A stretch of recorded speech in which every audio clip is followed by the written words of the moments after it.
Tell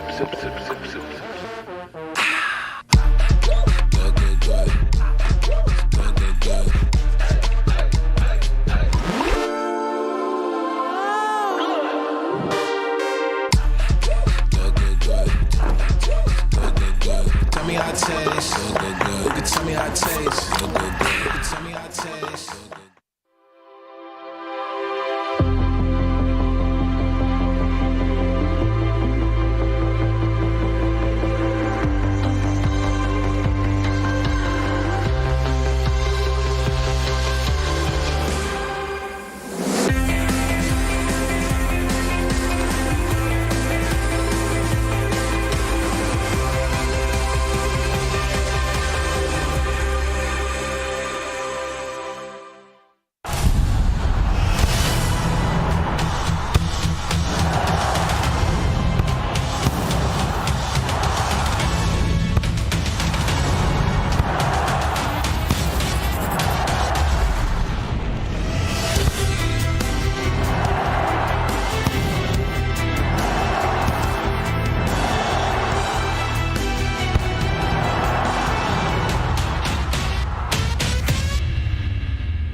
Vivo.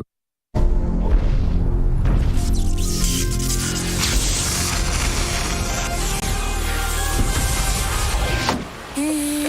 think we're done, yeah?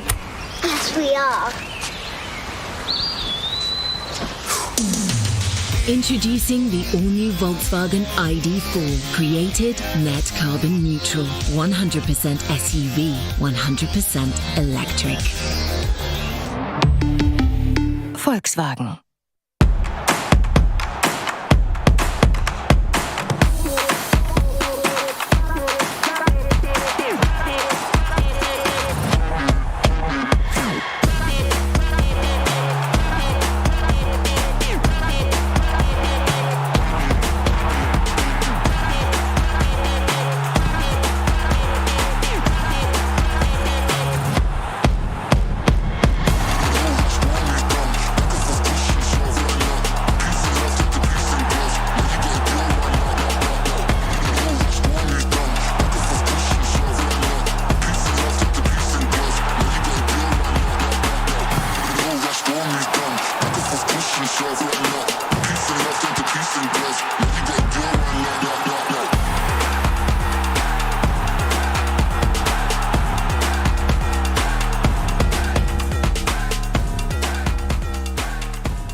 Hi everyone, welcome to UEFA eEURO 2021 finals. We started with 55 UEFA member associations and now only 16 teams remain, aiming for that 100,000 euros prize pool and of course the title of champion. Who will be crowned this year's champion? We'll get to see in these 3 incredible days. My name is Marta and I will be your host for this competition, and alongside me I have 2 amazing experts here with me, Alex and Barry. Welcome gentlemen, how are you feeling today, Alex? Thank you, Marta. Pretty happy. This is an amazing opportunity. The biggest and the most beautiful competition around the past and it takes off today. And it was a long road for all the players of the nation to be here right now. What's an easy way, Barry? I think to be here today, representing your country, it's huge. It's the biggest honor ever for a player. It's massive, and that's why I think a lot of the teams that are here now today, they've had a long road, as Alex has said, and we'll see if nerves do get in the way of a couple of those, because there is a lot of expectations on some of the bigger teams. Spain, France, and they're out today, so it's going to be a good day. I think we will have here world champs, European champs, rising stars. yeah. I think the Only very one best for this edition, right? Only one can get to be champion of this year's edition. And we have 16 teams, so 4 groups with 4 teams and double elimination at this point. What do you think about this format, Barry? Yeah, I like it. I think we'll probably touch on it later, but if you lose your first game here today in the doubleheader, it's going to be an uphill battle. So I think people, like the guys, will want to get out to an early start, get a lot of goals early, and just settle into the tournament. There's some tasty groups ahead of the tournament, so I think it's going to be getting a good start is the main thing here today. That early advantage. Yeah, the early advantage, not to go into the lower bracket. So that's going to be huge.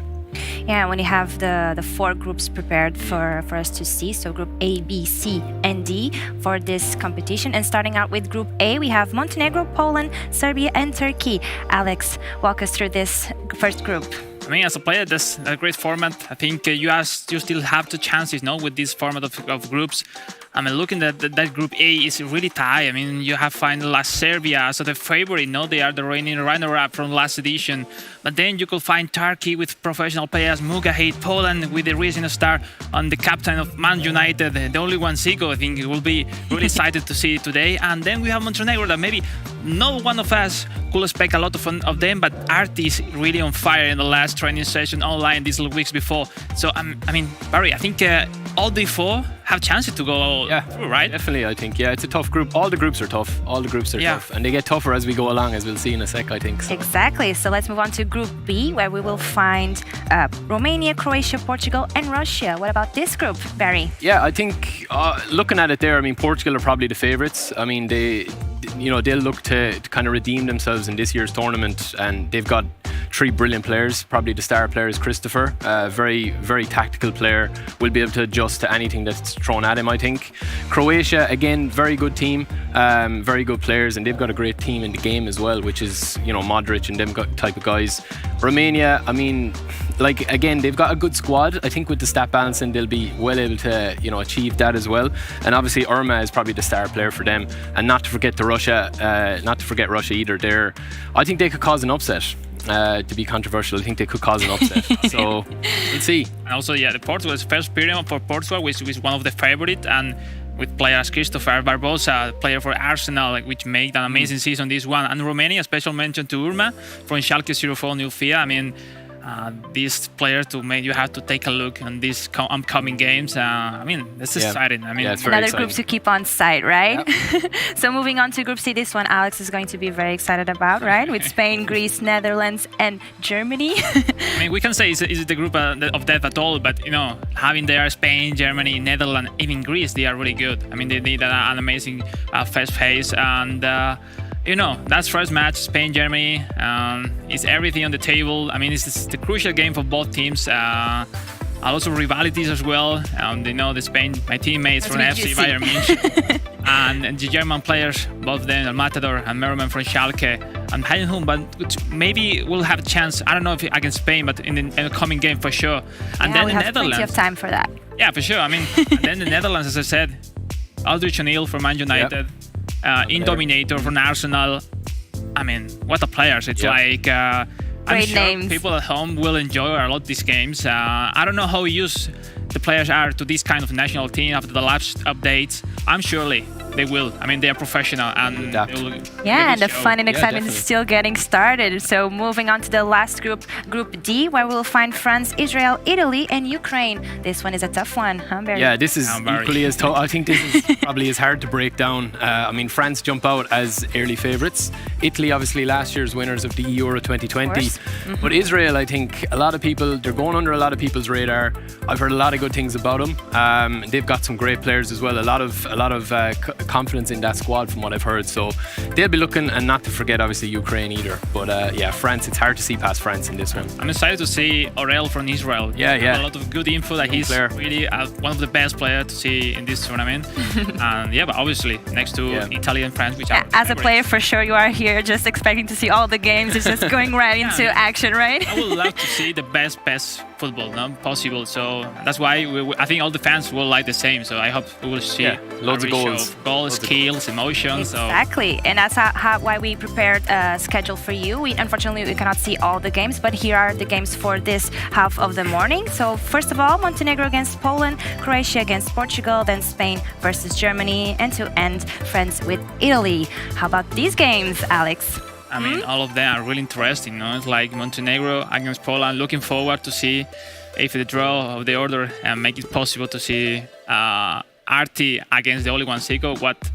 From what we It's going saw, to be huge. it looked like this. No first game, but we will talk about Yeah, that later. not right now. Yeah, And then the rest just of a the brief game. part of this game. What this for matches that were selected to see great matches. Yeah, excellent match. They're like a final. I mean, you have to win the first one. If not, you are forced to just one life to go through and go or to go out the tournament. So I mean, you have to win, and it's difficult when you're as a player. You woke up, it's a lot of pressure, a lot of hours behind these last weeks, and always the first game are difficult. And the player just has to focus to just 20 minutes of football game, and it's difficult to be in a good timing, react well At all time.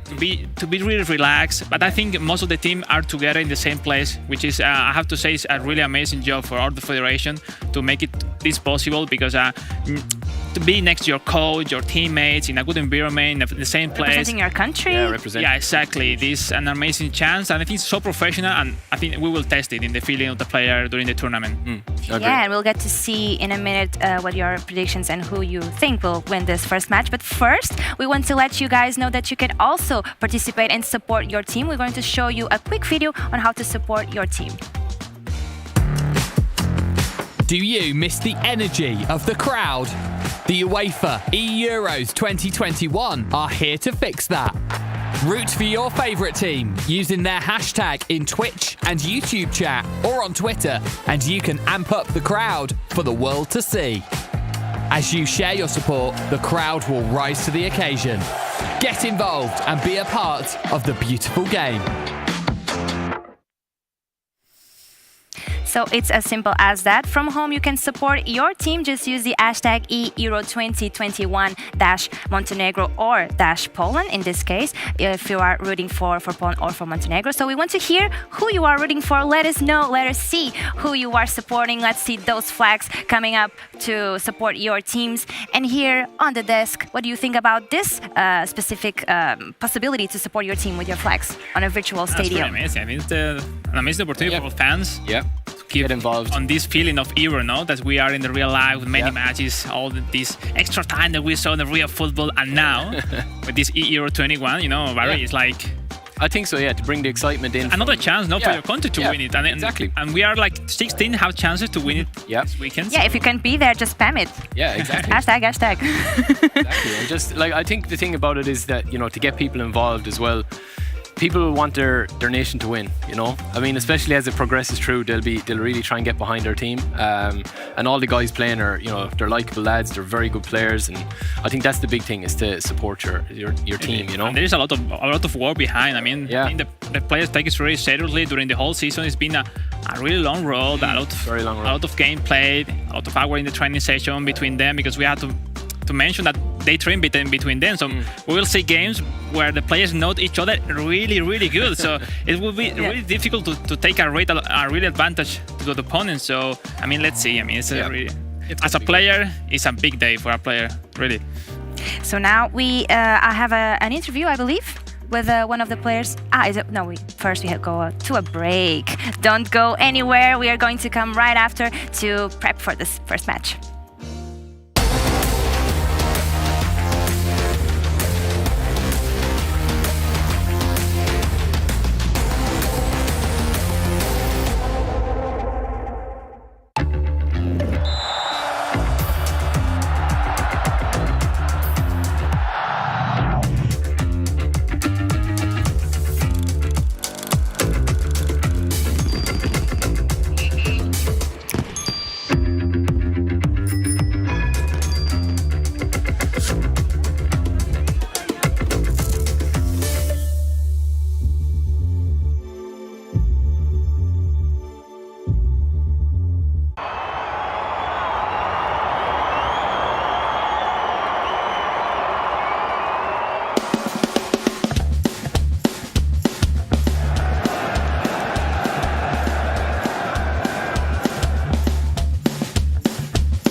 Tell me how it tastes. You can tell me how it tastes. You can tell me how it tastes.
Vivo.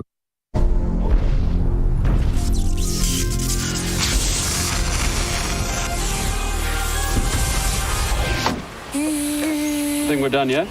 Yes, we are.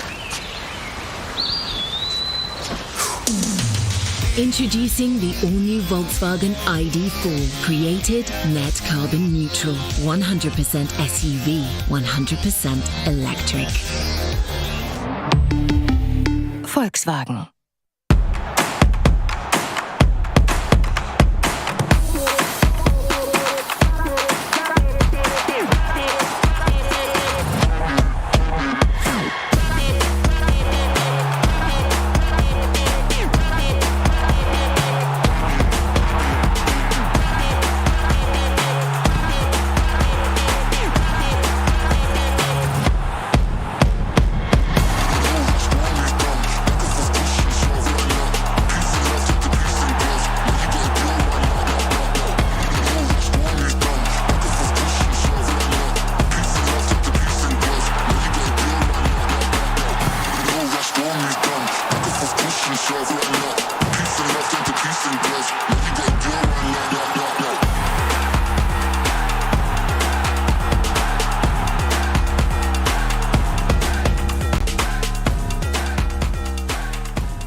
Do you miss the energy of the crowd? The UEFA eEUROs 2021 are here to fix that. Root for your favourite team using their hashtag in Twitch and YouTube chat or on Twitter, and you can amp up the crowd for the world to see. As you share your support, the crowd will rise to the occasion. Get involved and be a part of the beautiful game.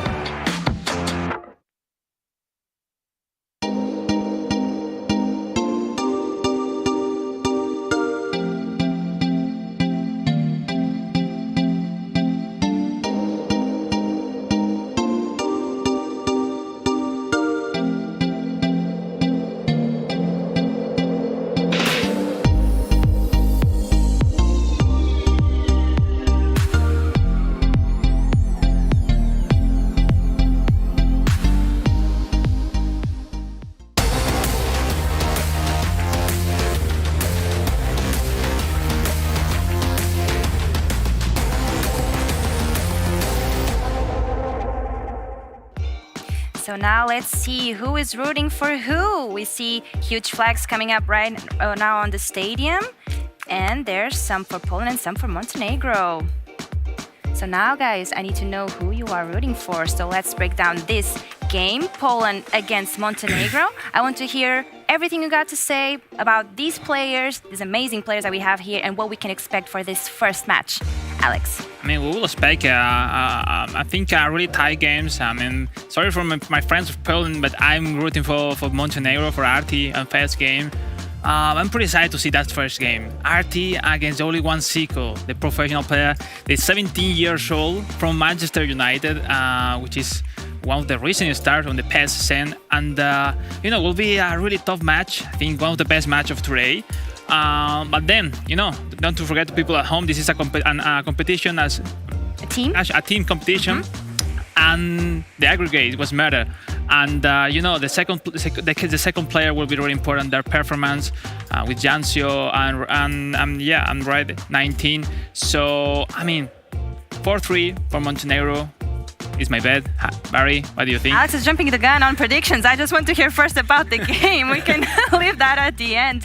But now that you mentioned the strengths of Montenegro, Barry, what we can expect from Poland on this? Yeah, I mean, as Alex has touched on there, I mean, the only one Zico can pretty much beat anyone on his day. I mean, he's probably the youngest guy in the competition. I think he is, and as Alex said as well, he is Manchester United star player as well, and he's just very good at the game. I think they'll target that game to play, him to play first.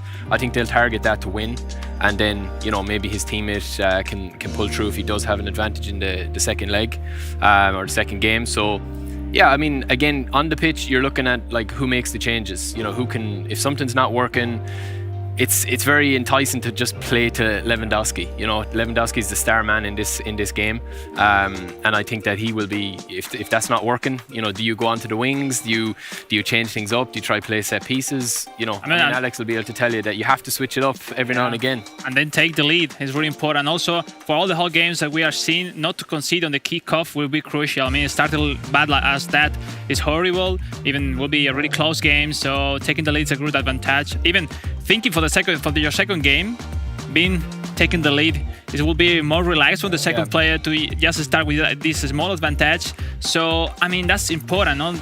There's all tactics, who play against who, but from the beginning we saw the best two players from each country will face in the first game. So I mean, let the show begin, Barry. Yeah. Let the show begin. But first, we have the interview with the only one Zico, who is going to let us know how he prepped for this match.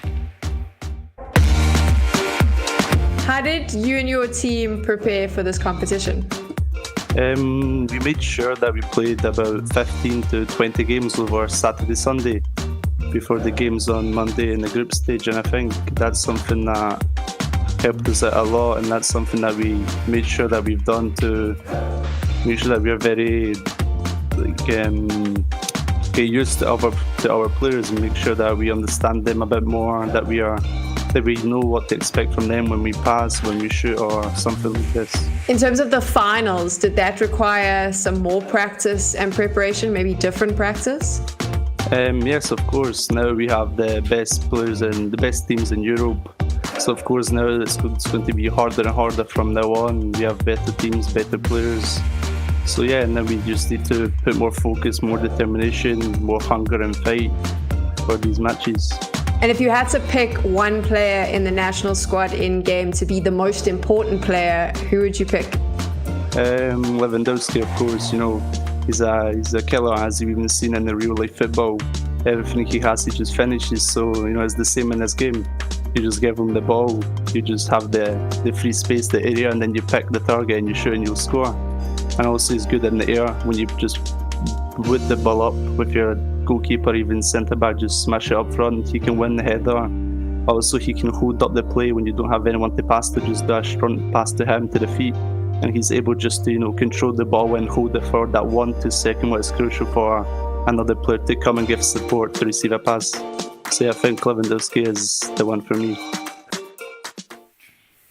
So as he was saying, a lot of preparation amongst all the players in here. They have the hunger, like he said, about this winning this competition. And he also mentioned the same player as you were talking about. Lewandowski.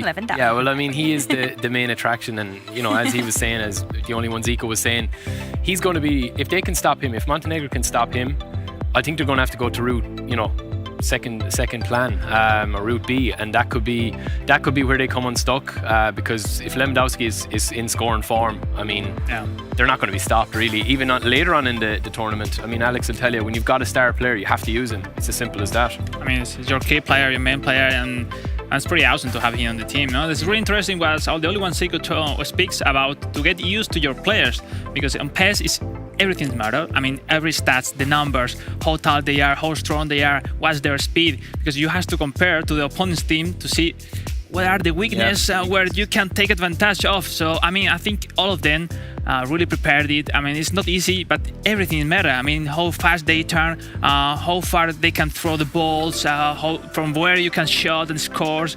I mean, as obsessed with these kind of things, I understand what Zico said. Alex, we can tell that you are obsessed with it. Small details. Yeah, but that's pretty amazing. I mean, I think it's where you can take advantage. And this system of format of 3 days, you really can work on in between days to analyze your game styles, your mistakes, your errors, and I think that makes me really amazing competition.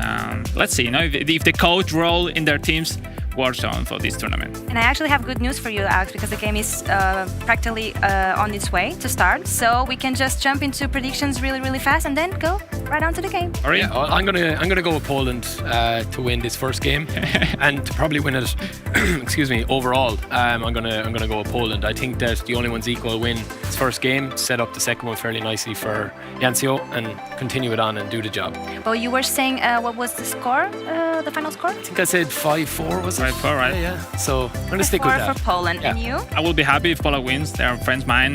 But I will say 4-3 for Montenegro. And on this first match, you were saying the best players will be playing, right? So what do you expect on this first game? I mean, there's two. Who will take the first one? It's like there's two options: of a lot of goals or a really tight game. So I hope we will see a lot of goals. Will be awesome. I hope the defense doesn't work a lot today. So I mean, let's see. I mean, both are really nice. They came in shape to this tournament, so everything is possible. Barry, I know. Yeah, I agree. I think that the only ones equal will have targeted this game to win and maybe try win by maybe 2 goals. That would be awesome. Yeah, it would be what a setup that would be. Because whoever does win the first game is going to, I think, win this overall. So yeah, it's going to be a cracker, hopefully. Loads of goals. More than the 50%. It's like the 60, 70, because it's a huge advantage. It started like this, the second one, as we told before. I mean, as a player, it's like you can go back directly and not too forced to be going forward. So that's really important. That's like football is, It's like they start the second half between 2 games. Tactics. Taking the lead. So yeah, I mean. The fans are also asking for Lewandowski, and they are showing their support. We saw a lot of fans from Montenegro and then from Poland. So it's going to be a tight game on these two. You were talking about these matches, the strengths and of both of these teams.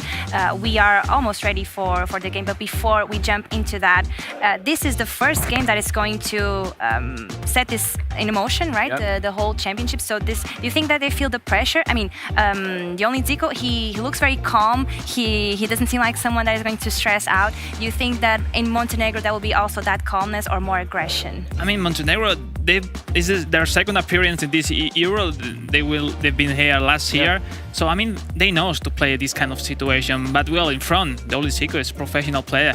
He has to assume the pressure. So young, but so calm and relaxed. Yeah, exactly. I mean, he don't feel the emotion. We will see in the camera, and I hope if he scores, he react or he celebrate because we won not from home. So I mean, that's a tough situation. First game always are really difficult. It's really impossible to play your maximum from the very beginning. So I mean, I hope they try to play their best, 90%, 95%.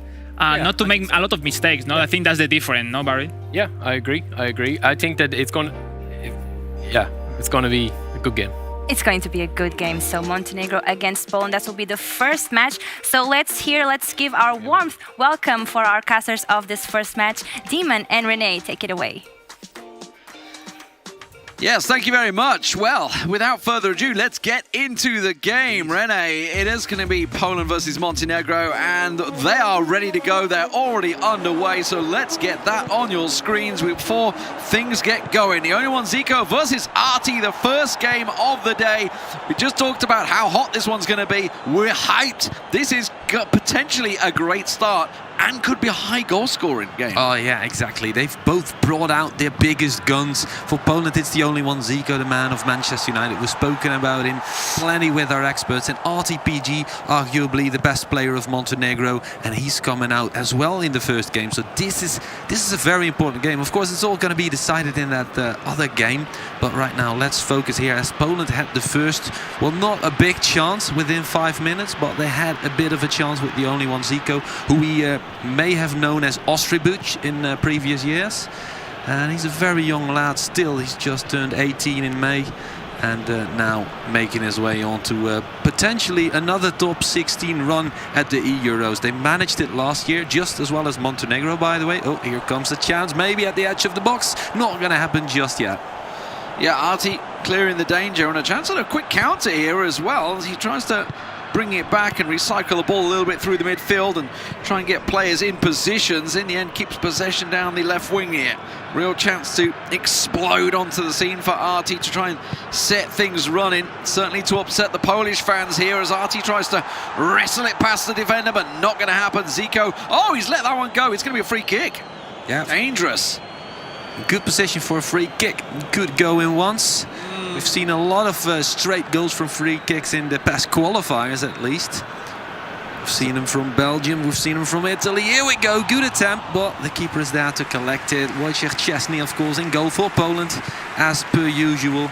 The only one, Zico, or Mikolaj Zietek, gets to recycle the ball in his back line. We've said it, he's the only eFootball Pro player in this matchup. But of course, in this same group, we have Serbia and Turkey as well. Turkey with Muccia Hitzevimli from Galatasaray. Serbia with Marko Roksic and Kepa, of course. Both of them in AS Roma. But right now, Poland on the way to another big chance. Deflection. Is going to be able to get another bit of a chance. Whips across in and manages to get it on goal with his header. But keeper saves. Montenegro still hanging on. Yeah, just a little flick clear, and finally Arti will clear his lines. A real chance there for Poland to get themselves the lead. As you mentioned, this is not just a single game. Both nations have two players that will face off against each other, and it's down to the top seed to choose who will face who. We'll have to keep our eye on that, of course, as the tournament progresses. This one being both teams selecting their best players, or what has arguably seemed to be their best players.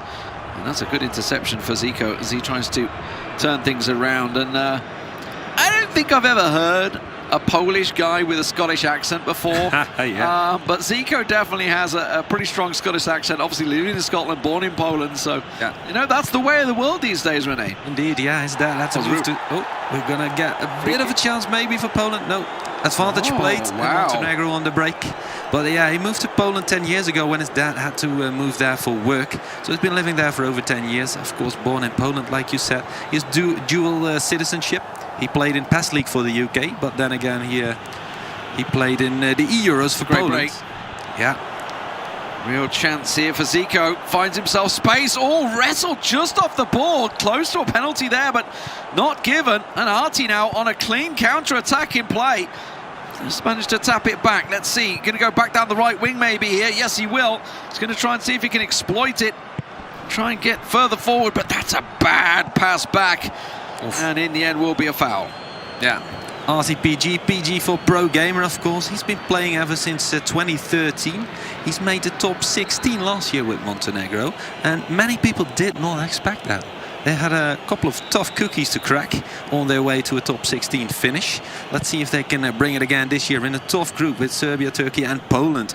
RTPG gonna come out with guns blazing. We know these teams can score because both obviously top the groups. Poland going through Group B, topping that out, 6 wins, 2 losses, scoring 37 goals throughout that. A group with Germany. Yeah, a group with Germany, exactly. Topping the group with Germany is the big part. Poland would very be happy for that. It doesn't happen in real life too often. And Montenegro, of course, topping their group, didn't get beaten. 7 wins, 1 draw, 49 goals scored. So there's absolutely goals in these players. You could but as expected, that was the lesser group of the well, they had Austria, Kosovo, you can only beat Andorra. What's in front of you. That's as true, an that's Englishman, true. Indeed, you know, that has been given an easy side of the draw.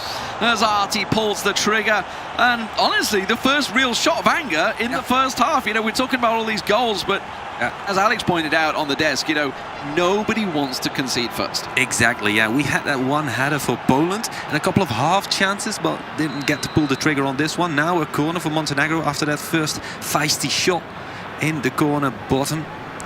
Chesney has had to bring out 2 saves yet. Maybe a third. No, not gonna get it on target. Flies wide. Not by much, though. Good attempt. It's like watching the Spanish penalty takers there, I think that was. Oh, right. See, Alex didn't notice that one. It's all right. I slip up a couple more by him and as the week goes on. But Zico, once again, now to build up an attack just before half-time. This is a real chance to go for it, but no, referees having none of it. Nope. No extra time given. Not happening. And straight to the second half. Indeed, second half. Like we said, RTPG, very experienced Fuceta Stepanovic, just in his 20s, but he's already been playing since he was like 12 years old. And of course, same could be said for the only one, Zico, who managed to break through just 2 years ago in Porto at the European Regionals for PES League. He was there making his debut offline, and he was a bit nervous, but he made the semi-finals. I mean, as a 16-year-old, I'd be nervous. 15 actually. 15 was he he was back yet then? to turn 16. Yeah, it was insane. His dad had to accompany him. Of course, he wasn't allowed to travel alone.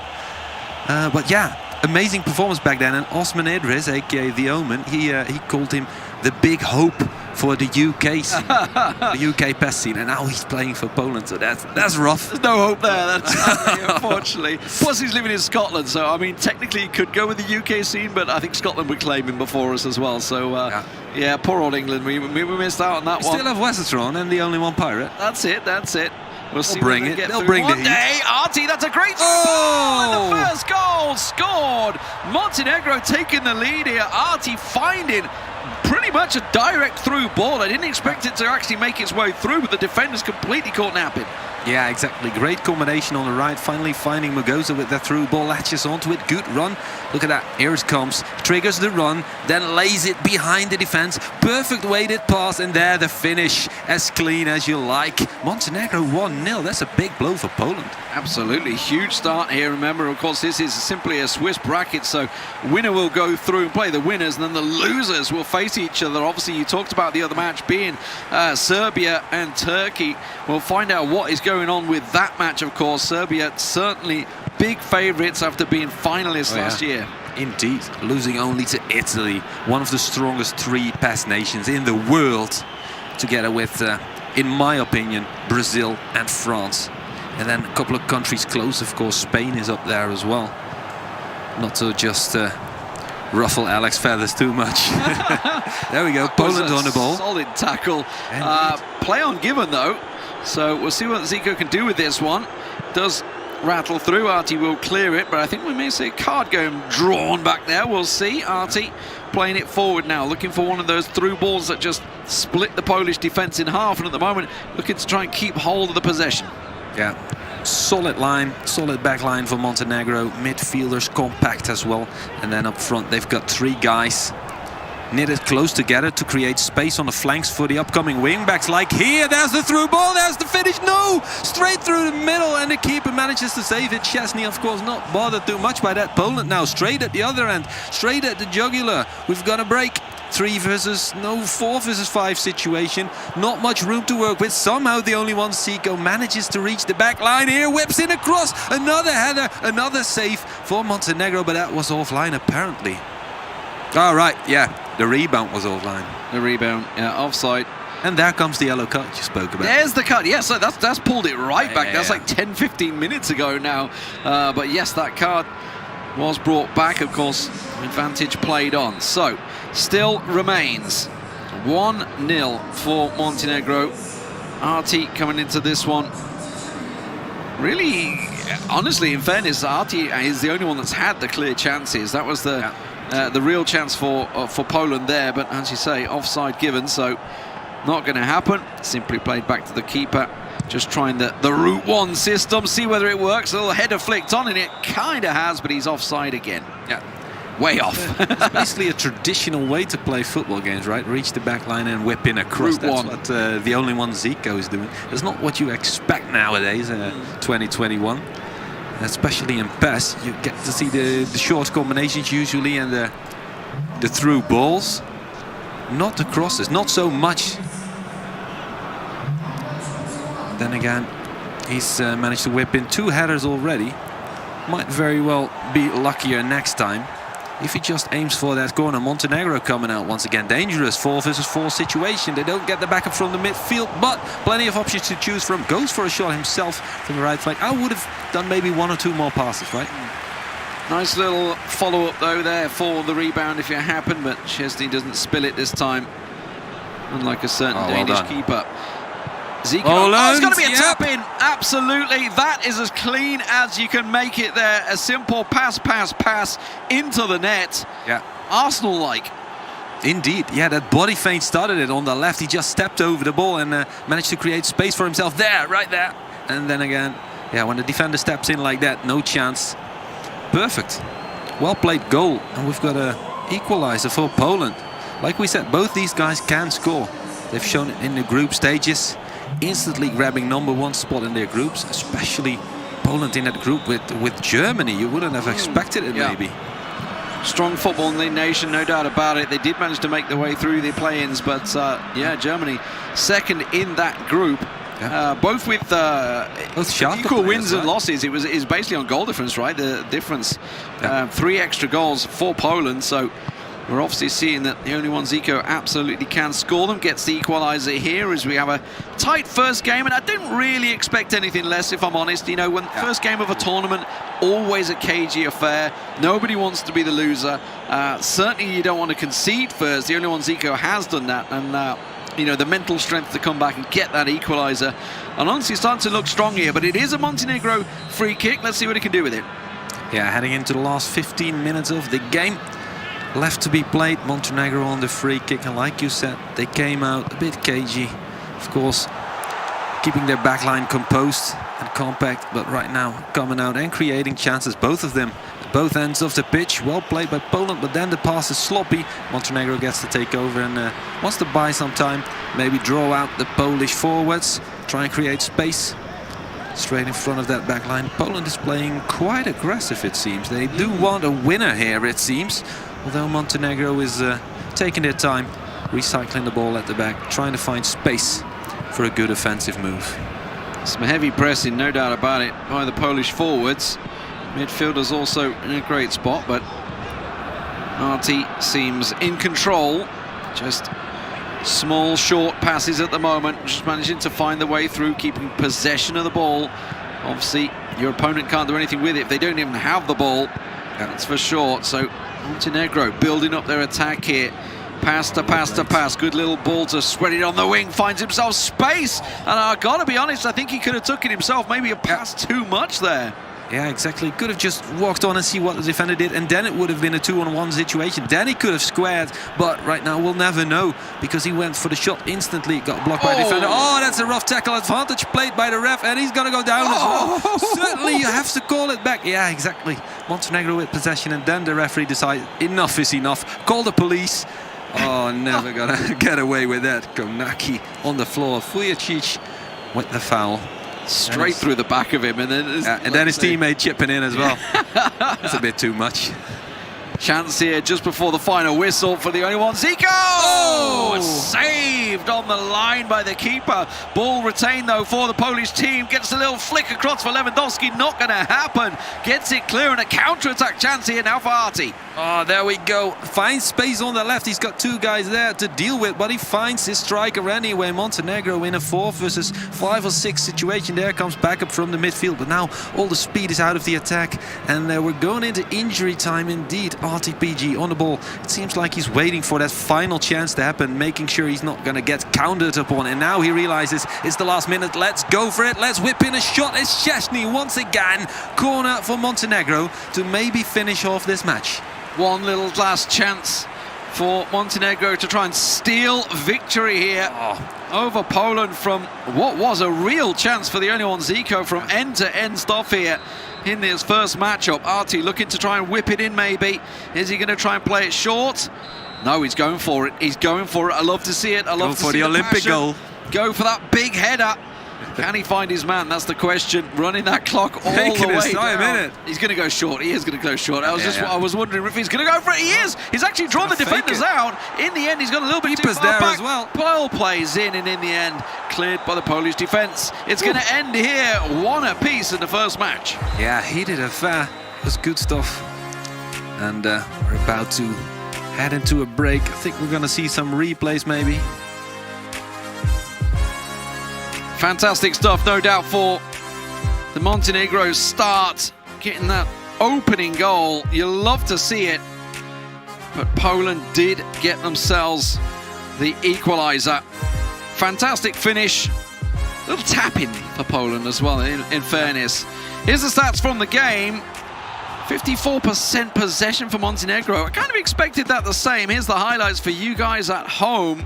There we go, silky footwork here. He whips in a cross, gets a header on goal, but not enough force behind it. Keeper slaps it wide. First sort of a chance for Poland, not really a big chance. Here comes Montenegro. First shot for them. Szczesny, of course, equal to it.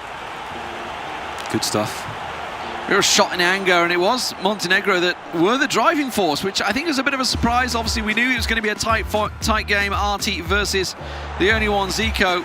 It was, of course, Arti that struck first, though, and you can see the pressure retained throughout it. Here's the goal. Great through ball, no doubt about it. Absolutely cut the defence in half. Look at that. Look at that. Perfectly weighted. Yeah. Perfect pass, perfect finish. Nothing to do about it. Can't blame Szczesny.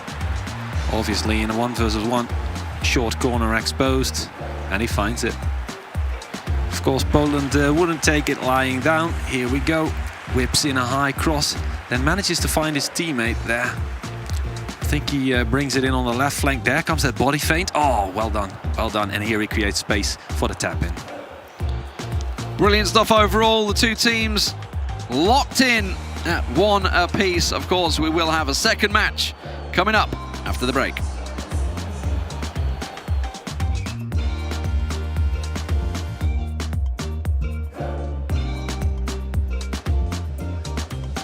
Second.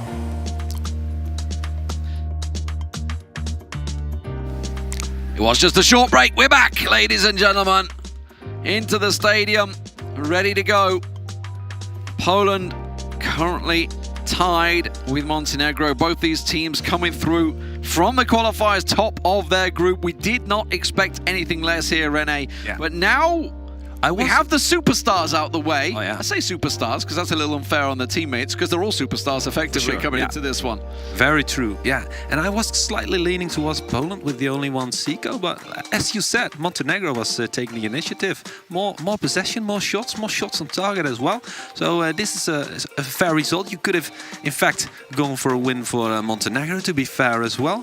And maybe it's down to the fact that the only one Zico, or Ostribuc as we used to know, is a 3v3 player in eFootball Pro. He's used to playing with Eldridge O'Neill, coaching him, very experienced guy, the 32-year-old Dutch guy. Neo Camps as well, the 26-year-old from France. And of course their own coach, Wichel Jangour, or DS, former Dutch champion as well, who's coaching them. So right now he's all on his own, well, with his teammates from the Polish squad, of course, but still, it's a completely different meta, completely different dynamic in the game, and he's all by himself. He has to trigger the runs for the AI instead of having his teammates that he usually communicates with. Absolutely. Obviously, we're talking about the fact that he is 3v3, or technically, you know, outside of it as well. So was used to working in the team. Obviously, the solo play as well can be a big part of it, and that's what we're dealing with right here. Yeah. So the players have had plenty of time to adjust to it, no doubt about it. Plenty of time to practice.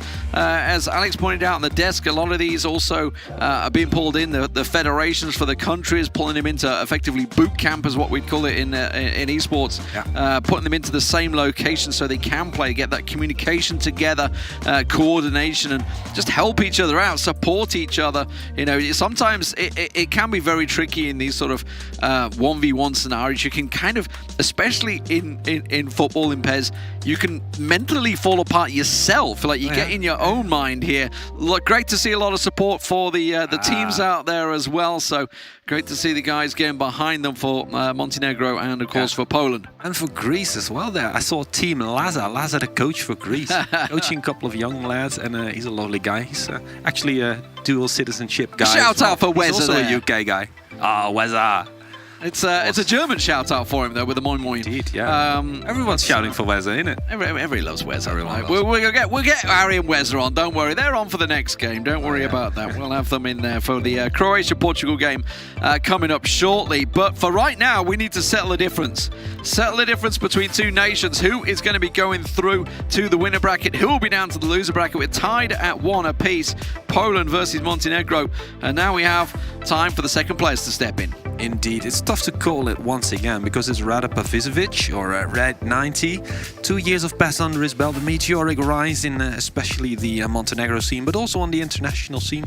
He comes from Podgorica, studies medicine, and he's gonna take it up against Janek Wojcik, or Jancho PL, as we know him, the 21-year-olds from Gliwice, who studies music and who plays for the Wolf PES esports team. He's got a lot of experience as well. Semi-finals of the Polish Championship this year.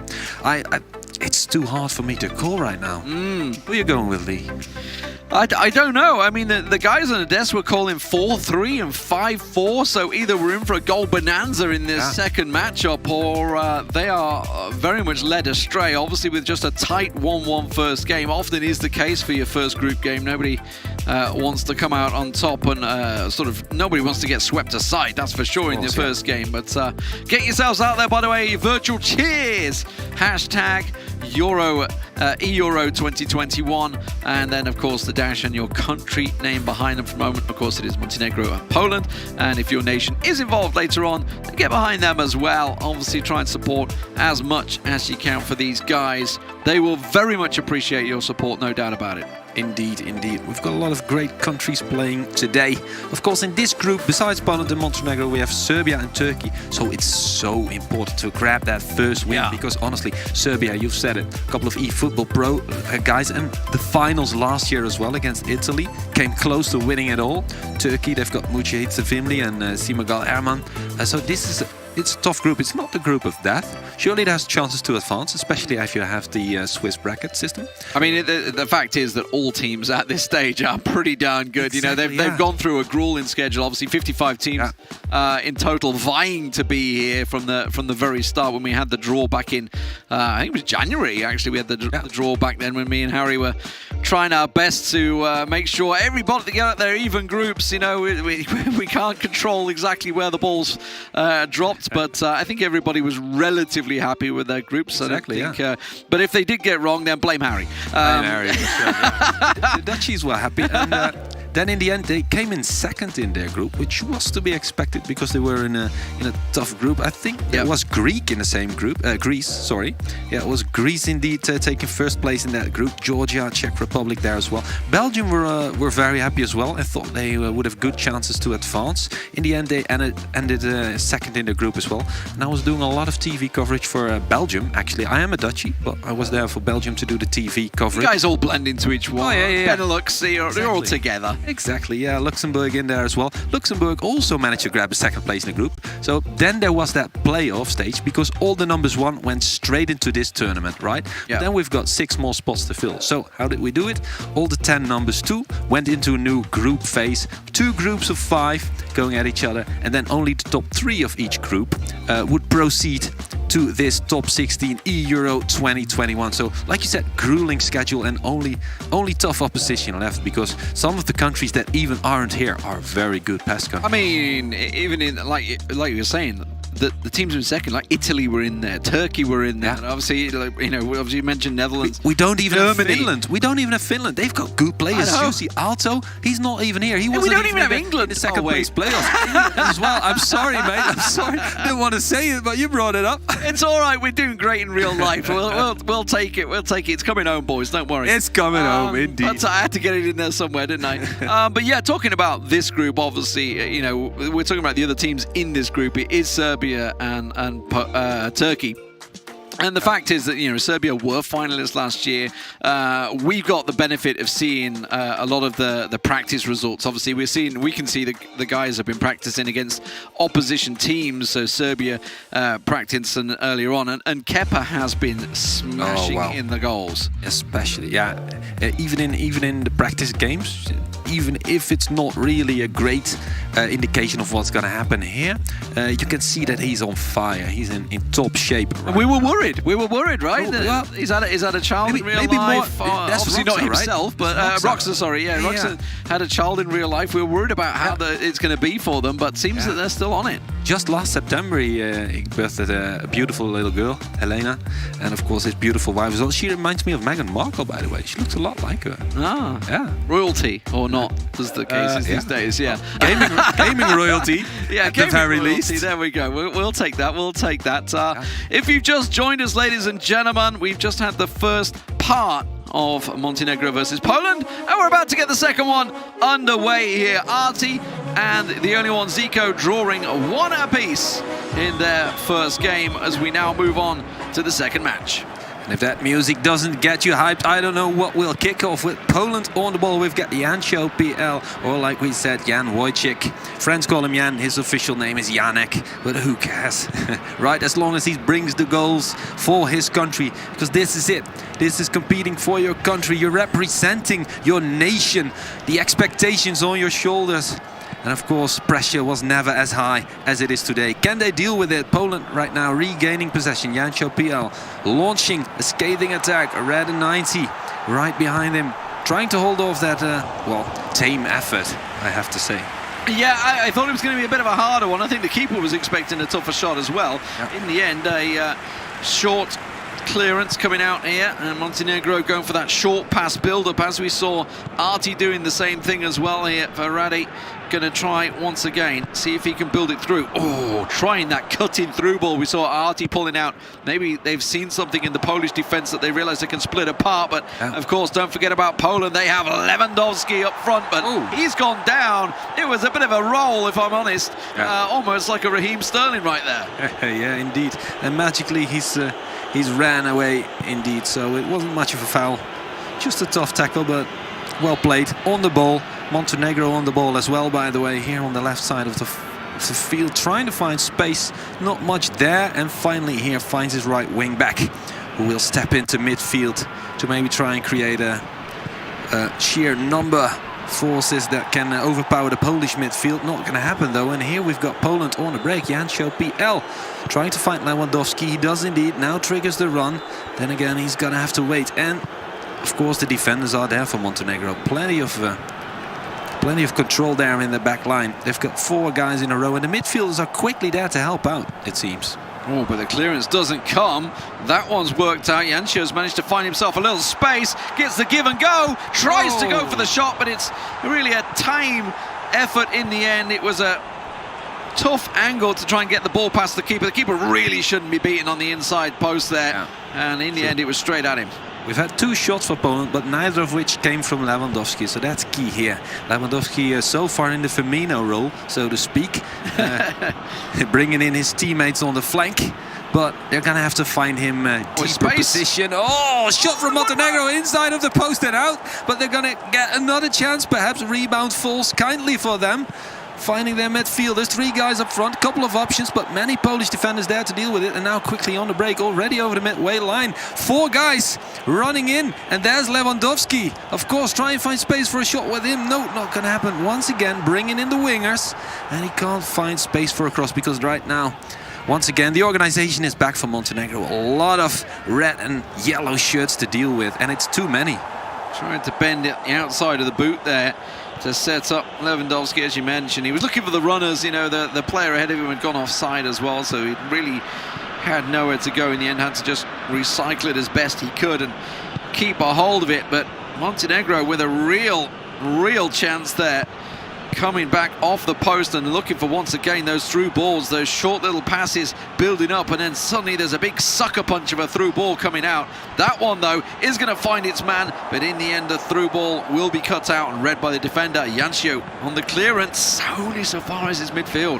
Yeah, Montenegro doing very well in their group, like you said. Andorra, Slovakia, Austria and Kosovo beaten. Oh, we're going to get a big chance, not a goal. It's going to be a corner, but like we said, Austria, a great country. They've got Sami Öztürk and Patrick Pfeiffer, and they managed only a 2nd place in the group with Montenegro. So yeah, good stuff. Poland even better stuff, beating Germany. I mean, come on, 2 Schalke players in there from eFootball Pro. Marius Milan and of course Mike Linden or El Matador. They've got top-class players, and these guys have both managed to instantly qualify. Here we get the corner whipped in. Oh, not room for a header. Well, keeper on the floor, and they're gonna... Oh, wow. Keeper on the floor, beaten already from the header, and the rebound falls kindly. He could have gotten to his feet quicker there, I feel. Jovetic with the tap-in the end. As you say, keeper completely out of position, already gone down to save the first effort. And Montenegro find themselves now 2-1 up on aggregate. 1-0 in this game. And all comes from the corner. There's the keeper down on the floor. Next effort comes in. Keeper saves that. Not quite able to get it down into the corner. And in the end, a little tap in past the keeper. You love to see it. Yeah, you love to see it, especially for Montenegro. Similar story as the first matchup between the other guys. The only one, Zico, against RTPG, of course. Right now, Jancho PL is going to have to fight back the man from Wolfpass Esports team. He's down 1, just 1. There's plenty of time. 10 minutes to go in the first half, and then of course we've got the second half coming up. And like we said, so important to grab a win in this opening duel. Montenegro close to it.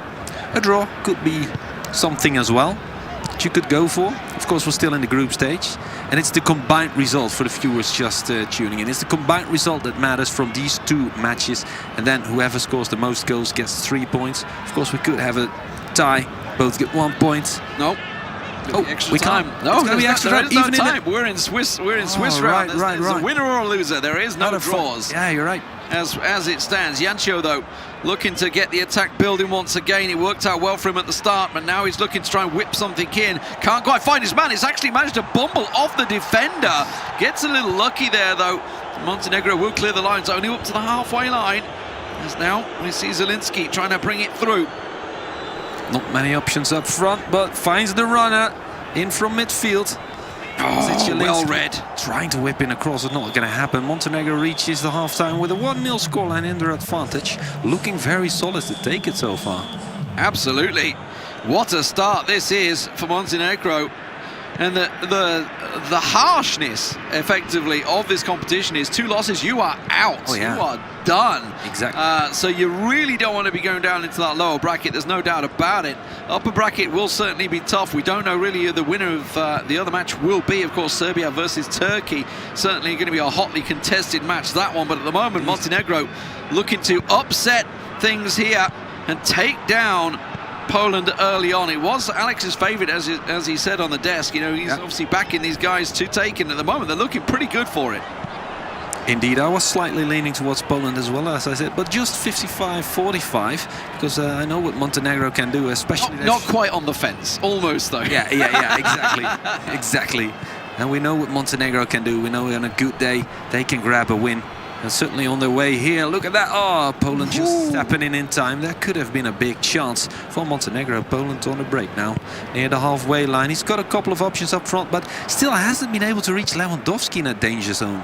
Oh, this is looking dangerous though. Managed to find space. There is the man. Finds a real opening. It has to be a goal. Oh! And it will be. The equaliser had all the space he needed. And Poland once again back on level terms. Indeed, Swiderski on the left flank. Once again found by Lewandowski. Once again not pulling the trigger, but bringing in one of his wingers. Look at that manual goalkeeping. Then he goes to the long corner, but then he sees it's probably going to be a shot in the short corner. Gets a hand on it, but not enough. Look at the defenders drawn to Lewandowski. Yeah. Everybody expecting that shot from Lewandowski, and it just buys all the space on that left wing. Wide opening. You don't miss it when you get a chance like that. Nah, never. Not even when you don't have Lewandowski. And of course, manual goalkeeping, valiant effort to keep it out, got a hand on it, but the shot was just way too clean, struck it way too well. Good enough speed on it. We've seen a couple of tame efforts before from Poland, but now Jancio Piel pulls the trigger very convincingly. Rada Pavicevic, once again, back to square one, back to the drawing board, and hanging back to try and see if Poland will try any other shenanigans. Yeah, at the moment though, Jancio seems to have the bit between his teeth, looking to try and wriggle that pass through. Not going to get as lucky, but wins it fairly, actually, in the midfield, but then gives it away. It gives a real chance on the left wing here for Montenegro, trying to build up their attack, but he's given a stray pass away, and now it's coming right back at him. Indeed, half an hour left to go in this heated affair. It's starting to really come to life. It's Montenegro once again, up front. Couple of options, a lot of defenders. He's got to be quick, otherwise the midfielders are there to help out as well. Still Montenegro on the ball, loses possession. Then Poland with a lot of room for the break, 4 versus 5 situation, as he takes too long to distribute possession. So now, of course, organization back in the Montenegro defense. Finds space on the left flank with a good cross pass. Absolutely. Poland need to build something here. Jancio across. Looking to work and build up. He's got space on the right. He's looking for his players to make a move here. His right wing is just like, nope, I'm staying here. Yeah, staying here. Not going anywhere. Not going to help you out. Now he's managed to find the space. There's the give and go he was looking for. Tries to work it maybe into the midfield. Gets it across. A cheeky little dink of a header. Never going to beat the keeper. Nah, never. Way too... that cross was underway way too long for Lewandowski to really get any force on it, especially with 2 defenders behind him. Of course, Montenegro now going to try their very own offensive moves. So far, got a Polish foot on it, but still possession for Rada Pavicevic, the man who will have to give a good following to... oh, there we go. Nice attempt at a through ball. Well read by the Polish defense of Janek Wojcik, the 21-year-old. It is very different styles of play, it seems, from the 2 teams. Poland are all about the build-up play, try and find that opening, whereas if you think of the Montenegro goals, they've really come from almost the direct through ball that sort of paid off and split the defence in half, and that's how it's worked out right now. And we're seeing Jancio once again trying to build up that play, find his players. Oh, a stray pass may well catch them off guard here. Speaking of that direct through ball, is he offside or is it given? It looks like he may well be through. Surely a chance. Oh, in the inside post, the rebound goes back, and a chance again, and a third time. Still gets cleared off the line. Jancio can breathe a sigh of relief, but only just. It's still not out. Oh, wow. Finally a Polish foot in between, and now the whistle goes for offside. Montenegro with a fiery attempt. 3 rebounds, in fact, as Wojciech Szczesny, once again, hero of the day. He was quick on his feet. Whew. Especially for a man in his 30s. They take a breather, ladies and gentlemen. A real chance at a winner there, going begging for Rade of Montenegro. And Poland, a couple of changes here. I just saw Lewandowski coming off, I think. Oh, really? He hasn't been able to show what he's got. A tame effort with a backwards header, but that's basically all. Although he did get the assist right on Swiderski with a good pass, drawing in the defenders, like you said. Poland now once again trying. Jancho PL. He's not happy with the draw. He wants to finish it right here, but there's not much space. Can't even whip in a cross. Well defended by Montenegro, but ball goes over the sideline for a throw-in. The Poles still have possession. Not going to be able to do much with that as we get a pause, it seems. Couple of changes. See what they're waiting for. Couple of options. There we go. Back underway. So we'll see what they've adjusted during that. It is going to be a corner given. Did that come back off the Montenegro player? I think it did. Yeah, for sure. Corner Poland.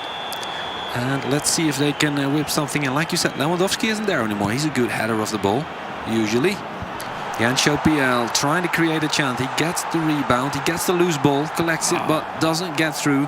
Montenegro defense, who don't get away from under the pressure anymore, it seems. Poland really have had the upper hand in the last 10 in-game minutes, I'd say. Chance here. If we do go extra time, well, it will go to a third match, and we'll see whether that works out. Jancho looking to try and turn it and finish it right here. Chance to lay it back, looking for that big shot. The power came through, but the defender quickly read it well, and in the end, a booted clearance comes out. Montenegro will hold square, 2 apiece for Montenegro and Poland. Close goal. That first match was slightly on the hand of Montenegro. I'd say this match was slightly more towards Poland. It's gonna be a golden goal situation. So we're gonna see extra time with golden goal. I feel like this match was slightly on the hand of Poland, whereas the first match was more towards Montenegro. So would you say that Poland right now have the upper hand to go through, Lee? I don't know if I'd say that. I feel like Montenegro maybe have had the chances. I'd love to see what the statistics say. It is indeed Montenegro, I think, that had the better options through that game. So very interested to see how this one would lay out, because as you mentioned, a couple of changes. According to that, Lewandowski is still on the pitch. We'll see. Maybe I'll know though. He has been taken off. He is in terms of the ratings. I'm pretty sure he did. I'm sure I saw his name flash up in the top left corner there. With some of the changes that came through, of course, these guys still unable to separate them. You know, nobody wants to be a loser in the very first game on the mainstream. It's not where you want to be. That's for sure. And especially after 2 close affairs like this, is going to be heartbreaking. Now, Poland had more possession, 55% of the possession. But like you said, Montenegro had more real chances, more shots on target, even though it weren't much. Here we go. We've got statistics up on screen for you now to be able to see that what we're saying isn't bogus. 7 shots from Montenegro, only 4 from Poland. Despite all of that possession, it was hard to find a gap in that back line for Montenegro, right? Absolutely. I mean, they were really looking for sort of the direct ball, if anything. Obviously, the goal came from the corner as well, let's not forget. So it was a simple tapping in the end from the corner, but they were always looking for those big through balls, trying to separate the defenses. Whereas if you think of the Polish build-up, and you can see the possession sort of backs it up, they were looking for that build-up play. They were looking for that slow, steady approach, working it into the box and working those angles. And that's where the goal came from. Obviously, it was everybody sucked into Lewandowski, as well they should do. But it bought all the space on that left wing for a simple tap-in. Indeed, Swiderski, the sole scorer for Poland. Don't quite know who scored the goal for Montenegro, but obviously doesn't matter. It was Jovic, of course, former Real Madrid man. But of course, it's all about the guys behind the controller. It's Radi 90 or Rada Pavicevic, the man from Podgorica. Can he do it? Can he go above and beyond the Call of Duty and beat Janek Wojcik? I believe, and I may be wrong, or maybe production will set me wrong, but I believe it is the other players that step back in. I think it's Artie once again versus the only one, I believe it is those two that comes in. I don't know. Maybe it's the second player that stay on. We'll find out in a moment. We just saw a couple of cheers on screen, and I want to point one out. It was Straight Ahead 77 on Twitter. That's the nickname for Patrick Fiver, who I talked about, the player from Austria. Who managed to come very close to qualifying with that second place playoffs. He was in a group with Turkey, Italy, Ukraine and Belgium, so of course it wasn't easy at all. Didn't manage to be here in the top 16 in the end, but he was top 20 of Europe. How big is that, Lee? To be top 20 with your nation from the 55 countries that started this competition. I know. I mean, we talked about it. Like there is no easy group. Obviously, we can talk about groups of death, and maybe people will look at Group C and Group D and think, they're the toughest groups. But honestly, there's no easy group. These two teams, you can't separate them. Well, you've also got Serbia and Russia in this group. So it's Serbia and Turkey, within this group, who are absolutely magnificent. So it really is very hard to decide. The competition just keeps on growing and growing and growing. Obviously, this is the second year of UEFA Euro 2021. Across the PES world, the competition is leveling up, based on the fact that obviously all the clubs are getting behind it. Exactly. Everybody's got these supported players now. Look at Alex on our desk here. We know he's almost a retired pundit these days, but he still kind of plays for Bayern Munich. So he's pretty well represented, obviously. He's a vice world champion, actually. Exactly. Yes. That's League 2019, if I'm mistaken. No, it's 2018 that he was the vice world champion, just behind. He'll be out here to correct you if you get it wrong. Trust me. Good to know. I can just yapper about what I want. Yeah. It was 2018, just behind Ettore Giannuzzi, the Italian. Yep. We all know him.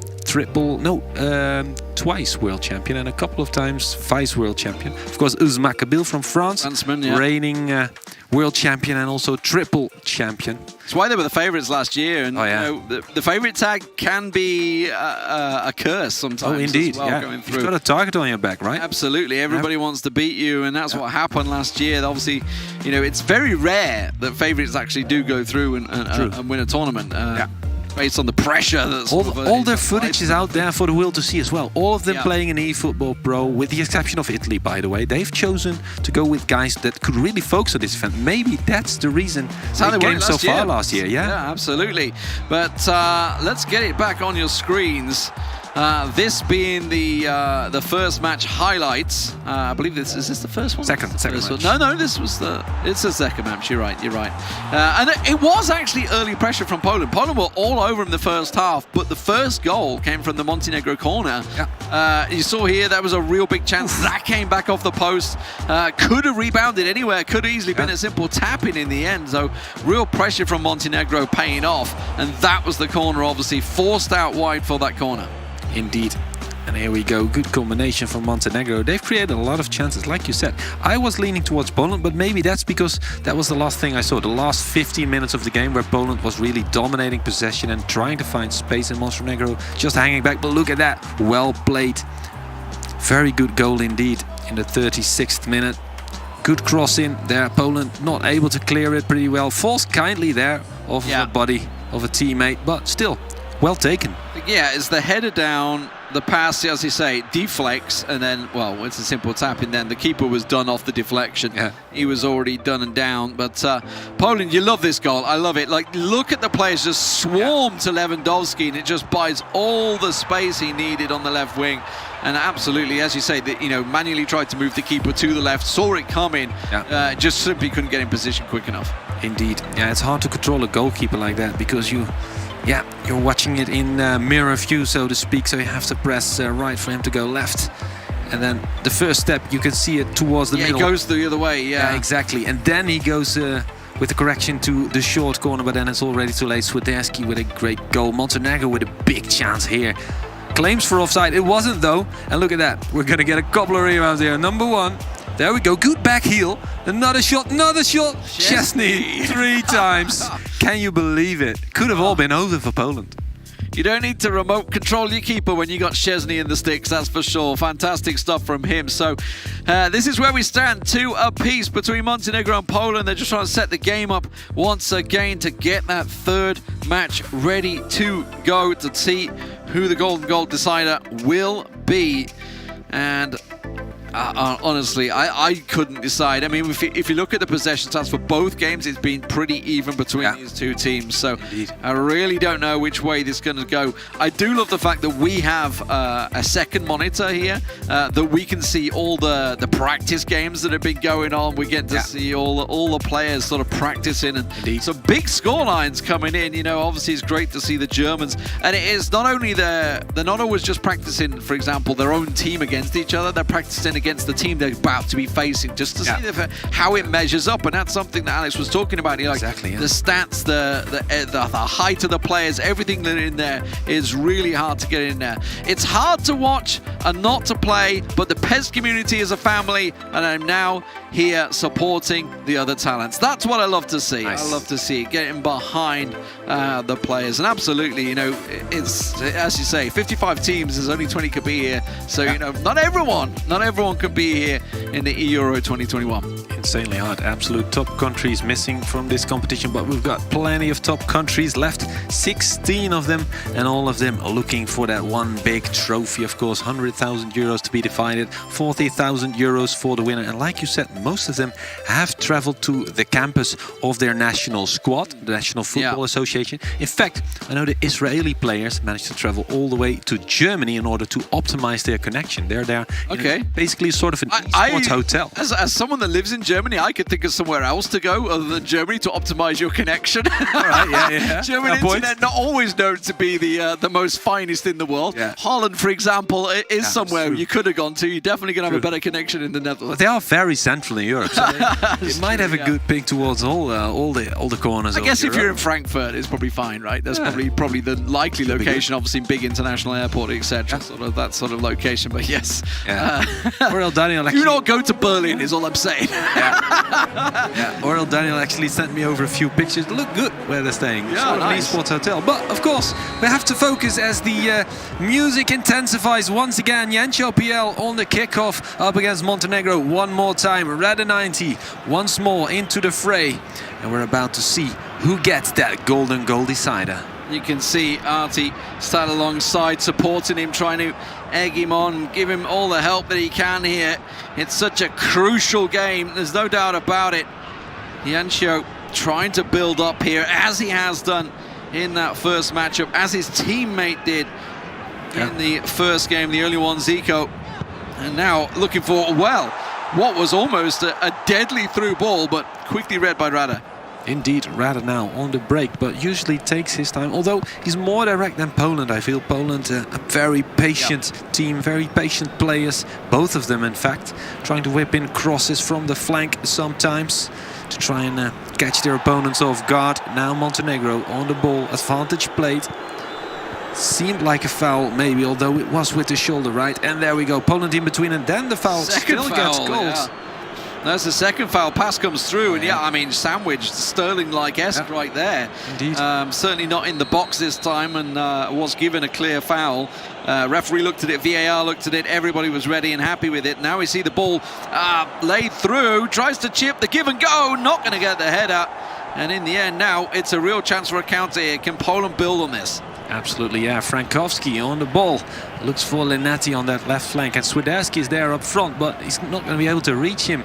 Passing lines cut off by Montenegro very, very well. That's Rada for you. He reads the game like an absolute champ, despite not having that much experience on the highest of levels, just playing for the past 2 years, like we said. So he's really come up as a top talent of the game, I'd say, in an insanely short amount of time. Absolutely fantastic stuff. Now, free kick for Poland. Let's see if he can build on this. We've got players forward around the box, looking to play. Maybe go short, just a tap and run here. No, it's going to try and lift it in. He's looking for his man, and it almost fell kindly off the defender. That's gone for a corner, I think. Yeah. Yes, it has, and we already saw a goal from the corner for Montenegro here. Ball lifted straight in, cleared by the first man. You gotta do better than that. There's nothing more I hate than seeing a corner cleared by the first man. Indeed, put more height on it, bring it towards the far post. Then you have two options: head it towards goal if the keeper's not there, or head it back towards a teammate into the fray. But Montenegro on the break, they're about to create a chance here on the left flank. Gets the give and go. There we go. No room for a shot, and it's going to be cleared away by Krysiewicz. And there we go. Zielinski on the ball, the man who's played most of his career in Serie A. Good player, but of course, like you said, Lewandowski. What's the chance? Oh, has to be! Oh, so close. The stanchion in the end goes wide. And again, it's that through ball, just finds its man, threaded through.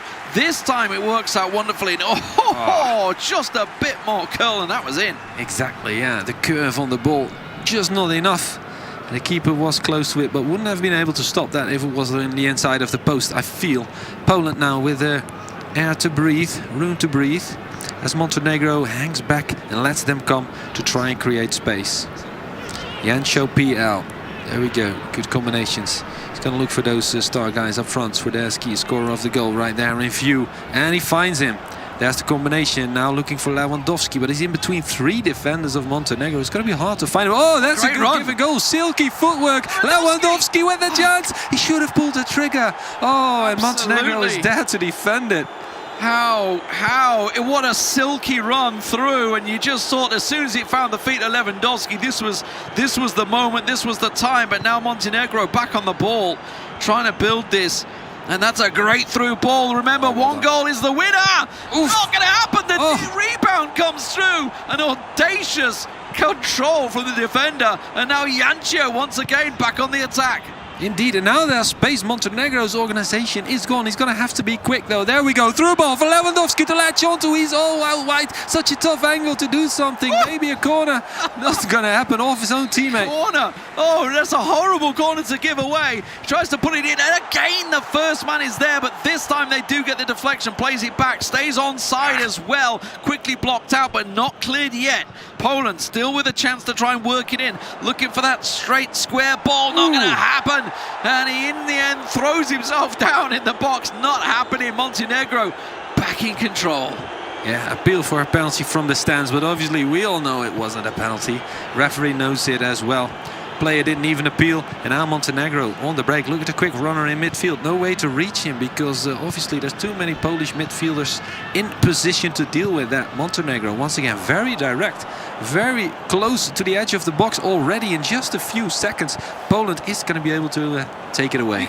You can feel how tense these players are, right? With the plays. I mean, we are seeing direct attack into direct attack into direct attack, and once again Poland coming through, no foul given, straight back up the other end, but it's instantly intercepted, and Poland once again back in control. Jancho looking for support. Where's the midfield? Finally arriving, and that's because it's such a counter. Nobody was ready for it, and Polish players were not in position as we get closer and closer to half time. Just to reiterate, one goal will decide this game right now. Golden goal chance. Is this it? Oh, outside of the post and once behind. Again.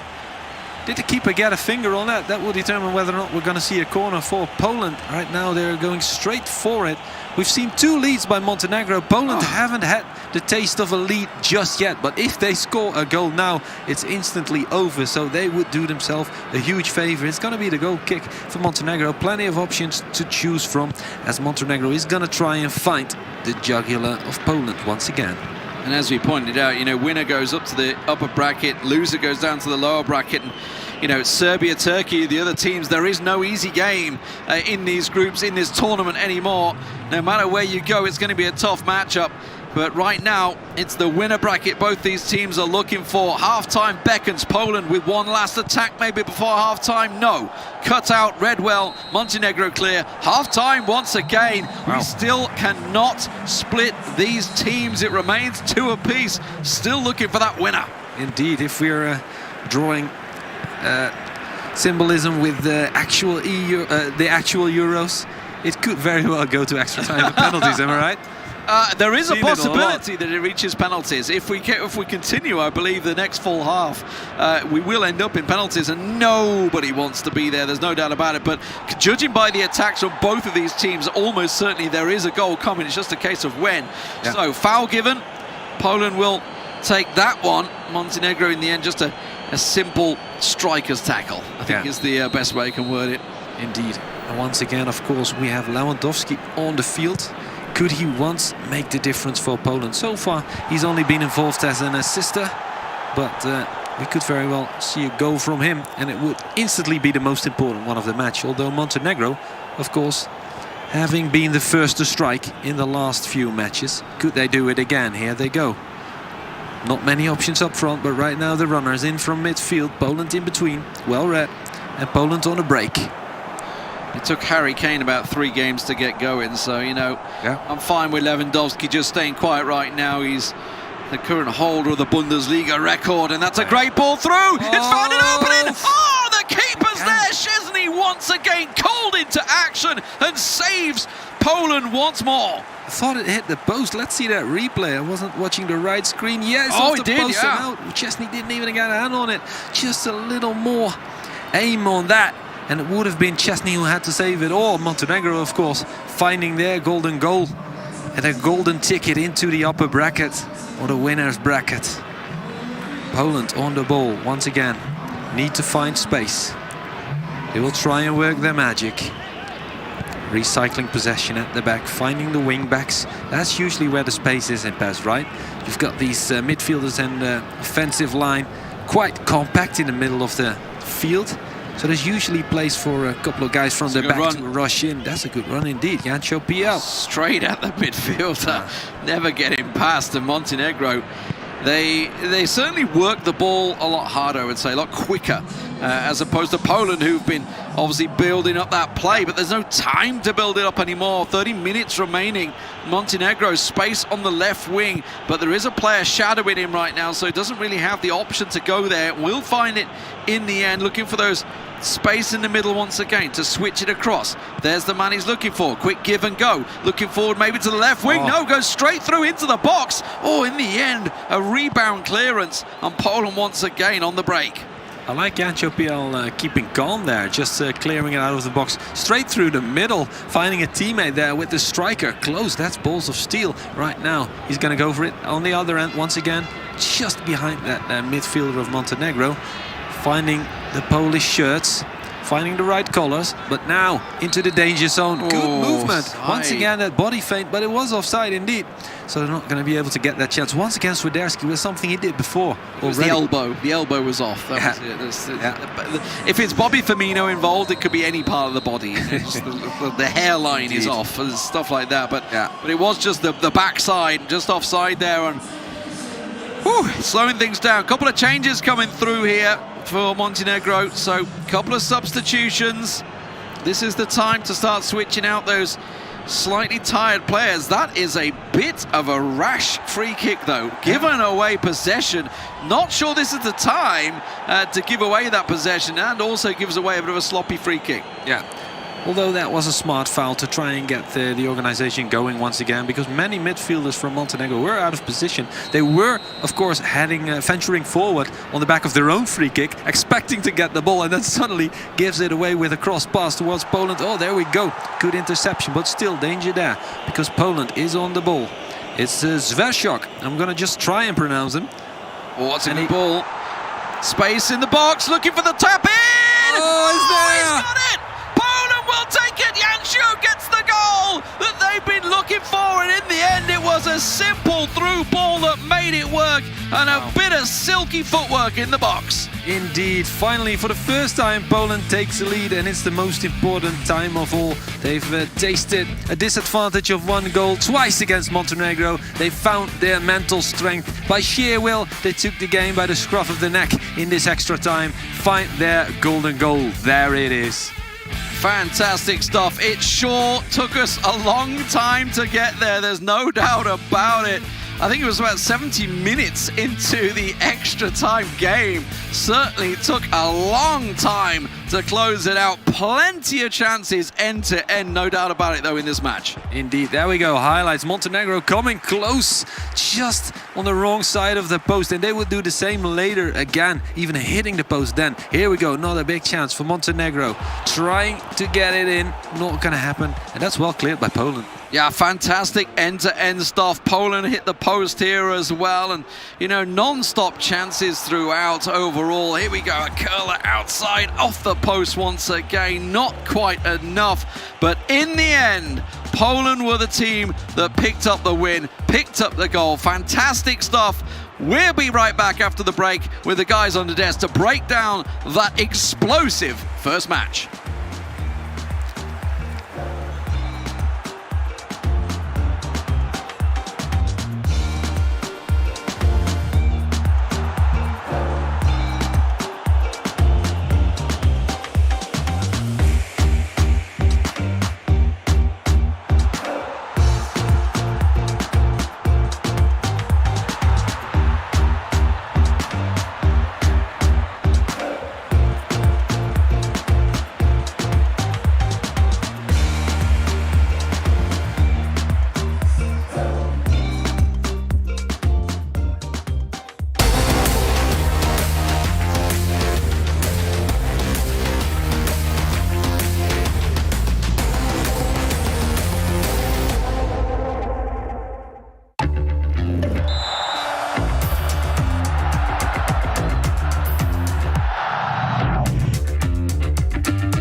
Vivo.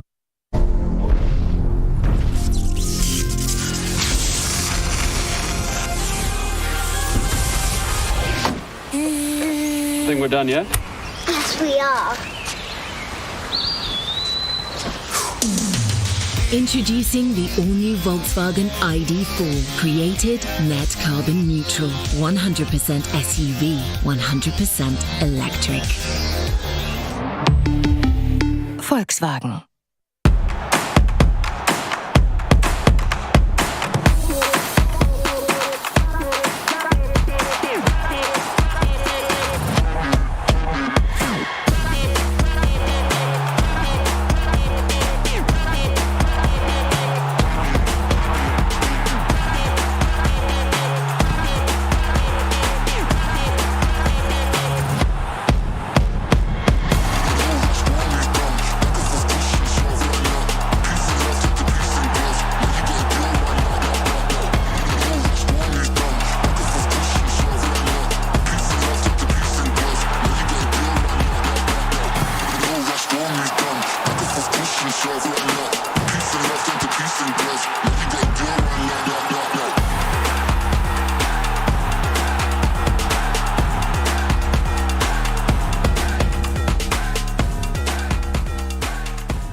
Do you miss the energy of the crowd? The UEFA eEUROs 2021 are here to fix that. Root for your favourite team using their hashtag in Twitch and YouTube chat or on Twitter, and you can amp up the crowd for the world to see. As you share your support, the crowd will rise to the occasion. Get involved and be a part of the beautiful game.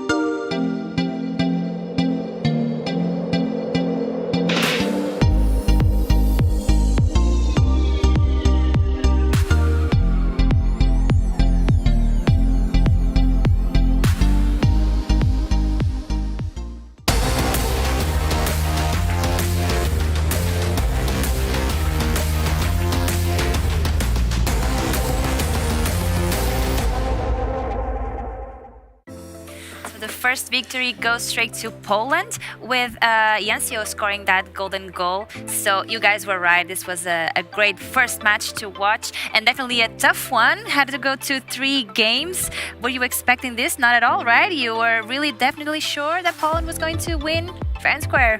Yeah, I think we thought it was going to be high scoring, and it was probably the opposite. It was a very, very tight game, and I think you don't want to lose the first game, so I think that's why we saw a bit of tactics come into it. It was very defensive at parts, but a ton of chances. I mean, it was like at times they didn't want to win. There was so many posts being hit, but crazy games. Yeah, I mean, it was a crazy game, and you know, as Alex will probably go into, nobody wants to lose the first game, but Poland actually did pull through. So yeah, I mean, it was a great result for them. I mean, if one of the players of Montenegro, I will be really frustrated now. Many misses in front of the keeper, a lot of post. It is true that even the only one Zico had chances in the first game, even to take the lead for Poland at the end. But in general, Montenegro looks like much better, more consistent in general in both games, even in the extra game. Yeah, definitely. And at the end, you know, that's football. Jancio, one chance, and he got it. I mean. I'm pretty nice. I mean, that's positive for Poland. That's a good help for the rest of the day. And I mean, they are looking for the winner game afterwards. But really impressive at the end.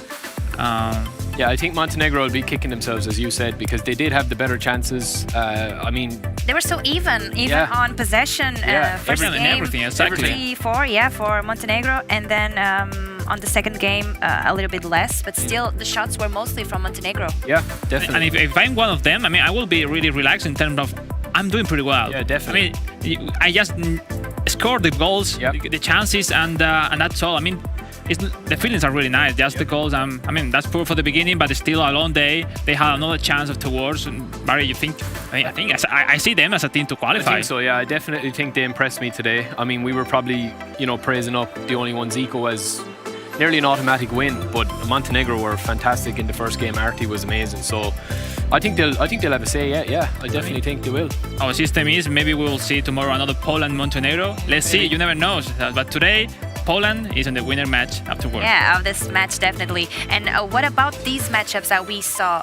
You were talking about their strengths. You knew that the only one, Zico against Artie, would be a great match to watch. It was a draw. And then the second one, were you expecting that much of a turnout for those two? I mean, in the second one especially, we didn't saw a special thing between them. So, I mean, they were really tight in terms of intensity, looking for the spaces. In the first one, we saw a really solid Artie, I think, with an impressive performance.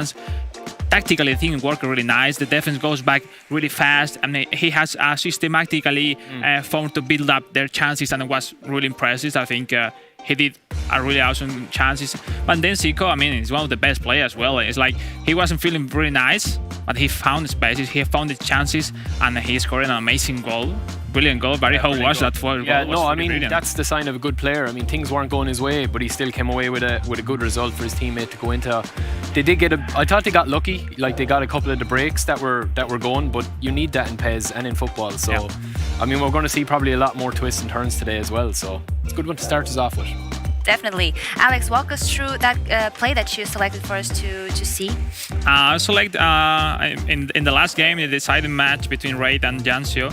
One of the chances that missed, right, which was really crazy. They failed a lot of consecutive chances, and this one maybe looks simple, but I will analyze some points for people at home that will really like it.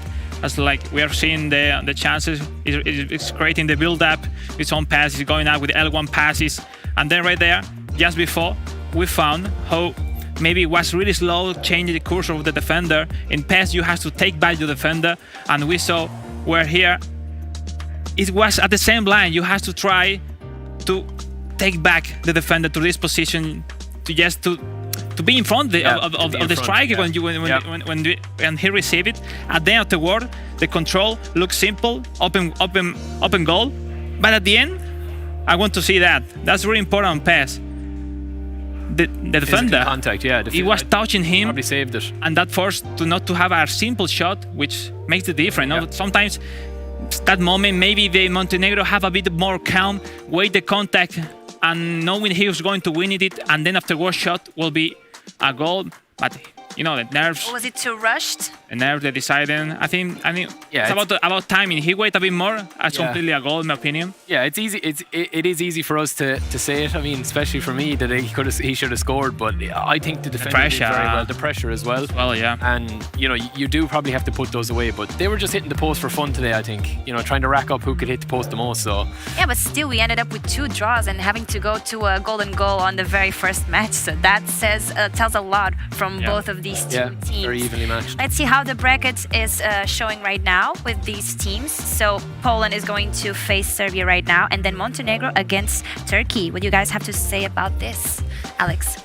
I mean, well, with respect to Marta, I mean, Serbia, one of the favorites. I think the most difficult team to face in this group, right? Yep. I mean, Kepa and Roxa, they are looking for take the championship this year. I mean, it will be awesome to see against Poland their performance. I think pretty nice. I mean, for the other side, Turkey, I think they has a lot to say in this tournament. Mukahid is a great player, and against Montenegro, we will see another great game. Shame that one of these two countries will leave the tournament. Let's see, Barry. I mean, yeah, I think Montenegro will favour themselves against Turkey based on that performance.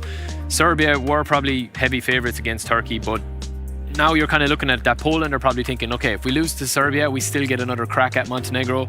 We've already beaten them. We didn't play our best. We can kind of beat them again. Do they want to face them again? I mean, with 2 draws and having to go golden goal, I mean, that's kind of. I would want them if I was Montenegro. Yeah, I would say, yeah, we can take these boys, you know. But Poland definitely didn't. I don't think they played to their strengths or played as well as they could have, especially. I mean, Montenegro didn't let them to play easily as less. No, I mean, now it's difficult, but they won. You know, it's like they're still having 2 lives today. Yeah, that's it. So that's a huge advantage. So I think I don't want to be in the position of or Turkey and or Montenegro right now. It's really tough. Well, that's competition like. So that's it. It is, and this is a match that we'll get to see the winner side later on this day. But now let's go to the next game that we are facing right now. So Croatia against Portugal will be the next match of the day, and we already know some of the players that are going to win. Totally unexpected, we just revealed the matchups, and Christopher is not playing. That's a big one. The first game, and I think that makes a lot of sense that we are seeing a really amazing team of Portugal. I mean, these three players are really awesome, and they can switch between them to see which the best. It depends the momentum, So I'm surely they will try, they will test it, they will warming up this morning. Probably that was the decided moment to switch between them. And even against players, they know the other team, so they are probably also selecting based on that. I mean, well, you were saying, like Alex was saying before it, that Barbosa is on fire at the moment. So I mean, that's why Christopher, I would have presumed Christopher would have played the first game, keep it tight, and maybe do kind of something similar to what Zico did in the first game for Poland. But I do think it's a good choice based on their form. Barbosa has been, incredible form lately, so that's going to be a cracking game. And I think Portugal are still slight favourites, but we will see what happens. Maybe they won't hit the post as much as the first game, hopefully, and more goals. Yeah, but the first match is Joker against... Spora 95. Exactly. It's a former footballer from Croatia first and second division, which is interesting to see how professional footballers still being gamers and still be competing in an official competition, a professional competition as this eEURO 2021. What about Joker? He's an amazing player. He played for Bovista of eSports. He has experience. I think he's a bit favorite in this game against Spora, and I mean that's important for Portugal. Then we will see Sapresic against Barbosa, the gunner, the player for Arsenal, which will be like the match, of this Croatia against Portugal. Yeah, I agree. I think the pressure is on Portugal to produce something here. So maybe Croatia, that might suit Croatia as underdogs. So let's see. And we have spoken about the players that we have. We've spoken about the teams, and now we want to know which team you are rooting for. So use the hashtag eEURO2021 - either Portugal or Croatia to let us know. We want to see you changing the energy crowd in the virtual stadium. We want to see who you are rooting for to reach towards the quarterfinals and then for the finals. And now that we have been talking a little bit about the players and the match that we are facing on, what are your predictions for this match? I mean, Portugal, right? I mean, it has to be. I think they are hungry now after don't to be here last edition. I mean, they are looking for everything. They are hungry for points, for victories, and I think they come in shape. And looking the place where they are playing right now in Portugal, it looks amazing. I think they will be really motivated, and I guess they will win this match. Yeah, I agree. I think it's a huge call, and it shows their intent to score goals and be aggressive early out. With Christopher sitting out this one, and they've got a fantastic setup, and for them to make that decision is a huge call. So. Yeah, I think Portugal. Excited to see that. Yeah. How it turns out. You were mentioned that Barbosa is on fire, and he definitely is ready to show us in the interview what he has planned for this competition. How did you and your team prepare for this competition? Well, the Euro is a very special competition. It's the second most important competition for me this year. Everything is defined by the Portuguese national coach. Sometimes we just only do a simple analysis about our opponents, about our opponent's style, what they do, what they don't do. And then just sometimes schedule friendly matches against other nations. And do the finals require more preparation and special practice from the team? Yeah, absolutely. It's normal now. We are in a try-hard mode.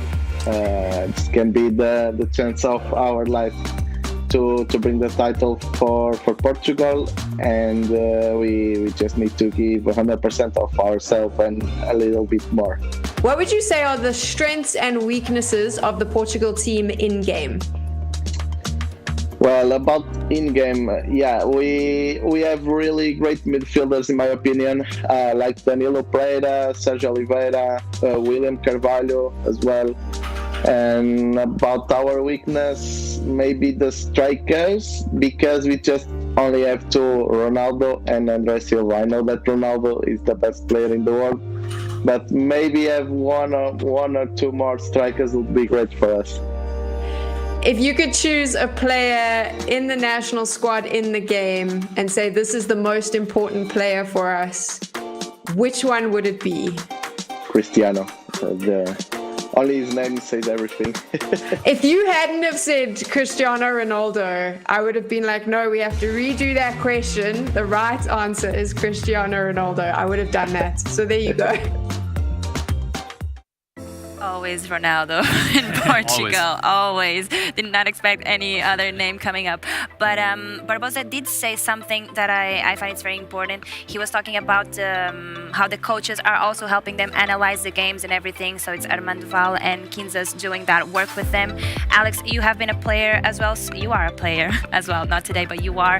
So you know the importance of the staff also behind the team. I mean, yes. I mean, and now we are playing every day. I think we are having more facilities behind us. Now, as players like psychologists, coaches, analysts. I mean, when you see them, it's a really good help. And sometimes we notice and we think now it's enough just playing. But the analyst part, I mean, the tactics, how to deal with opponent, how to react to some situations is really important. And Portugal have Gio Lopez behind them as a coach, and that's really important. All together, they will analyze all the stuff. Will be amazing. Now the Portugal side, everyone is focused on Cristiano Ronaldo. I think if they really find spices within, they will break the games finally. But there is some other players in the stat balance. Not to forget people at home that we are using the stat balance mode, which the overall rating of the teams are equal. So, but it's still players like Bruno Fernandes, Ruben Diaz, players which I really like in this mode, and I think they can take the next level of the game. Yeah, I agree. It's similar to the earlier game. I mean, Croatia have to stop Ronaldo really, and if you stop that, then you need to bring in the other players. You know, like your João Felixes, your Brunos, and maybe off the bench as well. With the stat balancing though, Croatia do have a really good chance. You know, Modric, a couple of them guys. It's going to be tight, but yeah, it is going to be a very hard, difficult game, I think, for Croatia. Yeah, totally. They have to show why they are here. I mean, and they are a good team, and they will face really nice Portugal, in my opinion.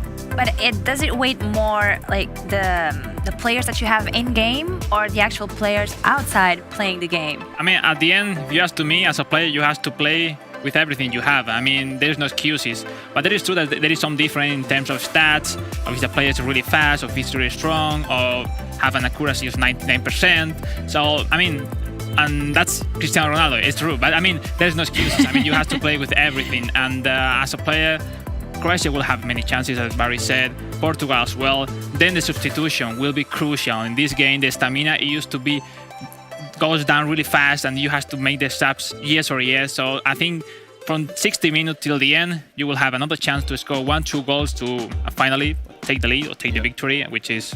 Yeah, I agree. It is, you know, these guys at this level, like they're all top class players, you know, they're like professional players. So there's a small, you know, there's only a small gap between them, if there is a gap at all. So it is a lot to do with what the players they have to control on the pitch. And when you do have Cristiano, I mean, he is going to do something for you, magic. And I think that could be a huge advantage for Portugal if they get over this initial hurdle of Croatia, get a bit of confidence, which is huge on this stage, as you will know. I think that's going to be a good start for Portugal. And something we haven't mentioned so far, so teams are allowed to have 4 players in their team, but right now Portugal has 3 and Croatia has 2. Would you say having more players makes more difference, or playing with 2 more and you being aware of their strengths more does the trick? Yeah, I would think that, like, I would think the big omission is Christopher, and I think they've made that decision. They've had that choice, and you know, to have the option to be able to say, nah, Christopher's going to sit this one out. I mean, he'd probably make most other teams, you know. So it's a huge advantage, I think, to have extra players. And it might tell that if you don't like your matchup, you know, you can switch it around and stuff. And Alex will tell you that as well. You can match up how you want, you know.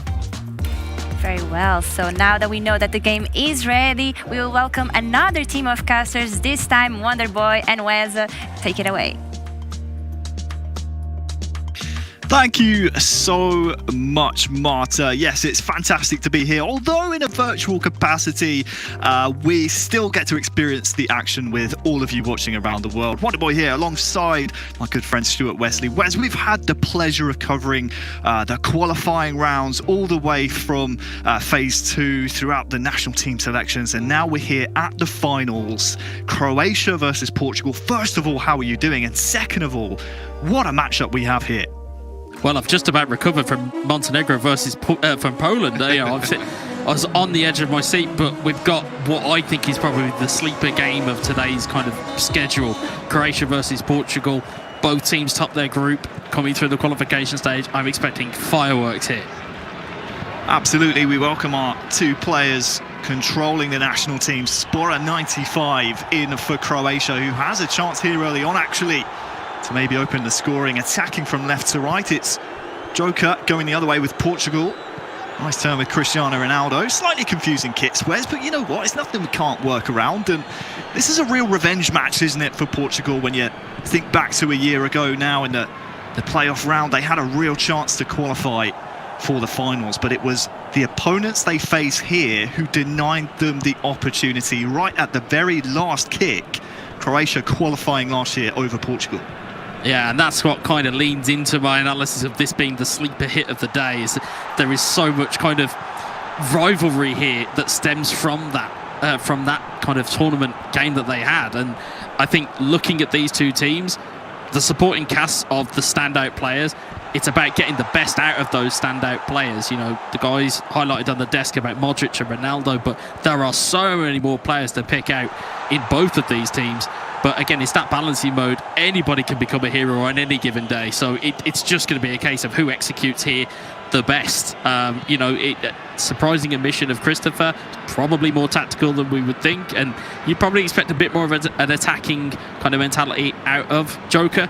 But again, Spora is no slouch either. So this is going to be interesting. Real chance as well for Cristiano to open the scoring.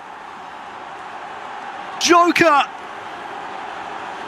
draws first blood here for Portugal. Who else leading the goal scoring charts for the real world Euros? Opening the scoring for Portugal here, it's 1-0. Whether it's virtually or whether it's in reality, you cannot stop Cristiano Ronaldo when he gets in that much space and he has that much time. It's really good build-up from Joker, just finding the inside passes. Croatia, again, just slightly over. It's a neat little flick, and I'm sure we'll see that one back in the highlights package at the end of the game, but it's a lovely little flick there. Just frees up the space, very nonchalant. And Ronaldo in that much space, that much time, he's not going to miss from there. And Portugal vindicated in their early going of their selection, and of course it was that man Bruno Fernandes with the back heel assist. So again, players that were highlighted at the desk, you know, that's why we get them in as analysts, people. Fernandes to Ronaldo, probably one of those combinations we're going to see throughout the tournament for Portugal. Looks like they've won themselves a free kick here as well, so relieves the pressure from the kickoff. But a great start for Joker, isn't it? Especially when you consider, again, we can't mention it enough, Portugal, their notable omission from last year's competition. Such a strong start from them is going to do them the world of confidence here. Yeah, I mean, they'd lost, what, one game in their entire qualification phase. They, you know, forced the reigning champions Italy into the, you know, the playoff groups. And again, they are right on song here as Ronaldo's in again. This Ronaldo takes the strike on, and it's gone wide of the target. Joker starting this match really, really lively. Through once more. Had a chance to square it, but instead went for goal. And that's not too far away, Wes. Yeah, it's a rare collector's item in the world of eFootball, Pez, in esports. Manual shooting, which is something I absolutely love, is that you have the full ability to get as much power behind it and you can really aim for the corners. It was just slightly off from Joker, but again, there's a chance you're going to need to take. Well, Joker had to be aware of that one. It's going to be a corner here to Croatia. Bora with a chance to deliver it in. Can't beat the first man though. Vlasic on the ball now. Spora needs to steady himself here. Perisic. There's a chance maybe to back heel it. Joker again defending well, but Bora's won the ball back and it's into Petkovic. There's the equaliser. The Croatian fans in the stadium appreciated that one. Equaliser for Spora, showing why Croatia won the qualifying group ahead of Turkey. And talk me through this one, Wes, because a slice of fortune, but sometimes that's what you need. Yeah, there's a little bit looks to get it back on the edge of the box. Wasn't quite cleared cleanly enough, but the ball finds its way through to Petkovic, who is the guy who we have always seen through last year's tournament, through last year's qualification, through this year's qualification, be such a go-to player for this Croatia side. Find themselves level. Spora will be delighted, and we go again, and we're back to level. I mean, this game looks like it's going to serve up goals in abundance. Free kick to Portugal. As we anticipated this one to be a bit of a sleeper hit of the opening round of matches. We still have plenty of eFootball pairs to play today and all the way through until Saturday here at the eEUROs. Thank you for joining us. Joker now could potentially strike back, but half an hour gone in game. Both players really showing that they're going to go for this one. Here's Vlasic.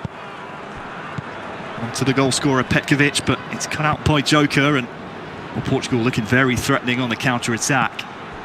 Who can they find? Gonzalo is, well, wrestled down on the ball. Defended well, though, by Croatia.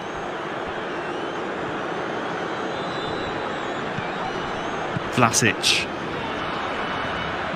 Mora here has a few bodies to find. Perisic. Back to Vlasic. That's a lovely one, too. And, oh, it's off the crossbar. So close to taking the lead. Danger not done. Barisic can't get there. His first touch lets him down. But what a chance this was, Wes. Just moments previous to this replay. Yeah, it was a massive chance. And again, we've said this time and time again, you don't get these games back. You don't get these minutes back. That is a golden opportunity, which I'm hoping that Croatia don't rue to miss, because again, they're causing trouble for this back line, and Joker's got to get a hand on this situation very quickly. But it seems like a more open game than if we would have saw, Christopher, we talked about the defensiveness and the tactical switches and things like that. It's a bit more of an open game here between Spora, and again, interesting tactic for Croatia to bring Spora in to start when you would have probably expected Saprasic to start and then Spora take the second leg. So interesting to see how this all kind of plays out, but there's little nuances in every tactical decision here. Early cross, looking for the man in the middle. Second ball won by the looks of things. Cleared well by Joker. Just 5 in-game minutes until half-time. Be a great time to score now. Perisic was the intended recipient there, but Joker cuts it out.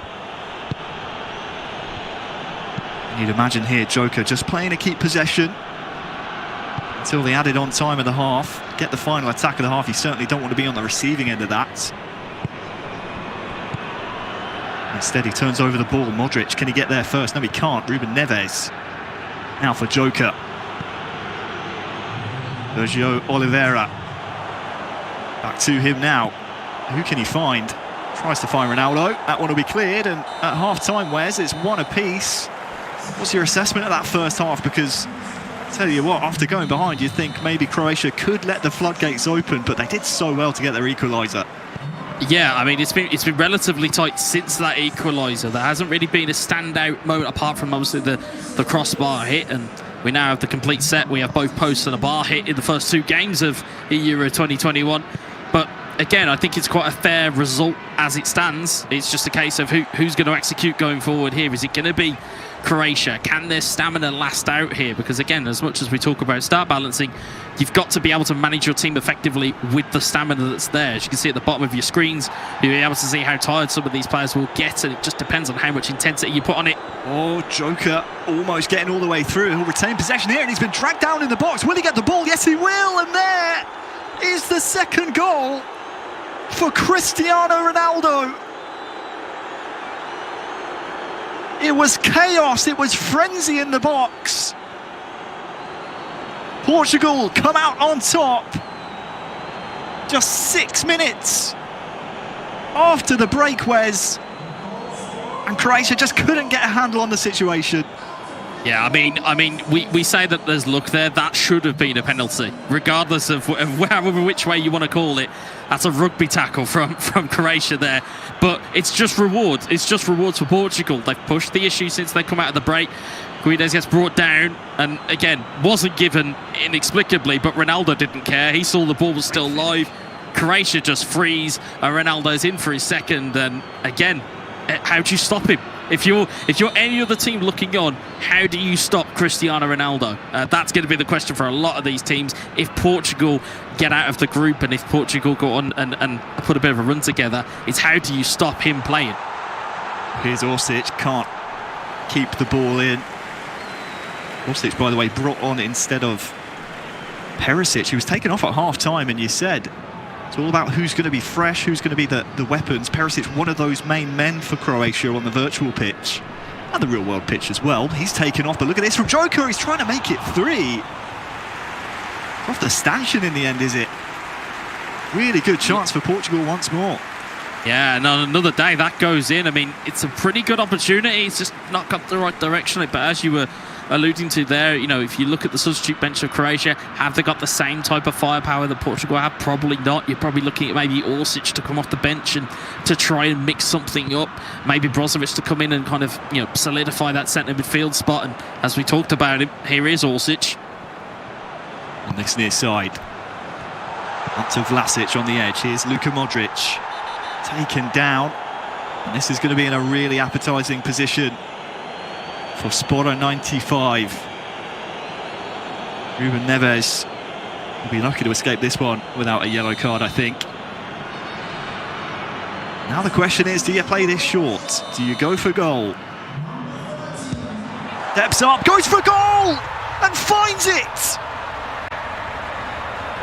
Luka Modric equalises for Croatia. Just before the hour mark. Didn't go over the wall. He went straight for power, straight for goal. And it's 2-2. The man who ages like a fine wine, Luka Modric, with an absolute thunderbolt. And again, it came from a little bit of gamesmanship. When you're in that free kick scenario, do you man your goalkeeper? Do you move too quickly? What do you do? Joker gets caught in two minds, goes to the manual. Spora, big bit of gamesmanship, and it's brave to put it in the opposite corner, but he gets all the rewards that he deserves for that. And now we're back to level again, and now it's going to be a case of who can react to this last half an hour. What changes can be made? Who's going to blink first here? Well, there's the hour mark. 4 goals already, 2 apiece. We thought this might be a goal fest when you look back to last year in the playoff groups. Croatia winning 5-4, and then the two nations drawing 3 apiece. There were plenty of goals that time around. Joker now losing possession. If you're just joining us, we do play 2 games. It will be an aggregate score. If they're drawn after those 2 games, we go to an extra game. Golden goal situation. And if you're drawn after extra time, it's all the way to penalties. Budimir back to Petkovic, who scored Croatia's first.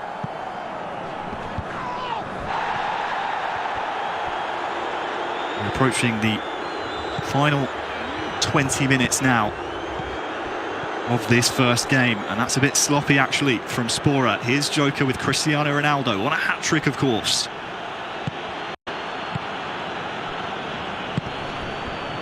Now's the time you start to think about those substitutes. Who's going to be a hero off the bench? Guedes. Lucky pass back to Neves, but he'll find Nelson Semedo.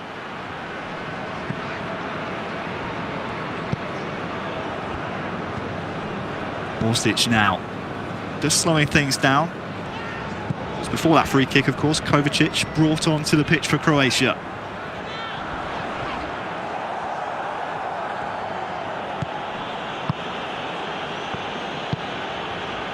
See as well from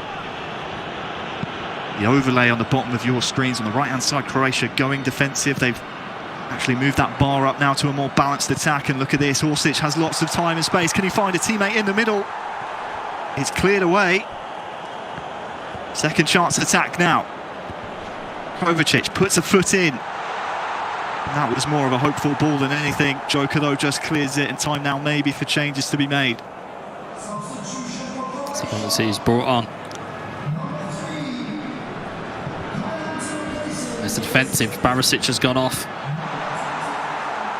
So was Nelson Semedo on the right-hand side. Rafa Silva's came on, and for those of you guys who are watching this from Pez all around will know full well the powers of play he's got. Orsic through, round the keeper, can he find the net?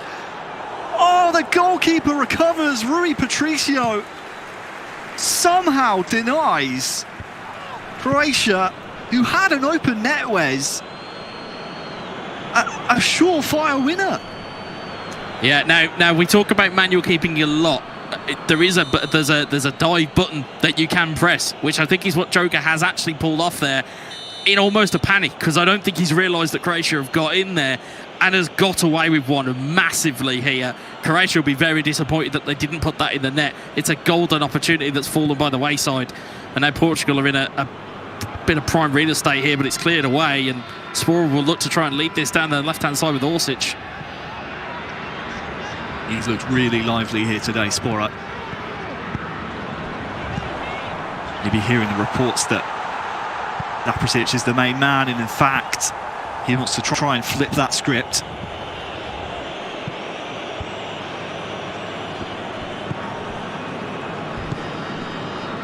Final 5 in-game minutes now. Joker up to Guedes. The referee's seen something he doesn't like, so this one will be a Portuguese free kick. And then Rafa Silva again involved.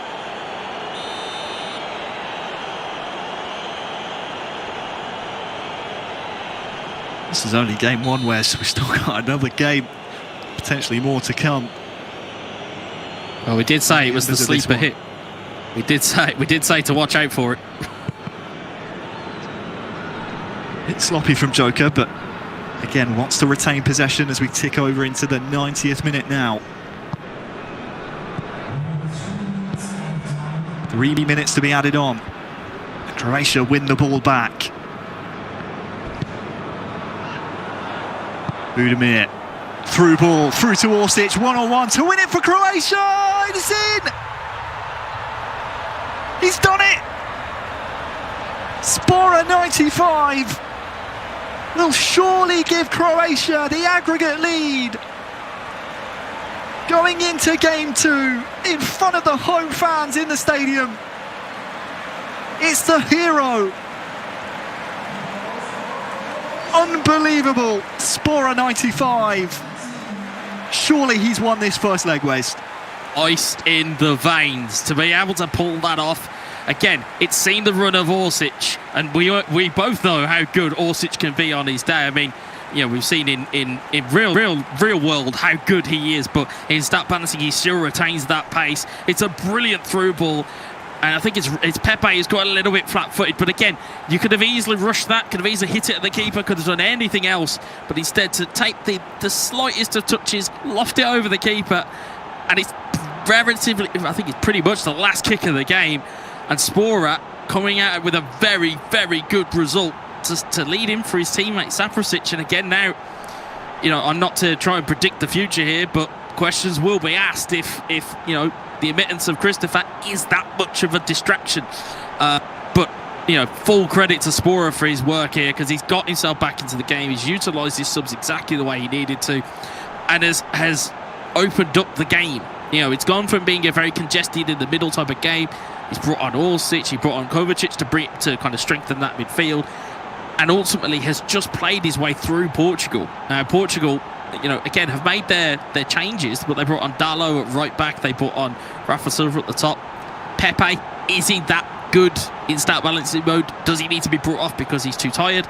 There's questions there to be asked for team selection, but ultimately Croatia are not going to care about any of those questions, because they're potentially going in with a 3-2 victory into the second leg, but there could be one more attack here. One last attack for Joker and Portugal. It will be a free kick to them as well. Extended pause after the goal, for the express reason you just want as many bodies up the pitch, because there's only time for one last free kick. Ruben Neves over it. Wally played short, and it will be Joker here. There's one last attack, and well, anywhere will do. It's cleared by Croatia. Anywhere will do. And the first leg, surprisingly to some maybe, goes the way of Croatia. A wonderful game to start us off in this, just the second game of eEURO 2021. It's that man right there, Spora 95, who has, well, I mean, he's done it. He's done his job for Croatia, Wes. Yeah, and that's a, you know, we've seen it from Croatia. You know, we've seen the industry that they have. We've seen their resilience over both last season's tournament or last year's tournament and this tournament. In terms of the qualifying stage, we've seen their powers of recovery. They don't go away, and that is a great trait to have if you are, you know, an esport player, especially for the likes of Croatia, who, granted, on paper might not necessarily have the greatest of teams, but they certainly know how to use the players that they have, and that is the beauty of stat balancing, is that if you are, you know, drilling, as Alex said, and things like that, if you're able to kind of drill and play it like that, then you're able to then kind of put that team together, utilize those kind of those weapons that you have, and ultimately you're finding how these teams play. Because some people might go, oh, well, everybody just plays 4-3-3, everybody just plays through the middle. Instead, you can find ways to play that complement the team that you have. So, you know, for example, with Portugal, they have Ronaldo. They have a very focal, you know, jewel in the crown, as it were. But you need to find the pieces that go around him to make him play in a particular way. Now, of course, we saw 2 goals from Ronaldo, but it's more the defence that's a bit of a question. It's more the timing of your substitutions is more of the question. And I'm sure Alex and Barry and Marta will go through that kind of those bits and pieces in the studio as well. But those are the bits you've really got to look for, and those are the difference makers here, realistically, because it was the subs that really told. It was bringing on Kovacic at the right time, bringing on Orsic, and all of a sudden the game just started to just open up because players started to get tired and people started to find space, and that all in all led to a brilliant result for Croatia.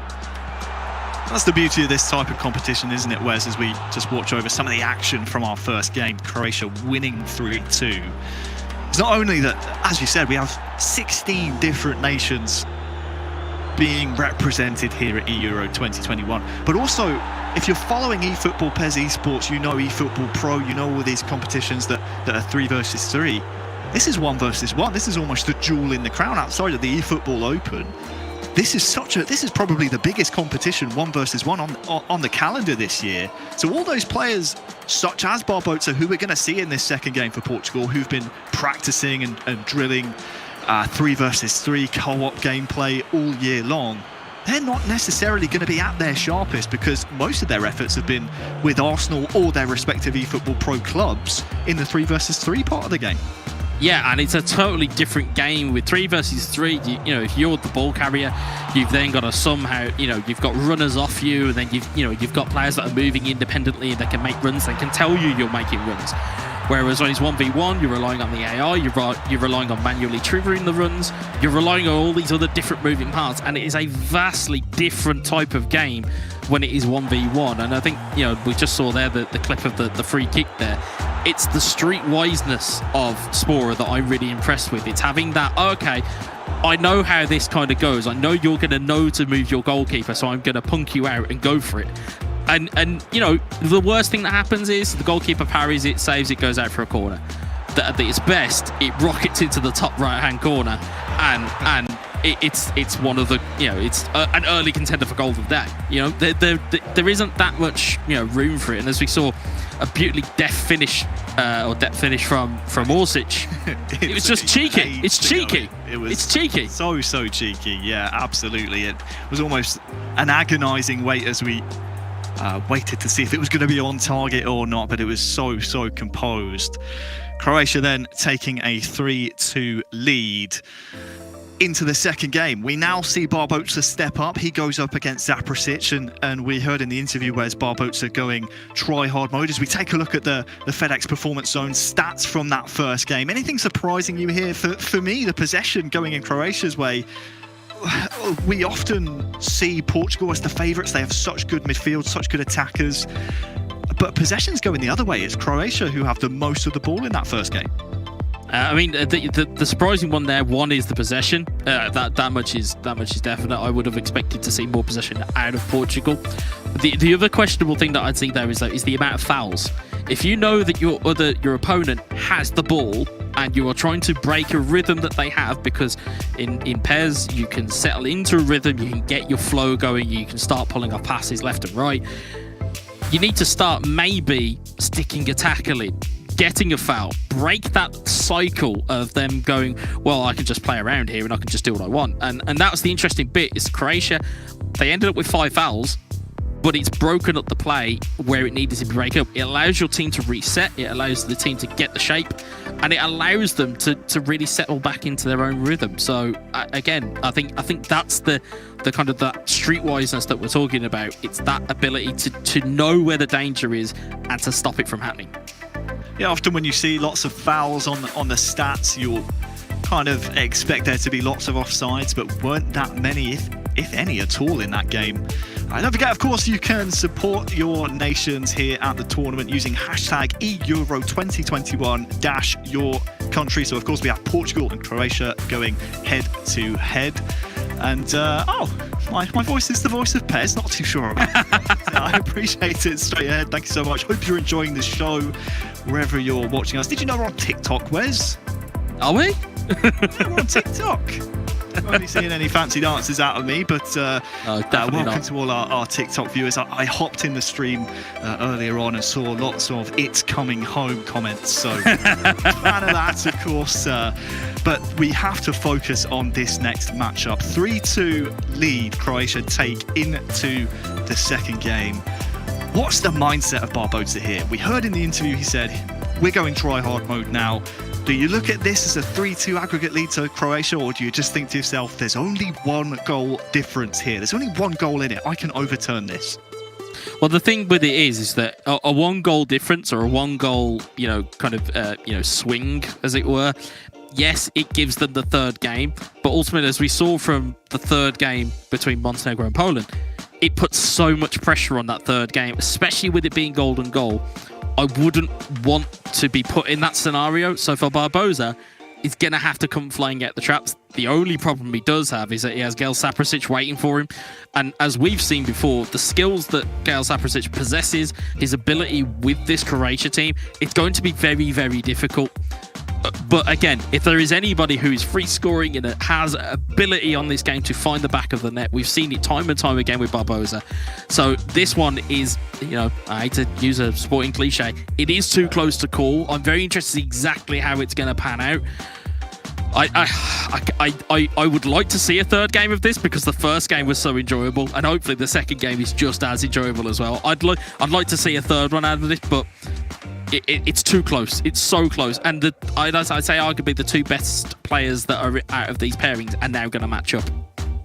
I'll tell you who won't be enjoying this viewing, or maybe they will be, are the two other nations in this group. Of course, we still have plenty of PES to play today. We have Spain versus Germany coming up. We have France versus Italy. Huge matches, so please don't go anywhere. But the other two nations in this group, Romania and Russia, do you think they'll be happy that Croatia are taking a lead into this second game and potentially might even go on to win it? Or do you think maybe they'll be a bit disappointed that they might have to play Portugal in that losers match in this group? Well, I think if results stay as they are, I think it's going to turn that Romania-Russia game into a must not lose. And again, that puts its own pressure on it, because you look at it then and go, well, we didn't expect Portugal to be in this position. We're going to now need to up our game. Now, the thing that I would say probably maybe when we looked at the rundown of the groups, where we were talking about, Romania and Russia and things, and as much as I appreciate Barry and Alex on the desk, Romania, we must not forget, were semi-finalists last year. Yeah. They had a almost Cinderella-like run, and they won a lot of hearts and minds, especially for me being a neutral, because England never got here. They were kind of my go-to team. They were my team of going, do you know what, actually, they play that brand of football, they're exciting, they don't give up, they have a never say die attitude. That's going to be the key to that game, is can they execute there to stop themselves falling into this trap? And more importantly, we could still see a turnaround from Portugal here. So it's all up for grabs. It really is. We definitely could see that when you look back at Portugal's performance, the way they bounced back after not making the finals last year, being drawn in a group with the reigning champions Italy, qualifying ahead of them. Certainly possible for them to overturn just the 1 goal deficit here against Croatia. As we take a look at the virtual Wembley Stadium, it will be our scene for this second game. Thank you for joining us here at eEURO 2021. I've had a few people ask me why it's called eEURO 2021. Well, it's because we were able to play eEURO last year. Barbosa trying to start early on, so it would be a bit silly to call it eEURO 2020 because we've already had that, whereas obviously the real world Euros didn't take place last year. New players on the virtual pitch behind the sticks. It's Gels Zaprasic in for Croatia, and it's Barbosa of Arsenal playing now for Portugal, with it all to do. Croatia attacking from right to left, and look at this. Budamir's through for Zaprasic. It's a wonderful ball. He's essentially through one-on-one here, goes for goal. In the end, just took it too close to the goal. The defenders closed really well, went for the near post. The keeper had it covered. Yeah, the manual goalkeeping had it covered. He moved too close, and he had such a when you see that back, and I'm sure Alex may or may not pick that up in the highlights. He had such a space to aim at there to get it in the opposite corner, but unfortunately didn't find the net. Header one, but came nothing from it from the corner. So Barbosa now, first real chance to see him try and counter here. Ruben Neves finds Bruno Fernandes now. Still has work to do here through one-on-one. Can he finish? Yes, he can! Of course he can! The aggregate equaliser now for Portugal. Bruno Fernandes in the opening 10 minutes opens the scoring, and Zaprasic will be kicking himself because he had a near identical opportunity up the other end.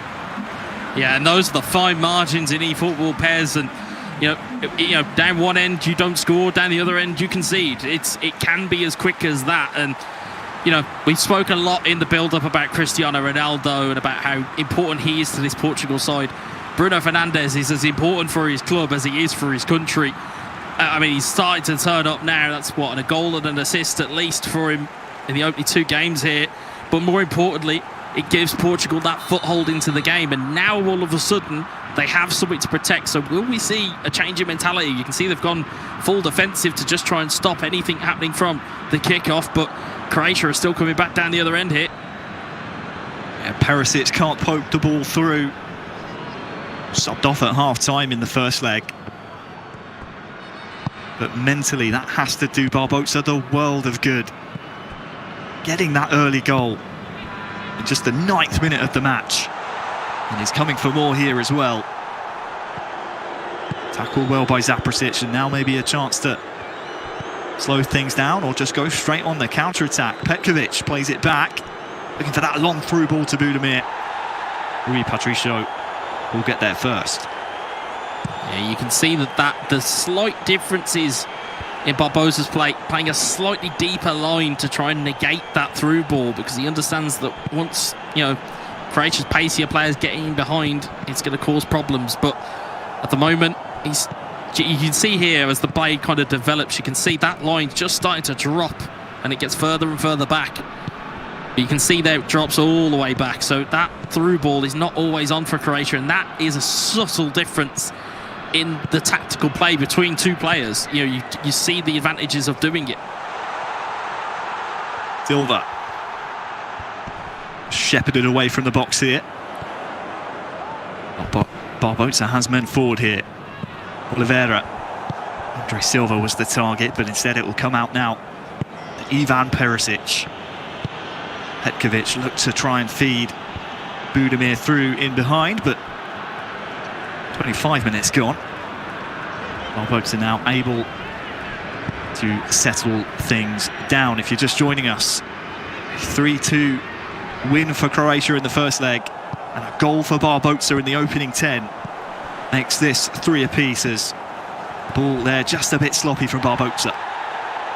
Yeah, you can see tactically going up the other end as well, the differences that Portugal are employing here. Barbosa playing Ronaldo up the left, he's playing Andre Silva through the middle. So it's almost like he's waiting to have that pass on again to leave his best player the opportunity to shoot. Of course, Ronaldo's stats in-game are very, very good. Oh, such a close opportunity there. Half an hour gone. We'll see if this took a nick on the way through. Fernandes forced out wide here. No, I don't think it did. Real chance there for Portugal. Yeah, Sergio Oliveira had a very, very good season domestically. I think that's why he's earned his gold up to the Portugal side. Very, very good midfielder out of the Portuguese league. Just couldn't quite find the finish though. Of course, we talk a lot about Portugal being the notable omission from last year's tournament. We often forget that Croatia made it all the way through to the quarterfinals, the final 8 nations. One of the surprise packages for sure. And they're showing why here. 3 apiece on aggregate against Portugal. Vlasic now. Petkovic, just the wrong side of the defender there. Budimir just being slightly isolated the last couple of attacks here for Croatia. Saprasic will need to try and get him back into the game. It's going to need to be a tactical switch here from Croatia. That deep ball just not quite working in the same way. Oh, it's come through to Silva. Good save. Win the ball back, uses his strength well as well. Crossed in. It was Cristiano there, trying to get some acrobatics onto the ball, but 5 minutes till the half. A half that you would definitely say Portugal looking the superior nation. Yeah, they certainly seem to have their tactics down and seem to have negated this play of Saprasic. And although what I would say as a credit to Croatia is, although they've conceded, they've then not gone on and conceded. It's not dominoed, and they're still in this game. Perisic, Budimir, oh, good save. Rui Patricio denies what would have been the go-ahead goal. Still a chance before half-time. Perisic to Modric. Budimir was the man waiting, but that will signal the end of the first half of our second leg here. 3 apiece. And Portugal, well, there's changes to be made at half-time, Wes, but what a couple of games we've had so far. The momentum certainly with the Portuguese, but as you said, Croatia always looking threatening. Yeah, and that's the thing, is that like a 1-0, you know, again, it is probably the most vulnerable lead you can have in football. You know, the next goal is absolutely critical to the kind of the balance of this game. As you can see, long ball trying to go there, and it's back to Patricio, but you can see that Croatia now, it's now going to be about using those substitutes. Is Petkovic going to come onto the field? Is Orsic going to come on? Is Kovacic? Will Saprasic employ the same type of tactics that Spora did to get a result? But I get the feeling that Barbosa is employing a completely different set of tactics that Joker did. So it's, you know, it's not a cookie cutter. It's not going to fit it. They're going to have to do something that is going to affect this rhythm. Maybe throw a tackle in, get a challenge in, make them know that they're there. Andre Silva. Well, it's going to be a free kick here to Portugal. Bruno Fernandes just got clipped there. This is a really good area of the pitch. I mean, we saw in the first game Modric able to rocket one past the goalkeeper.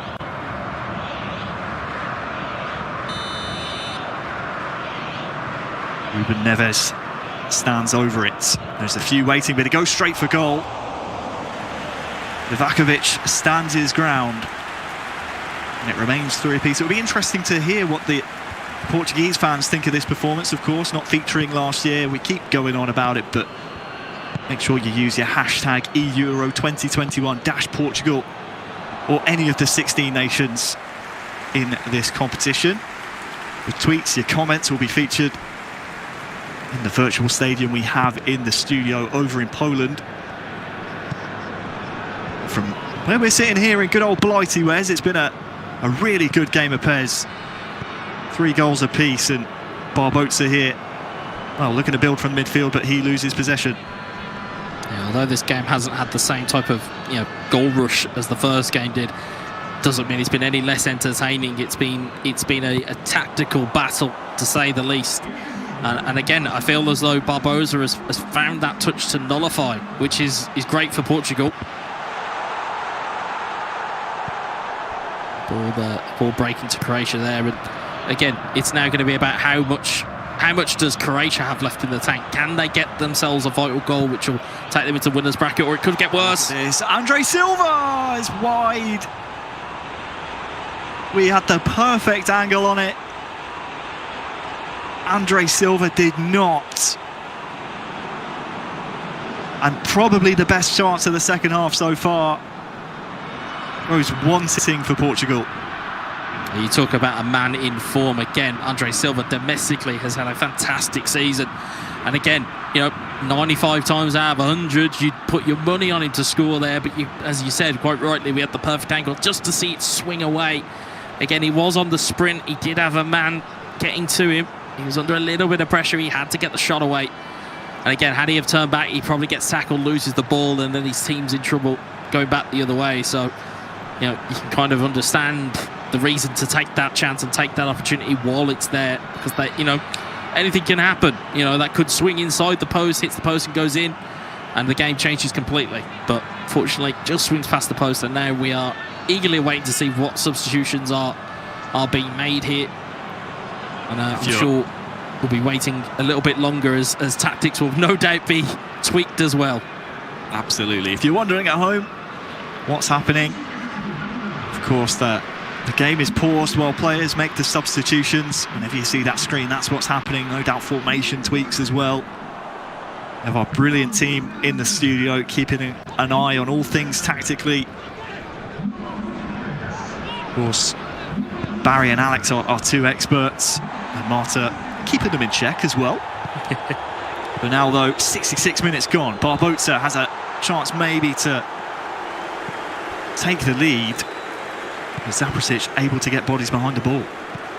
Yeah, well, you can see the substitutes that have come on. Renato Sanchez has come on, João Felix has come on, and Gonzalo Guedes has come on as well. So, three very able-bodied players and three very gifted individuals on a football field. I know that Barry had alluded to João Felix being introduced at some stage. It's good to see him get on the field, because in eFootball, Pez, one of the better young players out there that can really do damage, and especially in stat balancing, of course, it makes the world of difference if they are good to start with. But we'll see if that really rings true, as we saw that Croatia brought on Orsic, who was such a pain in the side of Portugal in the first instance. You can see a foul given away there. It's a cheap one for Ronaldo. But, we'll have to see what effect these substitutes have on the game. ER7 into the book. All lofted into the box. And where's your mental game out here if you're Barbosa? Yes, you're winning 1-0. It's 3 apiece, but Zaprasic hasn't really offered you up anything to worry about. Dare I say, almost looks nervous. Do you think this is here for the taking if you're Barbosa? I think it's anybody's, because of the scoreline being the way that it is, and because of the deficit being the way that it is. It is literally anybody's. If Barbosa goes and scores now, Portugal win, they're through to the winners bracket. If Croatia go and score, Croatia are through to the winners bracket. It's that close, and it's, again, there's going to be nerves here, regardless of how confident these players are. You're on the biggest stage of the season. That we can't mince our words here. It is the biggest stage of the season. You've got to perform. Oh, header in, cleared. Looked like off the line by Croatia. Danger not done. Renato Sanchez, João Felix, tackled well by Zaprasic, and a chance maybe for a counter here. Orsic, Kovacic is just unable to find his striker there. Petkovic was lurking. Final 10 in-game minutes, you'd say probably a goal now. Wins it for either nation. 3 apiece on aggregate. If it stays this way, we'll go to a third golden goal game. Sanchez looking for Ronaldo. Luckily for Livakovic, he's able to gather that one up.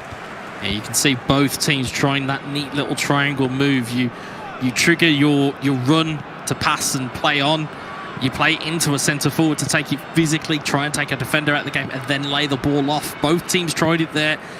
Portugal got closer than Croatia did, but it's still not good enough. Ronaldo. Guedes. Boats are starting to build now. Bruno Fernandes. Guedes, will he get there? He will. Back to Fernandes. Will he pull the trigger? He will! And win it for Portugal! 4-3!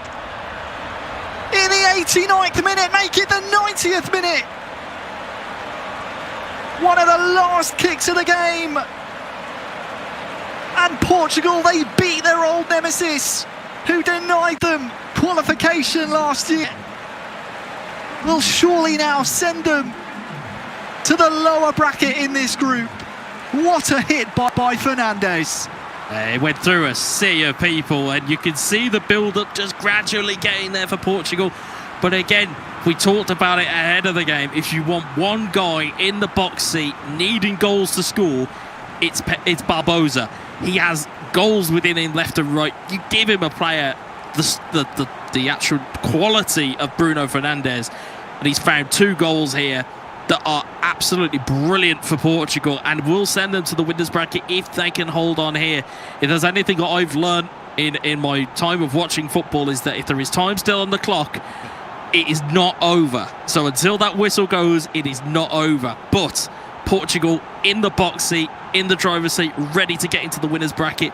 Croatia got to find something now, got to throw bodies forward, got to get themselves into this. Well, what a performance by Pedro Barbosa. Before the game, he said it's time for try-hard mode. Came into this second game needing at least a goal, down 3-2. Boy, has he delivered. He's renowned for his emotional celebrations in the eFootball Pro League. He would have been screaming about that one. Danger not done though. Barisic. One of the last chances here for Croatia. Anywhere will do here for Portugal. And that is in the perfect position. It just dribbles agonisingly to the corner. It's gone for a corner. It will see a final corner, but Portugal from 3-2 down will win 3-4. Unbelievable. What a performance by Barbosa. I mean, what do you say, Wes? What do you say? Portugal are the winners, they advance, but they had to do it the hard way. We talk about powers of recovery, we talked about resiliency and a never say die attitude. I mean, that could easily now apply to Pedro Barbosa and Portugal. You know, the fact that they were in trouble. Let's not, let's call a spade a spade. They were in trouble from that first leg. Barbosa stuck them out of a hole here and has got them into the winners bracket, which is, again, you now have a little bit of a luxury in the fact that you can lose your second game but still have a chance of going through. So, if anything, that could be a weight off of Portugal's shoulders. As you can see, Croatia's chances here. Absolutely a wonderful game. 3-2 to Croatia in the first game, but aggregate score is all that matters. Portugal win 4-3. We'll be back after this.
how it tastes. You can tell me how it tastes. You can tell me how it tastes.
Vivo. I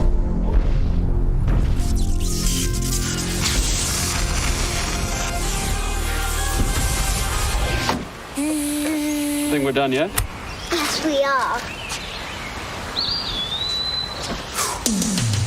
Introducing the all-new Volkswagen Id4. Created net carbon neutral. 100% SUV, 100% electric. Volkswagen.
Do you miss the energy of the crowd?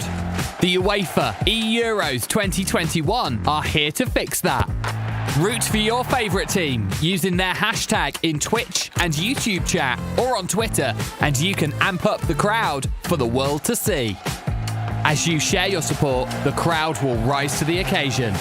Get involved and be a part of the beautiful game.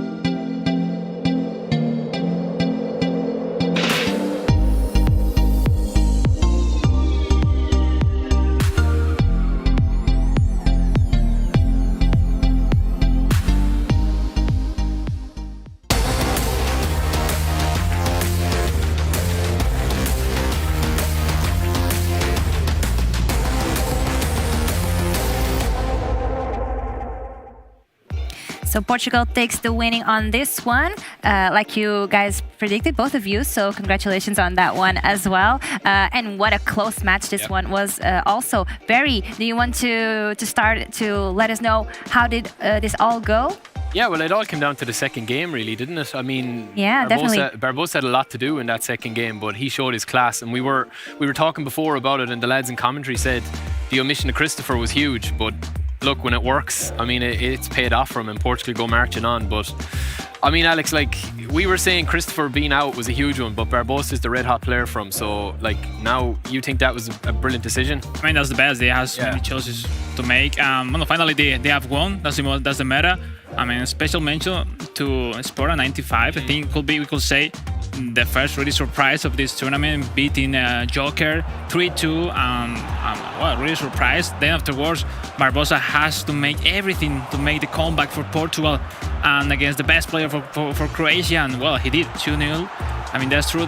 Surprising, he had some chances to maybe be closer on the rest of the game, but well, Barbosa with that last goal, Barry, how was it? It was in which moment? Yeah. A few minutes for the finish. Well, that's what separates. You know, he needed to score. He didn't want to go into a third game, and he just, he just wanted to finish it there and then. And Barbosa was very on top. I think Spora in the first game had done all the hard work, but I think the second leg, Barbosa did show, that he is one of the best players. He's a warrior. He's a totally warrior. He's pushing until the end every game. Yep. That's he said awesome. He was going to go try hard mode, so he did. But that's why you also believe that the choice from Croatia was also done like this? Yeah, I guess so. Yeah, I mean, Spora, like, he couldn't have done much more in the first game, could he? I mean, even winning was amazing. It was really amazing. I mean, we saw Joker maybe with some mini mistakes in the defense, which makes you, to concede some goals, which is really important. We told that before. You have to concede the minimum mistake possible, and well, we see there at the start, at the end, Barbosa were clearly much better, not surprising, and chances. And got it. But that's tough. At least they won by one goal in the 89th minute. It's like everyone is suffering in this tournament. What's happening? It's like no one is winning by 3, 4, 5 goals. I mean, but that's amazing. I think people at home are enjoying the game. These two games, I think you guys could agree. I mean, they were more open. They were not really defensive teams. And I think the fans will love that. But it depends the rounds. You were aiming towards the goal. Yeah, exactly. I mean, let's see. I mean, now excited for the upcoming games. Portugal looking to this afternoon to meet in the winners' games of their group, and Croatia goes to the lower bracket and try to survive for the next days. Yeah, but they showed us what they're capable of, so that was going to be definitely a good game to watch as well. So, Alex, you prepped us the winning goal for Portugal team, correct? This time Barry found one which is really interesting to see, so we will see at home. Join us. Yeah, so we can both talk through it, but basically this was the winning goal. So as we play it through here, you're going to see here, like, it's the little things that Barbosa was doing here. We're going to stop it here, just rewind it back a little bit. You can see the little flick here, just to get a bit of space, just to open up the defense. Makes simple, but how important it is. Yeah. Well, it makes the AI defense kind of like stand still for a little second, and then you're going to be passing the ball in. It's patient ball in, drags the defenders out, and then he's thinking, where's he going to put this? Is he going to go run it straight to the keeper? Is he going to far post it? Is he going to go back? And then you get the fake shot here, which again, these guys, the IQ they have to be able to do this, 89 minutes on the clock, just to be able to pull something like that off. And then you can just see that it nestles into the bottom corner as we play it on through. And Bruno, one of the guys we said what to watch out for. Obviously, Ronaldo did the business in the first game, but Fernandes is a huge player as well. And as Alex said, it's small margins, and this is what separates the games, I mean, that's for finish. I think this is really important. The player, when we see them, they really don't think about what they are doing. It's like, it's everything really natural. That's what I was going to ask. You have to be like that. I mean, you have to take the difference. I mean, we saw in this chance, it's 89 minutes. It's like we saw the Croatian player going behind their timing of Barbosa, and every time it's like he can't anticipate what Barbosa were going to do. I mean, at the end, that shot Barry. Yeah. Well, that's it. I mean, it's just to take him out of his comfort zone a little bit and keep him guessing. And Barbosa is one of the best at attacking in the game. So that is obviously going to be something that they'll continue on throughout the series. And the next teams will have to be prepared for this kind of last-minute strategies, right? So let's go over to the bracket to see how it looks like right now. So Portugal is going to face Romania next, and then Croatia against Russia. How would it go for Croatia against Russia, Barry? Yeah, I mean that's going to be. We probably didn't give enough respect to Romania at the start of the game, and I know Wes and Harry were saying, that they got to the semi-finals last year, if I'm not mistaken. So we probably kind of crept under the radar, even with us here analysing them. I think they're going to give Portugal a big game, but Croatia and Russia again. Did we see enough of Croatia to kind of, have they enough for Russia? I know Russia have a very good squad with the stat balancing, but I think Croatia is strong. Exactly. I mean, the stat balance Russia was really nice. I mean, I think they just lost in golden goal against Romania. Romania, don't remember that last year they were semi-finalists of this tournament, and they just won in the golden goal, a goal of Urma, the player of Schalke 04. I mean, everybody's suffering against everybody. It is true right now. Romania against have Portugal. To decide on a golden goal, right? Yeah, exactly. It's true. And the most common teams, I mean, the favorites, they are in the final of this group, Romania against Portugal. But come on, it's like, if you lose in that position, then you have to face back Russia or Croatia, and you will suffer a lot. So it's really important to go today as a champion of the group, then be relaxed tomorrow, be chilling and analyzing your games, the opponents, and then ready for the Saturday. So. Yeah, exactly, but still a lot of games to watch today. Let's go for the schedule to see what comes next. So right now it's going to be Spain against Germany. We already heard Alex celebrating on this one. Needs to stay unbiased. I've been telling him all the time, but. And then we can see in the second half there will be already the winning groups games starting to happen. But for now we still have to close Group C and Group D with Spain and Germany and France against Italy. What can we expect, boys? Every game looks amazing. I mean, and it's not just because Spain plays against Germany, and then we have France against Italy. That's huge. And then the winners champs of each group is like Barry. Yeah, and now till the end of the day, we will enjoy it as kids, I think so. Yeah, I mean, this is everything you could want. Every game like a final. Every game's like a final, because these guys know that if they lose their first game, they're into the lower bracket. Anything can happen. We saw Portugal had a scare there. Croatia were probably slightly, not as favoured as Portugal, but anything can happen. And I think that Spain and Germany is going to be, a cracker. It'll be very interesting to see the matchups, and Alex will be able to give good insight into the matchups there between the guys. But squad-wise, I would probably say Germany might have a slight advantage on the pitch with the players.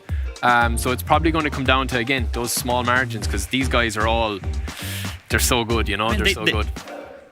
They could be really similar teams in game, in terms of they don't really have a superstar in attack, but then they have everyone is really good in their team, the keepers, the defender, the midfield. So I think we could see a really tactical game between them, where the nerves not to make mistakes, try to throw out the ball in the defense, not to lose it early in the back, will be crucial. I don't know, I mean, first game of everybody, you feel like they are some favorites, but you don't know really how will be their performance today. So we have to see them first. Alex is super excited, and if you guys are also excited, then at home you can support your teams by using the hashtag eEURO 2021 -Spain or -Germany. For Alex, definitely -Spain right now.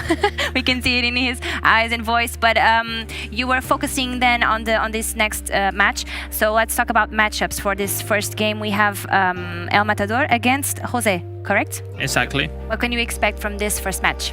Well, Jose is probably going to take this challenge on. El Matador has huge experience. I mean, he's been around the block a long time. So I think Jose will look to get out early. I mean, Alex knows these guys better than anyone, obviously being teammates. So, I mean, Jose will probably target this and say, yeah, okay, let me have a good, solid performance here. And let's see if I can give, his teammate Miguel Mestre a really good chance of getting through. But El Matador is no joke either. I think this is going to be a cracker. I mean, all of them are really hungry. I mean, the 4 players that are in this matchup, they will be really hungry to win. I mean, the expectative on these countries are win the championship. So, I mean, the team who lose today will be really frustrated at the beginning of the tournament, and I see Jose really comfortable on their game style. Matador as well. I mean, they are really tactical players as well, very technical in some part of the game. I mean, less goals, more strategy. I mean, I see today Spain have some chances between 60 and 90 minutes with the subs. Germany during the game will be consistent during the whole game, but let's see. We saw from the first games 3-4 post. That post goals in, everything changed. So I mean, players are also nervous. We have to also count with that, not only their expertise but also the nerves and intensity on the field. I mean, from the thing for the players, well, starting against Germany or Germany starting against Spain, I think from very beginning you have to start at maximum. There is no chances to fail at something or not to be really focused on your goals. So I mean, that's better for the player to really spread and show their best from the very beginning. I agree. I mean, at this level, it is, that is what separates the players, is who can produce it, and these guys have great experience, but when you're playing for your country, it's a different story, I think. Yeah, and we have, let's see if Miguel Mestre has the same passion that you are showing right here. He's up for the interview. How did you and your team prepare for the competition?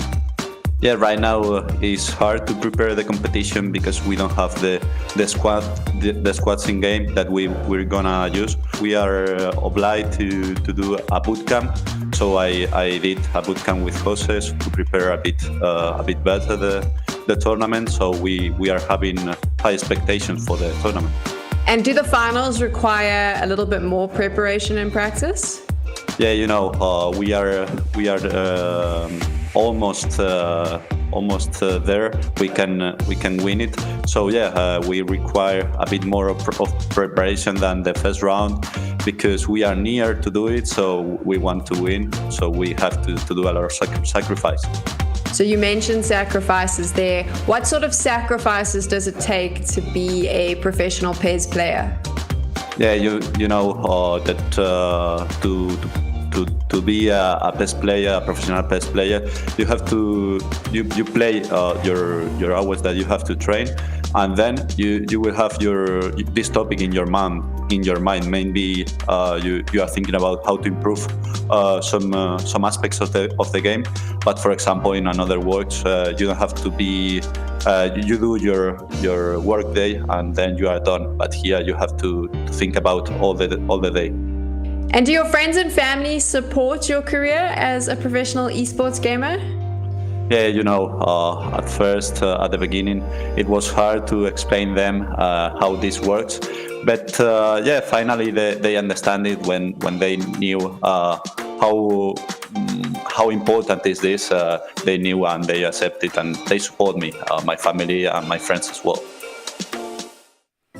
It's so important and so great to see that families support their kids, the players, and watch the competitions and give them support. Exactly, it's huge. Very, very important because, as he was saying, there's a lot of sacrifices involved as well. Do you also feel that, Alex? I mean, you have to stop to do some other things just to train, to prepare competition. I mean, you have to reach in life and also in esports. I mean, if you want to be professional, dedicate, and prepare to be in the World Championship, the best competition, I mean, you need a lot of sacrifice, and especially for me at home, I will approach the moment to say thanks to my parents because they let me from the very beginning or started to understand how it is to be a gamer, and if it's not because of them, it will be really impossible to be like this right here, right now. Same with Mestre.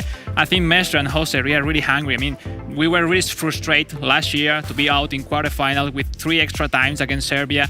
And I think they are able to do. They are able to be the best. They are able to be the champions. And I see as Mestre, if Spain goes well as the MVP of the tournament, let's see. The tournament goes long, still the beginning, but let's take a look. I mean, Germany is in front. Is everything possible today?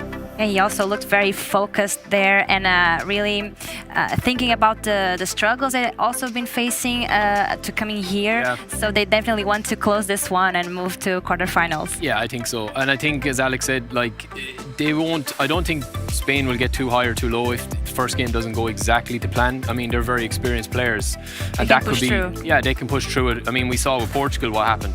There's all to play for over the 2 games. So I think Jose is a great player and Mestre as well. I mean, really experienced one. Yeah, very experienced. Matador as well. They are playing the whole life PES. So it's like the amount of hours these guys play, as Mestre said, like the dedication is exactly. Crazy, so. There's a great game coming up ahead. So Spain against Germany. Let's toss it off to our casters, Demon and Renee. Thank you very much. Yes, and since we've got Alex on the desk in the studio, being a bit side, well, can't live in Germany, so Deutschland! We're going to get behind them, I guess. We'll figure out how it's going. You know what? These guys had a tough time to get here in the first place. They finished second in their group. They had to come through the play-ins. You know, Germany have had to play more games than Spain, no doubt, to get here. For sure. Whether that's warmed them up, you can see the guys, obviously, they've all been pulled by their federations with the support, you know, trying to get them together. And now, of course, Spain coming into this one. Alex was playing for them last year. He was there, and it was a tough task as they came up against a very fierce Serbia, who are going to be continuing that way. We'll see later on, of course. They've already won their first match against Turkey, but right now, Germany up against Spain. A massive game. Jose versus El Matador. Yeah, and we've talked about this group: Spain, Netherlands, Germany and Greece. Group of death, according to many. I would agree, although we have a group with Italy and France as well. Now it's Spain on the ball. It's Jose Carlos Sanchez Guillen on the ball, the 28-year-old former physical therapist, but now full-time e-sporter for Bayern Munich, of course, with the likes of Alex and with the likes of Miguel Mestre, who we will see play later today because they only have 2 players in Spain. Now up against Germany, obviously El Matador, that's Mike Linden, the most experienced veteran player in this competition, 36 years old. He's been around the clock, and he's seen his fair share of pass action, I'd say. I don't know where he's playing, but it's a nice bright route, that's for sure. Wow, ball just flashes across the goal. Nobody able to get the head on that. A tight one to the near post. Flicked on header, and nobody able to react to that. And Manuel Neuer sees it go by his goal and keeps that clean sheet. Yeah, indeed. El Matador on the ball.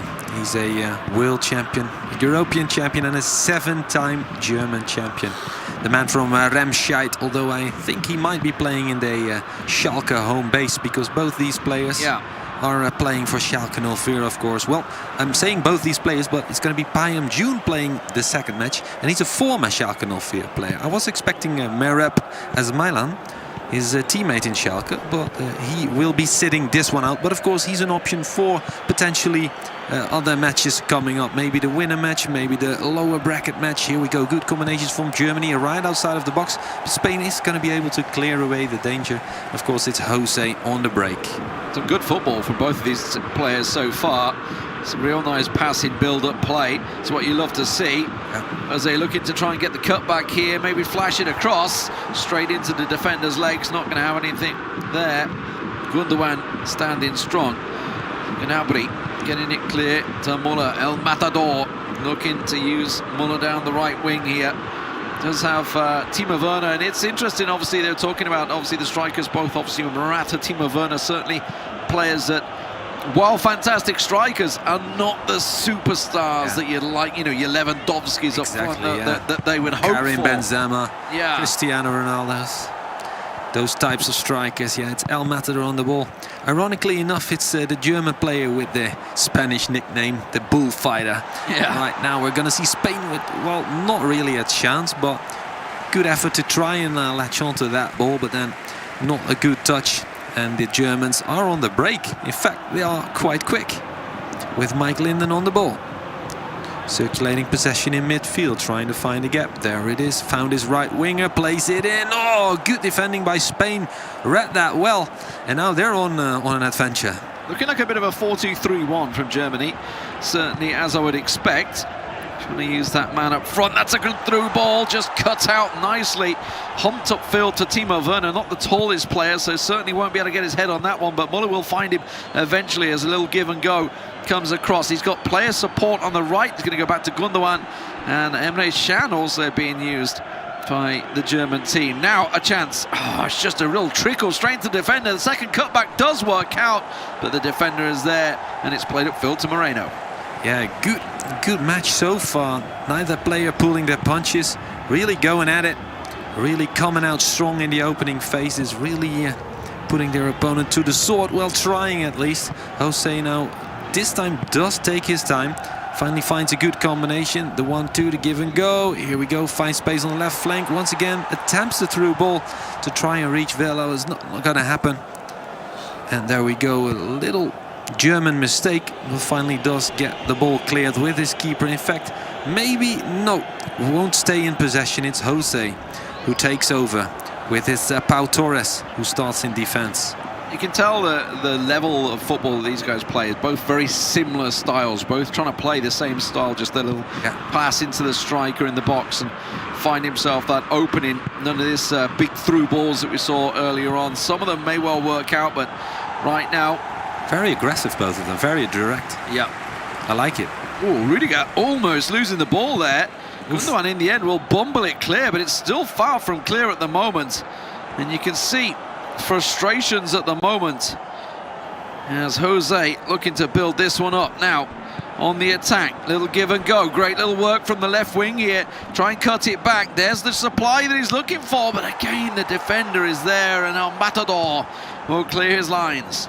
Indeed, the German on the ball finds space in midfield. In fact, there's a couple of options. He tries to go direct again, straight through Timo Werner, but won't reach him. In fact, here's the through ball for Spain. There's a chance. Alvaro Morata. He did it against Italy this week in the actual Euros. Can't do it just yet in the eEuros, but we might very well see him pop up on the scoreboard later. But for this half, it's going to remain 0-0, even though both had good chances. You know, I'm really interested to see the stats, because I don't think there was a single shot. No, well, a lot of crunched shots. There was a lot of close in the box, but I don't think anyone actually got the shot away. No, it's true. Very interesting, obviously, while it's been a close-run tournament. But obviously, we expect this when the international teams meet, you know, very tight matches. And now Spain once again on the build-up, looking to turn. Oh, he's completely lost his marker. Real chance here, looking for the man in the box. Tries to turn.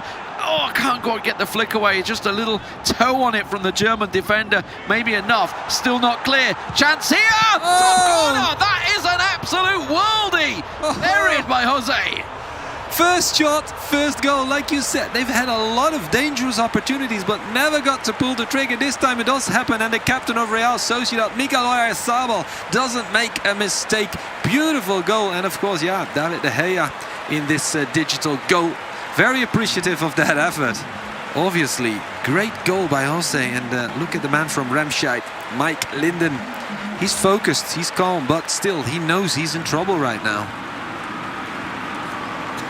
Oh, smashed it. That came in off the underside of the crossbar, and I think it hit the post. It had that much spin on it. Yeah. Let's have another look at that. Absolutely, yeah, smashes in. What a rifle. Absolutely buried that one. Oyarzabal, I should say. Not Oyarzabal, not the golfer. He's good as well. Yeah, I mean, he's good, but I'm not too sure in football. Okay, Gundogan off, Leon Goretzka on. So Müller pulling on the Munich man. Now Matador looking to get straight back in this one, looking for the quick answer. May well get it. Almost got lucky. The defender's foot just managed to get the clearance in there. Quickly won back though by the German. Yeah, indeed. And he's going to try again. Very aggressive. Always straightforward. Doesn't take too much time. Not like we've seen in earlier matches. Like, of course, Croatia, Portugal was a good affair as well. But we've had Montenegro playing Poland. Poland had most of possession, but took their time creating their chances. Not here. Spain and Germany both going at each other's throats instantly from the get-go. And we've only seen one goal. We could have seen more. We should have seen more, especially in an affair as exciting and thrilling as this one. I hope Miguel Mestre and Payam Zainali can bring the same level of enthusiasm on the digital pitch. Here we go, Germany with good defensive work, and there we go. We've lost our fish, an unexpected problem.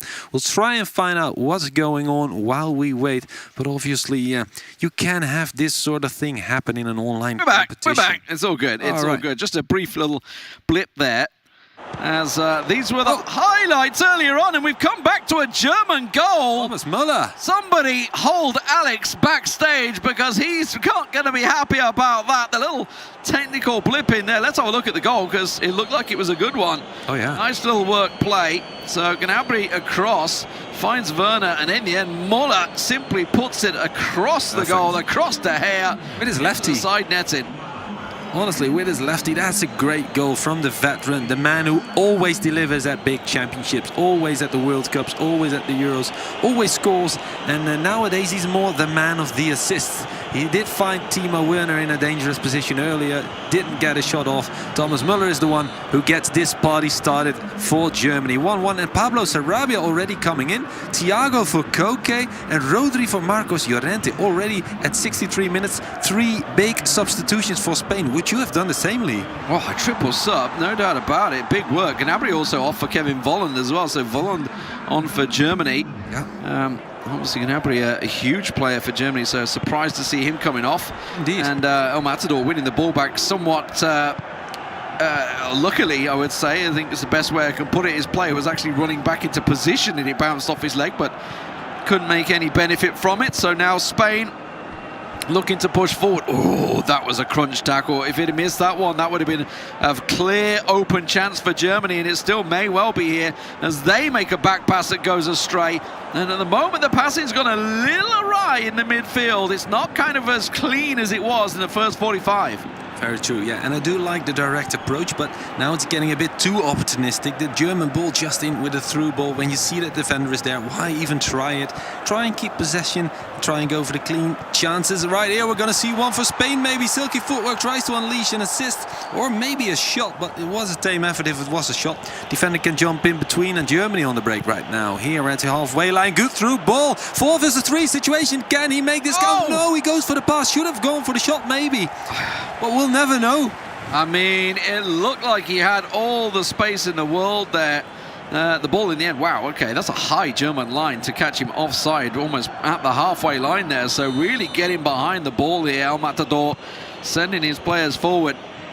And we'll see whether it's going to pay off for him in here. 1-0 down to 1-1 now. And the German seems to have the way of it at the moment. Momentum certainly swinging his way. That ball not going to go his way though. Heze cuts that one out and immediately Matador back on it. A real chance, finds an opening, tries to get the little ball through the give and go, and he actually one pass too many to get past the defender. Could have gone for a shot instead. Tries to make a highlight reel with so many touches uninterrupted. It would have been great if it worked, but he should have pulled the trigger at some point. Just the exact same as happened last time when he went for the pass with Müller, with the defender in between. It was a 4 versus 3 situation back then. Should have made that work. Should have just taken an extra step. Wait for the guy to become available. But then again, it's all split-second decisions. It's so easy to say if you're standing here with the helicopter view. Look at that, Spain into the box. They've got room for a shot. Gerard Moreno, the striker, usually doesn't miss from there. Although it was a tight angle, and also the defender in the back of his neck, breathing down on him. Here we go, Germany now on the other end. It's such a fast-paced game. You love to see it. Here we go, Germany, Mike Linden, El Matador, trying to find space. The pass won't find his teammates. Spain on the break and on towards the halfway line. Cut out well by the German, but nothing really coming from it. Route 1 clearance from the Spanish right back now. And it's back in the hands of the Germans now.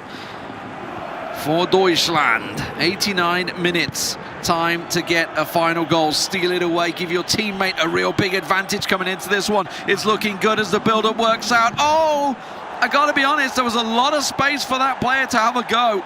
Maybe have a strike. Instead, he chose to try and pass it into the defender, which would have sent certainly the defender the wrong way if he kind of managed to just get that quick turn, but it's going back at him, and it may well cost him here. Look at the space, the opening, players arriving, got to have a shot. In the end, it goes into the back heel of the defender.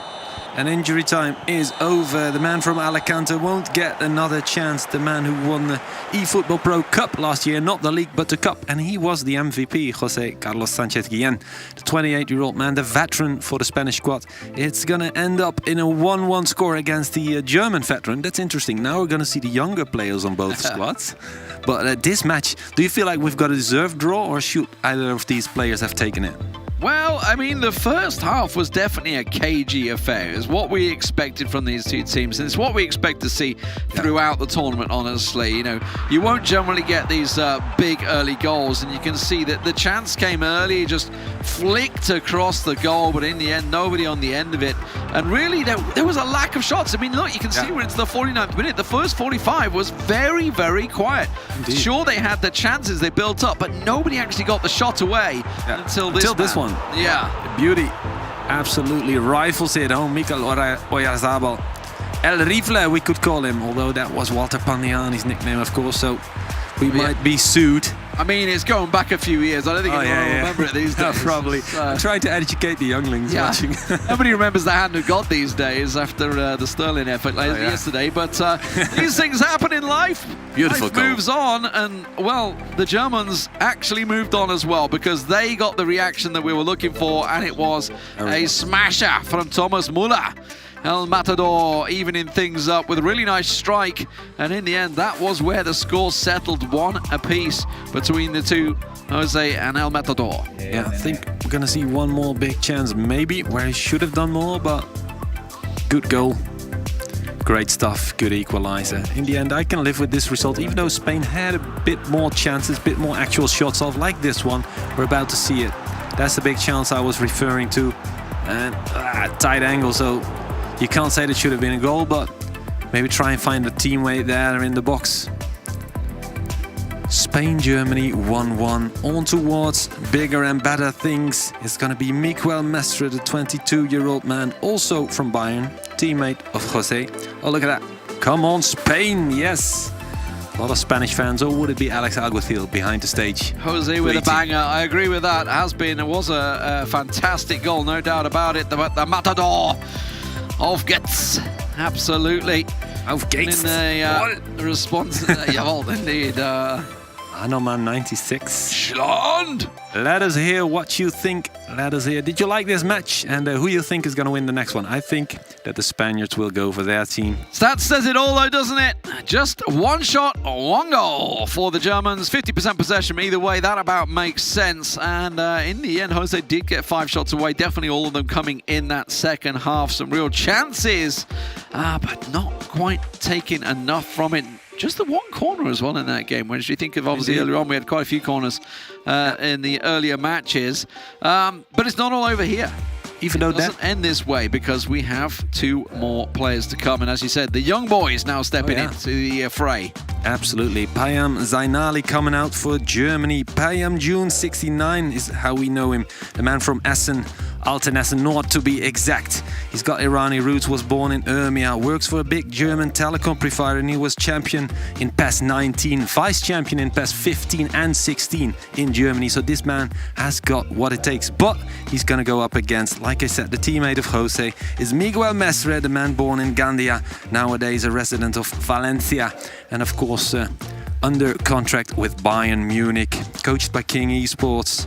And he also won that eFootball Pro Cup last year together with Jose. He studied history and communication, but won't be having to use it as he's a full-time esporter right now, if his career keeps going as well as it is.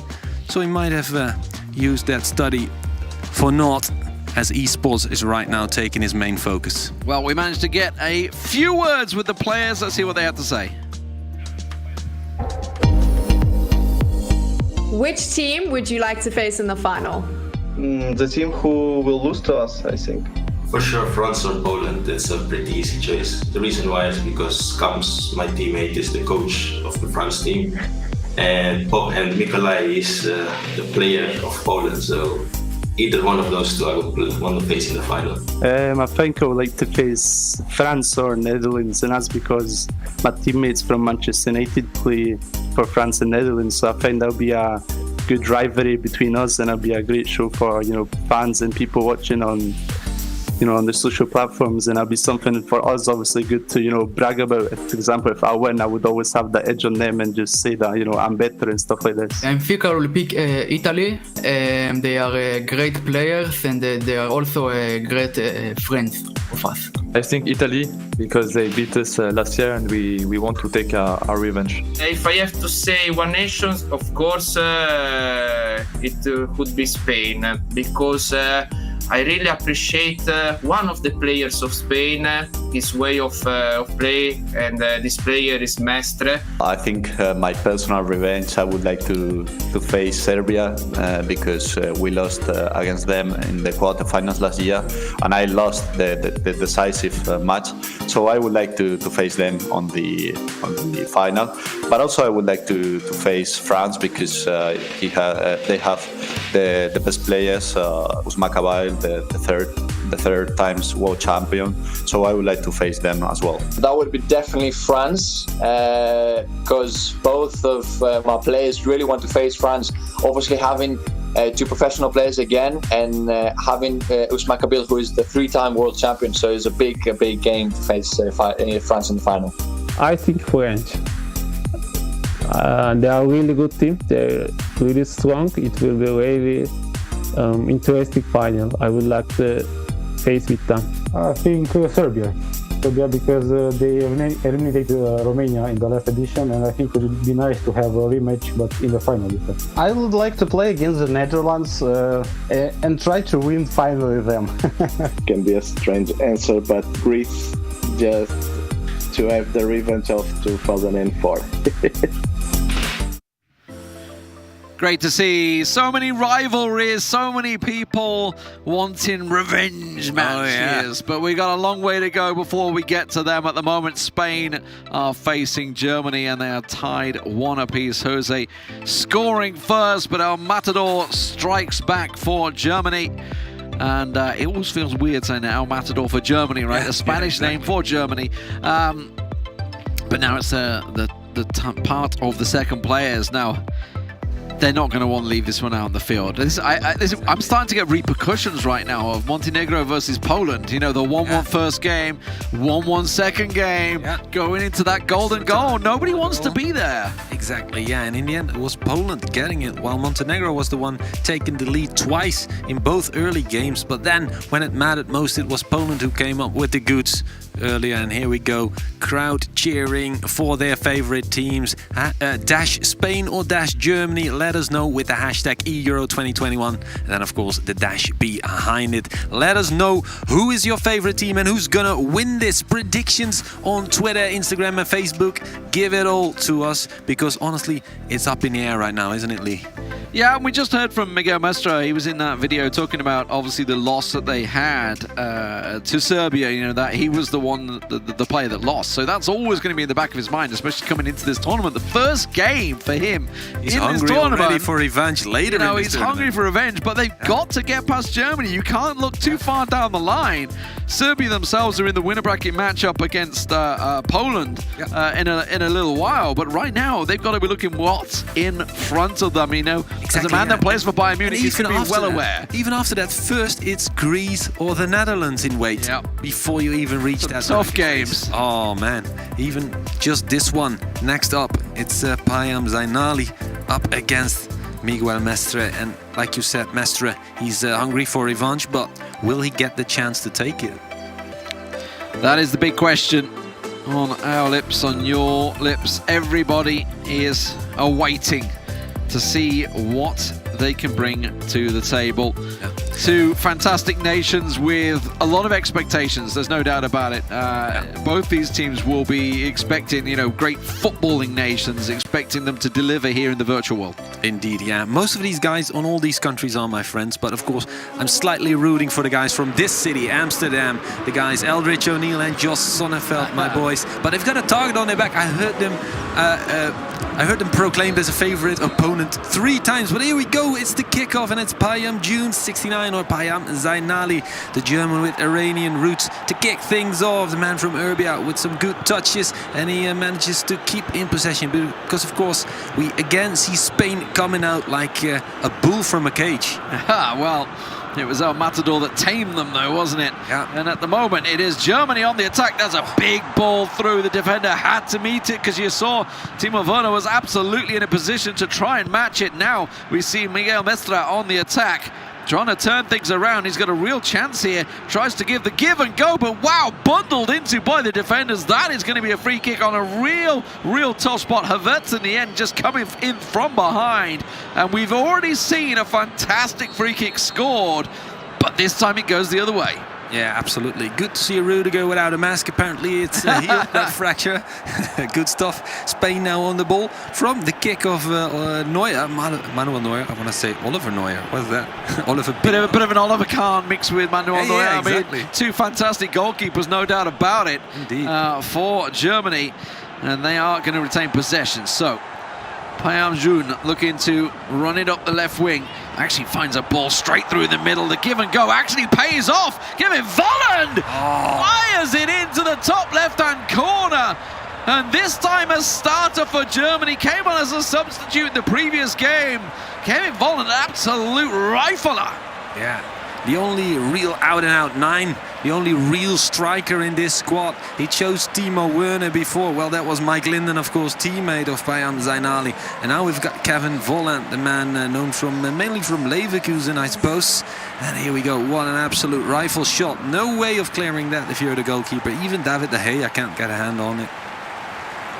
Smashed it past, and it was a close little battle, and through the legs of the defender. You hate to see it. The nutmeg comes out. Shame. Oh, shame. Shame. But Germany have got what they wanted. An early opener.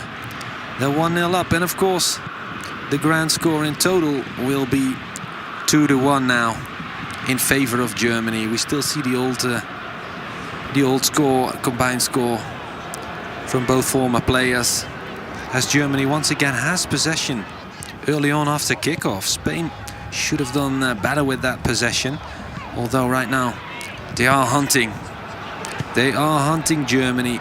Trying to regain possession is not going to happen, though. On the left flank it's Gosens, Robin Gosens, the German with a Dutch passport as well in the past.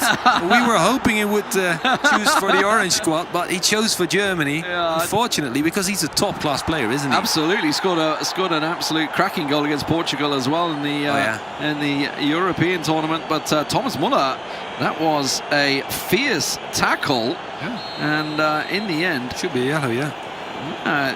Surprised didn't see a card there, but either way, it will be the Spanish free kick. Sent upfield. That's going to be collected up by the goal scorer in the previous game, Oyarzabal, and back to Busquets, the man from Barcelona, who just gives it away. You can't afford to give it so cheaply away to Havertz there.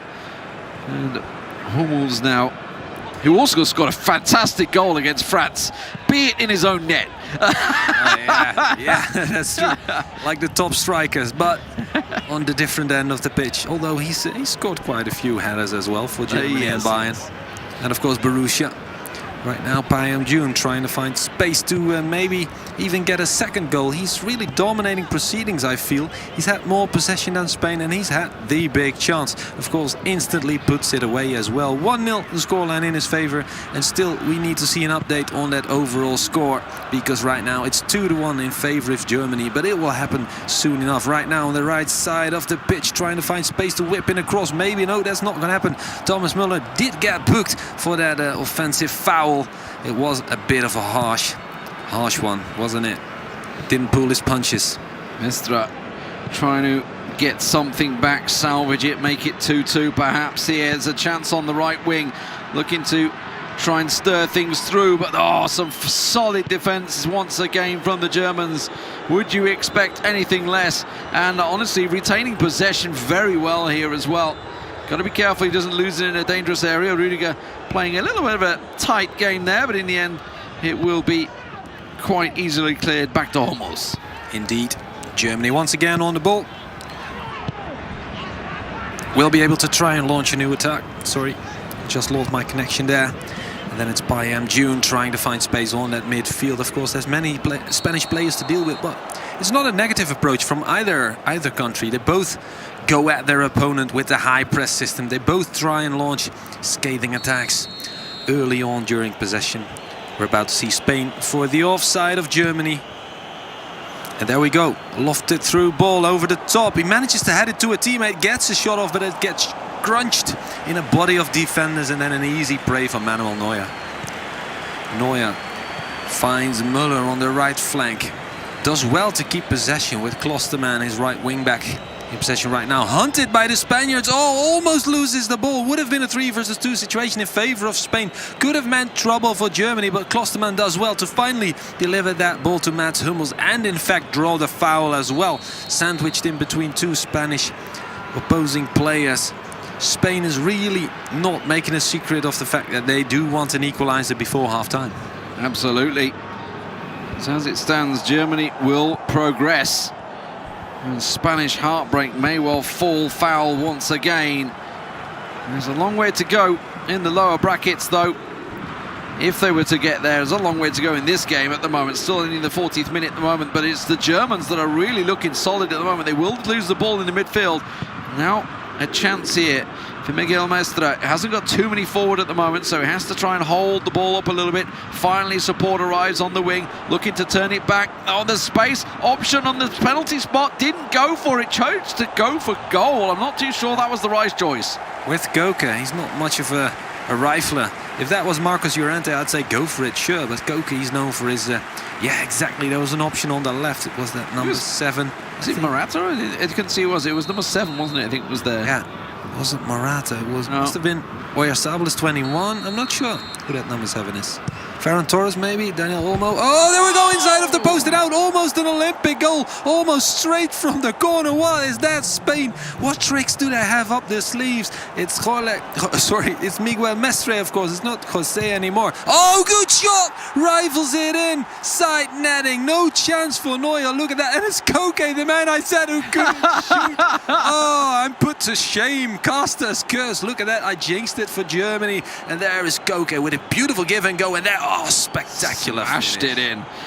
Yeah, the La Liga champion scoring a fantastic goal there for Atletico Madrid, and obviously here for Spain sends Manuel Neuer scurrying.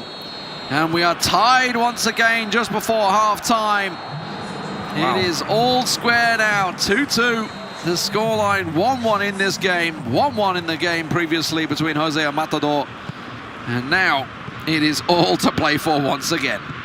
Indeed, it's the Spaniards on the ball once again. Koke, one of the most trusted, loyal warriors of the Diego Simeone squad, Atletico Madrid. And they have become champion, like you said. Finally, for the first time in a long time, here we go. Space on the right flank. Robin Gosens tries to get the ball off. Gerard Moreno. Oh, anyone, Johnny? Close enough. Yes, there it is. Was it offside? No, it wasn't. It counts, and it is Alvaro Morata indeed playing with number 7, of course, because it's Gerard Moreno in number 9. There we go. The man who's been everywhere. Chelsea, Juve, Atletico, Real Madrid. So much big teams where he wore the jersey. Starting to be an impressive career, I'd say. Absolutely, and an impressive career for Spain recently, and now here in the virtual world. And like you said, you're right to check, was he offside? Because I gotta be honest, it kind of looked it. I was trying to see where the defenders were on the line, because he was practically on it. It's got to be him right there. That saved him. The man coming in for the challenge. Yeah, the man coming in for the challenge. That's what saved him. So it is given. Spain now lead 3-2 on aggregate. And now Germany once again find themselves behind with something to prove. Plenty of time to play for. Wow, a Route 1 almost paying off. That's good stuff. Germany straight from the get-go won't let any grass grow over that. And they're almost a silly mistake, but Spain will get away with it. Koke once again on the ball with his lefty. Good cross pass to find his left back Diego Llorente.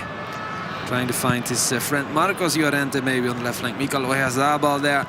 Morata as well, good combination. Here's room for a cross, but it's Spain, so they might very well go for the tiki-taka. In fact, he reaches the back line, loses his marker and tries to whip in a low cross. Not gonna happen, but still in possession. Look at that, Oyarzabal, captain of Sociedad, not going to be able to be put off the ball unless you use two defenders.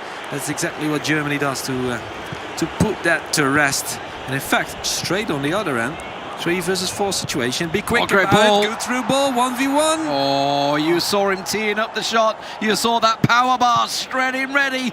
But instead, the Spanish defender got his boot to it. And Miguel Mestre can breathe a sigh of relief now as he has ridden the pressure and now is looking to explode. Back in, looking for the shot. Oh, I think just one too many tap passes. He was looking for the quick 1-2. May well still get it here. Joao Moreno just looking for his man, puts it out the side. In the end, the pass back will come and Neuer clears. It's beautiful football, isn't it? Doesn't get a shot off, but so close twice. And like you said, should have gone for it, especially with Morata in a good position on the edge of the box. Tries to give and go, tries the through ball to his runner teammate from midfield. Not gonna happen, and Germany breathe a sigh of relief, because right now it could have been 3-1 in this match, which would have meant a 4-2 overall score, and so hard to get back from. There's still plenty of time to make it possible, but this scoreline is a lot more hopeful for Germany, although Spain is coming again. Good body feint, Koke on the right, man of the match so far, whips in a cross over the bar, good header, and we're gonna see a corner kick. Apparently it was the defender with the last touch. Fantastic stuff so far. Miguel Mestre now leading this match and leading the leg, and this would send them through to the winner bracket. Germany up against it. 20 minutes to go in this match as the Spaniards look to work it. Some absolute football magic. Oh, Neuer denies them just about, because that would have been spectacular. Indeed, absolute wizardry from the Spanish forward. Look at that, twice the same Elastico-like move, and then it's the shot with Morata. Slapped wide by Neuer. We're gonna see another corner kick right here. It's Mestre with Adama Traoré. He's gonna switch, surely. He wants the speedy winger in the box. There we go, high cross towards the far post. Not close enough to Joao Moreno, too much on it. That's gonna be a German throw-in from a, well, not such a nice position on the field, but there's not much Spanish pressure right now. And of course, there doesn't need to be. They have that lead, they have that 2-1 scoreline in this match. There we go. A couple of substitutions came in. Timo Werner now chasing the loose ball. Not gonna happen. Spain on the ball, and of course, no need to instantly kick that out. Let Werner come and chase you to create space. Yeah, try and deny as much time as you can, and why not? We certainly know the Germans would do it if they could, but at the moment the give and go doesn't work out, and now is a real counter-attacking chance here for Spain to try and run it down the wing. He's found lots of space. That give and go working well. Traoré looking to get the ball back. He doesn't need to. He might go himself. Tries to cut inside. The defenders are scrambling over it. It's absolute calamity at the back, and Rudiger in the end is the man that will clear it. It's absolute chaos in the box there, energy, but the Spaniards didn't manage to pull the trigger, so the Germans are still very much alive. We've got 10 minutes to go in regular time, some injury time as well, but Adama Traoré is causing all sorts of troubles down that right flank channel. It's going to be Neuer to get a hand on it. In fact, bringing in a teammate to maybe launch a counter-attack. They've got many men in midfield. They've got a couple of options up front, especially the speedy Werner. Could cause troubles for Spain. Will be heartbreak for the Spaniards, coming so close, already counting their blessings. 7 minutes from time, and leading is Miguel Mestre so far, the man who wants to take revenge on Serbia, who is making the difference so far. But here he comes again. Went for the risky back pass. I'm not sure. I mean, you looked like he was going to try and run the clock down. That's what he was aiming for. But in the end, he's put himself in what was a bit of a tricky situation there. And there's a foul given right on the edge of the box for Germany. And this is what is a crucial chance now. 86 minutes. What can he do? Leroy Sané at the moment set as the chance striker. In the end, bundles straight into the wall. Clear chance. And Germany still not done. Still got to put it back, but there's a lot of players in that box right now. Can he find himself a space? Oh, it nearly fell kindly for him, but now Mestre should surely clear it. Indeed, there's not much room. A lot of Germans coming in chasing the back, and of course right now it's not cleared away properly. It's Germany on the ball. He's got a lot of options up front, but too much weight on the pass, and it's going to be Spain to clear it away once again. And again, instantly 2 German forwards breathing down his neck. There's the lofted through ball. It's on the right flank. It's going to go out for a throw-in for Germany, but the danger has cleared for now for Spain. Injury time is gone, and there it is. It's the win for Spain. It is Miguel Mestre who brings the difference in this matchup, and what a game it was. It started off so well. Kevin Volland firing in at the start, but it just wasn't to be. Miguel Mestre for Spain turning the fortunes around. 1-1 in the first game for Jose and El Matador. And in the end, Miguel Mestre delivering where he failed to against Serbia last year, going out in that quarterfinals. He's got some ghosts to put to bed, but is a long way to go before he gets there. There's no doubt about it. Fantastic game between the two, though. Very lively. The first goal here from Kevin Volland absolutely smashed it in to start with. Yeah, that was a good start for Germany. Within the first 10 minutes, they've got their opening goal.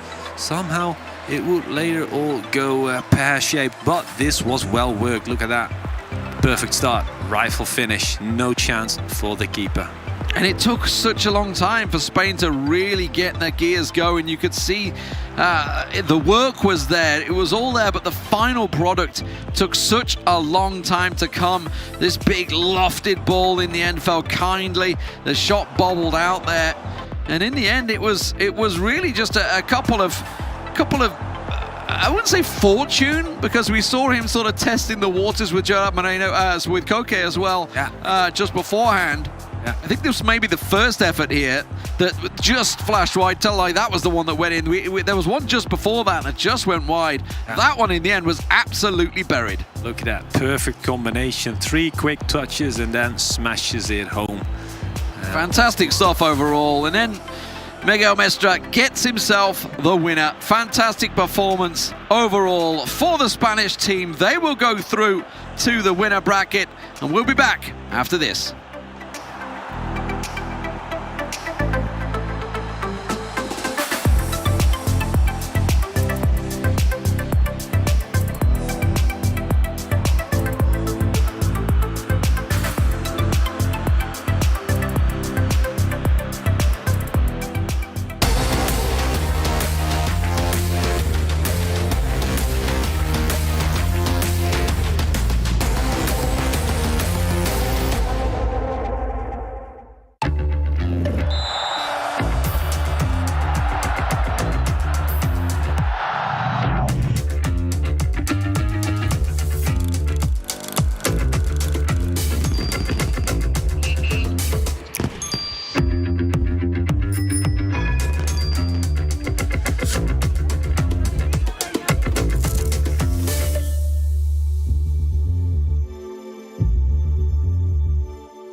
Vivo.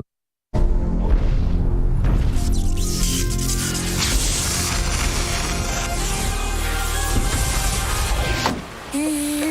think we're done, yeah? Yes, we are.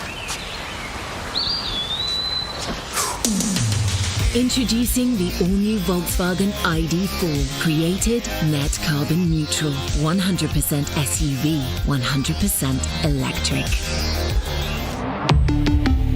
Volkswagen.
Do you miss the energy of the crowd?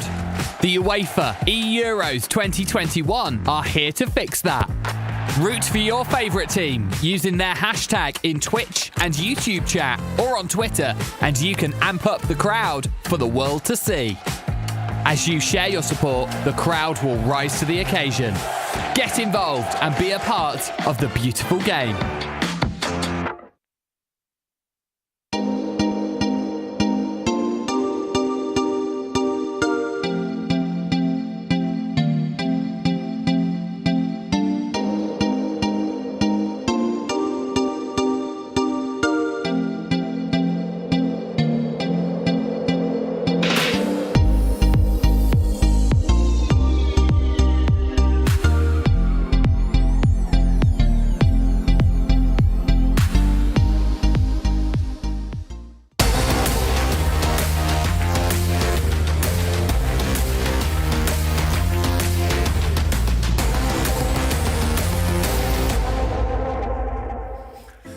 Spain moves to the top side of the bracket after this victory against Germany, but we have to congratulate Germany on that first match. What a great start for them.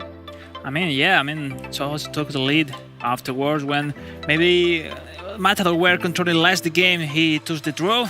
And at the end were really tight games. And it was in the second game when Mestre paired against Bayern Munich for really decide the game. And again, it's like we saw Germany really don't control the game, both games, but every time he arrived, they were really dangerous. No, the most of the chances were for Spain, but you have to score of them. And finally, Mestre could bring it to Spain. The victory wasn't easy. Bayern Munich took the lead from the very beginning. He weren't really feeling really comfortable from the start of the match, but at the end he really plays really solid. I think we saw tricks, different kind of chances, which is glad to see in the tournament. And at the end, an amazing and really important victory for Spain today. Exactly. Yeah, I think Jose had a difficult first game, but El Matador has been around quite a while, so he's very experienced. I think Jose was kind of more about keeping possession, obviously playing to his strengths, and he got a cracking goal there, as we're seeing on the replay. It was an amazing goal. It was a brilliant goal, and I think he just kind of sat back a bit there, and I think we saw in the second game, Mestre just went for it really when he had to, and it was such a different variety of chances that were coming, but yeah, two very good games, I think. But Alex was a bit stressed, as was expected. He was a bit nervous. The first match was definitely a close call for both teams. Oh, I was suffering if I'm with next to them. I feel like if I'm a Spanish player right now, all eyes are on you. He was playing every pass, and the feeling, and it happens. No, sometimes of part of the game you are disconnected because you are not consecutively going through your passes with your chances, the build-up, struggling a bit. You know the players, so you know what you're expecting from them, and then they're just not doing it, and you're like, what are you doing? It's been tough for everyone, but that's really positive. It looks in the chances. Spain are really massive in terms of shots, shot on target. And definitely came through on this one. But Germany were really very impressive, yeah. As well. They'll cause trouble going on into the lower bracket, but they're still thereabouts. I think Spain will just be happy to get this result is massive for them, I think, going forward. So yeah, it's a great game. It's positive. That's first victory, and then we will see Germany. I mean, against who will play tomorrow is totally impressed with what happened in the other game between Greece and Netherlands. Yep. But right now, obviously, if I'm a Spanish player, I have to be really happy, and if I'm a German one, I mean, they has another chance. There's possibility to go in. So I mean, I hope they will push hard. I mean, they are good players, but in front we'll have another strong country. So let's see. So these matches worked pretty well for Spain. Were you expecting these results? I mean, you know, it's like I didn't felt like Jose and Mestre played really close to their real level. I mean, it happens also with other players. We felt like Astrid back from Poland, for example, even the Portuguese player. They are not finding, how to really develop their skill at all. So I mean, it's the first games. Yeah. They will get confidence after this victory. I agree, yeah. So I mean, let's see afterwards. I think the next game of every country will be the best of them. So let's hope, Barry. I mean, I'm excited to see this kind of victory and to see who wins. Yeah, well, a win is a win, and I think Spain will just be happy just to take this win now and just go for it. And you know, I thought Jose especially was a little bit more reserved in going forward. He had a couple of chances where even Alex was saying, you know, shoot, and he wasn't, and he was just a little bit more kind of conservative, I think. But yeah, I mean, they got the win, and I think that's all that matters. Yeah, they're only going to get better from here. Very decisive for the team, and that's one of the goals that you brought for us, right, Alex? I mean, about the second game? On the illustration, yes. Clip. All right, yeah, let's take a look. The best one. We took the draw of Spain, of Mestre, right? Yeah, it was Mestre's equalizing goal, I think. Exactly. It was a completely chance situation because Mestre were not doing much enough during that moment. It was a corner kick, and then he had the chance on the post were close to score. And that's, I want to say, it's really important to really finish the corner kick because the second chances like this one are really clinical. Mestre, from Busquets, he knew what to do to really score. It's like automatically it gave everything. What a back heel, and then his 1-2 pass between Koke and Gerard Moreno, and brilliant finish. The shot. Yeah. I mean, no saving that. Looks simple, but in this kind of level, a simple shot like this one is really tough and brilliant because you know a score in this moment is crucial. You know, you fell and you fronted the second half with 1-1. With less pressure, and I mean, we saw Mestre after this goal really much. The whole game changed. And to take that opening, does that come from experience or reading of that game on that moment? I mean, this chance is all about skill. I mean, it's like all about train is something mechanic. Mestre especially mechanic is he moves everything. He's really smooth in this kind of thing. There is another player, for example, Jose, which is more tactical than mechanically. So this different player, we will see another players now with the next game in Italy, France, that is similar, some of them as Mestre, others like Jose. So this is really funny to find out which kind of styles we see. There is another people which is all their game style based on their formation of the tactics. So let's take a look. Yeah, but we'll have plenty of time to go there. But first, let's jump into the bracket to see how things are going so far with the other teams. So Spain is going to face Greece on this one, and Germany with Netherlands. What were you expecting these results from the lower bracket? From the other side of the teams? That's. I mean, this group is. It's impossible it's to call. Shame, not to say bye to Germany or Netherlands. Yeah, I mean, Germany or Netherlands are going to be going home, so that's a huge shock for one of them. Teams. At this point, it's too early for this information for you. But Greece is a very strong team as well. I mean, they've got a very I think kind of newish team set up. But Spain, I think, will fancy their chances against Greece, and Germany and Netherlands. I mean, that one is it's hard to call, but I think Spain probably will be the team to watch in this group to come out of this. I think they'd fancy their chances against Greece to win. I guess it will be even harder their game for Spain right now because I'm pretty sure against Germany you know what to do. You know them from a lot of time, and now against Greece, like you have not that much of info against them. So surely I feel like Greece is You a have to really rely more on uncomfortable team. yourself rather than what you know from the opposite team. Exactly. So I mean, it's not easy. I mean, if Greece beat Netherlands, they will be a really dangerous team in face-off. Yeah. So let's see. I mean, that will be really enjoyed to see, and then we get really luck to the Netherlands and Germany for tomorrow. Yeah, and it's definitely going to be a game that we are going to watch during this day, so you will have your time to go over that.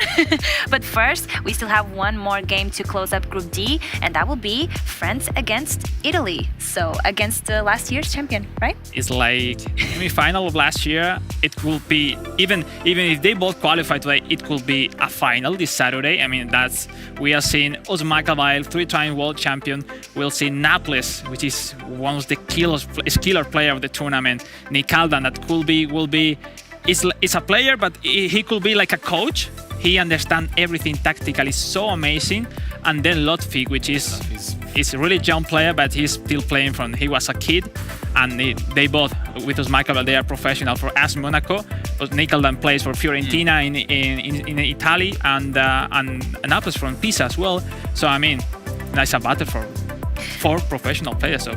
Definitely, and Barry, this will be definitely a clash of titans on these two. What can we expect tactically in game from these two strengths? Well, I think the first game is key. I think that France will target that again. I think most of the teams have put forward who, on paper, we would deem as their strongest player. So I think Usman Kabail will probably play the first game and trying to get a good lead. He is correct. We already know the. Yeah, it's Usman Kabail against Naples. Exactly. Okay, sorry.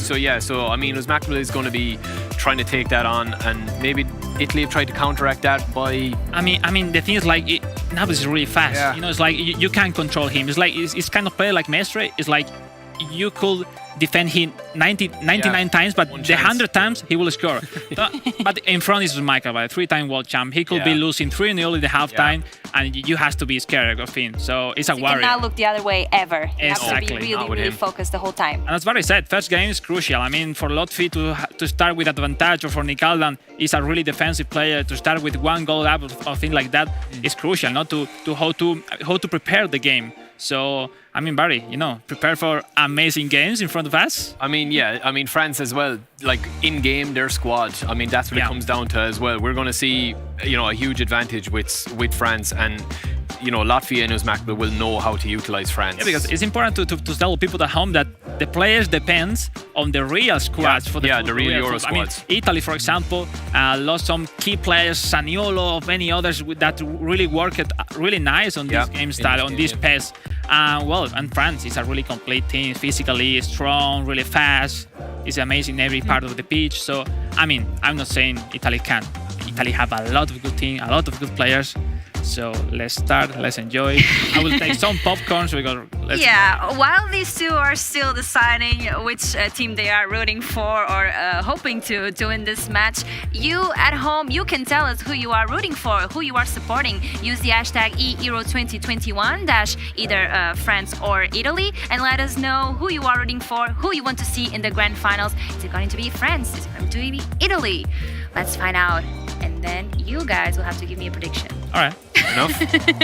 So now that you have told me everything about the players, everything that we might hope for in these matches, have you decided which one will take the best out of this competition, out of this match? I mean, let's take a look especially to Olivier Giroud from Usman Kabail. I've been hearing him on Twitter like he's his favorite player, and then I've seen him in the previous round for qualify for this tournament, and he used to really nice. Like he used to love to go in by the sides and then finish with small crosses, and I understand why he loves him.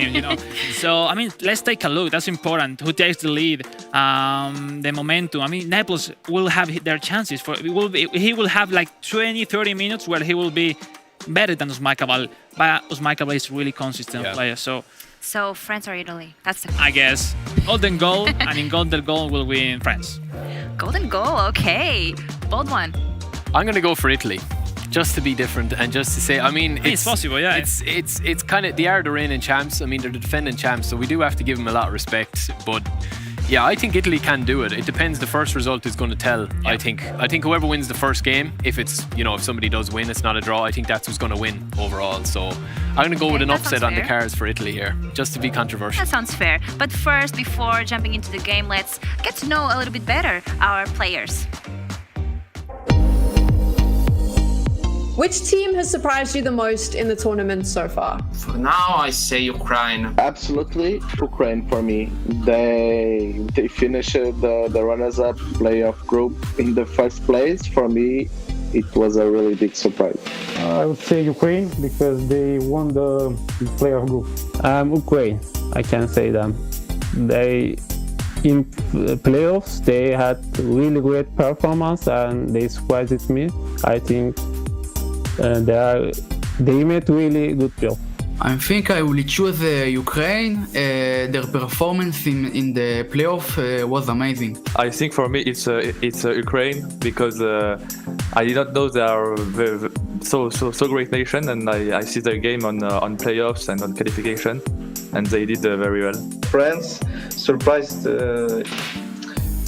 because they are too much quality of these two players every year in every tournament, and that's surprisingly good every year, I think. Yeah, I would say maybe Israel because I think they qualified, winning almost all the matches, so they are doing it pretty well. So I'm glad to see them in the final. So let's see how they work in this knockout stage. I would say Russia, because they managed to qualify from the playoffs. Don't get me wrong, Russia have a great roster, both really good players. It's just that I was very surprised they managed to qualify after that really tough playoff group. I think it's Greece. They reached the final stage from the first place and showing excellent play, so I think it's them. Poland for sure. Last season they were out in the group stage, and this season with the addition of Nikolai they reached the knockout stage, and they were first in the group ahead of Germany, so that's a big surprise. In our group, Montenegro, I've seen they didn't really do that good over the years in PES. I looked at the backgrounds and I wanted to see the players they had, but there was nothing that special, to be honest, about them. But I've seen this season that the level has risen quite a lot, and I think there's a team to watch out on because they can for sure do some damage even to the bigger teams. A lot of names coming out for as a surprise. Greece, Israel, but definitely Ukraine. I heard it mostly there. So that's a team that's been surprising these players along this competition. What do you guys think about this team? I mean, they are really grow a lot, especially their main player, Sergio Bibica. I mean, I met him online, and you felt like he have grown a lot for like a player from the last 2 years. I mean, I met him playing online division normally the last few years, and now he's playing here for his country in the eEURO finals, and that's pretty awesome. I mean, like for everybody at home, like feel that all of you with training, with passion, you could be here playing in this stage, so that's pretty awesome. I mean, and you see everybody talking really good things about the Ukraine team. Barry, I mean, let's see how are their performance.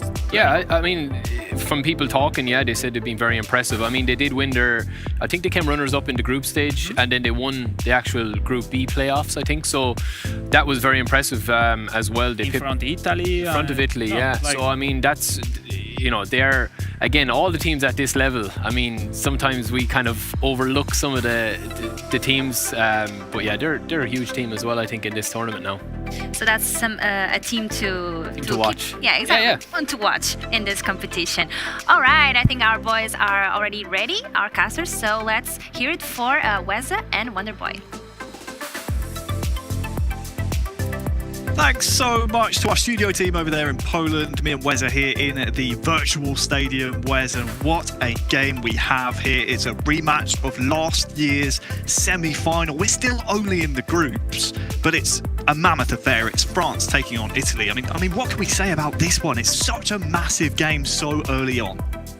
Yeah, I mean, as heavyweight clashes go on the esports scene, France versus Italy doesn't get much bigger than this. I mean, it is a heavyweight titanic battle between two very, very good nations. You have the defending champions in Italy. You have last year's semi-finalists in France. This is a rerun of that semi-final, and if we cast our minds back, that went to a penalty shootout in the third game. So if anything is to repeat, if history does repeat itself, we are in for a long game here, Harry. I wouldn't have it any other way. From left to right, we have France. Uzmakabeel, three-time world champion, controlling them. They will fancy their chances this year. But last year's champions, well, they were crowned thanks to the man controlling them here in game number 1. Naples, if you remember, with Insigne, that lovely double touch and that finish in what was a historic finish for Italy to be crowned the first eEURO champions. They've got to do it all over again this year, though. Bernardeschi running on that far side is dispossessed by Zuma, but he's won it back here. Chance for an early goal maybe for Italy, and Naples has just been sent packing by Uzmakabeel. That was an early chance for Italy. Danger still on here from the throw-in. Locatelli looking for Chiesa. Naples just taking his time here. Just waiting, lovely bit of skill there, and well, the referee's pulled it back actually for a free kick, taken quickly. Was that the right option? Uzmakabeel wins the ball back, and maybe a chance now to relieve some of the pressure. Musa Sissoko to the feet of Mbappe. Lemar looking for Griezmann, but one back by Italy now, opening 15. Trading blows, and well, Rabiot's won the ball back here for France. Look who's open in the middle, it's Mbappe. Naples does enough, but France open the scoring. Who else but Mbappe? One of the most dangerous men on the virtual pitch. Opens his tally here in the eEUROs. Kylian Mbappe makes it 1-0. Yeah, it's a missed control from Leandro Bonucci. Again, it's a driven pass in there trying to find a player, but again, just a poor control for the defender. And you can see he's trying to get back on him, but Mbappe, again, one of the coolest finishers around.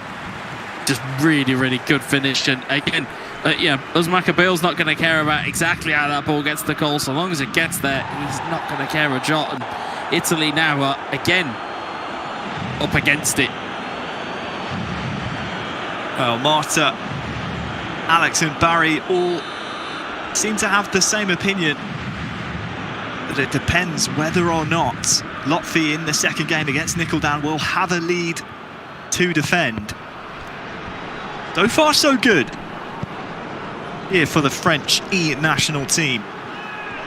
Can Naples respond? Florenzi looking for Immobile, and it's in! Instant response!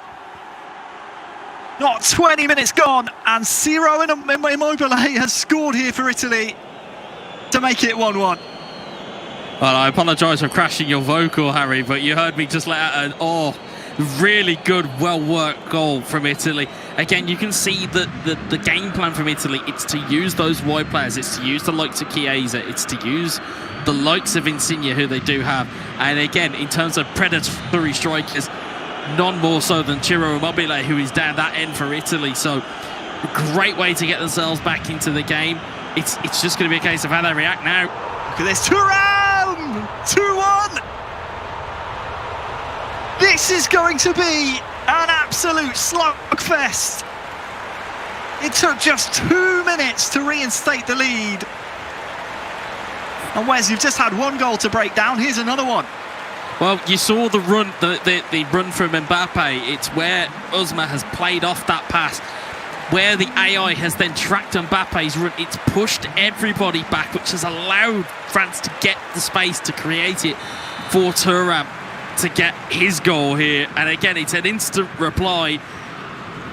And you've got to catch your breath here. I mean, if you're Italy, not quite sure what tactic you go to employ here. Do you try and go, pound for pound against one of the best 1v1 players that the game has seen, or do you tuck your chin and try and just ease yourself back into the game? I know which one I would choose, but luckily I'm not in charge of Italy at this point in time. Longley into the book. Naples here, Locatelli, can he square it? Yes he can, will he score off the post and saved? Somehow doesn't go in for Italy. Insigne. Comes back to him now. Kimpembe is able to clear. You just get the feeling this one's going to be an absolute classic. Opening 20 minutes, we've had 3 goals and Griezmann, he's gone past his man here. Oh, that's a big mistake as well. Thuram! And it looks like we've got some technical difficulties. We'll see. We missed the action. We'll see it again on the replay here. It was a big mistake. Oh. In the end. What an incredible, vital save that is. Corner still to come. To say Naples breaking the cardinal rule there. You don't play the ball across your own box as a defender. Oh, it might come to Griezmann as well. I think it was Chiellini getting the clearance. Uncharacteristic mistakes now by the 3-time world champion.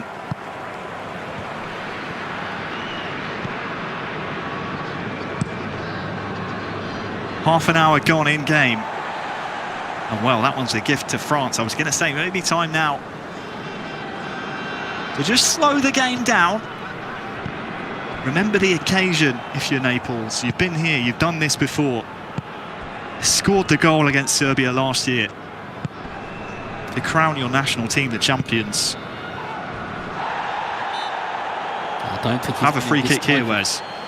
I don't think he's been in this type of situation though. This is group stage. This is one of the toughest teams in the tournament to play against. You know, as seedings go, you don't really want to be matched up here against France. And again, the other teams that are in the group, you've got Israel and Co that are in there, so it's going to be difficult.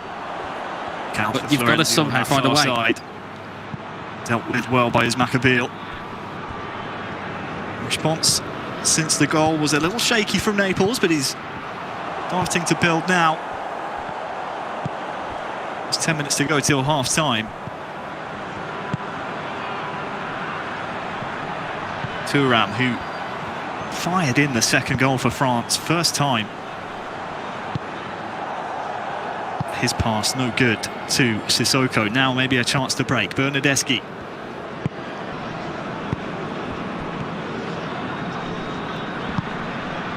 Naples has blue shirts ahead of him, but well, there's a bit of a mix-up between defender and goalkeeper there.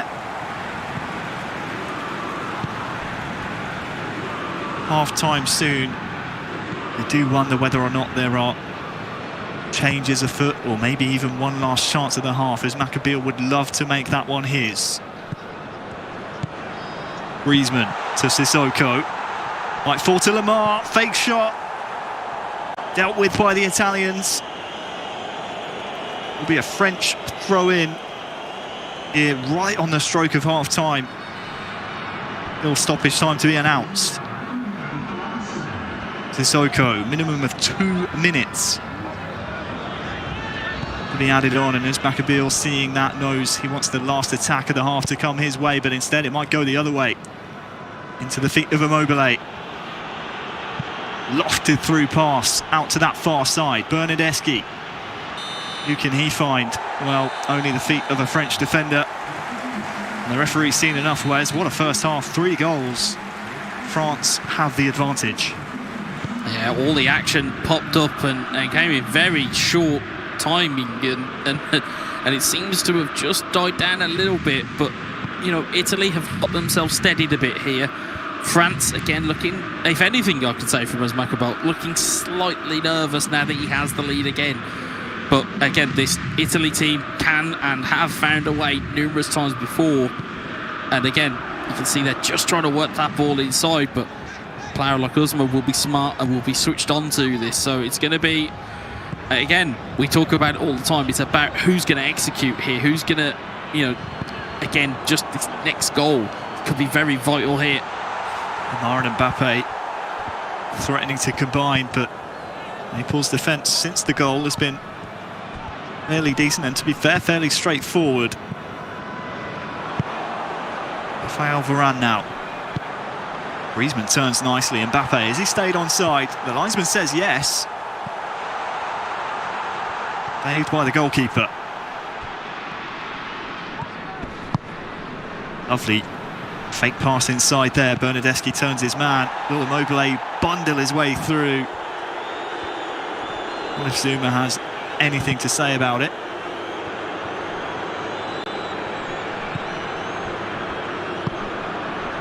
Approaching 60 minutes gone. This is around the portion of the game we see substitutes make a big difference, but as Alex in the studio said, of course, eFootball Pro player for Bayern München this season.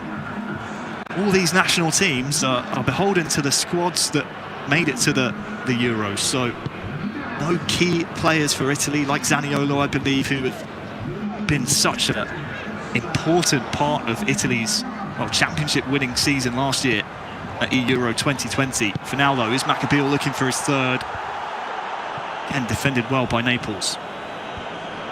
Yeah, and the thing with it is that these guys, when they have had their teams come through, they're going to have had to learn new ways of working. Chiesa, can he take it around the keeper?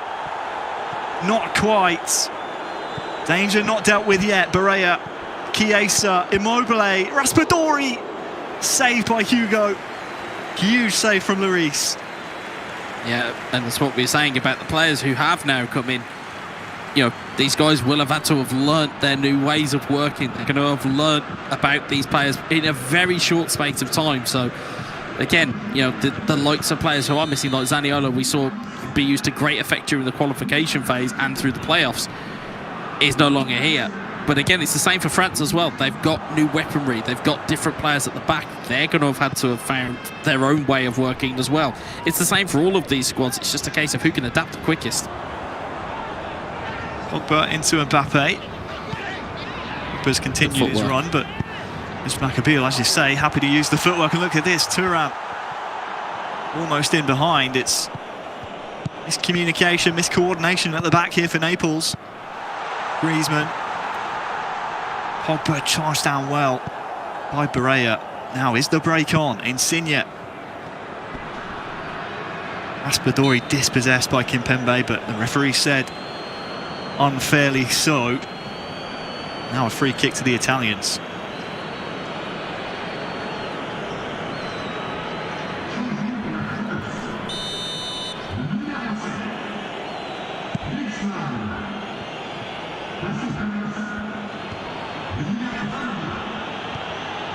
So Griezmann off.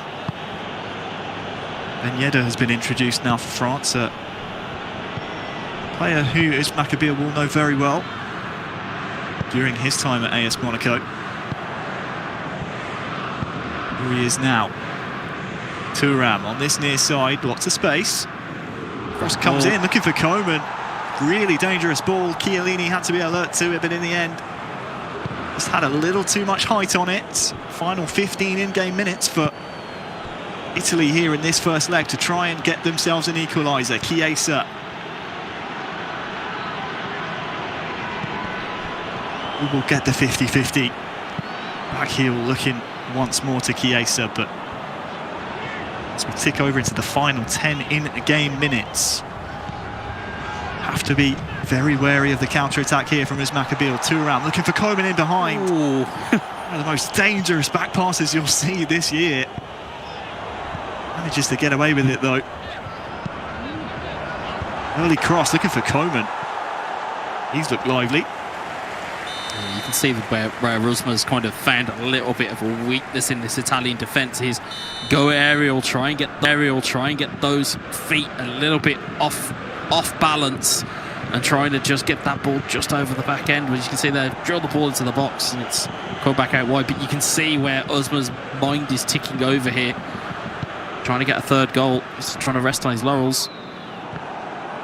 Of course, still just the first leg. It's an aggregate score that you take into the second leg as the national teams swap the players holding the controllers over. I believe we'll be seeing Lotfi in the second game go up against Nicholdan. Question is, what kind of aggregate score will we have?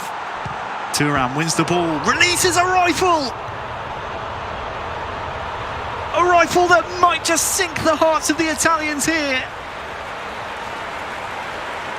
88th minute, his second goal of the day, beats Donnarumma. France 3, Italy 1. I tell you what, Alex spoke at odds or at length about Olivier Giroud ahead of kickoff. I think we may have just found a new talisman for Uzmaka Bill. I think it might just be Marcus Thuram. He gets the ball inside, flicks it up to himself. The ball is bouncing. He sticks his foot through it and finds the post. And on, we talk about luck. On one day that hits the post and goes wide. On another day, it hits the post and it finds the back of the net. And it's 3-1 now to France. Again, a commanding lead going into the second game. And again, probably a situation that France probably didn't think they would find themselves in. But again, it's good to see from Uzmaka Bill. Naples has got to try and find something in this last attack or this last passage of play. Well, Lotfi will be delighted. And again, that tactical brain of Nickeldan has got to go to work in this second game now. Absolutely has. Just 2 minutes to be added on here in the first game. Still the second to come, so don't go anywhere. But you're right, Nickeldan taking control of Italy for the second game still to come. Renowned as a possession-style player, he's going to have to let the shackles off because it's going to be France 3, Italy 1 after a tremendous performance by that man right there, lording over the virtual stadium, the 3-time world champion, Uzmaka Bill. What a performance. Yeah, and for me, I know I've mentioned this on prior broadcasts, he's my greatest of all time. He is that guy. And I think what was the most impressive for me watching that game was not the fact that he went in front. It was the fact that he still wanted to attack. He still wanted the third goal. He didn't go, do you know what, I'm just going to play conservative, I'm just going to play possession, which is all well and good. But as a neutral and as a fan, you want to see players go at players. And that is exactly what he did there. It was 4 shots, I think it was 4 on target. I'm sure we'll see the stats coming up soon. But we saw that level and we saw that ability to find the back of the net and that ability to find those players that he needed to find. Italy, though, to their credit, again, was a really well worked goal. Found Immobile in the box. It was a fired into the top corner. It was a great header in truth, but they again didn't quite find their feet after that goal. We saw some defensive frailties with playing it across the box. We found some back passes that were quite risky, as you picked up on, Harry. There were deficiencies there, which doesn't really go back to how they were playing last year. Doesn't really go back to how they were playing in the group stages either. It just doesn't ring true. So maybe Naples has got some stuff to work on there. Hopefully Nickeldan can find something there. Yeah, you speak about how they were playing last year. It's interesting to hear actually from Lotfi. I think during the interview we saw in the middle of the game previous where Lotfi was asked, who would you like to play in the final? And he said, Italy. They really want revenge from their semi-final defeat last year. You said it went to penalties. If I remember correctly, it was 2-0 to Italy in games. So I think that second game went to penalties, didn't it? Just to get a decider there. So Italy, winning that game 2-0, that would have been living rent-free in the minds of Uzmaka Bill and Lotfi, who would have thought that, this isn't how we bow out of this competition. So he gets his reward here, Lotfi. He gets to play against Italy up next against Nickeldan with a pretty tasty 2-goal cushion. Yeah, definitely, and we know the mentality of Uzmaka Bill as we see the FedEx Performance Zone stats there.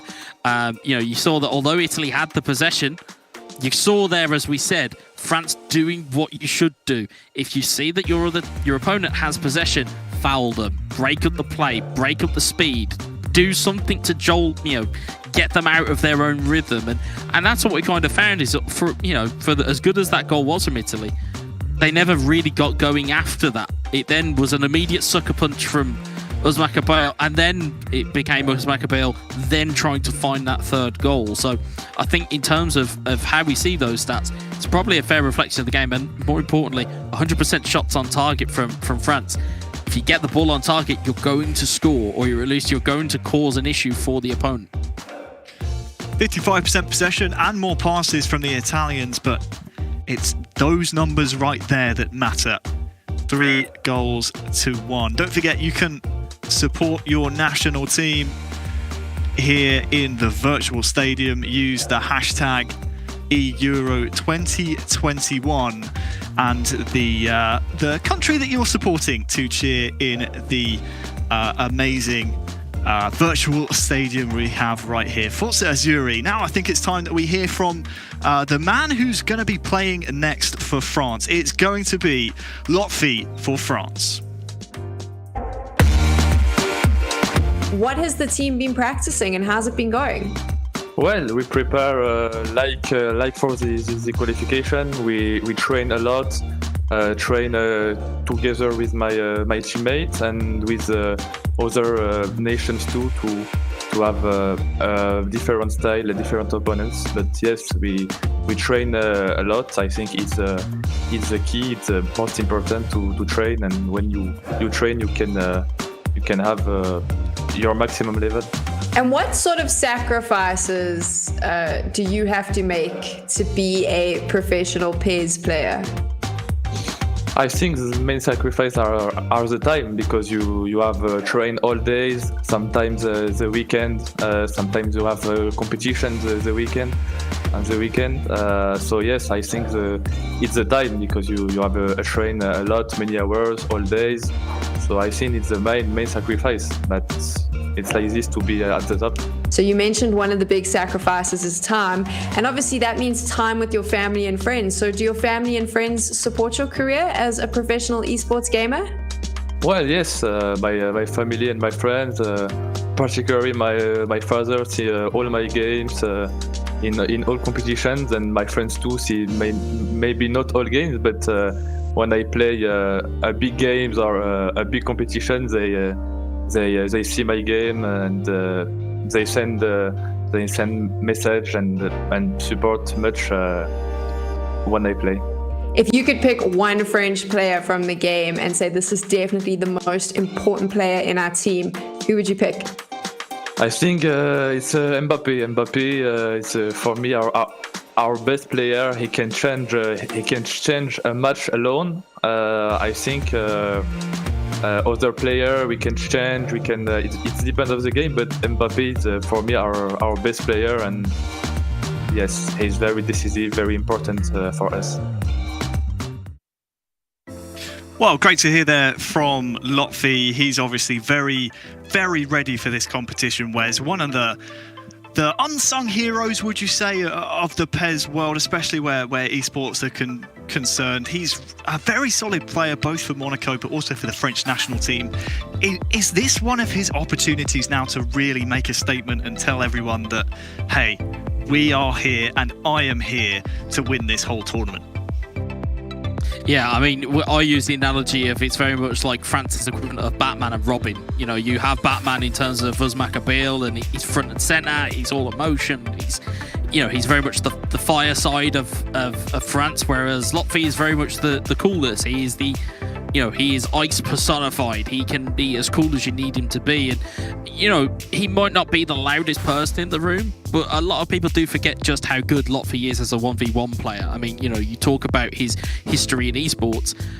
He's been there or thereabouts, to use the phrase. He's been there or thereabouts for quite a number of years. And as Alex alluded to, he's been playing from a young age, knows his way around a controller, knows his way around the game, and is one of the top players out there. So I think, credit where it's due for Uzmakabil getting in this lead, but, let's see a bit of showmanship from Lotfi. Let's see him try and go out and break down what will be a tactically, adept Nickeldan and Italy. And as for Italy, they've got a lot of work to do here. Well, you saw just there the virtual crowd cheering. You can do so as well using the hashtag eEURO 2021 - the country you're supporting. Let us know, are you supporting France or Italy? We're waiting for the second game to get ready. Of course, the players still ironing out tactics and last minute changes. So my question to you is, Wes, France and Italy, looking at the rest of this group, you have Israel and Ukraine. Would you say these two nations we're seeing right here, between France and Italy, are these the two that are destined to go through in this group, or do you see maybe one of the other nations giving them a bit of a scare, maybe? I don't think it's destiny at all. I think this is the group where if Barry, as Barry was alluding to, if we're going to see a shock, I think it's going to come from this group, because we heard the clip about where all the players are talking about who they thought were the surprise packages.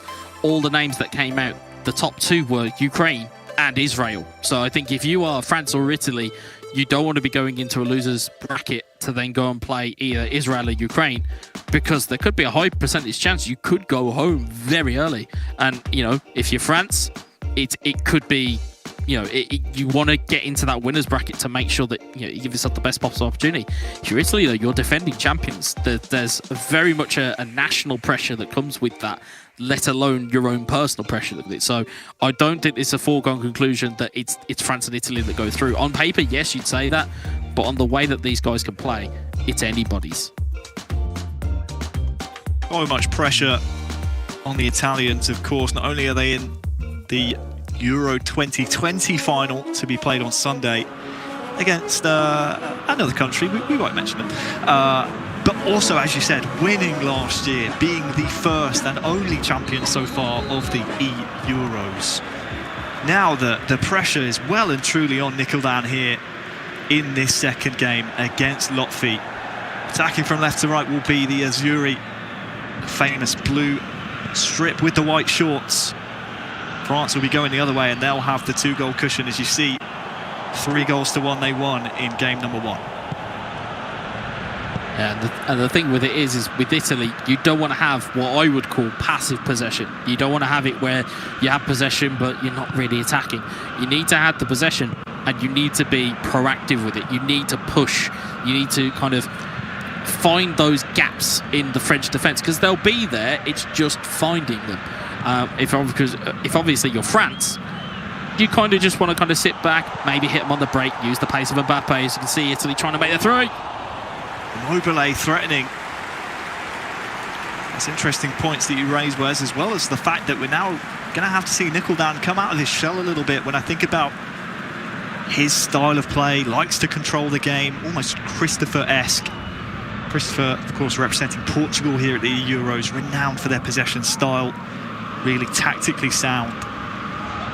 Now he's going to have to come and attack Latvia. He's going to have to find goals from somewhere. Doesn't have a lot of the weapons he likes to use. As we said, Zaniolo, one of the key men missing from the virtual squad. Almost synonymous with Nikoldan's play. Those are going to be the big questions asked of him. Can he find those 2 goals against Latvia here? Here's Florenzi. Jorginho and Florenzi combining in the midfield. Belotti will try and steal that one away. Instead, here is the man that Latvia said is the most valuable asset to the French national team, Mbappe. Nice double touch there from Griezmann, just frees up a little bit of space. Him and Lamar combining.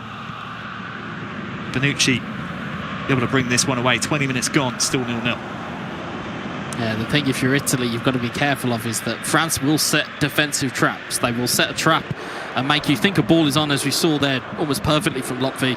It's almost like he could hear me from where I was sitting in the gantry. They will set these defensive traps and make you think that they've got a gap, and they will just close the door almost immediately, and they will put you under pressure. As you can see, Pessina trying to find a way through. You can see that there's this manual moving of the defenders from France. They will just make it so that it's a lot more difficult to break through. As you can see, they're just stopping that Italian break, and you can see them just trying to eke out something on the counter here. Here's Sissoko.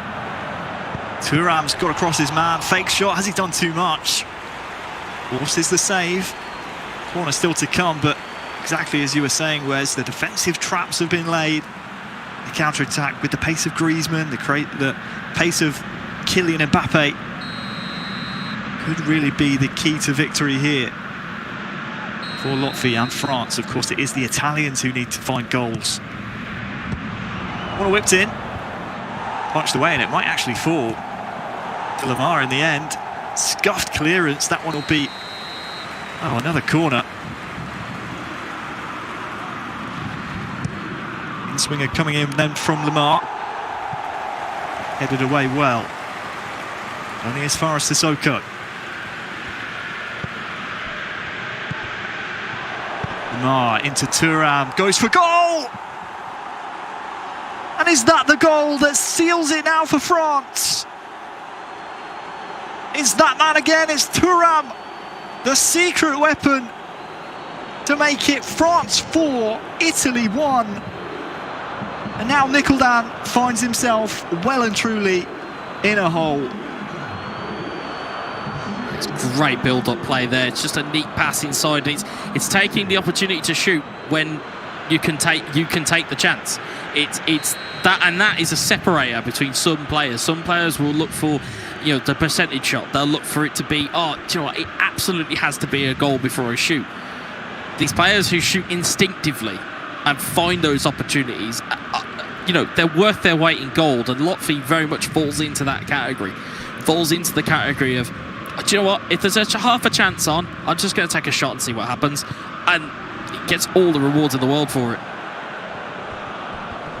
Lotfi threatening to try and find a fifth here. Half an hour gone. France 4. Italy 1. Making amends for last year's semi-final defeats, 2-0. Lotti, Pessina's in behind, but in an offside position. It would have been a big stain on Lotfi and his Maccabeel's records, wouldn't it? Whereas, I mean, after last year, you think about his Maccabeel, how many titles he's won. Obviously, the notable were the 3 World Championships, all the eFootball Pro titles they've won. It's almost the one that got away from Lotfi and his Maccabeel, eEURO 2020 last year. Now's the real chance. I don't think we'll see them take too many risks because they want this title. They feel like they are champions-elect. Yeah, and we know from knowing the guys quite well, you know how much pride they have with putting on a French shirt. It's a little bit different. Well, Pessina! He's clawed one back. And 5 minutes before half-time, Nicholdan gets the goal to make it 4-2. It gives them a lifeline. It's not over yet. You still need 2 goals. But there's the equaliser here in the second game, 1-1.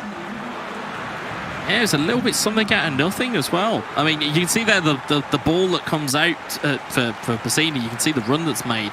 And again, it's just not really a great gather from the defender. You can see it kind of just ricochets off that defender there. You can see Rabiot is the defender. Pessina latches onto it. Lenglet doesn't really make a clean challenge, and Pessina finds himself in a one-on-one situation, fires it home. But you know, again, you need those types of breaks when it's, you know, when it is going against you. You do need those types of breaks to get you back into the game. Still time before the half is over. Thuram given time and space. Mbappe, great first touch, and that is as simple as it gets. So simple and yet so complicated at the same time. Lotfi take a bow, restores the 3-goal cushion.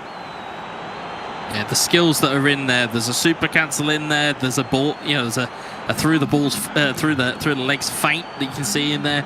And again, it's just kind of jolting people enough. And again, there's, you know, if you're going to move your goalkeeper that far over, you know, if you are Nicholdan, if you're going to move it that far over, you're leaving a striker of Mbappe's quality there to really just damage you. And as Lotfi said in his interview, Mbappe on his own can change games. And again, going into the second half, if it stays like this, very much changes the French team talk at half-time. Can Italy get one back?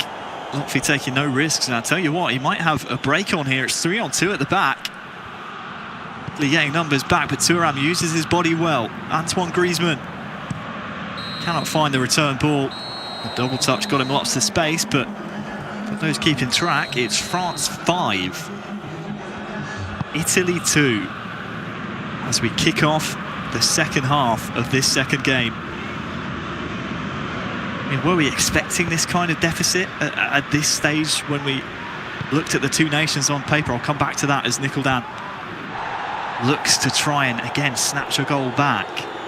Were we expecting it to be this large of a deficit on paper, Wes? No, and you look at them as defending champions. That aura of confidence. You'd be mistaken for thinking the France are the champs at the moment. You really would, because the confidence is all on the side of Latvia and Uzbekistan. They came in and it's, chests are puffed out quite clearly, and they're ready to go here. They've turned up and then some. And Italy just seem to. It's almost like they have shrunk underneath this weight of expectation that's come with it. I mean, they barely got through to the they were expected to get through their qualification stage.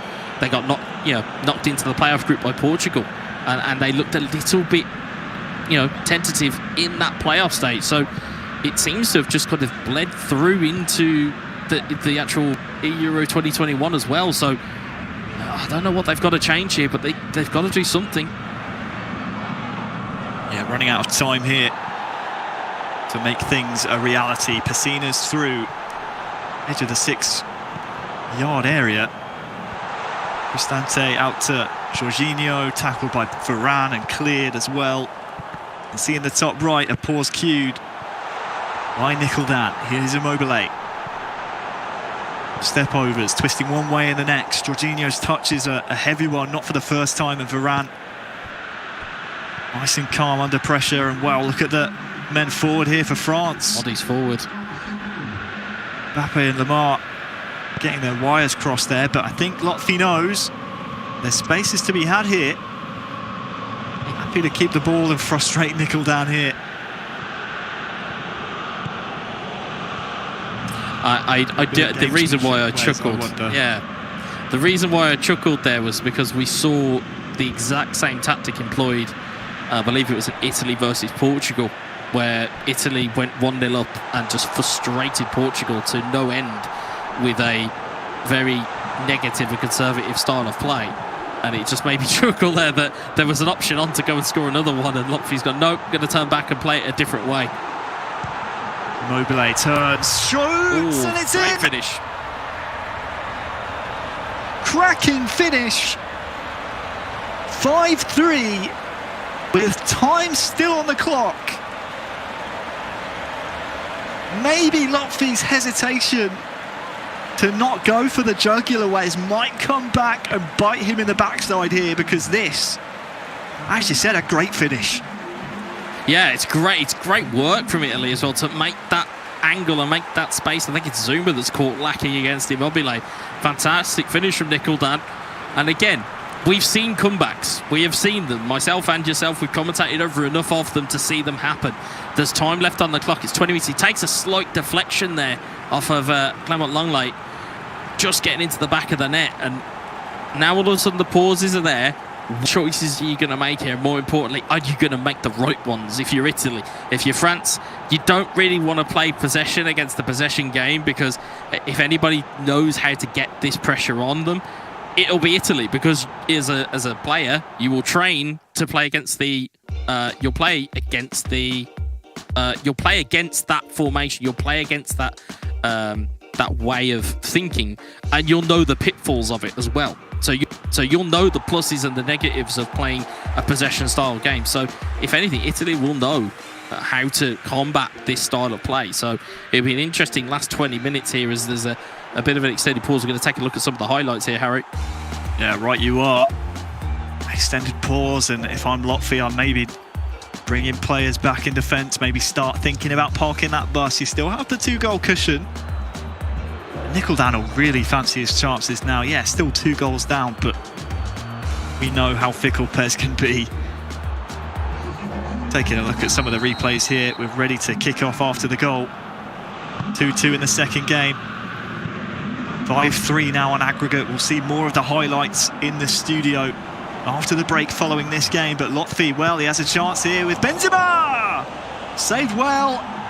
And the follow-up into the side netting. So close, Wes. Yeah, it's very close. You can see there, tactical switch, the very notable figure of Karim Benzema, who's been brought on, who recently got his recall to the French national squad, is now part of the eEURO 2021 squad. And again, you talk about Giroud and Mbappe, you completely forget about them having the ability to bring on Benzema here. But It is a corner to France. It is looking like it's Griezmann taking it. Keeper does well. Second ball won as well. Oh, just under 20 in-game minutes for Italy to find 2 goals before the third game, which would go to golden goal. Look at this. Belotti saved and cleared. Only as far as Florenzi. Is that a strike, I wonder? Well, this was a great save. Hugo Lloris has just saved the game, essentially, for France. Yeah, that's a big save there. And you can see that that's probably a miscue on the controller there. I can imagine if you interview Nickel Dan after that, that's probably meant to be a dummy touch that takes it round the defender, not a shot. So he'll be frustrated with that one. 17 minutes left. You can see Italy pushing the defensive line further forward, trying to put more pressure on the goal kicks there, but Rubio's collected it now. Otfi can send potentially Griezmann on his way. That is going to the corner with Thuram. Oh, it does so well as well. Here is Griezmann. So much time looking for Koeman, and well, loses his footing as he goes to strike the ball. Great work from Thuram here. This was just a bit of a miscue.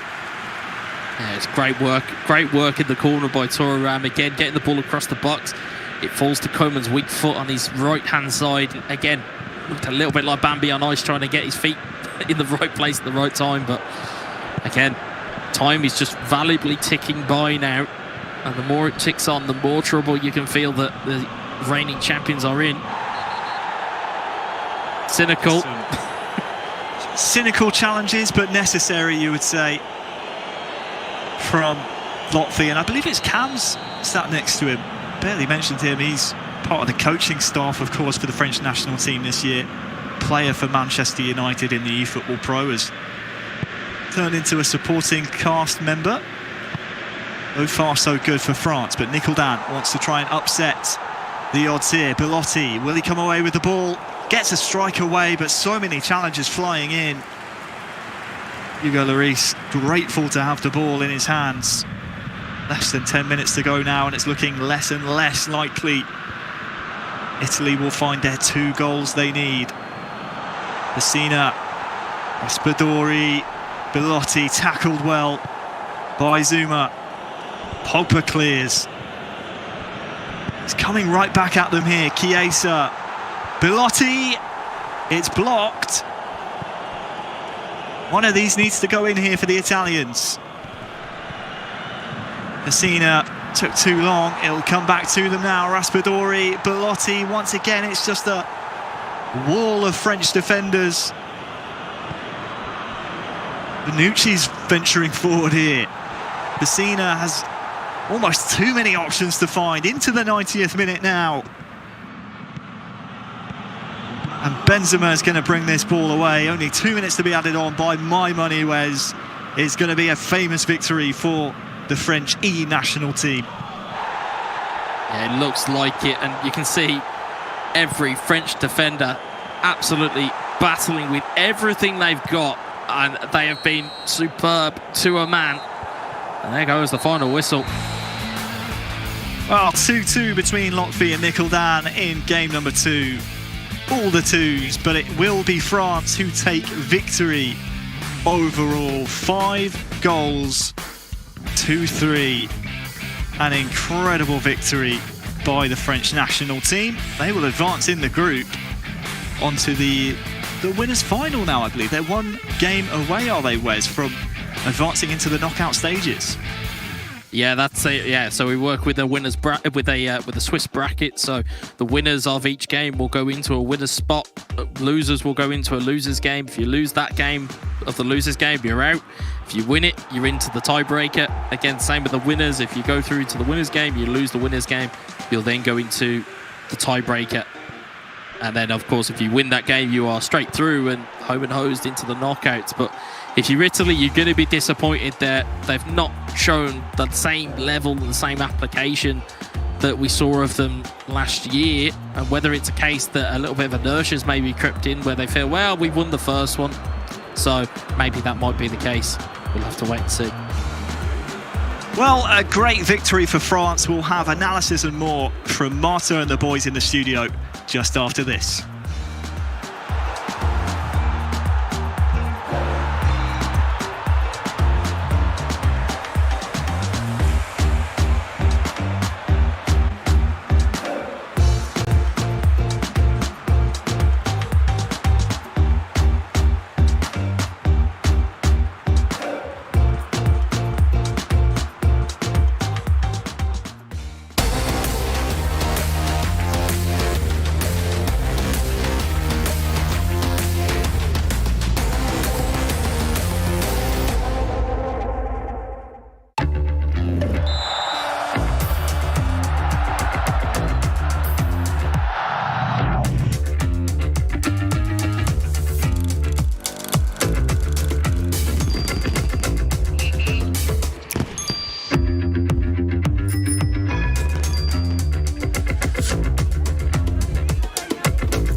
Vivo.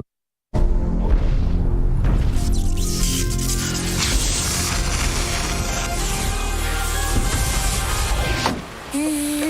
think we're done, yeah? Yes, we are. Introducing the all-new Volkswagen Id4. Created net carbon neutral. 100% SUV, 100% electric. Volkswagen.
Do you miss the energy of the crowd?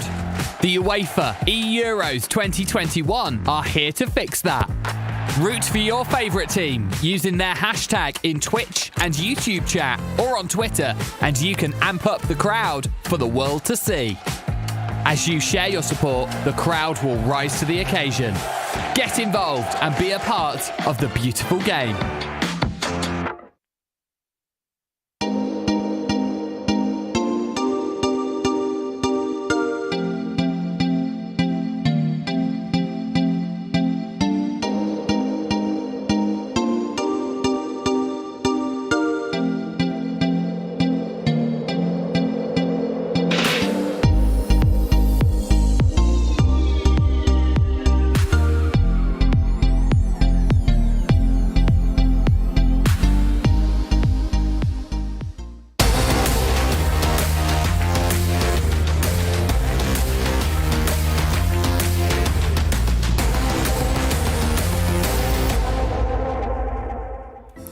An amazing performance from France. Grand Slam victory over Italy, 5-3.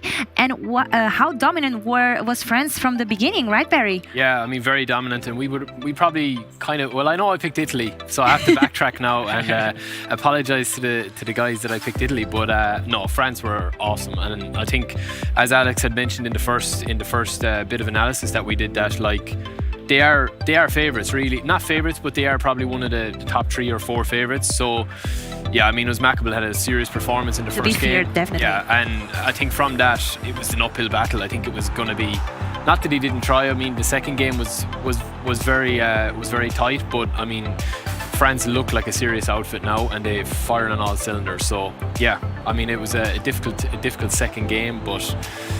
What do you do in that situation? I mean, you had to go for it in the second game. Yeah, I mean, everything was on Uzmakable's hands. Yeah. 2 goals up for the first game. I mean, it wasn't a huge advantage for Lotfi, And also we found that Nikaldan, which is a defensive player, he has to force to going forward outside his comfort zone, which is wait back and then the counter-attack. So, I mean, Lotfi really controlled really well the second game, but really I was impressed about Uzmakable. I think maybe people at home say, yeah, is he the 3-time world champ?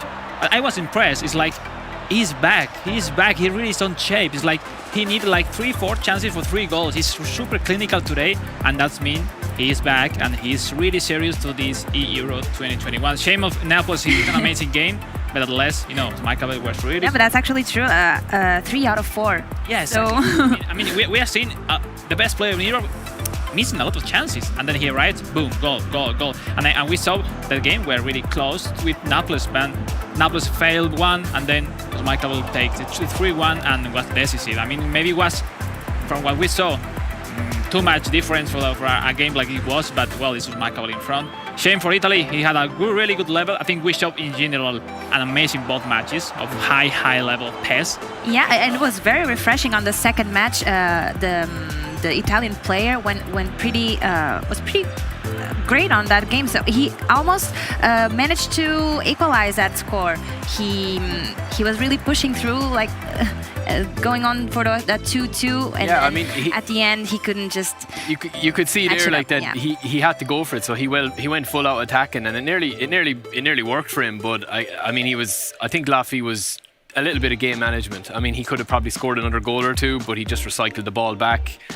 Plugged the holes that were there in his defence if he was leaving any, and it looked comfortable in the end. I think for France, as Maccabi had done enough in the first game and both of them looked in front of the keeper. Yeah, really efficient. It's like they knew everything. Yeah. It's like mathematically, this knew everything to make the build up. Yeah. That's all you can ask for, really. I mean, it's like very, very consistent. Two of them were just very interchangeable. And then how was Thuram? Damn, it's like every chance.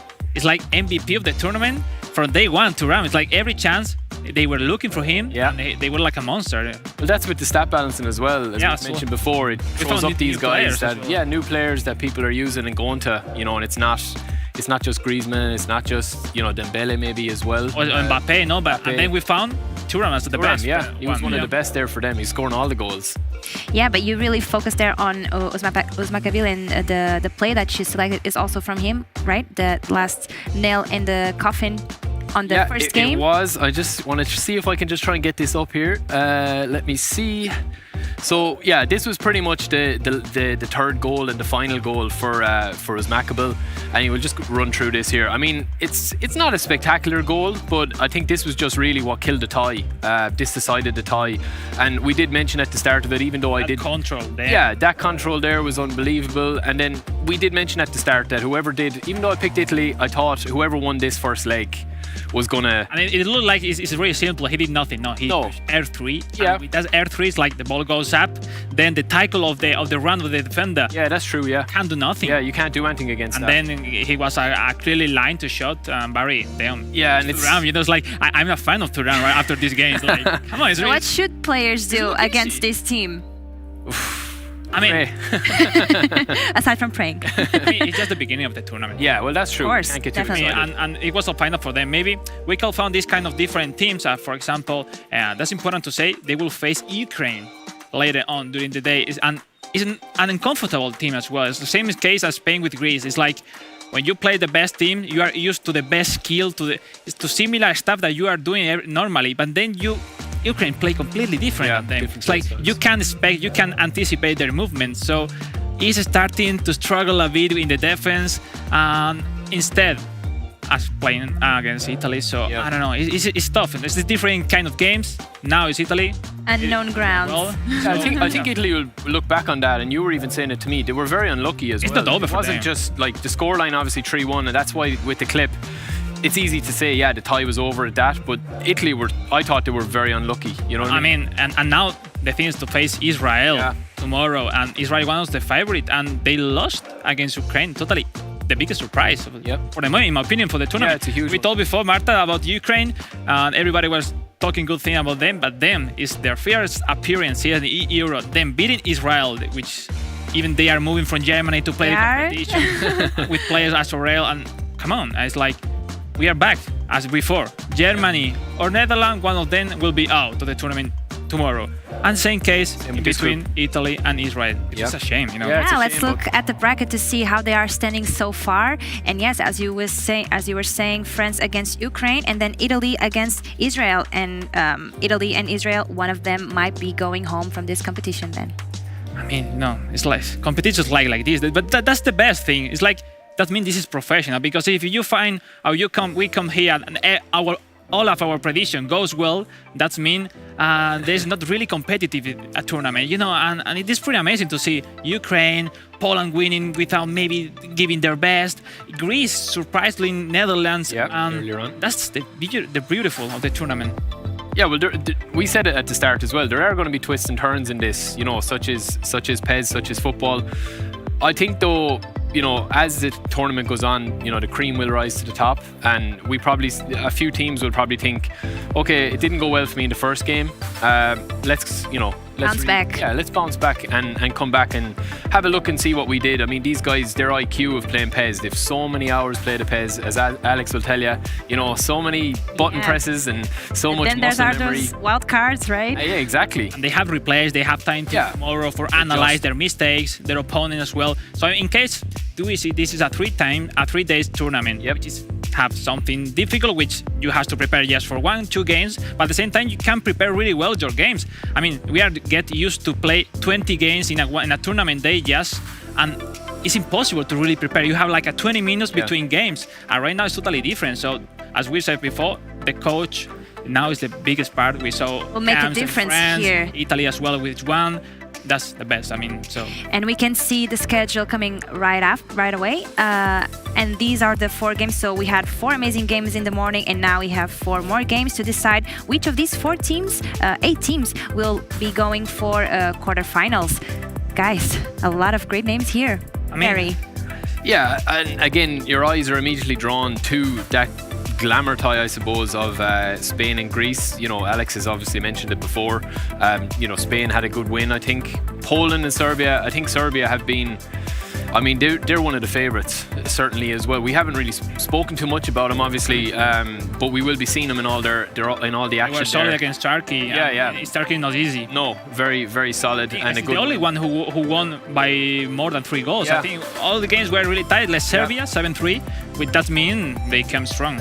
Yeah, Serbia they're so strong. Obviously, they'll want to push on from last year with the eEURO 2020 and go one step further and win it all. So. And now we'll be able to watch them on live. So that's going to be great for us, right? Well, a treat. Don't to miss the next games. Portugal, Romania. It's really amazing game. Romania with Urma, Portugal with Barbosa, Joker, and maybe Christopher will go in for next game. Then Greece against Spain. If I'm one of my teammates, I will not like to play against Greece. I prefer maybe the Netherlands.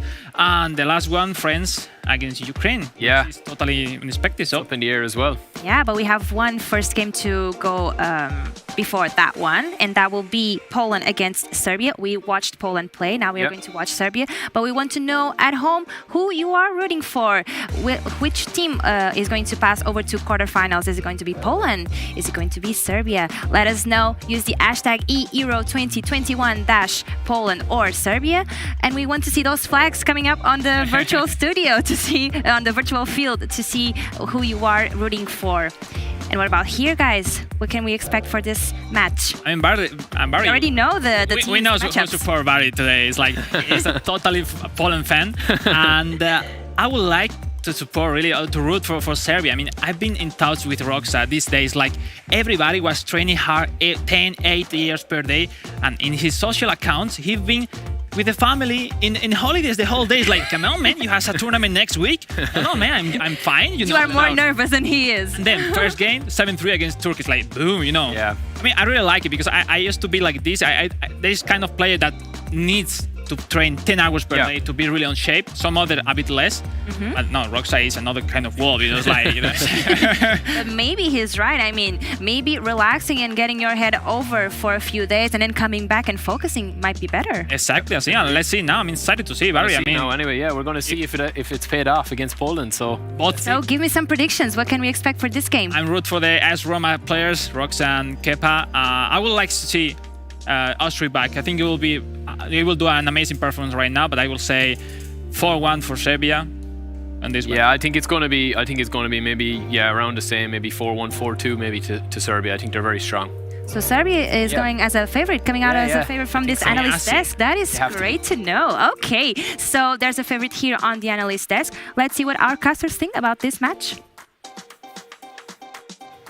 Yes, thank you very much. And indeed, I got to echo exactly what the analysts have just said there. Serbia coming to this one as huge, huge favourites. They were finalists last year and deserved finalists at that.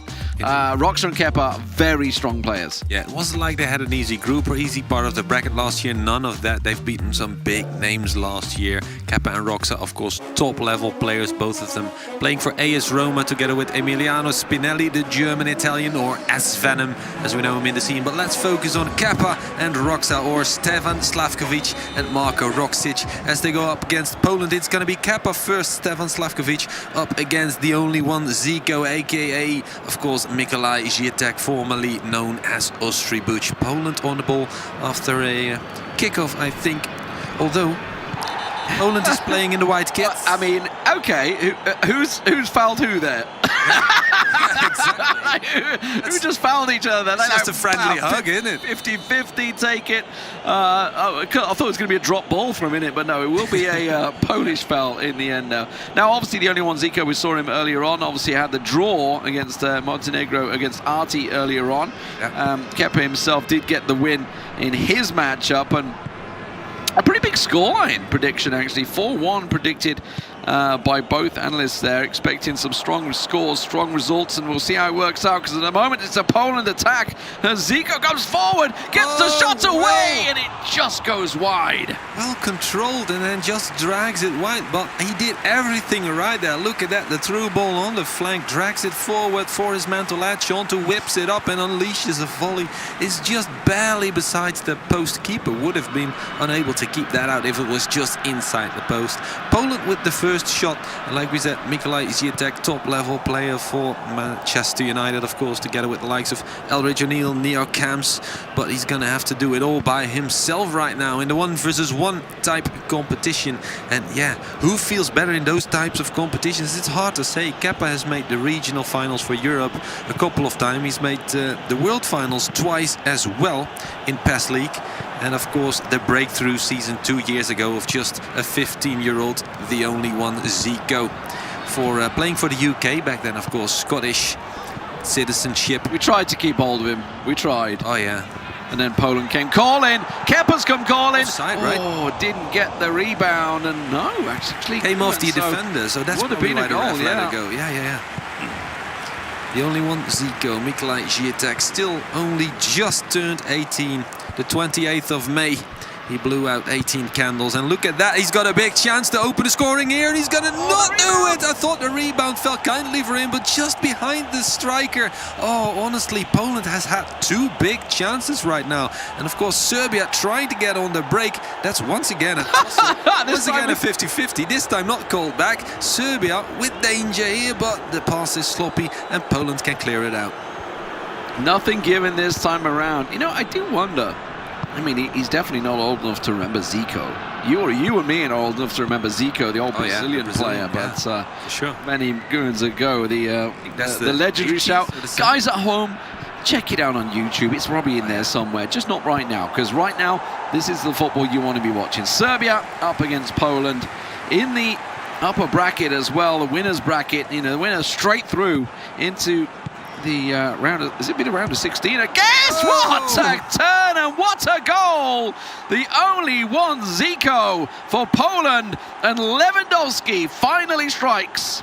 Indeed, will be a round of 16, like you said. Lewandowski, you said it, he was a slow start at this tournament, had an assist, but no goals yet to his name. This time he does make it count. Third big chance for Poland, and Mikolaj Zietek, aka... well, I wanted to say Ostribuch, but it's the only one, Zico, right now, and he unleashes a good shot right there to open up the scoring. 1-0 in favor of Poland, and nobody on the analyst desk expected this, I feel. Well, they said 4-1, so there's the one, maybe, I don't know. It's actually quarterfinals, isn't it? It's directly through quarterfinals. There's only 4 groups. Yeah. So my brain can do the math just about. It takes a little while, the cogs to get going, oiled up here. Somebody it is oiled up. It's the only one, Zico, looking good here. Coming up against Kepa. Kepa, we've been watching the practice games. Kepa has been demolishing Roxa. Yeah. Many games in. You never know what they're trying in, obviously, those games. You know, they could be just trying to attack and defense sort of setup, so you can't read too much into it. Yeah. But we were coming into this expecting Kepa certainly to be the man to watch, and at the moment, the only one, Zico, is absolutely the one to watch. He's found himself another through ball, or the give and go almost working. Lewandowski just beaten to it by the defender. Yeah, absolutely. The man from AS Roma, coached by MKers eSports, or Makers, if you will. They managed to reach the playoffs for the eFootball Pro this year as well with AS Roma. You have to get top 6 in the league from the 10 teams. Obviously, the likes of Galatasaray missed out. I think Manchester United barely missed out on the last match day. There we go, good through ball attempt. Poland is there to recover. And Poland whips it away. In fact, maybe if they can win this header duel, and they can, they've got a good situation. But then, oh man, placed it into the buttocks of his teammate. Still another chance. This time not on the bottom. It's Robert Lewandowski. Oh, it's got to be. Oh, it's just bluffed it. Just wide. Oh, good Lord. I mean, that is a massive chance for Lewandowski, the deliverer this time. Perfect delivery. Oh, he's just dragged it wide. Yeah, the angle was tough for a lefty, but still, you could have taken it with your right foot.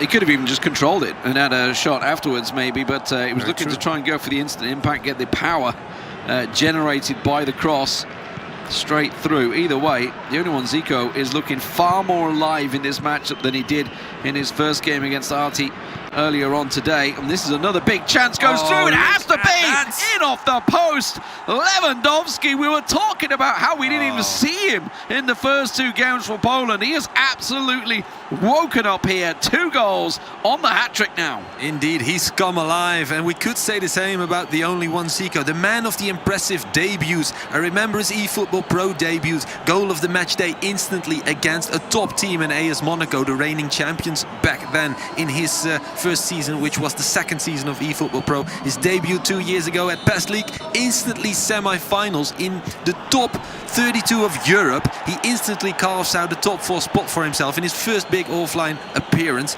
This young man is something special, and right now in the eEUROs, he's putting Serbia to the sword. He's putting Kepa to the sword. The man we expected great things from for Serbia. Of course, it can still very much happen, and in fact, let's not forget, this is the winner's duel, so neither team will go out if they lose, but still, did we expect this from the young man from Poland? No, absolutely not. And I'll tell you somebody else that didn't, Kepa. He was not expecting this. This is something he's going to have to work on here. There's a lot of work to come back to, but at the moment, hasn't really had a sniff at goal. It has been the only one. Zico off the back of his heel. That's unlucky.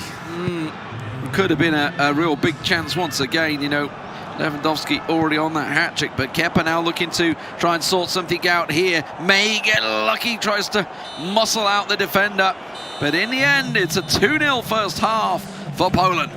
Indeed, and what a first half it was. Very entertaining indeed. You can't say it's unrewarding for the man from Serbia, because it's simply a stronger Polish side that we see coming out. It's very well deserved, his 2-0 scoreline. The only one, Zico, might still want to add to that scoreline as well, as long as he feels strong and confident in his own ability to carve out a good result for his teammate to feel confident coming up against Roxa, because that's top dog opposition as well, of course. Right now, it needs to be the difference made. Because let's be honest, the only one, Zico, is the strongest Polish player out there. Twice he's tried the corner, and twice it's gone for a throw-in. Now the only one, Zico. There's the cross coming in, looking for Leva. He's floating in the air there, but it's Kepa to get the clearance now, trying to get the counter as Poland were trying to box them into that corner. So there is options available here for Kepa, but that is not the right option. It's going to come right down his throat here. 3 players forward, so 3-on-4 situation into the man in the middle, Lewandowski, the man of the hour right now, but it is going to be lost out. Kepa back on the counter, back on the break. He's got a runner on the right, but chooses to go through the middle, and it's the wrong option. Yeah, it's very compact there in the middle. A lot of bodies to deal with, a lot of teammates, but also a lot of opponents, of course. And there we go, Poland once again on the break, trying to find space for a through ball. Maybe try and reach Leva. He can do it all. He can score the goals himself, but also saw a couple of good assists from him in the earlier games, of course, where they went up against, was it Turkey? No, it wasn't Turkey. It was Montenegro, of course. Yes. Here we go. Poland on the right side of the pitch. Don't find the space, but still do find a teammate, although with a bit of unlucky situation. And now we've got a break from the lads from Serbia. Oh, he's got to get it right. He's got to get it right. That's what he wants to do, but the defender is strong. The only one, Zico, does a great job of defending it. Oh my word, that's a tackle, and it absolutely got the ball. Now Kepa, can he just pull from it? Oh, rats. Fractions of a second, and this could be a goal for Kepa, but Serbia still trailing. Time is running out. Oh yeah, indeed.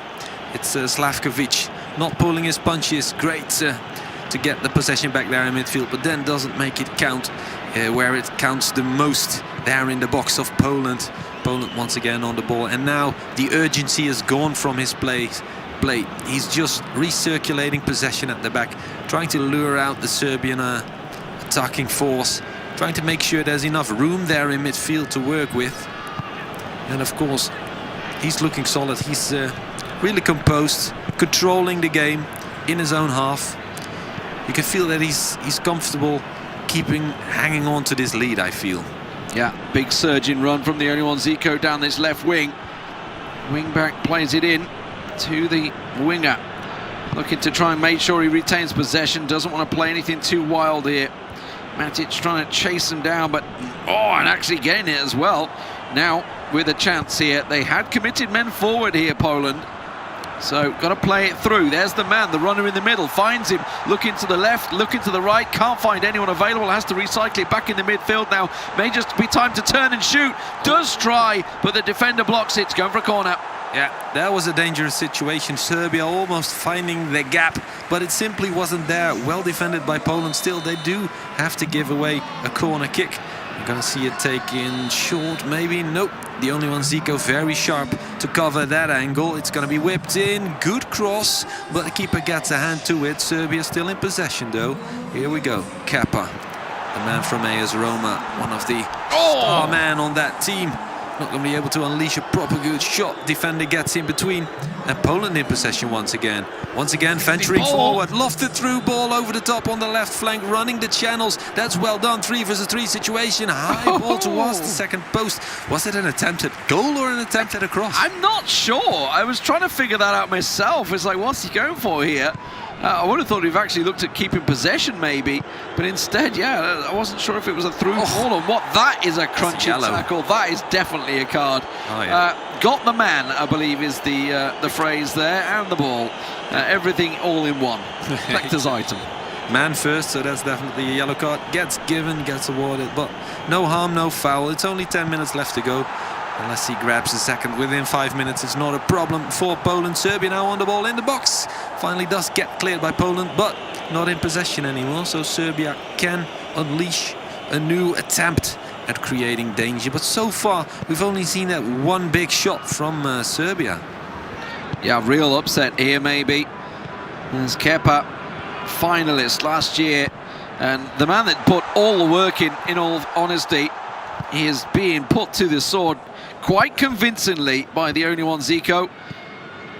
Still yet to have a real chance on goal. Is it time to come? You know, a consolation here would be great. Set rocks her up. His teammate, pulls it wide. I think he may have been offside as well. Close enough. So far, Kappa kept at bay by the man in form, the only one, Zico. He had a draw in that first matchup against Montenegro, of course, 1-1. And then saw his teammate do the work with a golden goal extra time. Jancho PL against Montenegro's Rada.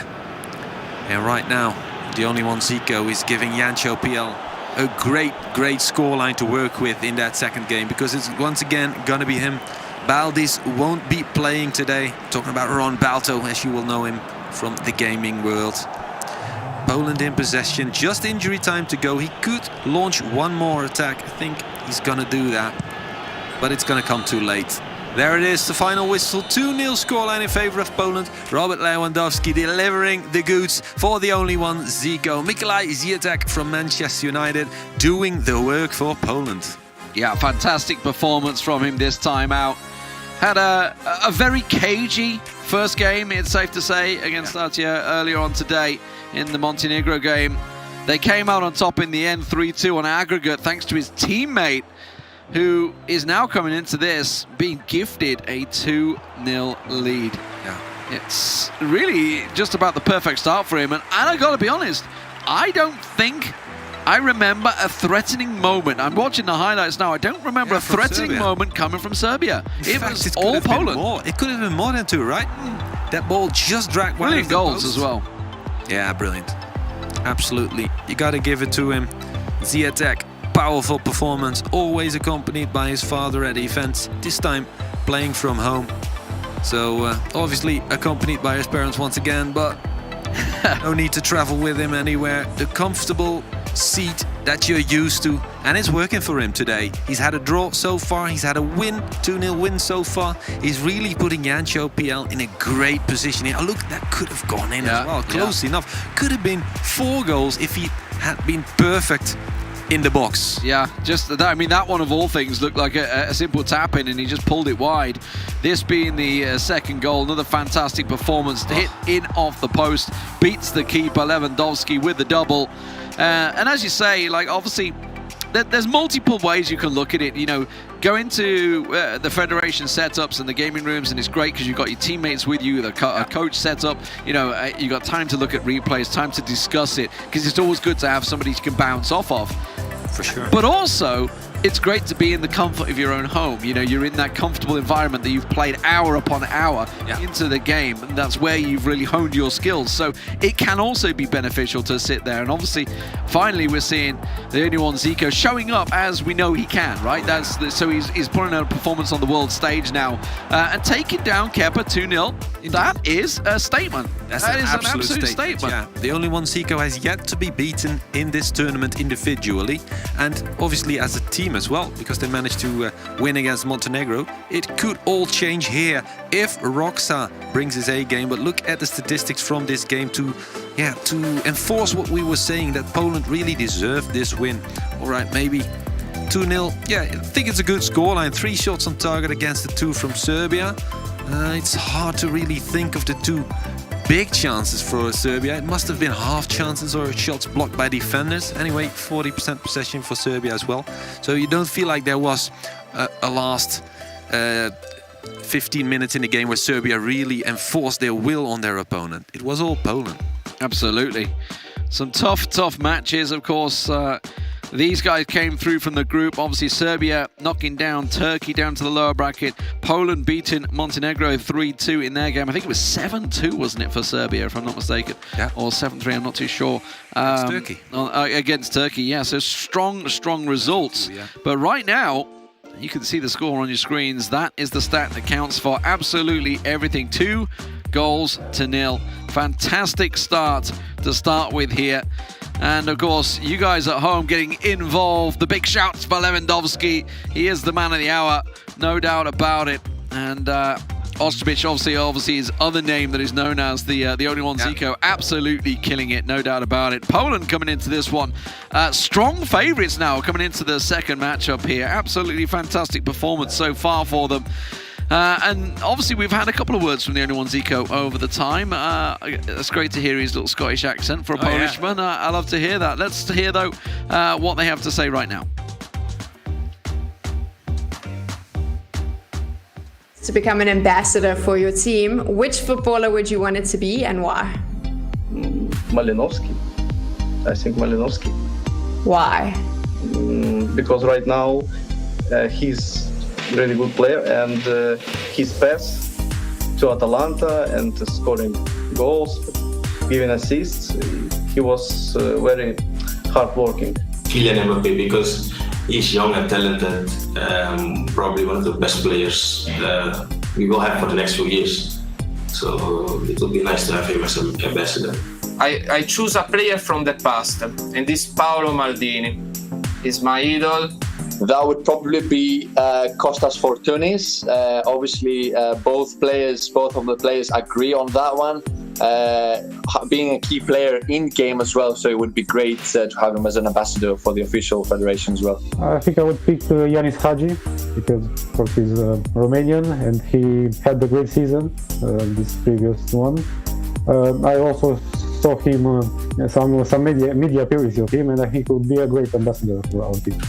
For sure, I pick Griezmann because he's a big player of PES, a big fan of PES. So for sure, it will be him. I think Cristiano Ronaldo. I'm a big fan of him. I like how he working hard to achieve his goals, and it's amazing in my opinion. Well, I think everybody is expecting that I answer Ronaldo, but there's not Ronaldo in this question. I think Pepe. Pepe is 30 years old, and sometimes it looks like he's 18. His spirit is what every coach wants in the team, and I love that way he plays, to be honest. Lewandowski, most likely, he's a legend, in my country, for Poland. He's many records. He's top goal scorer in Poland. He's better the Müller record in the Bundesliga. So I think that's someone, to look up to, and someone that could, help out a lot and bring some inspiration to the team. I think I would choose Lewandowski because he's my favorite player in Bayern. So I would choose Lewandowski because he's amazing, and I think he's really underrated. Who would be your ambassador for the Netherlands, obviously, for yourself? I'd probably go for Dennis Bergkamp, my favorite player growing up as a kid. His days in Arsenal, spectacular. I'd love him as an esports ambassador, definitely. Commentator is so enthusiastic. Obviously, must mean you, Rene. Both of us. I'd go with. I don't know, man. I mean, obviously, the red part of me would go with Stevie Gerrard, right? All right, yeah. But I don't know as an ambassador. I mean, you got to get Beckham out there, right? I guess, right? I don't know. Yeah, probably as an Englishman, or maybe Alan Shearer. Shearer, maybe. Gary Lineker. Well, Lineker's just a magnificult broadcaster these days. He's like gone from being like a fantastic striker for 100 goals for England to being like, like putting us to shame. He's become this magnificent broadcaster as well. So, been doing it for years. But right now, what we want to talk about is who is going to be going through to the quarterfinals. Poland or Serbia. Poland 2-0 up in their first game. Now Jancio, who is the man that came back and won 2-1 in the end over Montenegro. Now we see, obviously, Serbia in a real tricky situation. 2-0 down, it's all on Roxa. Absolutely, and thank you for your comments, guys. I saw Patrick Pfeiffer once again. I saw Tembo86, great player from Norway. There's absolute top players letting themselves be heard. eEURO 2021, and of course, Dash and your favorite country behind it to cheer for your favorite country. Let us know, is it going to be Poland? Is it going to be Serbia? Right now, Poland do have the upper hand, but Serbia do have possession, and it's Roxa. Marko Roksic behind the controls, 29 years old veteran.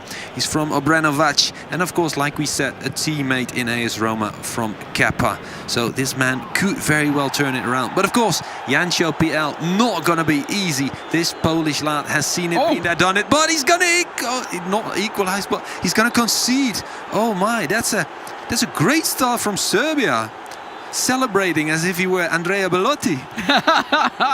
Alexander Mitrovic. That is exactly the start that Serbia were looking for. That is what they needed. Inside the first 10 minutes, smash it in the net, get yourself on the score sheet, something that his teammate Kepa was unable to do. And honestly, I don't even remember a clear shot like that Kepa was able to do. And this is funny, right? Because I cast my mind back to last year when we went through the UEFA eEURO 2020, and obviously Serbia were the team that went through. And at the time, it was all about Kepa, but it was always Roxa that had to step up as well. Like his teammate, Kepa got all the plaudits, but Roxa absolutely delivered. And this could be his time to shine right now.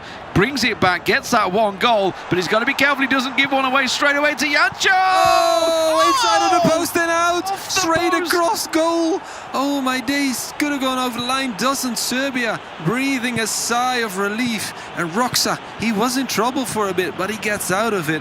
Like we said, Roxa had to deliver last year, and he did so. He's a captain for AS Roma, he's the captain of this team as well, for a reason. All of his experience, all of his talents come into the game perfectly, and of course, so far he has done a lot. But let's not go through his list of performances in the past decade, because it will be too long. Let's focus on what's happening here. It's Poland on the ball once again, but the referee getting in the way. Oh yeah, he's in on the act. Scripted events. What is happening? Scripted.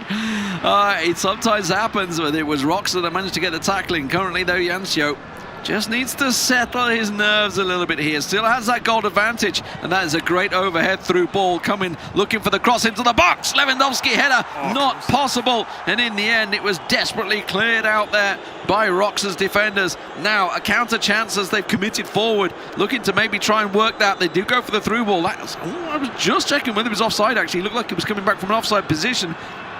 Mitrovic will work it through. Not going to happen. Yeah, now it's the young man from Croatia, the musician, just 21 years old, up against a veteran with only one goal left to spare. Will he be able to hold on to it? Serbia right now looking dangerous. Lofted ball over the top, not going to be able to latch onto it. And now it's a breather for Poland. They can take it easy, they can relax. Although we're going to see the long ball up front, trying to get it with Lewandowski, who manages to get it to a teammate as well. Frankowski on the floor, crying out loud, claiming a card should be given, but none of that. Of course, it's a foul, but it's not a yellow foul. Absolutely. He actually gets a yellow for Kolarov. It does give a yellow. Okay. Just a little push. That's off. No. Way off. Way. Lewandowski, get back in there. He's like, this is great. I'm on the penalty spot. Nobody's near me. Leave me alone. Absolutely miles away from this one. Roxa with the clearance, back up from the free kick. Let's see what he can do. Can he build on this great start that he's had here? The early goal, but it has been filtering away slowly. That's a great little move. That's worked out well. Get a little shove on the back there. The defender in the end does manage to get the better of him. And now Jancio. I just feel that Jancio's just slowly trying to settle his nerves a little bit here. Obviously, we know he was the man of the hour. We know he can do it. That is a great ball. That's what he's looking for. Gets it through into the middle. Defender in the end heads it back to the keeper. That is confident from Roxa. Yeah, I like how he plays smart football, Jancio. He just whips in the cross with Lewandowski instead of trying to maybe force his way through a body of defenders with his best player, which would have been an unwise decision. Would have gotten stopped. In this case, it doesn't work out too well, but you can see he's got the right idea about it. Jancio Piel, the young man from Wolfpack eSports team, now playing for his country, for Poland. It's the greatest honor bestowed upon a gamer to represent your country. And of course, right now, Jancio does have that lead. Let's not forget, it's 1-0 for the Serbians in this match, but it was 2-0 for Poland in that first match. The only one, Zico, putting him in with a good chance to claim the win here, but it's Serbia with a great chance. Yes, indeed, there it comes. Roksic never gonna miss from there. 40 minutes is enough to completely annihilate that advantage from Poland. It's 2-0 for Serbia. It's Dusan Tadic, the man from Ajax, to score it. Can you believe it? The man from Amsterdam, very near my hometown. I love to see it. Absolutely through ball. Fantastic. I mean, it's such a through ball made this goal. It was such a quality through ball. And if you remember back to the Montenegro game, it was through balls that were cutting them apart then. Yeah. And it does seem that there is a hole in that Polish defence at the moment that is certainly costing them. And now we are all square, 2-2, game on. Absolutely, straight through the centre as well. I think there's something there to be said for maybe a rehassle of the defensive setup for Poland, but we have yet to find out. Jancio will reply. I'm pretty sure he's usually a guarantee for goals, so this is not the end score, I feel, especially as we know that Roxa can, especially with such a good start, add to his score as well. Who's gonna be the one scoring the most from now on? This is the point where it's equal. Oh, good cross near Lewandowski, but not close enough. Tries to pluck it out of the air with an outstretched foot. It's going to be Serbia on the receiving end of that. Doesn't get out from under the pressure. Poland force the throw in, but it's going to be for Serbia. I think it doubled back off him. He was trying to get the kick, so he obviously went his way for the throw. He did get it, okay. I was just thinking it looked like he was surely going to get this one. So, was a foul in the end. And Serbia will take the time over this one. He's done the business so far, but it is not over yet. We are simply tied at 2-2 with Roxa putting the work in here in the first half. And Kepa can breathe a sigh of relief, no doubt about it, whereas Jancio will be feeling the pressure, certainly from his teammate as we go into half-time. Quickly getting that second half underway. Roxa started strong, and this time from the kickoff, let's see what he can do. Absolutely. Roksic had a spectacular season for AS Roma in eFootball Pro. He was the third best defender behind Atorito and Mujahid Sevimli for Galatasaray and Juventus, of course. Good cross in Serbia with a speculative header towards the far post. Keeper Chesney, of course, not getting nervous from that. Like I said, spectacular season for him last year. He managed to perform at the World Esports Games in Chongqing.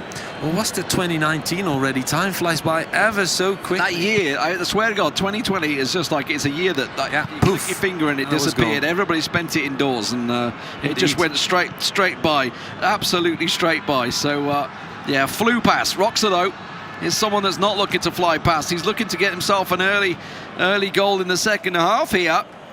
Gets himself a throw-in, quickly lays it back. Players in the box looking to try and feed it to a midfielder at the moment in the centre. Having to work it on the wing instead, though. There's the give and go. That's what he's looking for. Maybe try and bring it back. Still retains possession. Advantage given. Looking to try and do something else with this now. Trying to work the angles. Finds the angle. Offside. It's just offside. Oh, he'd stepped forward. Two of them, actually. Both of them stepping off. Yeah, but just barely, because that left wing back was still there, close to keeping them on side. You got a feel for Roxa. He's really delivering the goods right now. Started with an 0-2 deficit. Suddenly he's turned it upside down. It's now basically 2-2. So anyone's ball game, but Serbia certainly have the better of the game. Jancho Piel seemingly in trouble. He's under pressure all the time, and possession definitely in favor of Serbia. But side again. Possession doesn't really matter, does it? We've seen it earlier today. Kepa obviously fell to the wayside, but Roxa right now is delivering. Really just a couple of offsides is all that's slowing him down at the moment. Yeah. As we're going to see ourselves the free kick given. Szczesny needs to try and launch this one, and that's what he's going to do, try and set something up for Jancho. But in the end, it will go straight to Roxa's defenders and coming straight back at him. Yeah. That's trouble. That's trouble for Jancho Piel. He's got half an hour left to go, and with Roxa firing on all cylinders like he is today, it's going to be hard to hold him off from scoring a third. That's a beautiful through ball with the outside of the left foot. Just too much weight on it, and easy pluckings for Wojciech Szczesny, the man for Juventus, of course. Joshwiak. Not entirely sure where he plays, but there we go. Lewandowski on the ball. We all know where he is. Bundesliga lofts it over the defense for his teammate to latch onto. It's once again Joshuak trying to get across it. Not going to happen. Serbia left on the ball once again, and this time with more room to work with on the other side. One of my favourite players at the moment, Milinkovic-Savic for Serbia. Absolutely brilliant midfielder, purring at the moment as he tries to get things flowing. What is that? That is a reckless tackle from behind. Not even close to getting the ball. What are you talking about? Ball first and the man. Vlahovic, yeah, that's a deserved yellow card. Come on, can't do it. Can't do it, mate. The world is watching, especially Europe. Here we go. Good header, and Serbia on the ball already once again. Jancho, I really feel that he's not getting back in the flow of this game just yet. He needs to find his footing again. He's doing a great job of pressing the defenders right now, Roxa, keeping them under the pressure. Jancho finally going to get the ball out of his own half and see if he can make something from this one. Just one goal is all they need. Doesn't matter whether he loses the game 2-1. It would be enough to carry them through, but it's coming straight back at him once again. Roxa just a little pass too much there, and the game is really starting to open up now, I feel. Just 15 minutes to go in this. And finally, we're seeing Jancho on the ball again in the opposing half. Look at that, Lewandowski with the give and go. He receives it back, but gets pushed by the defender, not able to latch onto it. There we go, good action. It's going to be a corner kick. Jancho finally with signs of life. That's exactly what he needs with 15 minutes left to go. The corner is going to be taken by someone else. It's going to be Ribas. Gonna whip it in, well defended, but still the loose ball collected by Poland with Joswiak once again trying to find Lewandowski. Not gonna happen. Serbia, not really relinquishing possession there. In a dangerous position. Poland is still there with a lot of players. Still finally hit Serbia with the delight, with possession and with a good through ball. That's onside, but the defender is quick to act on it. was facing the wrong direction, had to turn and go for it. Just a little panic there as the defender just passes it out to the side. He was more confident than I was, certainly, about the pass, but now with 10 minutes to go in this game, Jancho is starting to find his feet, it seems. It's took him a long time to get his attack going, but it does seem that things are opening up a little bit here for him. Can't find Lewandowski, almost muscled in there. Roxa really confident in his defensive work, and that is a brave pass to make in 83rd minute. Absolutely. It's once again Serbia with Roxa on the ball, the veteran Marko Roksic. We've talked about his career enough. He's made the regional finals of Best League several times in 1v1s and in 3v3s with Kepa there, of course. There's the big chance, and there it is! 3-0 in favour of Roksic and 3-2 in favour of Serbia. It's Alexander Mitrovic once again. He opened the scoring today, and he's the one to finish it off. Or is he? We still have 5 minutes left to play if I'm counting injury time. There's still a chance for his opponent, but Jancho PL has been in trouble. We can't say that this is undeserving because Roksic has been an absolute rock today. Absolutely making up for where Kepa fell. Roxa has been delivering, and you know, we were talking about the little practice matches we've been watching Kepa sweeping Roxa aside, and as we say, we don't really know what is going on in those games. We don't know whether it's just a simple fun match between them, obviously, whether they're testing defenses, testing attacking style, testing goal scoring styles. You never really can read into it, but what we can read right now here in the official game is Roxa is delivering for Serbia right now. 3-0, still on the ball and on the attack once again, plays it forward, finds his man, keeps the possession, and that may be the veteran experience coming in. He will keep hold of the ball and just close out this game. He's still got it. 2 minutes of injury time left to survive, and he's got the scoreline in his favor, starting with 0-2 down. But look at this last half minute, and he's gonna whip it over the top for a last chance. Maybe Serbia on the ball. There it is. The whistle blows. Mitrovic, Tadic, and once again Mitrovic for Marko Roksic to make the difference. And Serbia wins against Poland. They go on to fight another day, Saturday, and tomorrow it will be Poland who have to fight in their tiebreaker in this group. Definitely a game of two halves. 2-0 in the first leg. Brilliant performance from the only one, Zico. And now, if I think to that game, you think of that miss that just pulled wide. Could have been a third goal for him there. Exactly. And that may well have been the difference, but it's Roxa that turns things around. It started off strong inside the first 10 minutes. Right here, right now, that's where he started the performance that Serbia deserved. Look at that Il Gallo celebration from Alexander Mitrovic. He would come back later in these highlights, but now it was the through ball for Dusan Tadic. No, that's not this one. Oh, that's still the first goal. Look at that. Spectacular finish. Great pass. Great finish. Mitrovic, the man with experience in Serie A and Premier League. Look at that. Great celebration here. The ball over the top. That was a big chance for Poland coming in. The good cross in from Lewandowski, but the defender there able to deliver it to his keeper. This ball straight through. Tadic, not really much he could do. Finds it beautifully in the bottom corner, in off the post. Just about the perfect place. No way the keeper was going to be able to do anything about that. Szczesny, if you think about obviously how Szczesny did perform brilliantly against Montenegro, was the saviour for them here. You saw just the stutter step, the player trying to adjust the keeper's position, trying to figure out if he needs to try and chase him down. He went for the left, he pulled it slightly left, and the shot went over to the right. Fantastic stuff. And then the final shot, of course, the nail in the coffin, came through towards the end, but not before a chance. A chance went begging right there for the Polish player. And in the end, though, Roxa absolutely delivered. Fantastic stuff for them. It will be Poland that will go down to the lower bracket. Serbia, in the end, will take it 3-2.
Tell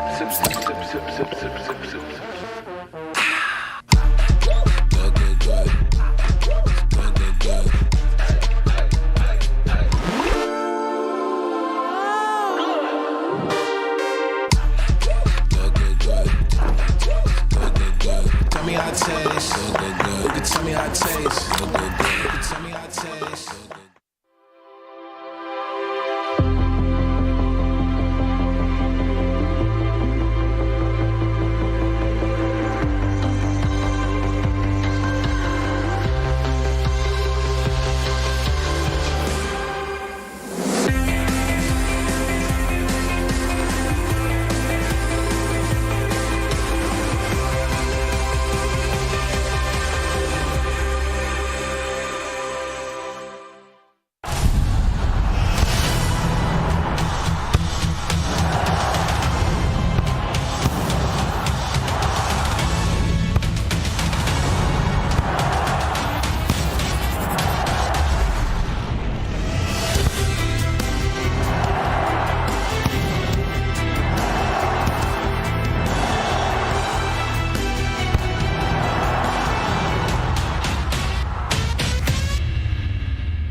Vivo.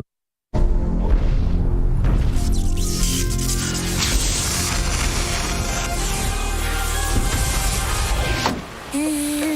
think we're done, yeah? Yes, we are. Introducing the all-new Volkswagen Id4. Created net carbon neutral. 100% SUV, 100% electric. Volkswagen.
Do you miss the energy of the crowd? The UEFA eEUROs 2021 are here to fix that. Root for your favourite team using their hashtag in Twitch and YouTube chat or on Twitter, and you can amp up the crowd for the world to see. As you share your support, the crowd will rise to the occasion. Get involved and be a part of the beautiful game.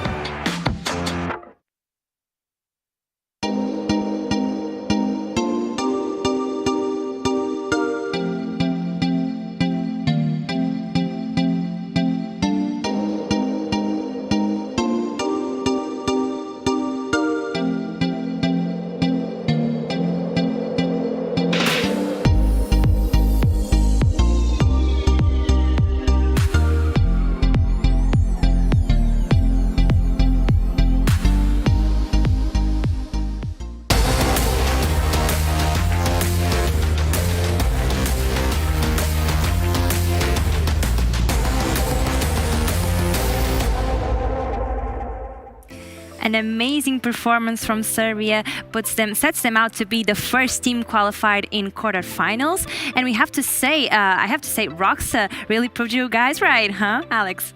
I mean, it is his job, but at maximum, it's like we found out again, like we were looking for the only second, the Austrian back, doing a great performance. We requested this morning, and now he did it. It's like amazing 2-0 against the AS Roma player, Kepa, and the Man United player, and did an amazing game. And everything was on the hands of Jancio, but we were discussing between Barry and me, maybe that formation for the beginning, the fight back, were really bad decision against a kind of player. Roxa, he scored the first one really, really early in time. And then Roxa were massive. Then with 2-0, everything was really open, but at the end Roxa showed why he's a top class player, and at the end everything went to Serbia.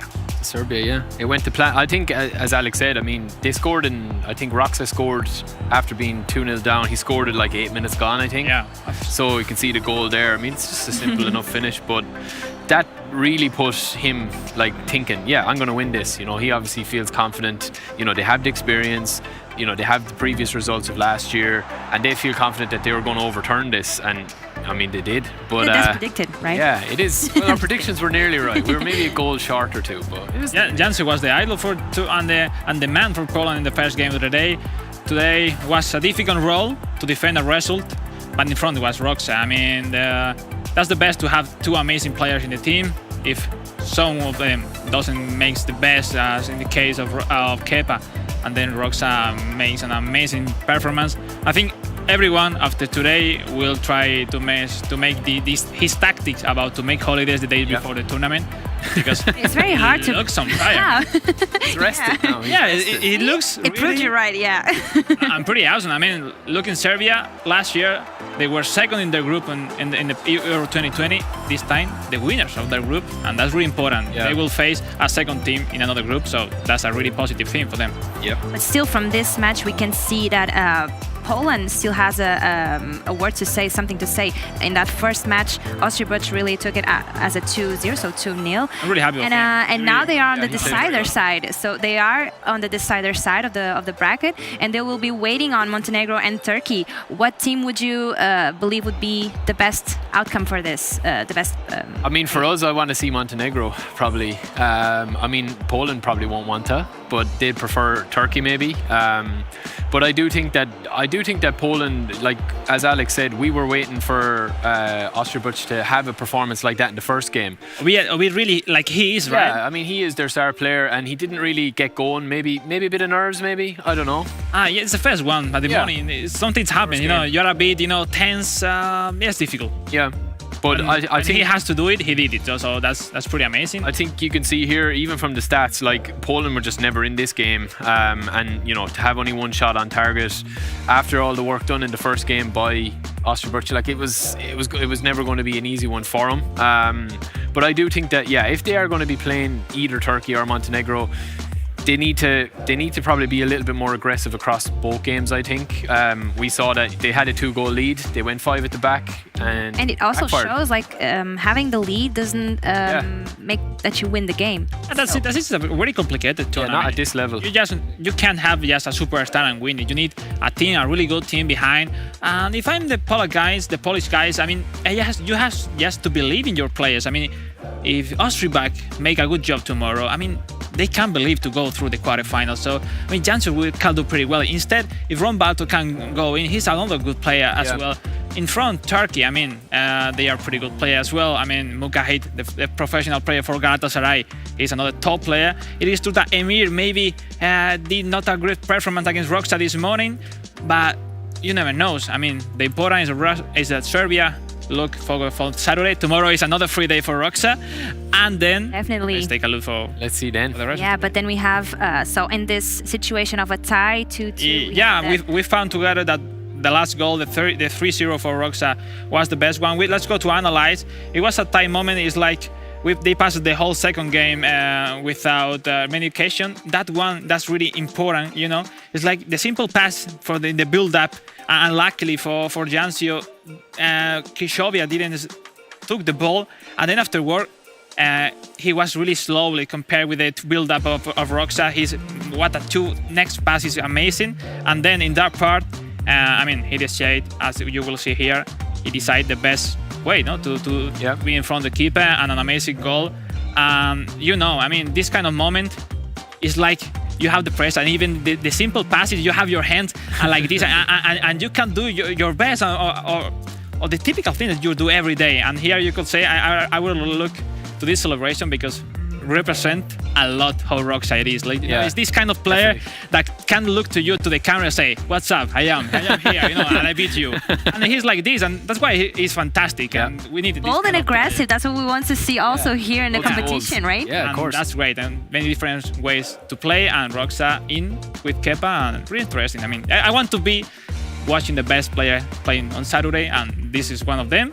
So yeah, and I mean, you need to play the game, but also play the mind of the other player, right? So this is maybe one of the ways to do that. I think so. I think Poland might have thought that they probably had this, maybe not in the bag, but they probably felt very comfortable going in and probably discussed amongst themselves, listen, let's just stay compact. And then obviously when Roxa scored in the first 10 minutes, I mean, they probably threw all their plans away. So that is, at this level, you do need to prepare that, you know, 2 goals is nothing really over the course of 90 minutes in these games. So yeah, it'll be interesting to see. I mean, I'm with Alex. I think, you know, Serbia will have a huge say in this tournament. Yeah, and now they are on quarterfinals, so they are on the top side of the bracket, and we have then Montenegro against Turkey to see which of this team will join Poland on the tiebreaker tomorrow. Yep, I mean, everything is possible. I mean, I don't know which team will prefer Poland, because looking back, play against Montenegro will be really tough. Montenegro were a bit better in feelings during the games, but they miss a lot of chances. If I'm Polish, if I'm Austria back or Rombalto or Jancio, I will prefer to play against Turkey, because they will not meet to each other really nice in terms of gameplay and stuff. So I'm thinking, no, Barry. Yeah, I agree. I think Montenegro are probably the bigger threat to Poland going forward. That's not to disrespect Turkey, but you know, Montenegro score more goals. They've scored more goals in the group stages as well. And they were feeling at ease on that game. Yeah, and I thought I thought they were just very unlucky today again. But as we'll see as the competition goes on, I mean, there's going to be no easy games here. I don't think. Yeah, the next goals might not be to the post. So yeah, well, hopefully not. Let's see how that turns out tomorrow. But first, let's go over the schedule for today. We still have plenty of games to go around. And now the next one, Portugal against Romania, and still Spain against Greece, and France against Ukraine. So a lot of good games still going on today. And now Portugal against Romania will be the next one. And really good news for fans of Christopher, because Christopher is back in the competition. He will do his first appearance today. He will face in the first game against Pobes, the Romanian, which is another good player as well. And in the second one, we will have Barbosa against Urma. What a game, eh? I mean, like that's going to be warriors. Yeah, that's going to be a huge game, I think. And I think Christopher, you know, we're going to see a different game plan now, I think, for Portugal, that maybe they'll target the first game to what a lot of people will target, like, let's keep it tight, don't go down 2 goals, or don't have a discrepancy. You'll be facing Christopher will be facing Povest from Romania, yeah. So again, maybe Urma would be the more high profile player, and maybe him and Barbosa will be looking to kind of, you know, seal the deal if there is needed, a comeback is needed, or if they need to just, you know, set up shop at the back or whatever. But I think Christopher could surprise you. I mean, he could come out and be aggressive, he could come out and be defensive, probably have a few mind games, you know, and get the tactics going and all this sort of stuff. He's the best doing that, so he will try for sure. Always, I hope, in the limits of the rules. But he's an amazing player. I mean, competitively, he's the best mentality in the whole world. In front of him, Pobes, I think, is not a really famous player. I think in the past, all the focus are on Urma, but they were semi-final last year, really surprising everybody. I mean, and why not this year again, no? So that's something to take into consideration. Yeah, exactly. Yeah. So let's take a look. I mean, I will root for Portugal. I have good friends there, but don't to miss any chance, because Urman. It's not all about friendship. You have to put your mind on the game. Barry, what do you think? Is it going to be for Portugal or for Romania? Yeah, I think we are probably slightly biased towards Portugal a bit because we've seen them, and I don't see anyone stopping Barbosa. Barbosa was unbelievable this morning. I think it was probably one of the performances of the day. So I think if Christopher goes in and just, you know, hands it to Barbosa, even if it's a draw 1-1, I think Barbosa will seal the deal. But I do think that this could be a different style of matchup than we're used to seeing. So yeah, I will agree with Alex and say that. I hope at the end, just to add, if Joker, I hope he's fine and he doesn't lose their confidence after maybe not a really nice performance this morning, because he's an amazing player, and I hope he's fine and he's ready for the upcoming matches, because I'm sure Portugal has many more games to play. Yeah, definitely.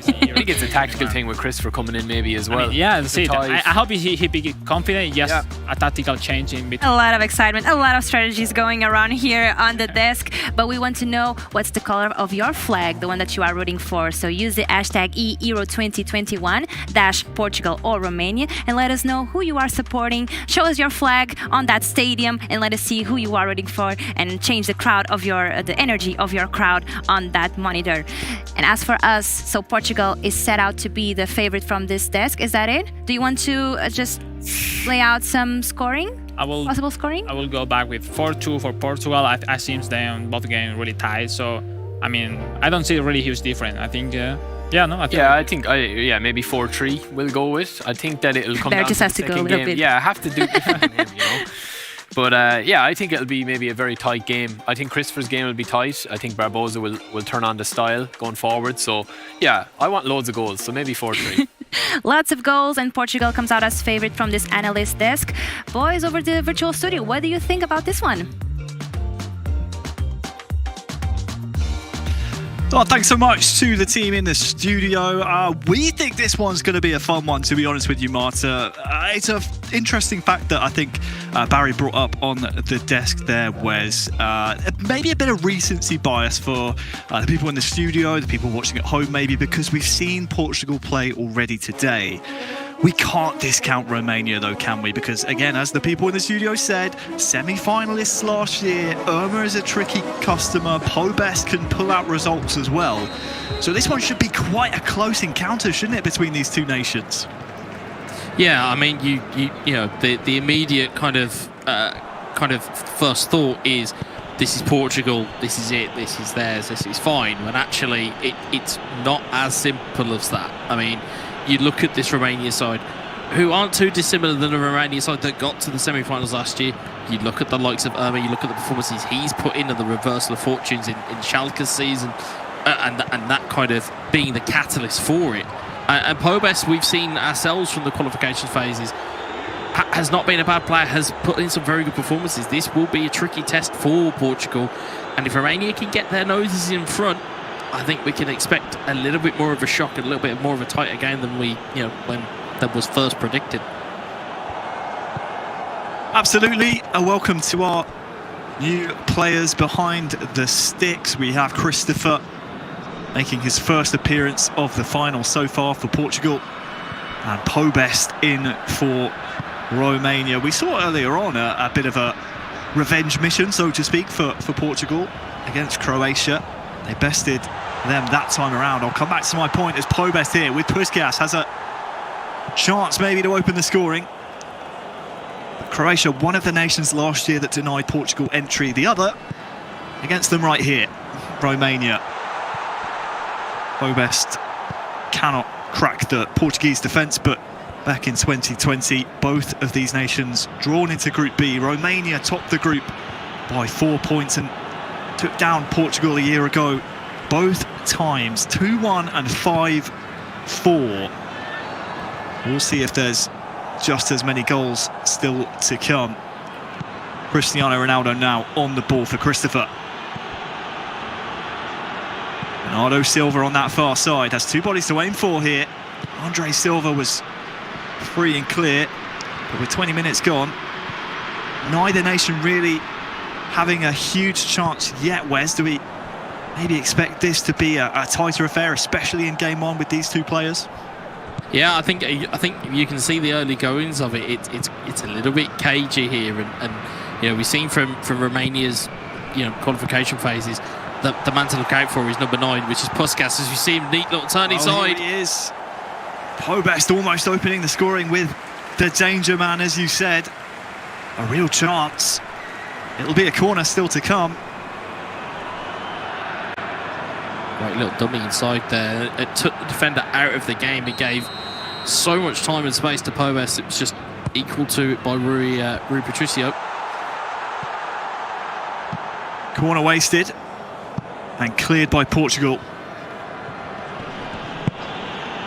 Oh, is there a counter on? There's a man over on this near side, but well done. And Stanciu is able to find his striker. Alibek dropping deep.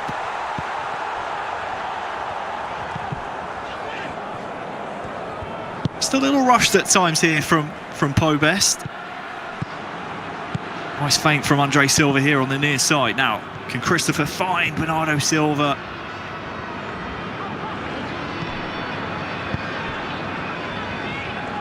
Half an hour gone. And this one will be a free kick to Romania. But potentially one of the best chances for some territory here, Wes, with this free kick to come. Yeah, I mean, and Romania have got some very hefty looking targets in the box. If they can find a decent ball in, you might find, you can see they're just trying to trigger a manual kind of running for a through ball, but Ruben Diaz is equal to it. And again, we talk about it, all often. It's about the chances that you have to take, and against the bigger nations, if you will, you have to take as many chances that come your way, and you have to at least do something of note. These chances won't come back to you.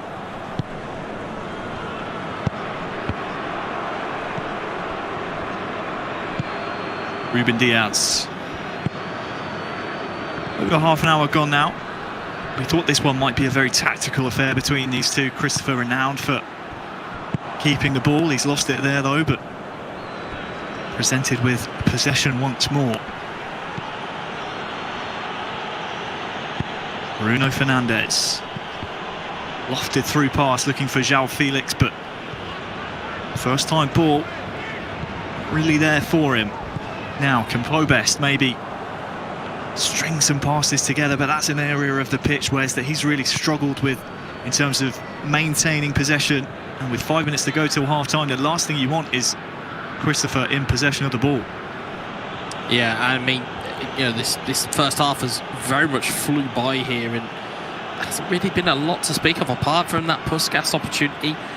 Can't remember Portugal troubling the Romanian goal, but again, the way that Christopher can attack when he feels like attacking, it moves very, very quickly, so that could change.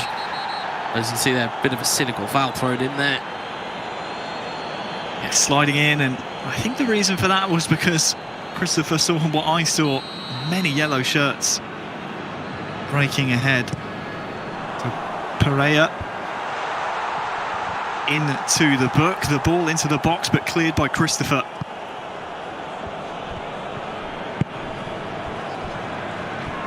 And with very little action seen in the first half, no minutes added on, so that will be the final action of the half. And Wes, well, there's a lot on the line here between these two nations. We're not blown away by the action we've seen in the first half, but we have to remember this is not only a two-legged affair, but also both of these nations, if they win this game, they're in the knockout stages.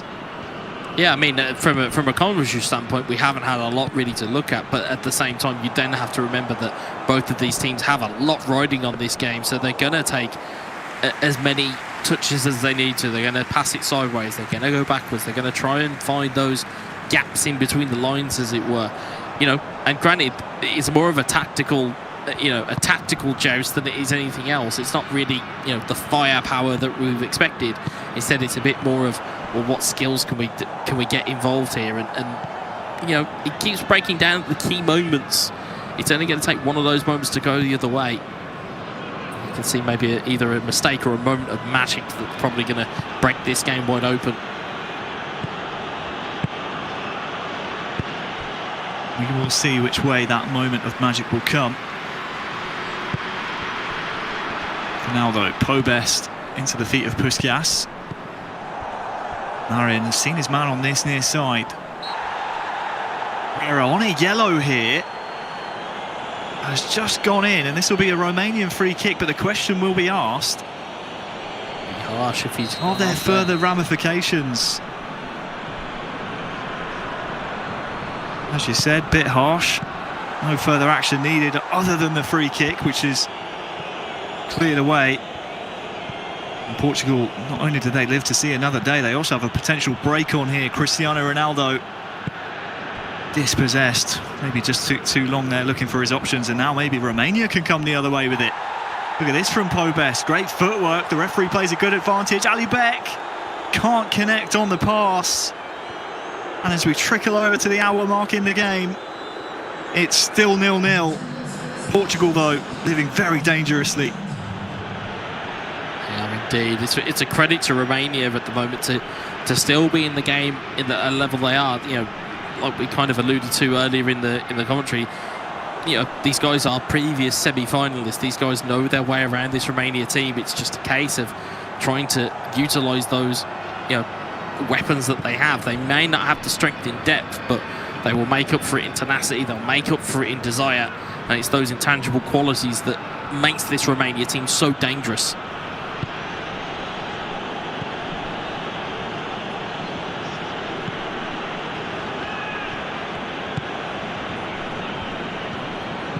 All played back to Pepe, and those who have watched Christopher play before will know he's very happy making the pitch as wide as possible while retaining possession. This is his game plan, this is his play style. Romania come away with the ball. Stanciu dispossessed. It's got very scrappy, perhaps some nerves from both players coming into play here. Puskas, terrible first touch, gets away from him. Now Pepe is able to roll the ball forward. Entering the final 15 in-game minutes. Is there a goal in this first game?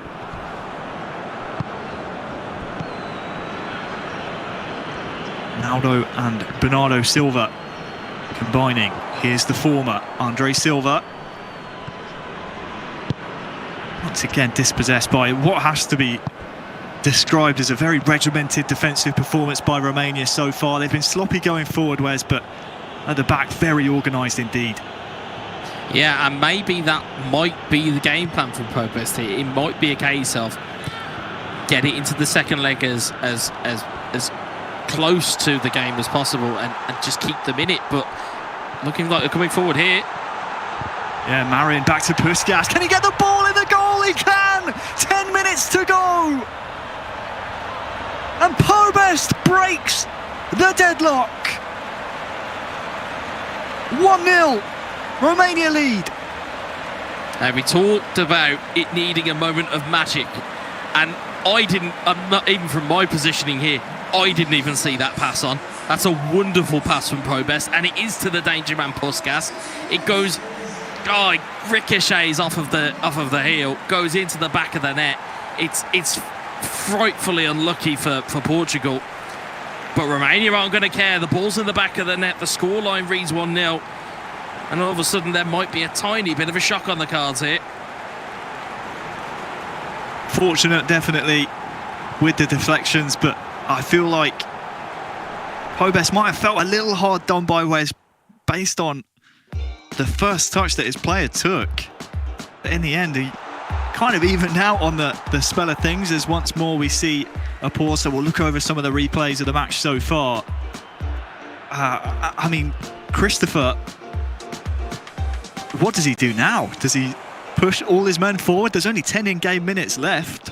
Do we just throw caution to the wind here? There's still a second leg to come. Well, that's the thing, is that do you then put your kind of, you know, your casino chips, do you put them on Barbosa, or do you bet on yourself? And I think that's going to be the kind of the critical decision here. Is there's not long left in the game. You might just stomach taking a loss here and keep it at 1-0. And then go from there. But I don't know where you go from it. It's a brilliant ball in from Pobes, and to find, like we said, for these, in inverted commas, smaller nations, and I mean that with the greatest of respect to Romania, You've got to find your talisman. You've got to find, for Finland, it's Timo Pukki. For Serbia, it's Mitrovic. You have to find those players that you can get the best out of. And Puskas very much seems to fit that bill right now. Saw from the replay of the goal, it all came from a Christopher mistake. He has a chance here maybe to rectify that. Once again, it's that regimented defence, that, I don't want to say siege mentality, because Christopher has hardly mounted a siege here. Very, very organised back line of Pobest. And capitalising on the Christopher mistake that's leading to this scoreline you see on your screens. Cristiano Ronaldo. Guedes has a chance maybe to equalise. And he does. Within 10 in-game minutes, Christopher strikes back to make it Romania 1, Portugal 1. Back yourself, Christopher. Back yourself and continue to back yourself. It's the coolness and presence of mind to just keep playing. You're under pressure. You know you're the bigger team. You know you are the scalp here. Keep your head, and it's exactly what he's done. He's found that outside ball, found the outside runner that is Gonzalo Guedes, and has found the finish as well. Slots it right into the corner. No keeper in the world. You can put 2 or 3 goalkeepers in there. They're not saving that from there. Well, yeah, more tactics to be changed. And this game ready to come to the boil at the perfect moment. It took an entire half of football to really get these two players going for glory. And we're approaching stoppage time now. Pobest wants to try and slide in. Maxim has a real chance here to take the lead again. And he's found the back of the net. 3 goals in 10 minutes. And it's Romania celebrating the loudest. 2-1. As you were. Well, we talk about, you talked about siege mentality, and you talk about, desire and tenacity, and that's what we spoke about earlier in this game. That is the separator for teams like Romania. They have this never quit attitude. They keep going and keep going and keep going. They have setbacks. They pick themselves up, they dust themselves off, and they get back to it. It's a neat little flick there, and that is understated, by the way. I hope Alex picks that up in the highlights. It's a lovely touch, and again, it's those slices of luck. That ball on another day hits the post, goes out for a goal kick. On this occasion, finds the back of the net. Maxim makes himself a hero. And Pobest has got to hold out now for 2 minutes. He's just got to get it clear as quickly as he can. Well, he stuck a foot in there. It's devastating for Portugal. And there is the final whistle. The Romanian fans happy with what their nation have done in game 1. Pobest gives Irma a 2-1 lead to take into that second game. The 2020 semi-finalists, Wes. I mean, the pundits in the studio said this was going to be Portugal 4-2. It still might be, but maybe just reminding our pundits there, Romania, that they came here to play. Well, it's like Marta said, there's no friends in the eEURO tournaments, and this should be no better way of judging it, is that, on their day, Romania can cause trouble, and that they are doing right now. You can see, although it started off very well for Portugal, they had the early pressure, they had the opportunities to kind of get in and amongst it, but what was really telling was the fact that the only shot that Christopher had was the goal. There wasn't any other shots on target, there wasn't any other attempts on goal, and that in itself kind of leans into this fact of, is he too defensive? Does he use the right tactics at the right time? And again, we saw that goal go in, and it was a great find from Pobest to find Puskas. He knows where his man's going to be, slots it in. It's a great finish. I mean, for the ability of Christopher again to find a goal and find an equaliser was great, but all credit to Romania. And again, showing people exactly what we have come to expect of them, is we expect them to not give in. And it is that kind of hanging on when you don't expect them to hang on, it's that intangible quality that they have. I mean, we're just again, seeing the replays of the final 10 in-game minutes, we saw 3 goals. But what's standing out to me, not only the final goal from Pobest, but also the opener in the 80th minute. The vision, you picked up on it, Wes, the vision to find the pass when no one else saw it. We're seeing Christopher's goal here, which as well, fantastic to find the man over. Guides slots it home, but the vision on both of Pobest's goals, for me, alone, I mean, this is the pick of the bunch right here, the almost 1-2 with the flick up. Yeah. Says to me that Pobest deserved to win that game. He was well worth that 2-1 victory. Yeah, and in terms of players that are improving, as I think Alex alluded to, in terms of players who improve game on game, it's probably the best complete performance that I have seen from Pobest in the you know, all the way through the qualifying, all the way through the playoffs, etc. It's the most complete performance that I've seen from him, and to come up in the key moments, you know, we're going to cut to the zone here. Yeah, absolutely. Here's the FedEx Performance Zone stats from the first game, a 2-1 Romania victory. Christopher playing that possession style of game again. More passes, more possession, more fouls, but in the end, Wes, it was just a couple of pieces of brilliance that outdid him and gives Barbosa in this second game yet to come everything to do. Yeah, and that's the thing. It's now leading into this second game. What's Barbosa got to do here? And it's eerily reminiscent of the game that we saw earlier against Croatia. He now has to go and find goals and find a victory from somewhere.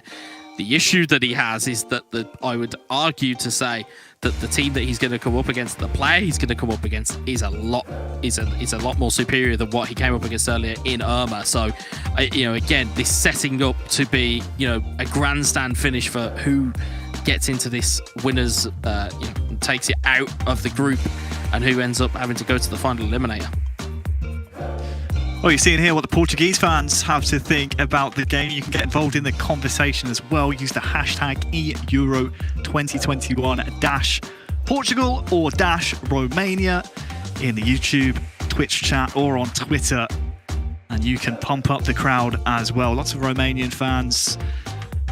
But now I think it's only fair we hear from the man who just won that game, took down Christopher. It's Pobest who spoke to us before the tournament. Tell us something that nobody knows about you. That nobody knows. Or that we don't know, maybe. Maybe tell us something that we don't know. Okay, so I used to play football at the junior team level until Liga 14. And besides football, I also enjoy playing table tennis in real life. Cool. And then how did you and your team prepare for this competition? Well, since the group stages, there was an update in the team's roster, so we have to try out and see the best formation with the newly available players. We spent plenty of time practicing. We learned one from the other, and we help each other to reach our best level for the final. Do the finals require more preparation and practice from your team? Yes, of course. Like for me, for example, if I usually spend like 2-3 hours daily to play and train, whenever important competition approaches like this one, the eEURO, I spend maybe double the time, so 4 or 5, maybe even 6 hours. Do your friends and family support you being a professional esports gamer? Well, my friends think it's nice that I can do something that I enjoy, and to also be able to participate in international competitions like this one.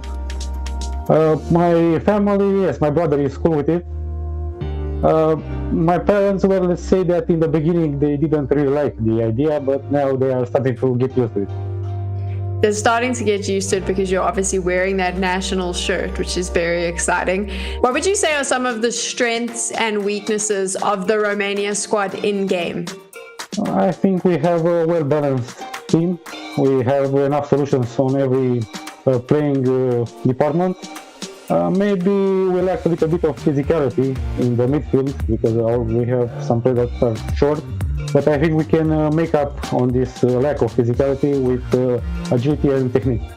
And if you had to choose one player from the national squad in game to be what you would call the most important player, which player would you choose? I have some key players, but since I have to pick only one, I would pick Denis Alibek, because in my opinion he's the best striker of our team. And well, in football, goals make the difference.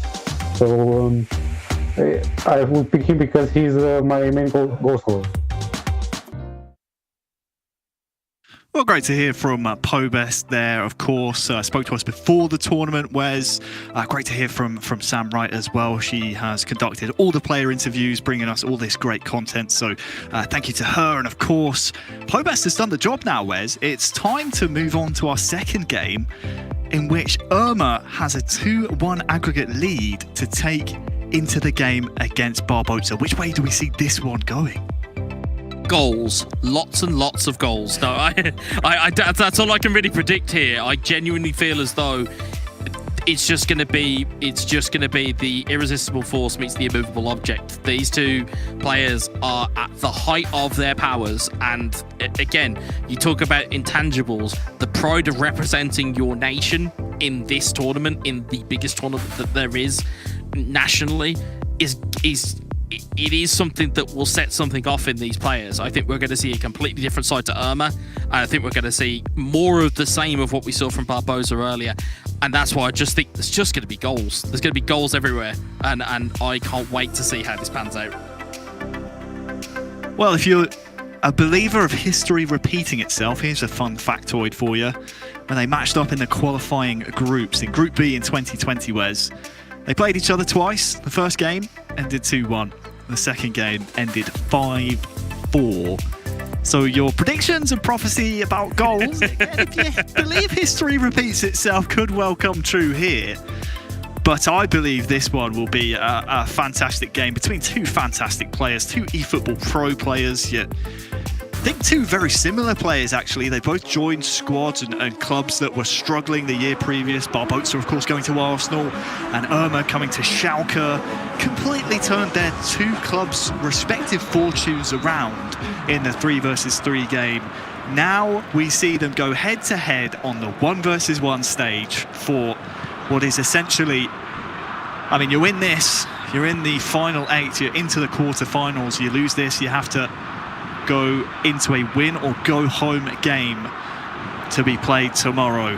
The question is, Wes, I mean, you said no friends in the eEURO competition. Which way do your allegiances lie? I'll come back to you as Irma threatens to start things off very quickly here for Romania. Stand shoot, dispossessed. Which way do you see this one going?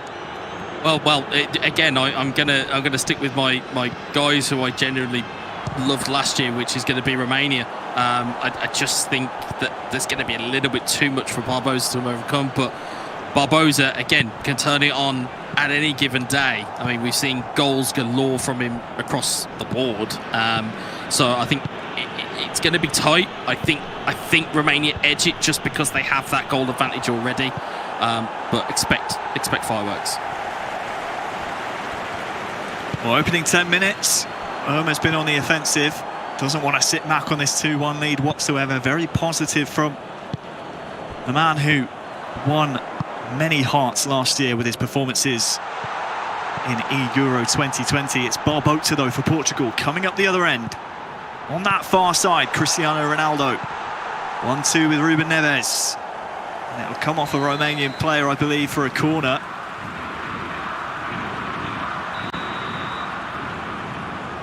Of course, Russia and Croatia elsewhere in this group still to play each other. They'll be keeping an eye on this one, and that, well, a snapshot from the corner. Well, it could have gone anywhere, but instead it's gone past the byline, out for a goal kick. Really close, though, to opening the scoring. Yeah, it was very close. I mean, there was a man on the post, but again, if a player sticks out a leg and it potentially hits off them, it can go absolutely anywhere. I think your point you made about the two guys playing for individual clubs, we talked a lot about, obviously, co-op. It's a lot, I think a lot gets lost where people forget how good these players are on an individual level, and I think this type of tournament is perfect to showcase that type of skill level. Corner to Romania. That's Rui Patricio come to try and claim it. Marin with a left peg. Almost took the head off of one of the Portuguese players there. It was a venomous strike indeed. Cristiano Ronaldo now for Barbosa, trying to hold the ball up. Press from Romania. Somewhat unsuccessful, and here's Bruno Fernandes. Waiting for support, has to go backwards to Ruben Neves, who spreads it wide to Oliveira. Cristiano Ronaldo's at the front post, and well, the goalkeeper has made contact. It's played across the face of goal, but no one attacking it. Chance still on here, Bruno Fernandes. Back to him now, dispossessed. And that one, Wes, is going to be a free kick. A real chance, though, for Portugal, a sign of maybe things to come. Yeah, will be relieved to see that one break down a little bit. Bruno Fernandes picking up a booking. I think, you know, again, looking at it, it's going to be a case of I get the feeling it's going to be a case of who makes a mistake here. That's how I feel how tight this actually is. Who's going to make the first mistake, and then does the opponent capitalise on it? Because both of these guys have got it in, you know, their respective lockers to capitalise on errors. So I think that it's going to be a case of who makes that error first. It was a very strong opening 10 minutes for Irma. He's since come off the boil slightly. Alabek now was named by Pobest as the star man, the key man for Romania on the virtual pitch, with stat balancing being taken into account. He couldn't make his pass work that time around. Ruben Neves, his pass is unsuccessful. The longer this game's kind of trickles on, Wes, without any goals, I mean, it's obvious to say it would favour Romania with the aggregate scoreline as it is. Most definitely. I think that's what we talked about a lot in terms of passive possession. You know, as much as you can have the possession stat up and have the ball, if you're not having it in places where you can cause damage, then it's worthless. You know, the only thing I would say from Irma at the moment that I'm seeing here is he's very aggressive when he's going to attack the ball with Portugal, so he's got to be careful that he doesn't drag players out of position, because players like Barbosa and the Portuguese players that he has at his disposal will capitalise on those gaps.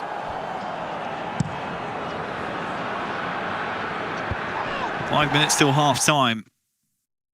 Aggregate scoreline, Romania 2, Portugal 1. As we get our feed back now, Marin looking for Hadji in behind. Well defended by the Portuguese defence.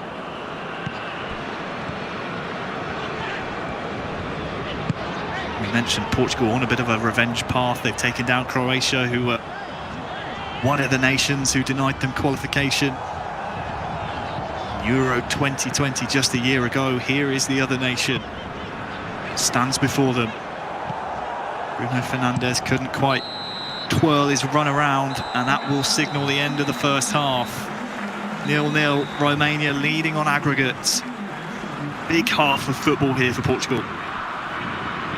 Yeah, it's a huge half of football. I mean, you look at the way that things are kind of set up here. I mean, do Romania have Portugal's number here? Like that's my real key kind of question, even for myself here. Is I'm watching this game and I'm seeing where are Portugal going to get this from? They're looking towards Ronaldo, but he's heavily isolated, and as we said, if there's aggression from that Romanian backline, it's going to cause problems for Ronaldo getting the ball into feet, so they're going to have to find another tactic here.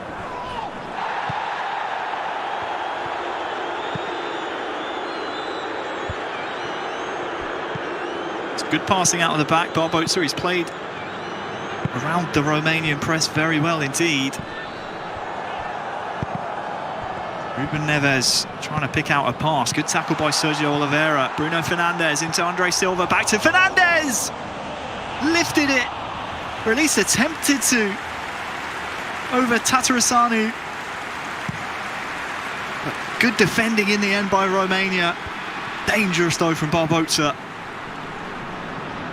Now Irma's trying to come up the other end. His pass is unsuccessful though. How about that from Barbosa? It was good play from Barbosa, but again, a big call out to Irma's awareness to go manual goalkeeping early and actually manually take the keeper to go and tackle at his feet.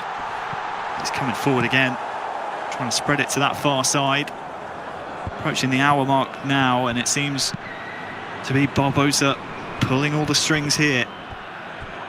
Oh, that's a mistake though. Puskas looking for Alibek, but pass just slightly wayward. He said, Wes, who's going to make the mistake? Who's going to be the man to capitalise on you that? knew that. Seeing some tactical ones here.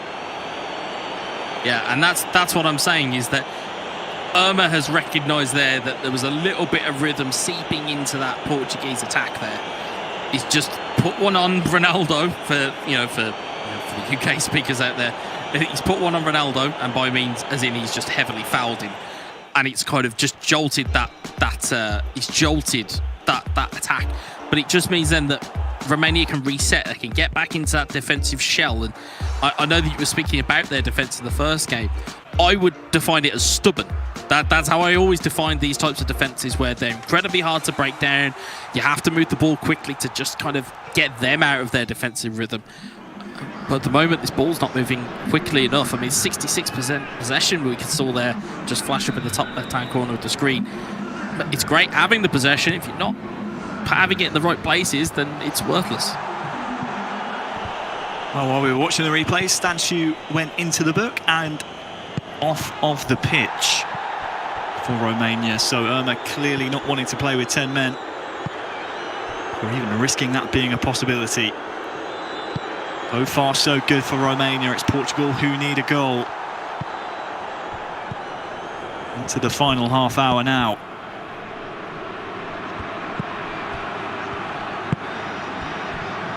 Puskas looking for Alibek. Tried to force it down the middle when maybe going out wide was a better option, and now those three potent attackers from Portugal can start to spread their legs a little bit. Guedes lays it back. Barbosa happy to recycle here.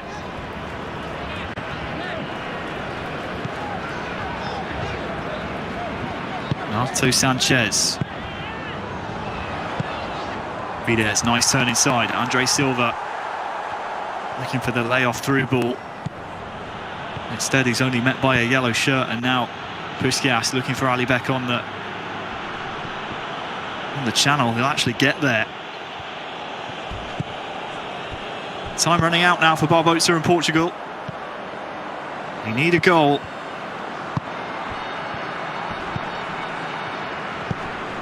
Bruno Fernandes. Referee plays a good advantage there. Guedes just using his strength there to hold off the Romanian press, but as soon as Barbosa sees the glimmer of the light on the other side of the door, it's Irma just slamming that door shut. There he is once again, but Andre Silva might benefit from this, and the referee's seen something. Looks like it's a Portuguese free kick, is it, Wes? Yeah, looks like it. It looks like it's going to set up there nicely for Portugal. And again, we talked about the pressure that Irma is actually kind of putting onto Portugal. That's the first sign of a foul, of a foul in a position that Irma wouldn't want to foul in. He's happy to give one when it's down at the halfway line. He's happy to give one in Portugal's own half. But that's the first one in any real danger that we've seen here. And whether ball could be swung in by Barbosa or whether it's going to try and be a Ronaldo thunderbolt, we'll have to see. Probably too far away to go directly for goal, so he's going to bring this one short. Looks like João Felix is the man who's coming short. Sanchez combines with Ronaldo now. This one will be a corner. Roma not too happy with what he saw there, so really putting the pressure onto Romania now.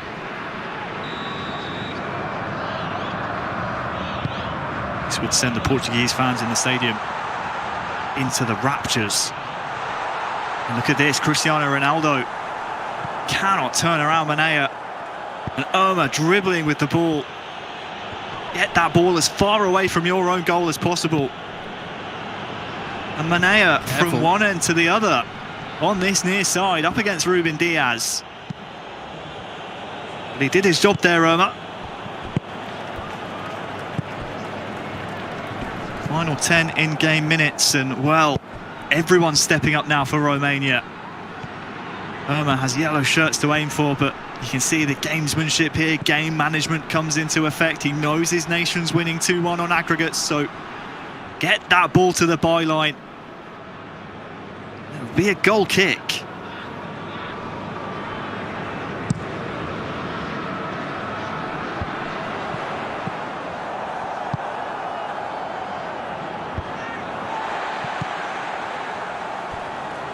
Time running out here for Portugal. They look destined to play in our lower bracket match here in this group unless they can find a goal.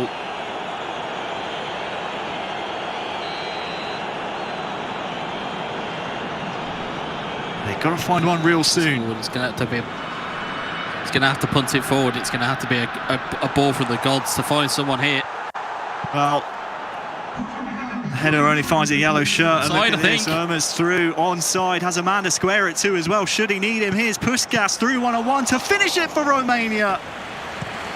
Saved by Rui Patricio, but did that kill enough off the clock?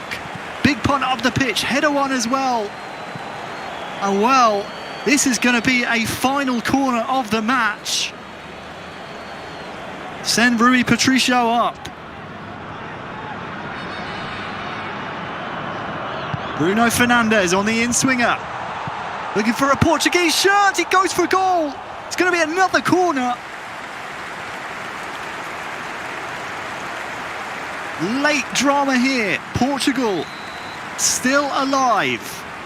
The goalkeeper stays up the pitch. It'll be Bruno Fernandes to swing it in once more. And it's actually aimed at Patricio. It's cleared. And the referee's playing on. Bruno Fernandes. Won by Romania.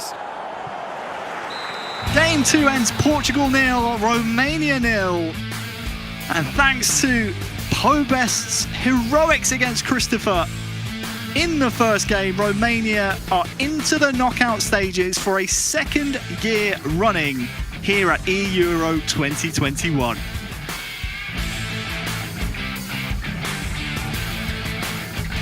Yeah, I mean, you've got to look and feel for Portugal here that Romania seem to just have their number. They have basically become the Portuguese nemesis here. There just seems to be a recurring theme here.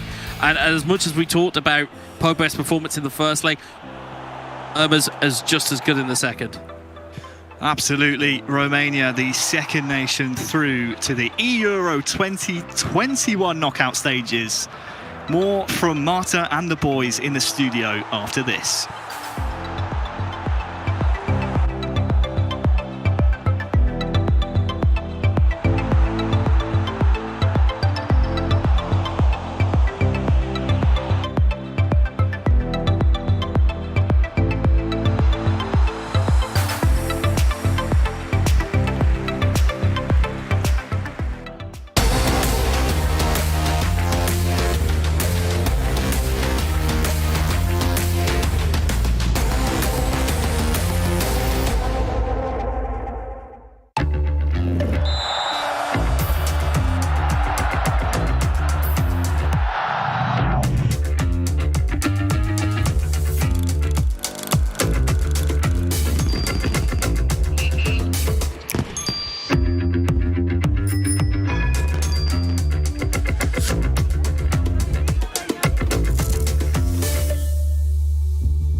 I taste. You can tell me how I taste.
Vivo. I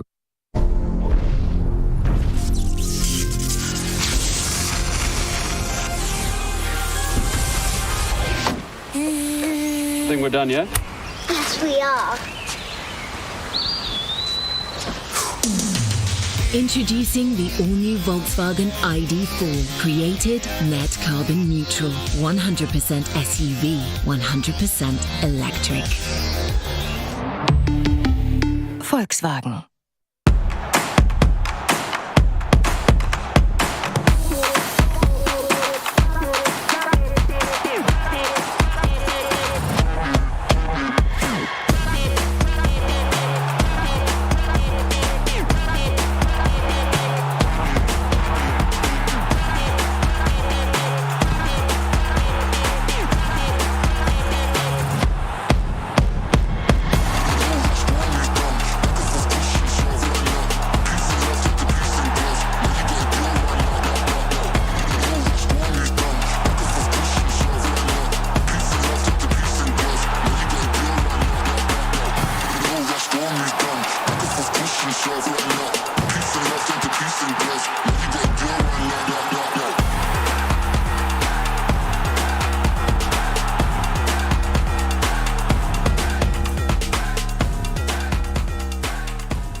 Do you miss the energy of the crowd?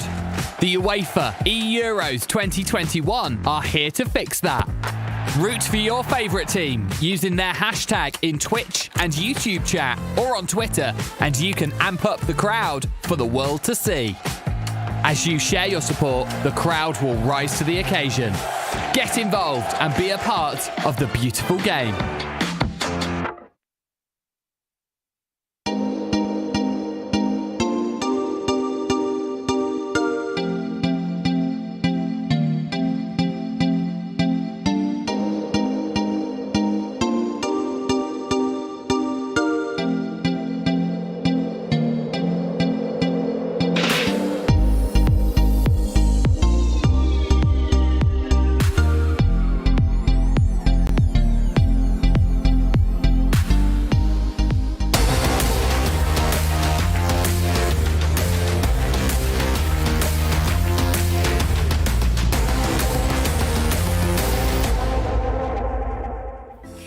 Romania joins Serbia Saturday on quarterfinals as after this victory against Portugal 2-1. Romania being very, very dominant on that first game, Alex. I mean, in general, they were more solid than we could expect from the very beginning. I mean, they throw out for the first game Pobes against Christopher, and I think no one could expect Christopher. I think it was there were a low pace of game, not a lot of chances, but Pobes took the lead in the second half. Barry, then Christopher make the comeback, taking the draw, and then quickly in the last moments, Pobes took the victory for Romania. It's like, I mean, no one could expect that, no? I think between all these 4 players, I think no one could expect a victory for Pobes. And then, obviously, the second game was a really tough game for Barbosa's side, going down by 1 goal from the very beginning, against Urban. Urban did pretty well. I mean, did not let him really play safe, and at the end, he controlled more or less the chances, less the last minutes, and finally victory for Romania, winners of this Group B, and really awesome, unexpected, Against your expectations. And against our expectations too, yeah, and our choices and predictions. I mean, I'm glad to be proven wrong, because Romania were, I think, they were brilliant, I thought, and the first game, like Christopher, was he the right choice, do you think, for that game and the way that he approached the match? I mean, we saw here another the mistake in the build-up at the very beginning, in the minute 80. I mean, but you have to believe in him, and his game style is really solid from the. I mean, he's world champ, no? Yeah, he's the first world champ in history. So, I mean, I don't know. I think it's easy to say it when he loses, yeah? Yeah, it's exactly. Easy for us to say, it was the wrong option, but like, I think the game plan worked for him until there was the first goal was in the 80th minute, Christopher scored 2 or 3 minutes later, and then there was no time. Yeah, I mean, there was no time, and then the 2-1 came, pretty much from, As we see here, he reacted. I mean, he's a top player, he reacted with his role. And then the next goal that came, I mean, Christopher didn't have a time to go in and change anything. He didn't have time to actually make a counter-attack or anything. But it's a situation is strange. Like, you are better, or you guess you are better than the opponent. It's like, you can be comfortable with the draw, so you keep looking for the goals. Like, and then directly, as we will see now, Pobes smash you with the second goal. It's like, what's happened? Blow, Like, you can't expect that. It's like, yeah, I mean, that, like, as I say, Christopher didn't have a chance to get back. I mean, he'd only, I think, a minute into, or just before injury time here that we're seeing, or extra time, or injury time, sorry. And he didn't have a chance. I think he was rocked. I think he would have been frustrated. And you can see, the reaction of the Romanian bench there coming in to celebrate. Because, I mean, at 88 minutes. Yeah, there's not much you can do, really. What can you do? So exactly. It was a sucker punch, really, but I think it was maybe deserved, the 2-1 victory in the first game. I mean, in general, I think it's like there's no one team who deserve in this matchup to win. I mean, they both did their best. It's like Romania took the lead and they controlled it at the end, but in the Portugal side, they did not play worse than them. It's like, I think it was an equal game from the beginning. Just there was no chances for scoring, and even on the second game, where Portugal had most of possession, so 65 against 35, a lot of shots there, but still they didn't manage to convert them into a final score. So well, like Barbosa, I think, was on top for large portions, and then it kind of switched around. He had you're seeing a good couple of chances here from Portugal. On another day, those might go in. In the first game that he played today, they might go in. So I think there was 1 or 2 situations that if he could get a second chance at them, he probably would do things differently. I'm sure Alex will show us in a bit 1 of those or 2 of those chances or whatever. But yeah, I mean, it's a difficult one for Portugal. Result, right? Yeah, it's just difficult for Portugal. You can see the stat line there of that game, and 1 shot on target each, 3 fouls from Romania. I think they kind of took away the counter-attack of Portugal very effectively. But look at the passes there, Alex. I mean, they tried. Yeah, they really did try every avenue, but they were leading, no? Yeah. So, like, they don't need any more. Like, they can risk concede a goal. So, I mean, he did pretty nice. I mean, Urma is a professional player as well. He's a top player. He knew from the beginning how to deal with this kind of wrestle, and I mean, he did pretty nice. I mean, as we said before, what did Barbosa this morning was really difficult, and it showed right now, because you can't do like that. You can score a lot of goals easily in the games. Well, Romania back-to-back qualified to the quarterfinal last year, semi-finalists. Yeah, we are semi-finalists. Don't forget about us. Making us eat our words, really. And they are, again, they're still like an underdogs. Like, no one believes in them, but no one every year. With the nerve there. Exactly. I mean, brilliant for their side. That's excellent. one day free for them tomorrow. So let's jump into that play that you were analyzing. Yeah, for sure. I mean, we didn't show a lot of chances, but I will analyze the last corner because it's the last minute. Portugal needs a goal, and for me, corners are really important in games of there is many actions you could do right there. So you will see there is another option. So the most typical, the most common one is that a really low cross thrown to the first ball in between the players we call the Uzma corner because it was Michael. And we will show the real option, which go around there to this part to approach this amount of players rolling together to maybe look for the pass inside or directly a shot. And the last one for me, which is really important for all the PES fans, is a short corner approaching this kind of player going there inside. And then, but I mean, to approach like a cross or stuff like this. And yeah, here we go. I think it was pretty nice because you will see right now, he controlled really alone into the box, and then unluckily for Barbosa, the ball was blocked by one of the defender. But even in this minute, the pressure for defending is like in this situation. Could have been perfect, but I mean, I really love it. I mean, if you are defending this corner, it's difficult to predict it because you are nervous. You will see the most direct corner kick. It will be at the low corner to the first post, so you will move a lot of people to the first post. And this one, you have not enough fingers to defend this kind of corner kicks. There are many options. So I mean, brilliant idea for Barbosa, but at the end, unlucky. And just lucky that the defenders were in that position of the defense, so nothing he could do. Yep. More chances maybe for tomorrow. Let's go into the bracket to see who Portugal might face tomorrow. So there's still Croatia and Russia game to be played, and then they will join Portugal in the tiebreaker. What do you think about this match, Croatia against Russia, Barry? Yeah, again, this is probably Portugal again. Just to bring it back to Portugal, but they'll be looking to probably make amends now in the tiebreaker, but I don't think they're going to get an easy game from Croatia or Russia. I mean, Russia, we've mentioned it before. We haven't really talked about the actual, the guys playing for Russia. We've more talked about the team they have on the pitch. They lost in the golden goal against Romania. Yeah, so they're thereabouts as well. But I think that Croatia again, they're a very good team as well. It's hard to predict that, but I'm expecting another close game. I mean, all these guys we're getting into the stage now where people are feeling each other out and they're seeing, okay, what's working, what's not working. Let's switch things up. Something better for tomorrow. Exactly. Yeah. So that's going to be a tough one as well. And then if you win that, you're going to be having to play Portugal. So is that really a prize? I don't know. Portugal is, for me, still being the favorites, but I think Croatia and Russia proves by themselves why they are in this grand final of this eEURO 2021. And why not, fight again? Exactly, they don't let us forget that ever again. Let's look at the schedule to see the two games that we still have for today. So Spain against Greece and France against Ukraine. We have been talking about these games as they will be they have been the games before close to finals, and now these teams will have to do the best they can to secure that spot on the quarterfinals. Yeah, I mean, it's not an easy game. It looks like, everybody could expect Spain as a favorite, but Greece, it comes from defeat the Netherlands. It's one of the favorites as well. And I will not be in the position of Jose and Messi right now because, we are really enjoying this tournament here in Poland, in Katowice, and it's really amazing what we are seeing right now. But now, as a player, a lot of doubt. You have to win yes or yes, and everybody expects you to as a champion, so it's not easy to deal with that. And let's see. I hope Jose will be more comfortable from the very beginning. Yep. He will lose maybe some nerves or some doubts from the very beginning of the morning. And Mestre, I hope to keep doing amazing as he did against Germany. And in front, Greece. As in they are young players and really dangerous them. So we will see. Yeah, but they have been playing for quite a while, some of them. Yeah. Well, Greece, I know the Greece guys, quite a bit. I know their team manager Laza as well, and he's been kind of telling me the whole time that they're targeting this tournament to make a statement. Whether we'll see that against Alex's Spain or not, but yeah, they're very confident in themselves. They're doing pretty well so far. They did really well in the group as well. They won their group. They were scoring goals for fun as well. Yeah. So I think Greece.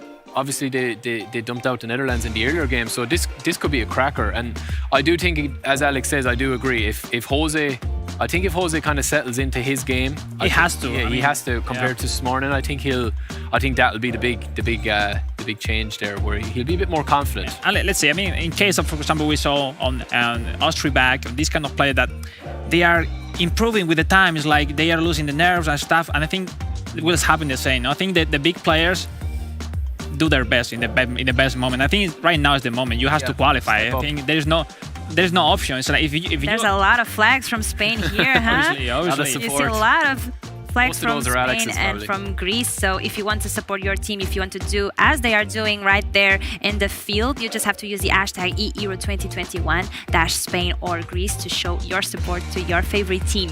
So we are ready for our next match. Let's toss it away to our casters, Renee and Demon. Thank you very much. And we didn't get a score prediction, did we, from them? So I'm just going to say Alex said 10-0. Yeah, exactly. Yeah, 10-0, and Barry said 0-8. Just going right, Barry. The other way. They're laughing, so they agree. They agree. So there we go. Well, we'll find out how this one's going to play out. Of course, both coming through in pretty convincing style. I hate to say it, but the Greek boys did knock out the Netherlands. Well, not really knock them out just yet, but knocked them into the lower bracket. Into the lower bracket, yeah. But they won both games. It wasn't like one player came out on top. Both players were strong here. Obviously, we saw Spain. 2-1 scoreline, right? Yeah, 2-1 both games. Obviously, we saw Spain taking down Germany right here on the mainstream as well. It was a tough-fought match, no doubt about it. It was Mestre that managed to get it all done. Jose drew his game against El Matador. This time he's up against Damankiv. We'll see what he can do. Indeed, Mestre made the difference against Payam Junior, Payam Zainali. Right now, Spain on the ball against Greece. Completely different ball game, literally and also figuratively. As we said, good effort, and they're slapped wide by the Greece goalkeeper. And like we said, Greek #1 in their group. They managed to score 56 goals, only conceded 29 in a group with the Netherlands back then as well. Georgia, Czech Republic, Belarus and Scotland. And of course, having Lazar, the Greek, captain these young lads is very, very valuable for them, because he has bunches of experience playing in the UK and in Greece as well. There we go, ball over the sideline. Greece in possession. It was cheeky, stopped. I knew that the Spanish player would take it out for a throw. So even now, the little cheeky mind game's coming into it. Damankiv, let's see what he can do here. And we should talk about, obviously, their win over the Dutch is no small thing. Eldridge O'Neill, absolutely fantastic veteran. Obviously plays with Man United as well, alongside the Polish boy. Jos Sonneveld. Yes. Indonesian lad. Indonesian lad as well, yeah. Does fantastic stuff there, but no, they fell down 2-1. You meant Manchester United, I'm sorry, you were talking about Ostrovic, or the only one. I did say Ostrovic, yeah. And Neo Kams, of course. I thought you were talking about his Dutch teammate, Jos. Oh, right, okay, yeah. I mean, that's who he is playing with, technically right now. But either way, we know that they are very good. Let's see what they can bring to the main stage right now. The camera, the spotlight is on the Greeks as they are up against what is one of the tournament favourites. Spain obviously always coming into this one, a huge footballing nation with so much pressure on their shoulders. Last year they only reached the quarterfinals in what was honestly a disappointing performance for them. Certainly one of the favourite teams alongside France going into that tournament. Right now it is, though, Damankiv that is starting to keep the pressure onto Jose. Indeed, you pointed out earlier that Spain was the only one to win their group with only wins. 8 wins from 8 games, no draws, no losses, and 67 goals scored, 23 against. In a tough group as well. They had Finland, Ukraine, Estonia, and North Macedonia to deal with. So it wasn't even an easy group. And Spain just came out with the hammer and then dealt a big blow to the Dutch as well. Right now, they're looking to put another one to the sword in Greece. Another big scalp to take. But of course, Greece on the ball here, in a dangerous position. Like we said, it's the Monkev 789 behind the buttons. The man from Athens, Dimitris Kefalidis, 30 years old. He has that experience as opposed to his young teammate. This is the man that's the veteran on the team. So I really think that he needs to put in a good result here against Jose. What was it you were saying? You were saying just off air, Kefalidis, it means like kiss or something like that? Oh no, that's that's okay. We're talking about a different word. Okay, we're talking about a completely different thing. Good stuff. Yeah. He's giving me his Greek. Still thinking about it. That's you give me Greek. I'm talking about kisses, and you're still thinking about it. Yeah, I mean, this is like it's serious stuff to talk about off air. But I understand. We should probably talk about the football, and at the moment. It is a bit of a stalemate. Jose not going to get the ball here. Damankev doing a great job at keeping that possession. And that's may well be where they work out. Of course, you know, you may be thinking the Greek nation, the footballing nation, not so much known for it, but let's face it, they won the Euros many years back in a very defensive performance, but in real life they absolutely won it out here, and they are trying to mimic exactly how that can work. Let's hope they don't completely mimic it, because it was a boring work. Euros that year. But they still won it nonetheless, taking down Portugal in that one. So let's see whether they can mimic what their real footballers did, the virtual pitch right now. And honestly, the Greeks done very well in this group. We were talking about them coming through, you know, how they've done very well throughout the groups, how they've done took down the Netherlands. We kind of saw it coming. I hate to say it, but we kind of saw it coming. And now in Spain, in what was and what is a group of death, effectively, with the Netherlands and Germany facing each other in the loser bracket tomorrow. That's incredible to think of. Yeah, that's insane. We're going to see who's going to reach the quarterfinals right now. 4 teams with a chance to win it all, I'd say, and 2 are going out pretty soon. At the very least, 1 tomorrow morning. Here we go. We've got a tiebreaker coming up tomorrow. It's going to be the guys who don't win this match up against the winner of Germany, Netherlands. Too hard for me to predict anything, although Germany has looked solid today. They've made it rough on Spain, right? We know you're going to be with the Netherlands. It's okay. We can accept it with that one. We can accept it with that one. Just the one-off. Damankev, though, honestly, is keeping the possession very well here. Working the ball slowly in towards the box. Jose definitely struggling to retain possession. Will finally win it back, but instantly wrestled off him. That will go for a throw. Indeed. And for Damankev, it's his second appearance for Greece in the eEUROs. He was here last year, as opposed to his teammates. He was a Greek champion already in 2013, and he's made the regional finals 2020. But now Spain in with a big chance. It's onside. Oh, he should have laid it off for his teammate. Morata was there, or was it Gerard Moreno was there? In fact, a brave nudge in the back, I gotta be honest. That was a very brave nudge in the back, I felt, from the Greek defenders, but it did enough to put the striker off. And now as we approach the end of half-time, Spain with a one last attack possibly here. Jose surely found himself a spot! The rebound falls kindly, and the tap-in comes, and Jose will take himself the first goal. Is it going to be given? Yes, it is. That is absolutely great stuff. Feeds it into Morata, who hits the post, and then it falls kindly for Gerard Moreno, the man who has scored quite a few goals for his clubs, but also for country. And he's done well here today on the digital pitch as well. Spain up 1-0 just before half-time, when no extra time was given. Still, the Spanish offensive move was still in a threatening position, so the ref lets it play on. Look at that, well done. Very, very kind bounce off the post there. Actually, to be fair, it could have gone back to the striker as well. So Morata with the first chance ricochets back into Moreno's path. No chance for the keeper or defender there. I mean, in fairness, the keeper was beaten on the first shot. Oh yeah, very, very true. Jose Carlos Sanchez Guillen, we've talked about him, 28 years old. Talked about the eFootball Pro Cup MVP of last year, the man from Alicante. And he's up 1-0. That's good, because Miquel Mestre was the man making the difference in the last match, as we remember. Back then, Jose played against El Matador, if I'm not mistaken, and that was a 1-1 scoreline in the end. Oh, look at that, big chance! Missed it! Greece! He's missed it! Dashes it across the face of goal. At this level, it's a gilt-edged chance to miss those sort of chances when they come begging. It's Pavlidis, the man playing for Willem II in the Netherlands. Oh man, you hate to see it. A man who usually scores from that position, especially as he gets it just meters from the goal. Just yards out.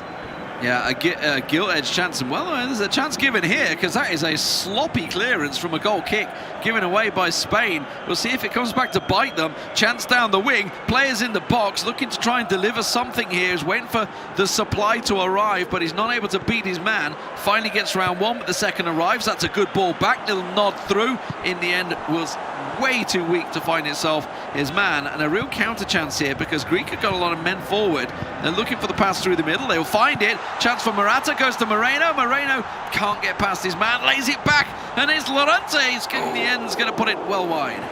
Indeed. Jose is looking solid so far, the former physical therapist. Now, of course, playing for Bayern Munich. Oh, it's a corner. Fully focused on esports, and you can see it in the level of his play. As well as, of course, Miguel Mestre and our very own pundit, Alex Alguacil. Good ball in, but doesn't get a foot against it. Still possession for Jose. He would like to remind everyone he's not retired. Right. Yeah, definitely. Something that he's been trying to get out there. I'm not retired. I am still playing. I'm just doing this. He just played the playoffs of eFootball Pros last season. Come on, lads. I'm not retired. You know what's up. He's a young lad. I think he's 24, 25, Alex. I know. Youngsters. He's got years to go. He's got a decade of esports left in him. Big opening here for the Greek down the right wing, looking to lane it forward. A real chance to try and slot it in. Oh, there it that is the equaliser they were looking for. A really nicely worked goal. The Greek are back in it. Pavlidis, what a strike. Well played. The offensive move started on the right side in midfield. Good through ball. Man on the right drags it wide for his teammate to lay it in. Pavlidis, easy as you like, never gonna miss from there, although we just did see another lad miss it from there. But let's not dwell on that, because right now Greek are straight back in it. Look at that. Good goal. I mean, De Gea, nothing he could really do about that. The power and the proximity to him on the 6-yard box. Nothing really he can do about it when it's hit that hard at that angle. So, we are all square once again, and I got to be honest, I felt the Greece had sort of the lion's share of the possession in the first half. I'm very interested to see how the stats will roll out at the end of the game to see exactly how it was, because Damankeef definitely seemed to be the better of the two so far. Jose obviously stealing that goal away just before half-time. Yeah. And once again, Damankeef in possession straight from the kickoff. Indeed. Jose in between. The man managed by King Esports. Just like That's a great ball. Oh, too hard to get anything done. And then Demonkev can take a breather. Kefalidis with the high ball forward. Reaches a teammate, well done. And now there's space. Plenty of options to choose from. Choose is not the right one. It's a Spanish foot in between. There we go, Jose on the break, 3 versus 4 situation. Midfielders coming to help out. Too late. It's Morata who loses possession though, and oh, that's a good challenge. Did get some of the ball at least before he hit the man, but ball over the sack line for a Greece throw-in. So pause called by the players, changes to come through. At the moment it is indeed 57% possession for Greece. Thiago coming on, along with Sarabia.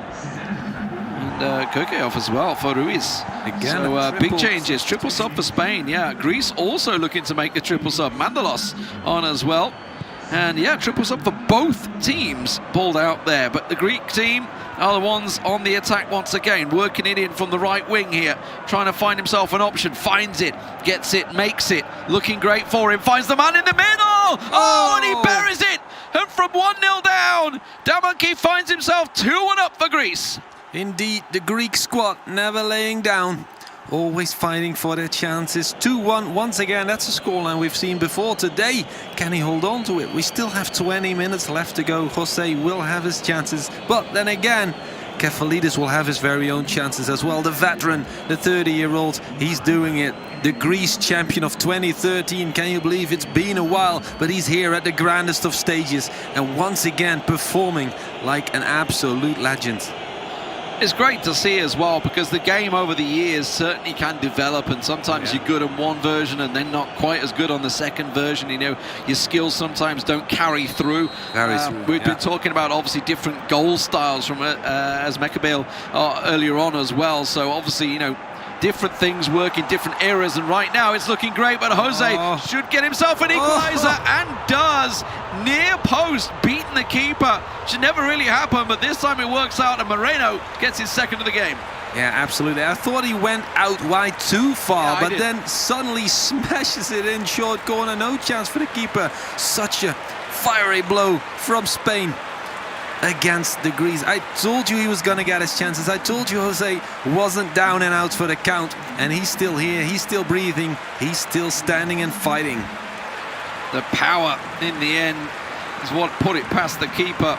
Smashed it home, and quick as you like, from the kickoff back into 2-2. This game has lit up now here in the second half.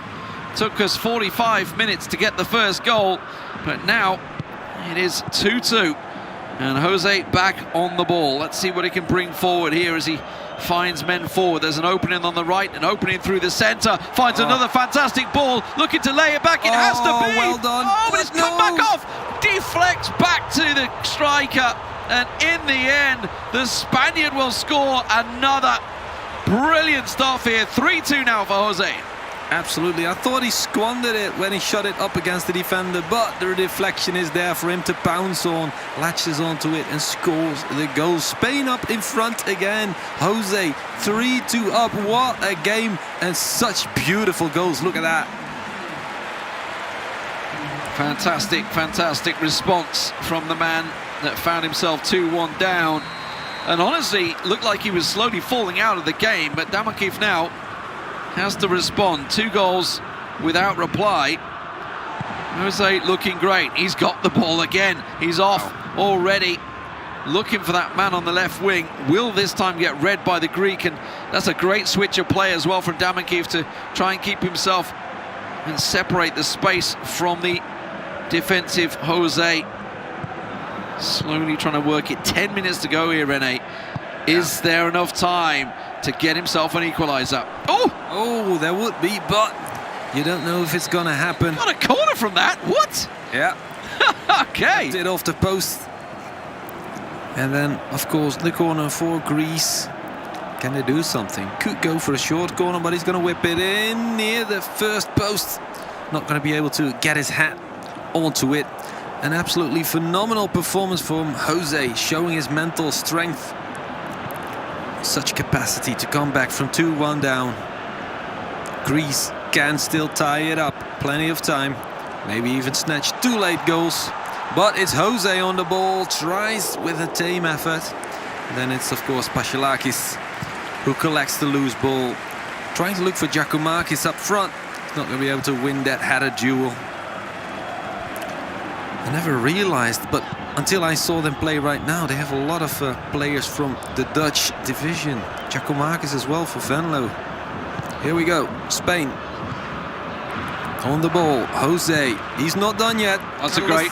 Sanchez, can't get to it in time with Gerard Moreno. Would have been a great hat-trick for him. Well read by Damakif there. The little back heel, I thought that was going to set Jose through and home for 4-2. As it is, 3-2 the score, just a minute to go in extra time. An attack without any recourse is absolutely what he's looking for. Solid tackle, there's no doubt. There's a through ball. Not going to quite beat the defender though. Moreno's just got nothing left. He's absolutely knackered. Take him and off. It will in the end be Spain taking it 3-2 for Jose. A fantastic match, back and forth, certainly open, but it took a good first half to get going. Oh yeah. Greece started off really, really well. 2-1 up in front at some point. But Jose, like we said, he never lays down. He never throws the towel. He comes right back in it and puts his Miguel Mestre teammate in with a good chance to win this and to head towards the playoffs Saturday. Because whoever wins this doesn't have to play tomorrow. Whoever loses is going to have to play against either Germany or the Netherlands. You don't want to play either of those teams. Absolutely not. But even if you've beaten them before, if it's the Netherlands. Yeah, and even so, because obviously they're looking for revenge. So you're on the down, on the momentum. They're on the high. They're looking for revenge, and it can absolutely punish you sometimes. It all started off really cagey. The first goal finally coming just at the break of half-time. Jose, in the end, finding himself a lucky rebound and seems to be the story of the goal for Jose, with obviously the third goal being a lucky rebound as well. But it was a well-worked attack, wasn't it? Absolutely. Look at that combination, the tiki-taka, there we go, finds the post, but no problem, Gerard Moreno is there. And even though in the latter stages of the game Moreno was clearly lacking his stamina, he has done what he's there for. 2 big goals from this man.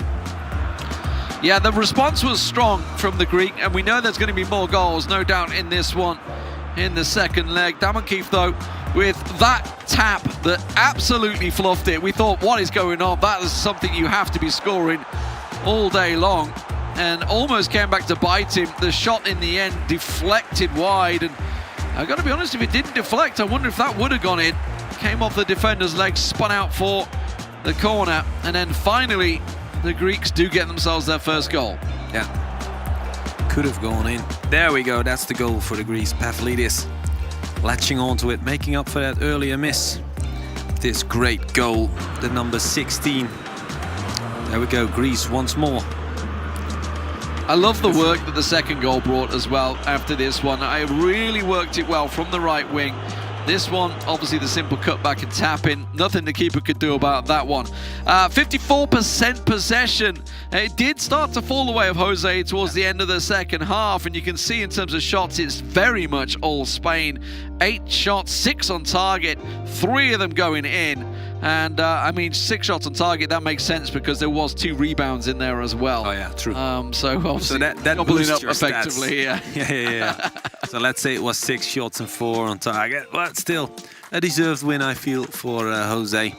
Was always sharp in front of goal. You always know you don't get to give him many chances without consequences, and Steph plays Minecraft. Let's go. He's not playing it right now. He's watching here at Pairs. That's what he's doing. Oh yeah. And singing on Spain 3-2 over the Greeks. The Greek support is always strong, of course. We know Team Laza indeed getting the coach out there. Wait. Let's go. I support Greece from Romania. He's supporting both. He's supporting both. Yeah. Getting very much involved is this Steph. So great to see your support getting in there. And let's talk about the next matchup, because obviously we're getting into it. It is going to be Miguel Mestre, who came out on top 2-1 in the German game. He's up against Teodorito. I don't remember the last game I didn't see Miguel Mestre score when he played. So it's already 1-0 up for Spain, so to speak. Well, 3-2, obviously. So Theodoros Kotidis, he has a lot of work to do. Teodorito, the man from Thessaloniki, just 22 years old, but he's got that very experienced teammate beside him, as well as Laza the Greek coaching him. So I feel like he might have what it takes to turn this around, but it's going to be tough. It's going to be tough. He's got a good opening here. Oh, he's looking direct, isn't he? Oh, wow. Straight away, putting the hustle on. That ball not completely cleared. Will finally go to Miguel, and now he's going to try and work something in the attack for himself. So already realizing what the Greek plan is, attacking, but look at this, a massive opening. Oh, just puts his laces through it, and in the end puts it over. Hit it too hard. Oh yeah. If I'm Teodorito, that's too close for comfort, and just sails wide off the crossbar. Very, very close. It's his debut for Greece in these eEUROs 2021. Of course, he has played in the qualifier in the group stage, and like we said, they did insanely well. 56 goals and then 29 against in a group that was tough, you gotta say. Yeah. Back then also the Netherlands, one of their victims, so to speak. Topping out the group as well. Fantastic stuff, fantastic turn. Oh, it's come back off his own player. That's unlucky. It's come back off his own player, yeah, and he's give the offside because of that. It was bouncing for the corner, bounced off the defender onto his own player, and offside given. Indeed. Miguel Mestre, the man we've seen play before against Bayern June. The 2-1 win, so important to put Spain in this upper bracket tie. The man born in Gandia, like we said, plays for Bayern. Only Spaniards playing for Bayern in the eFootball Pro League. He's now living in Valencia, but he's gonna concede a big chance. Maybe, no, it's not gonna happen for Teodorito. He comes close though. Mestre on the break, only has one option, and that's easily read by Greece. Great pressure though, early on here from the Greek. Just 13 minutes gone and already a couple of chances. He shows he's here to turn up. He wants to get them goals. But of course, he's already shown it's dangerous. Oh, that's straight at the keeper. It was a simple tap-in. Indeed. But in the end, Short he tried corner. to put it across the goal. Should have always been the short corner. Smashes it through the center. Easy prey for the keeper, who doesn't get it doesn't get it in his hands. He needs to deflect it. But still, defenders work it away. There's Miguel. Oh, another big chance almost for the Spaniard. I would say for the Greek, it does seem he's throwing the kitchen sink forward, and it is leaving holes at the back here, and he's going to get punished for it now. And it was inevitable, it seemed. We saw some of those balls finding the marker, and it was only a matter of time before one of those 50-50 defensive challenge went array.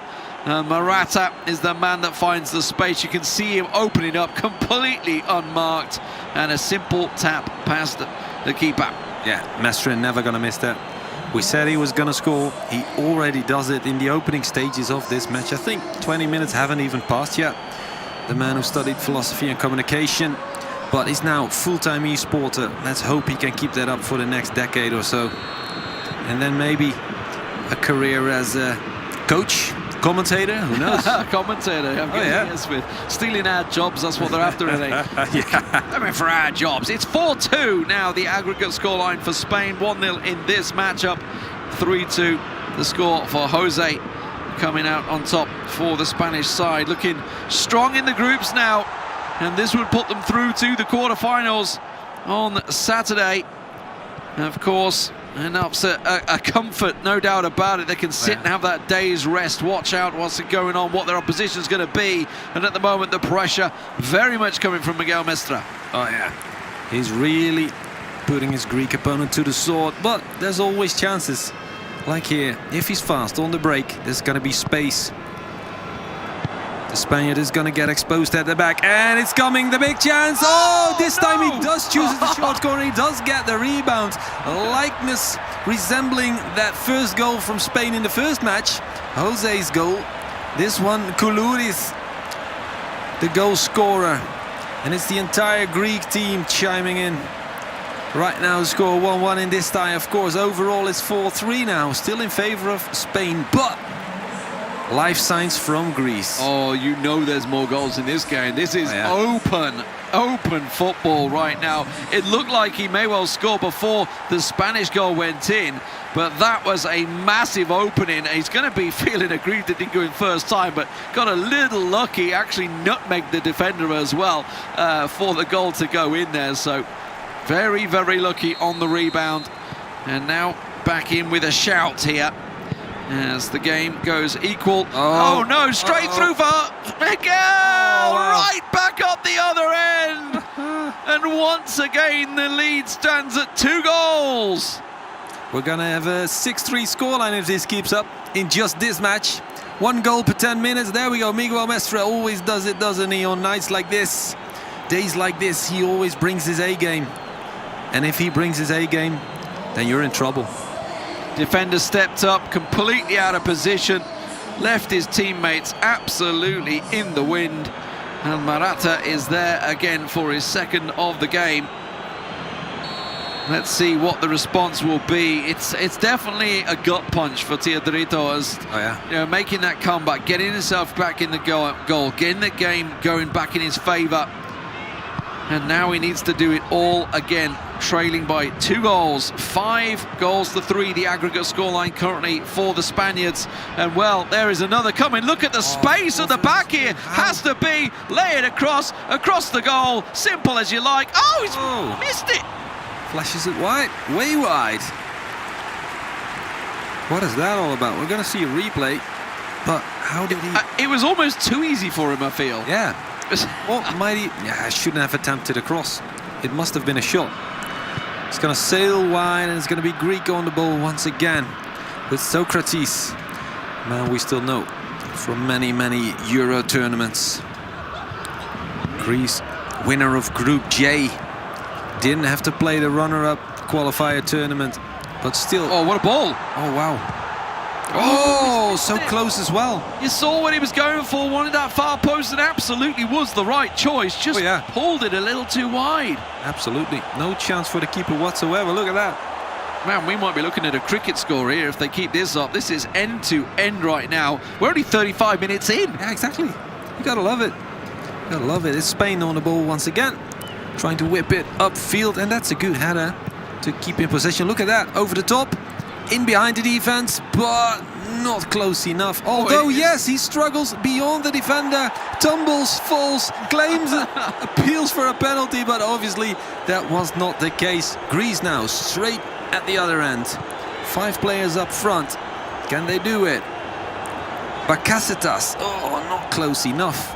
And then Spain can relax, take a breather, but not too much, because Greece is right there. It's going to be thrown for Greece. Some crunching tackles coming in here. Garcia not coming out best in that one. There's Gerard Moreno back there trying to defend as best he can. Trying to help out as the Greek find themselves another hole, another pass, and that could be a goal. It's deflected off the defender, gets his head to it. It's still yet to be cleared here. It's scrambling in the box, and finally Miguel Mestre will get it clear, but only so far as the Greek players. There is still so much more to play for in this game. I feel that there is many more goals to come in the second half. Absolutely, yeah. Huge nations. Well, that's a free dealt kick, with. isn't it? Did he give a free kick at the end of the box? I think he did. It wasn't a half-time whistle. It was way too short, so it must have been a free kick. Yeah, there it is. Oh, good position as well for Tunis. Change. Oh no, that's not for Tunis behind the ball. He's actually going to whip it in. Defender read it well. Chance for one last attack here before the whistle goes for half-time. If he plays it back, it's going to go. Tries to find space, but it isn't there. Don't go back too far. The referee will blow his whistle. There we go. Room for a shot. No, it's not there. That's cleared. There we go. Okay, half-time. Wow. So, 2-1 the score at the moment. Miguel finds himself leading here, but this is far from over. Might be able to get himself one early from the kickoff here. Miguel Mestre trying to look to work it in. In the end, just buys time, buys a great pass, and in the end, the shot is well straight of the mark. Absolutely. Finland, Ukraine, Germany. Greece would be a great name to add to that list for Spain, the winner of Group A in the qualifications. 55 nations started, we're down to the last 16, and tomorrow some will be eliminated. Spain, are they going to be there? For that, we have to see some miracle work from Greece in this second half from Theodoros Kotidis. He will have to be mentally so strong. He will have to be mechanically perfect. He can't allow for any more goals to go in, to be honest. He's trailing by 2 right now in the overall tie. He's trailing by 1 in his very own game. He should take a win here to at least force an overtime. In which case we would see that golden goal extra time scenario. Miguel Mestre on the ball though. He's dictating the pace, dictating the tempo of this match. Mestre, an absolute maestro of the game. He has his experience ever since 2012. Oh, no way. Oh, there it is. He scores another. Lurking behind the Moreno. defender. The defender fumbles. And Moreno will take that all day, every day. Just a simple defensive error in the end. Absolutely, yeah. The ball comes through, should have been the centre-backs, comes off his toe and, well, takes it past the keeper with ease. Oh, yeah. Moreno. He's going to be taken off maybe near the 70th minute, because we didn't see him bring much in the last 10 minutes of that last game for Jose. But once again, worth his weight in gold when it comes to scoring goals. Has he done enough now, though? 6-3 the scoreline. You've got to feel that Miguel Mestre has maybe done enough for Spain here, starting to live up to the hype. Oh, yeah. The hype that they carried through in the UEFA eEURO 2020 into the eEURO 2021 right now. And yes, it is 2021 as opposed to the real life. We did have a tournament last year where the Italians came out on top in that one. They are fighting for their tournament lives in the lower bracket tomorrow, but that's a harsh tackle. Abort time, I believe, for the defenders. Yeah, exactly. Is the correct phrase there on Simikas. Classic Koke. Classic Atletico Madrid. Smart challenge. Just a yellow with half an hour left to go and 3 goals to be scored. That's okay. You can take 1 for the team, right? As long as you don't get a suspension. Here we go. The Greece team coming out strong. Teodorito still trying. It does feel that the wind has somewhat gone out of the sails, though, for Teodorito. It was very much he's going through the motions. Going left. Yeah, it seems that he's definitely lost that composure and that passion that he had in the first half. And at the moment, Miguel Mestre looks like he's trying to have a bit of fun, almost managing to wriggle his way past 4 players. But now, with players committed, Teodorito looking to try and get something forward here. There has been a pause called. Yeah, it's hard to stay confident in a situation like this. Your debut on the grandest of stages, and of course 3 goals down, but still he's trying. There we go, great through ball, score it, yes, he does it. 65th minute, and Greece have a goal. That's just dangerous. 2 more. That's dangerous, I feel. This is the time, he's got enough time to get that 2-goal comeback that he requires. 3-2 the first game. Jose came out on top in that one. And now 3-2 once again in the second matchup. 6-4 on aggregate. There's still 30 minutes to go in this matchup.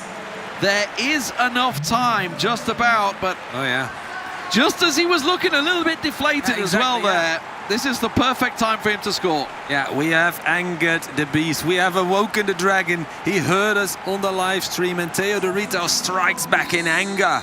Absolutely great finish. 3-2 now the score in both these ties. Combined score 6-4. It's still doable. 25 minutes in-game left to go. But Mestre here on the break with Adama Traoré coming in. The speedy winger of Wanderers. Oh, so close. But Greece stand up and fight like absolute Spartans. I just wonder whether, he's got Lazar stood behind him. Are you going to let them say that about you? Get a goal! Must be. Absolutely, yeah. Spain in between, and they're going to buy some time. Of course, 20 minutes left to go. Every minute you see tick away from the clock without a goal scored is one for the books. This is exactly what you want if you're Spain, right? Absolutely. I hate to see it, but it's so hard to play against. Although he does venture forward. A lofted through ball, trying to find his striker. And then, of course, a small problem. Well, we'll try to fix this as soon as possible, and we'll keep you updated as our tech crew keeps us updated, obviously. But right now, we're back in. It's all good. It's all good. We just had a small break. We're going to get back in there. 6-4 the score currently. Spain are leading.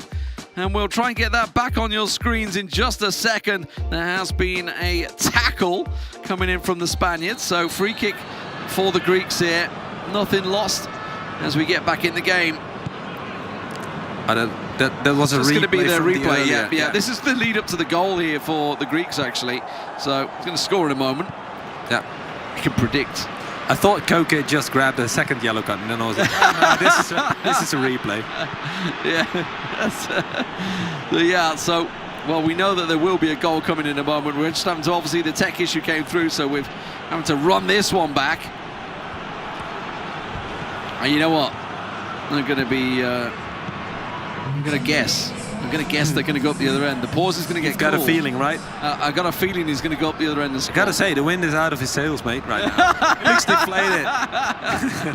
It's not happening anymore. Oh, wait, is it? Oh, through ball. Oh, there it is. It was a spectacular finish, wasn't it? Did everything right there. And it was Bakasetas. Oh, sorry, I've just fumbled his name, but Bakasetas. Bakasetas, indeed. Easy for you to say. Well. So we're back to where we were. 6-4 on aggregate. That was the goal, of course, that got that 4th goal in. The question is, can he get more? As the pressure on Teodorito to try and pull something back for his country. This still gives him a good chance. Yeah. 25 minutes left to go. 2 goals to be scored for the man from Thessaloniki. He could very well do it. He made the online finals in 2020 for his national championship, but already in the top 10 of the Greece rankings in 2013. Back then, he was only like 14 years old himself. Took the goal scorer off and everything there. Oh, yeah. Triple sub for both teams. Again. So once again, yeah, as we saw in the first matchup. Now, break for Greece here. Let's see what they can do with it. He needs to get a goal as soon as possible, really, to try and turn his favours for him. That's an adventurous ball, I think I'm going to say. little bit, opportunistic, hoping to try and get something. And something we've seen, especially from the Greeks so far, is that they are committing a lot of men forward. And Miguel Mestre is absolutely punishing him for that. That's where some of the goals have been coming through, these big balls through and cutting them in half. Indeed. Genius display so far from Miguel Mestre. He does concede too, so that shows the top class of Teodorito. Shows why he came close to becoming Greek champion this year, and why he gets to make his debut for the Greek team here at the eEURO 2021. Be sure to let us know who you're shouting for. eEURO 2021 is the hashtag, and of course put a dash behind it and your favorite country to let us know exactly who has your backing to win it all here. Your country in English as well, please, not in your native tongue, which won't get picked up, I don't think. Sverige's not here. No. So, So Germany instead of Deutschland and stuff like that. You know, that's where you got to go with. The Greeks trying to push forward. That's a good ball. Finds himself a lot of open space. Looks to play it across. Can he try and work it once more? He's looking for one more opening. He finds it! Just pulls it wide. Near post. It's where he wanted to go, but just not quite on the mark. Almost did everything perfect. You would have wanted to see it to make this young lad feel the confidence again, and of course to make the last 10 minutes of the game all the more exciting. It's still going to be exciting. There's plenty of time. 15 minutes maybe if you're looking at a couple of minutes of injury time. There we go. Mestre with the long ball up towards Adama Traore, not going to be able to latch onto it. It's Teodorito once again into the fray. Come on, do it, mate. Into the box. Finds space for a shot, and he does make an equalizer in his own tie. It's 3-3. Overall score 6-5. He's still going to make those last 10 minutes very, very exciting. Pavlidis once again gets himself another goal. And now there is just one goal in it. Is this a comeback of all comebacks for the Greek?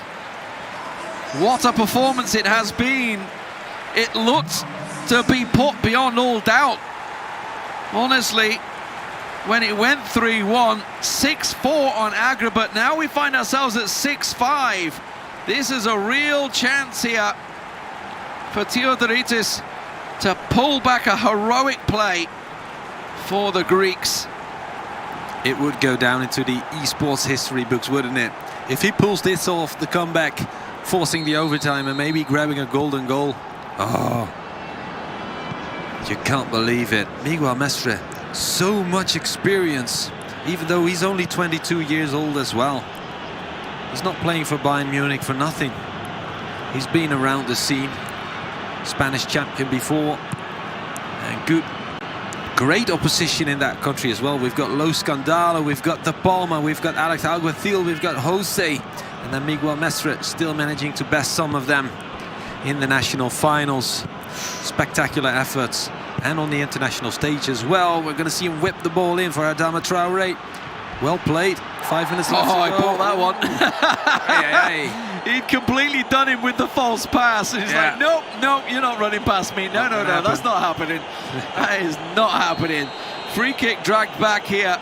Just 4 minutes in regulation time. Going to have just a couple for the injuries in there. Manolas. Also a history in AS Roma. Look at that. It's going to be Mestre trying to buy time. Although, that's a great ball. He's going for it, actually. The cutback's there. The cutback's on. He's looking for the simple pass to Swear. He may well just try and run the clock down instead, which is probably the veteran thing to do, and that's what he's going to do. It's frustration, no doubt about it, for Teodorito. He's won it back. Here we go. 3 minutes given extra time on the attack for the Greek here. He's got to try and set himself up perfectly. Just leans it across, gets the players forward through the middle. It's cut out by Miguel Mestre. He says no, punts it up the field and buys all the time he needs to get the final whistle. And it looks like Spain will take it 6-5, but what heroic performance from the Greek. Absolutely. Teodorito came back in it. Somehow made Miguel Mestre sweat in those last 15 minutes of the game. 2 great goals even when it was down 3-1. And then tied up his own single score. Then again, the overall score is what matters. So it's Jose who makes the difference today. 6-5 in favor of Spain. We've got some statistics. We'll show them to you later. But of course, we're about to see some highlights appear. What an incredible matchup. It all started out so well, no doubt about it. Instant goal coming through.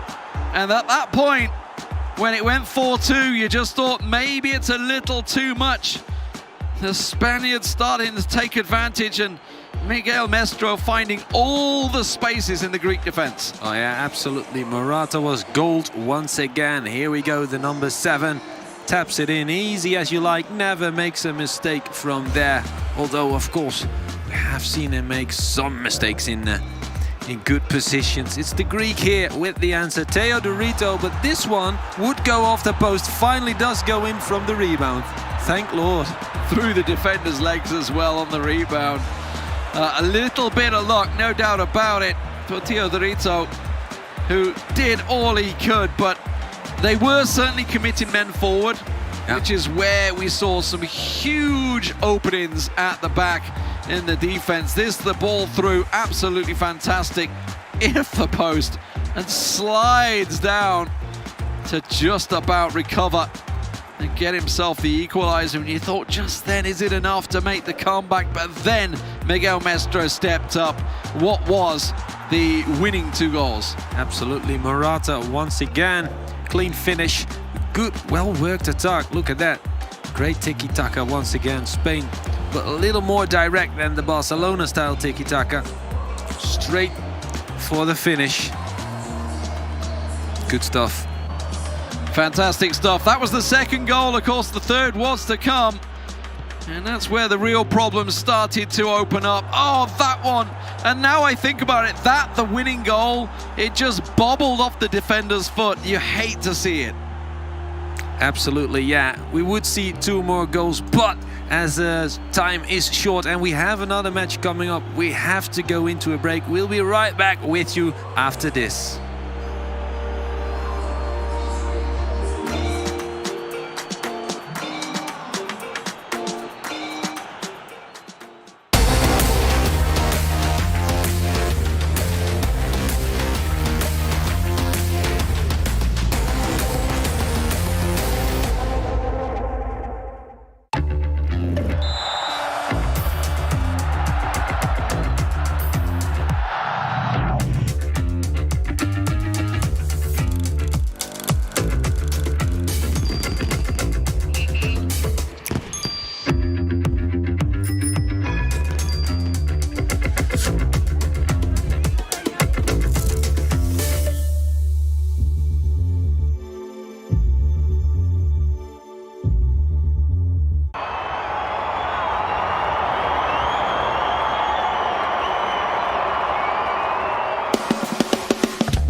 do I feel? Tell me now, how do I feel?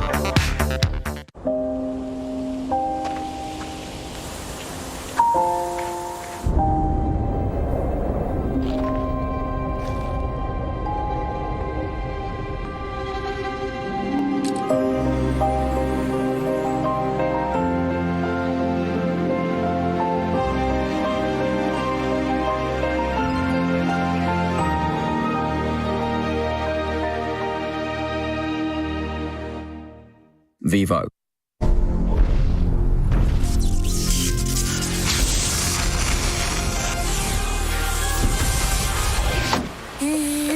think we're done, yeah? Yes, we are. Introducing the all-new Volkswagen Id4. Created net carbon neutral. 100% SUV, 100% electric. Volkswagen.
Do you miss the energy of the crowd? The UEFA eEUROs 2021 are here to fix that. Root for your favourite team using their hashtag in Twitch and YouTube chat or on Twitter, and you can amp up the crowd for the world to see. As you share your support, the crowd will rise to the occasion. Get involved and be a part of the beautiful game.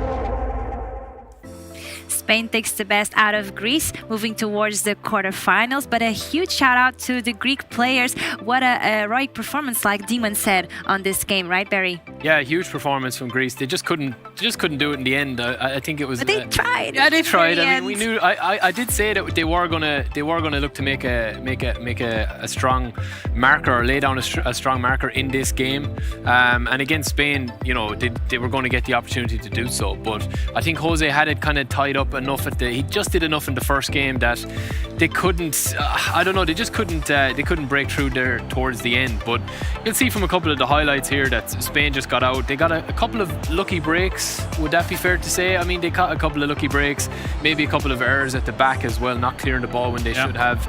And I think they just punished them. I mean, Jose is such a class player that he's going to punish Very dominant in the first game. Yeah, very dominant in the first game. Looks like Barry, like no one of the 4 players were consistent on their games. Like we saw a lot of up and downs between them. Some moments when Jose, for example, in the first game, were going back by 1 goal, 2-1, and then in 10 minutes he scored 2 goals. So finally take the victory for Spain, 3-2. And then with Mestre, maybe looks really solid from the beginning with some mini mistake. That's true, right? Yeah. But then with the 3-1, it's like Teodorito's like, okay, everything is done, but I will fight till the end. Yeah. And then I have to say, I was a bit worried. The Spanish side is like, you were in the corner. We were looking at like we were in quarter-final, and then 1 goal, another one with 10 minutes left. We just go 1 goal down for Greece, and then hopefully, I mean, And just you wait 2 more minutes, and maybe the time would come up. It was really close at the end. I mean, well done for the Greece team after they defeated the Netherlands. But it wasn't easy. They were really close to do it again against Spain. And tomorrow will be a team to take a look and to have really chances to go through the quarterfinals. So for my part, I mean, congratulations on the Spanish team. And it wasn't easy. I mean, but they did it. No, Jose was more better than his opponent on first game. On second game, as we are seeing right now, Greece, more shots. I mean, maybe the last moment. I mean, it's like they did it. No, they passed the whole game down in the aggregate. What do you think? What's the difference in that last moment, Barry? I think the biggest thing about it was that when Jose went up, like in the first game, I think the shackles came off for Greece that they were going to say, look, we're going to go down. If we're going to go down, we're going to score goals and trying our best to do it. But I just think every time Greece scored or looked like scoring, Mestre just did enough, and they had the advantage to keep going. So that is probably the key for Spain. I think it suits Spain a little bit better to score goals, you know. I mean, we saw them really nice in front of the keeper. I mean, that's a point for Spain for Saturday is like to try to improve something in the defense in the back. But they have to be happy in front of the keeper, more or less. They missed some of the chances, but they are one of the best in front of the keeper right now until now in the tournament. So that's really important, no? We are seeing players like Roxa, Makabe really solid, like maybe the best 2 at the moment. Let's see now France. But at the moment in Spain, in quarterfinal, join the other 3 for Saturday, and another free day for them for tomorrow. And we do have a clip like to show that it just comes down to fine margins. Sometimes we've talked about this before, where it's the top class players. You know, it's easy for us to kind of sit here on the sidelines, especially for me. You know, but it's the last chance, you know, of the game, and it's just about kind of breaking it down a little bit of maybe something that you might have done differently. There is time on the clock here, and as we'll see here, and I'm going to pause it just here in a second. This is the last kick of the game for Greece. They kind of know that it's the last kick of the game, and they still have a few options. They have a bit of time to recycle the ball back. Once you're in the opponent's half, the ref will let you have the attack. So from here, I mean, you're going to see that the Greeks have got a lot of options on, but not at this moment. You can see that Mestre is going to be saying the only place this ball is going to go is going to be right in here into the middle. That's the one place you can't put it, in my opinion, for the last kick. The only only one. That's the only choice he has. I mean, it makes sense. Oh, he was 3-1 down. Yeah. In like 10 minutes, he tied the game, and he was with the momentum, with everything going up with everybody. It's really difficult to be really calm in this moment. Adrenaline really pumping there. Yeah, and to really think 2 times the situation, the chance. As said Barry, I think maybe the problem in that situation that he just think and decide to make the pass to the fair decision. It was the only way to pass, and as we will see now, Mestre really anticipate perfectly the chance, which is perfect. It was practically the last chance. What will be the best? The best will be to make a turnaround and then try to accumulate even more people around the box, trying to find space in the other part with the area with these 1, 2, 3 players, which will be really positive to go up in the space and make space. Sometimes it's all about to be calm, to really control the timing, your mind. The mentality is like a huge percent in PES, in esports in general, to make the difference. Obviously, Teodorito makes an amazing job, but finally, he needs a bit more, no, for maybe really putting troubles on Mestre in the last chance. At the end, was try not to think about the last 3 minutes, but rather like any other chance. Yeah, I mean, it's harsh. I mean, to pick holes in the fact that he's after coming down and really nearly saving the entire tie for Greece, to pick holes in one attack. But again, as I was saying to Alex, it's easy to kind of see what you would have done differently in hindsight. But I think he had more time there. He had more time, and he was playing at such a pace that he probably just needs to relax a little. He had such a great comeback. Yeah, it was an amazing comeback. It would be perfect to end that game with that last goal, but they have another chance tomorrow. We'll soon find out about that. But yet, we still have another game to finish on this first day to finish Group D, and that will be with France against Ukraine. But before we go there, let's go and check the bracket for this one to see who they will be facing. So Greece might be facing Germany or Netherlands. I mean, we started last year winning our group as well, and we had no luck on the draw for the quarterfinal. I hope the boys will have luck and maybe not to face the stronger one for the quarterfinal, but you never know, unless everyone is strong. Greece will face Germany or Netherlands tomorrow in the tiebreaker.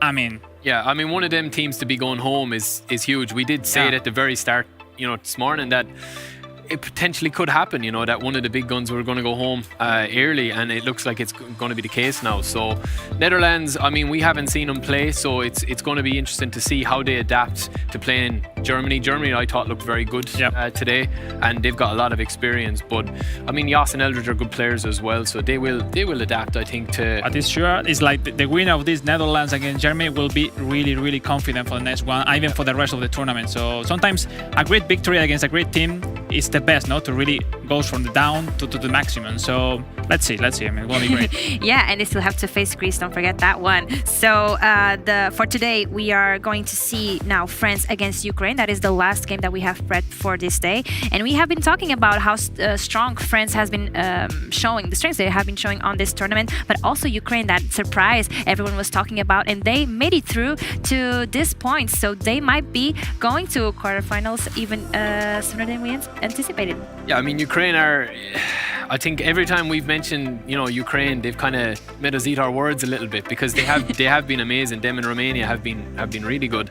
But it's just France. They're very hard to look past France. I mean, we saw that they have the squad as well. In game, that's a huge thing. You've got Giroud, you've got everyone that you could possibly want in every position at the backs, midfield. You've got 2 players for every position, really. Even that Thuram will be the nightmare of everyone.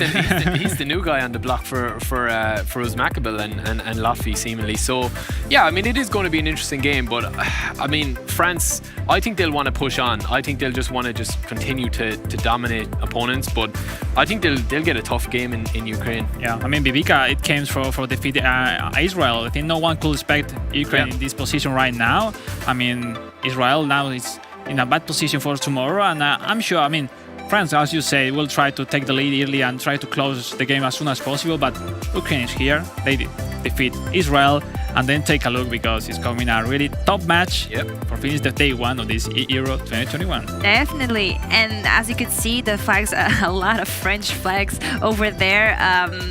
Everyone rooting for the world champion, probably, but we can also see some Ukraine flags over there, and maybe we'll start to see a lot more once they show us what they've got on the field. So if you want to root for your team, use the hashtag eEURO 2021 with France or with Ukraine, and let us know who you think is going to join the rest of the teams on the quarterfinals.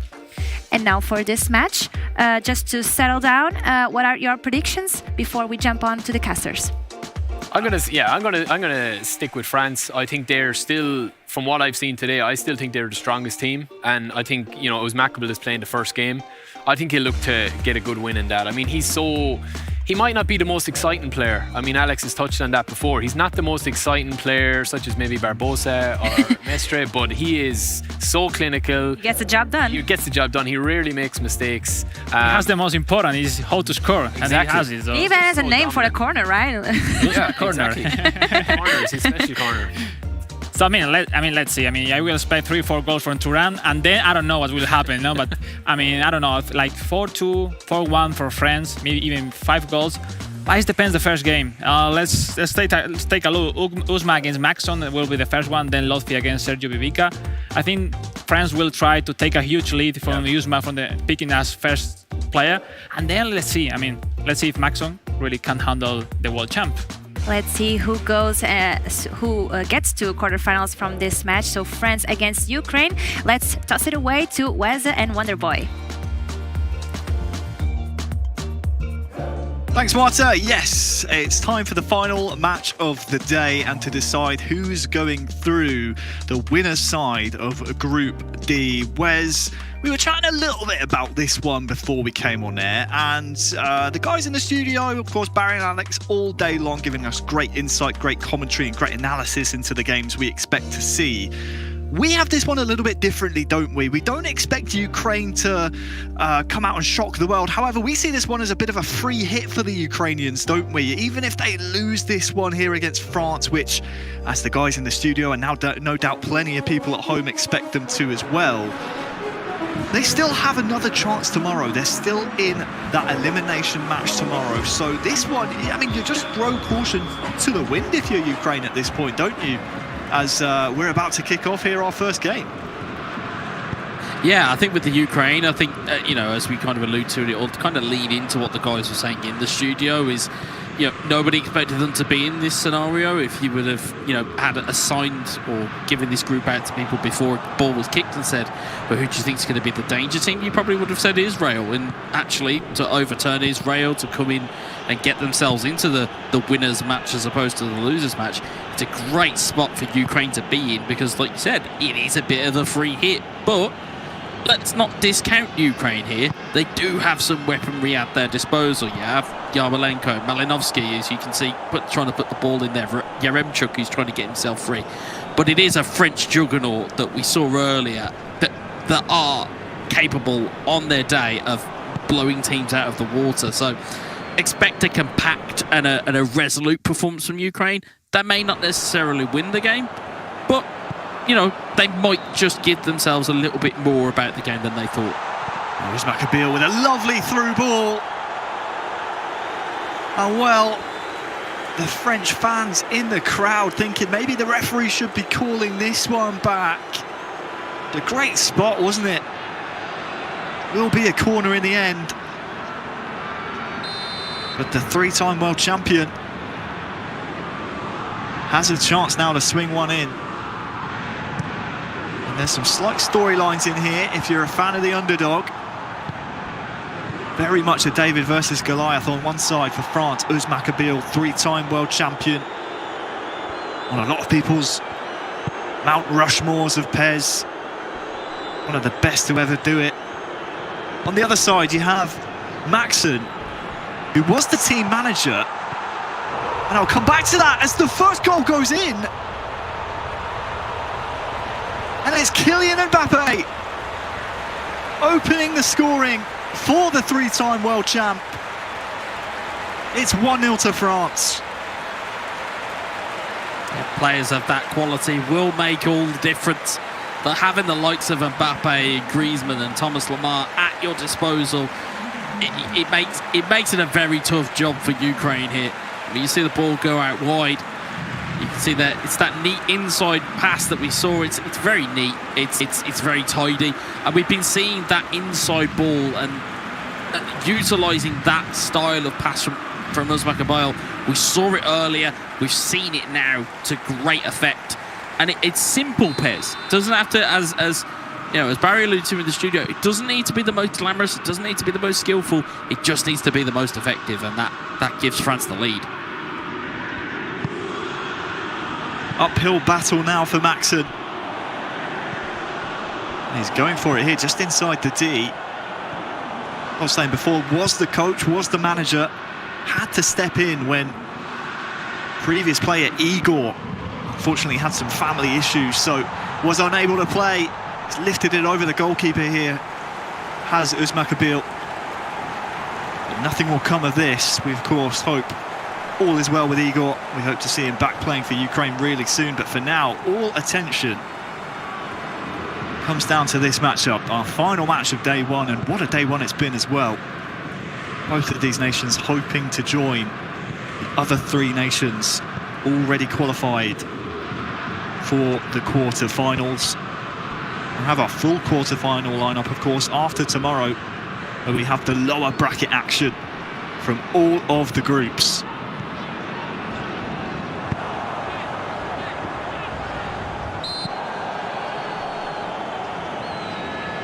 Foul called there.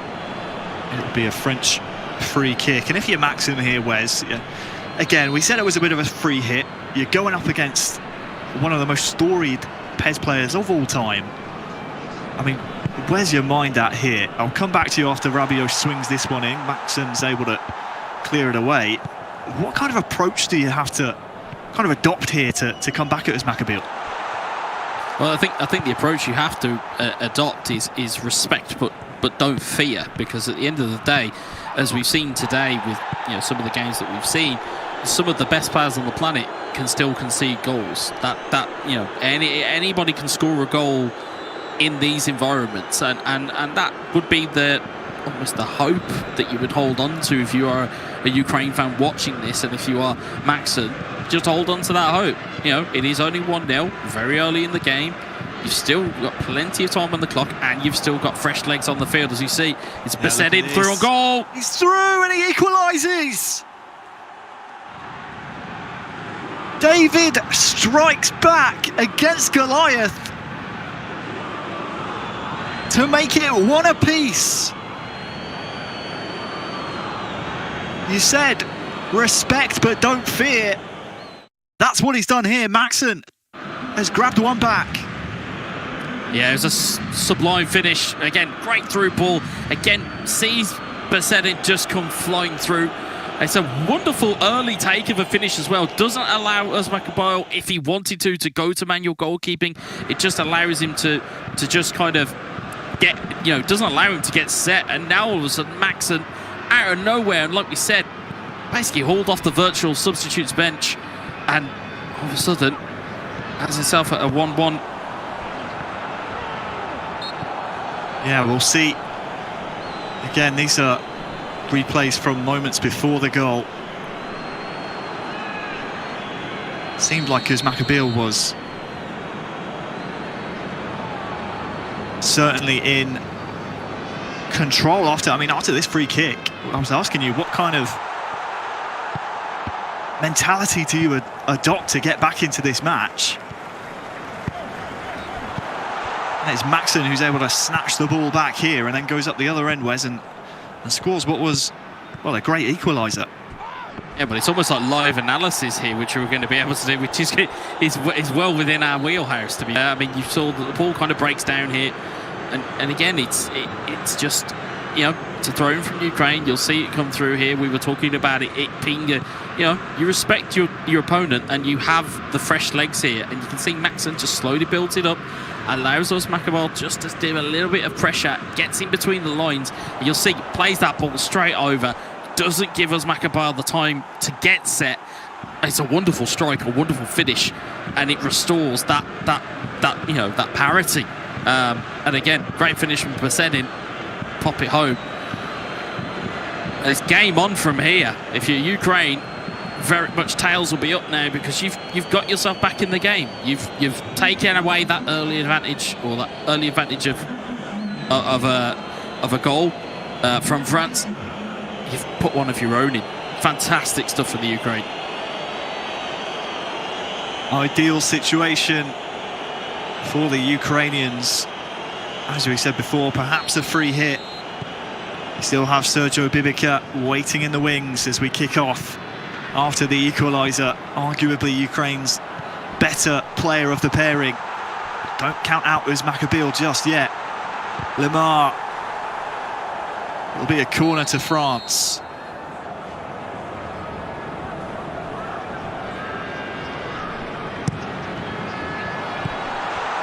Play to the edge, Sissoko is waiting. Mbappe might have another chance as well. There's 2 Ukrainian defenders there.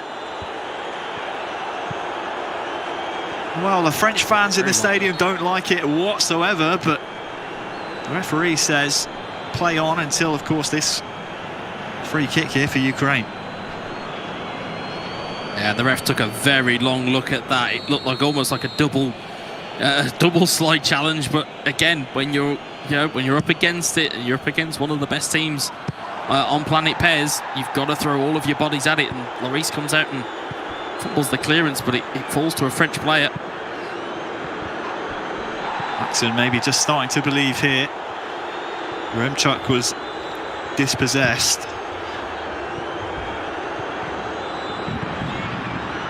Now Sissoko can bring the ball away into the feet of Griezmann. Mbappe won't give chase and settle for the corner here, so half-time approaching in our first game. Corner swung in, and one at the front post! Kurt Zouma up for the corner, wins the header, and that, Wes, is why we see so many players trying to block that front post corner. Ukraine didn't do it. Özmakabile capitalises and reinstates France's 1-goal margin. And that's why it's called the Uzma corner. He perfects that art of just grabbing probably the biggest player that you can find in Kurt Zouma in that box. And again, it's all about timing of the drill, but you can see there Ukraine trying to get in. But Özmakabile's got to be careful that Ukraine don't come back and bite him back. I mean, it was a perfectly timed corner, ends up going flying into the back of the net. And again, that kind of, it's another step on Everest that Maxen's got to take a step up the mountain.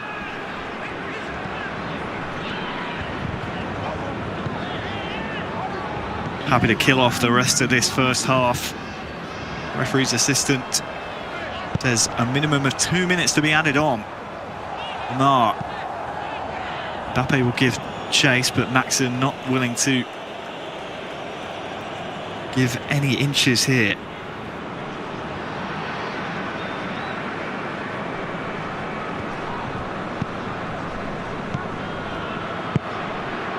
Surely now will be the final attack of the half. Lamar on this near side. Sissoko. Whatever pass was attempted there was unsuccessful, Wes, and we end the first half 2-1. The three-time world champion, I mean, he's been tested, but it's passed the test so far. Yeah, and that's the thing. It doesn't really matter what the score is right now, and it doesn't really matter what the score is on the 89th minute or the 67th minute. It all matters about how this game finishes. If it finishes 2-1, Uzmakabil has done his job, and then it's then down to Lotfi, and then it's up, of course, up to the second Ukrainian player to then really see what happens next. It's going to be a very interesting set of events that we're going to see play out here. Mbappe hacked down.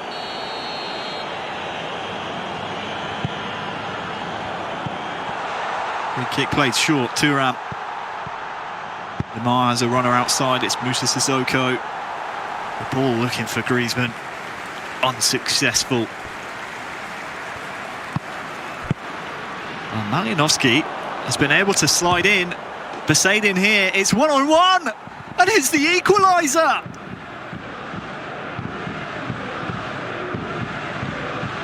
He's gone from, to use a basketball term, coast to coast, from one end of the pitch to the other,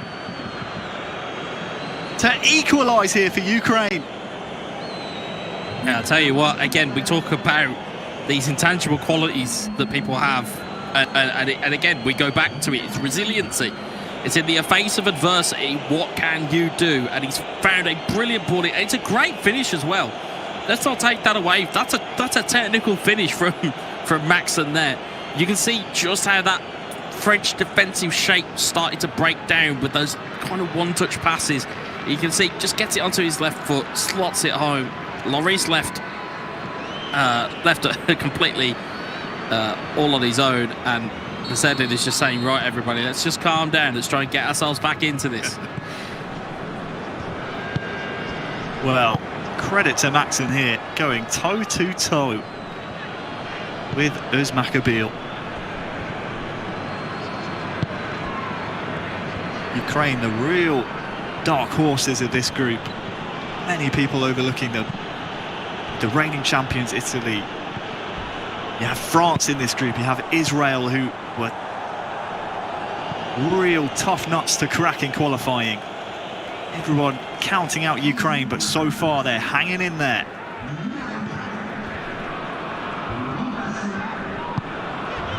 Ben Yedder introduced for France here before the hour mark. Sign of nerves perhaps from Uzmakabil. Perhaps a sign of intent. Well, you know him as well as I do when we've seen him play in offline events, is that he doesn't really show whether he's happy or whether he's not happy, regardless of what game situation it is. But you can just imagine the frustration that's there. He hasn't been able to install his will, and that will not improve his mood. He does not like being cut down in his own half. I will tell you that from experience. Well, French fans in the stadium, the virtual stadium that is, not too happy. Of course, you can let us know how you're finding the games today, who you're supporting in this matchup. Use the hashtag eEURO 2021 dash, either France or Ukraine. France in here with Griezmann. And that's how quickly this game can turn. France back in front for a third time. And it's Antoine Griezmann. Yeah, as I said, Usman Kabal, very much the Pez version of the Incredible Hulk. You do not like him when he's angry, and if you anger him, he will find a way to cut through you. It's a brilliant finish from Griezmann, and again, Usman Kabal using all of that championship experience. We talk about a champion's mentality, finds every way to get himself back into the game, but this Ukraine side are not letting go. I still feel there are goals to be had here for both teams. It's just a case of, can they put it all together? Oh, look at this. Jesus is through. He's rocketed it into the back of the net to equalise again for Ukraine. They just won't give up here. It's a dogfight here, ladies and gentlemen. It is an absolute dogfight. And again, it's that similar move that is breaking open that French defence. It's inside pass, it's playing on a runner, and it's a spare man every time. You can see the run. Here, you'll see it there. Great pass in. And again, it's the bravery to just take the shot. He takes the shot, fires it past the keeper. We're at 3-3. Well, maybe Uzmakabeel should be giving Maxen here a bit more respect, because players are getting sucked into the ball from the French national team, and Maxen's finding the gaps that they leave. 3-3. We're not done yet. Say did. This would be a shock if the unthinkable happens. This could be a big shock. Not get too ahead of ourselves, of course. We still have a second game to come. Of course, if you're just joining us, where have you been? Marlos slid in here, has a man in the middle as well to find. That's a vital interception there. I think it was Longley, was it? Either way. Be a Ukrainian corner.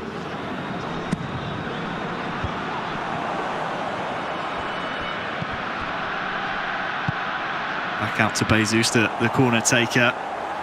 Wow, let's push behind for another corner. Defender had to do something with it.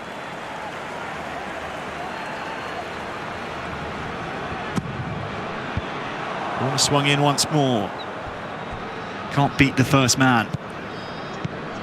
Now Kingsley Coman, fresh on the pitch, by the way. Has green grass to run into. Has Thuram ahead of him as well.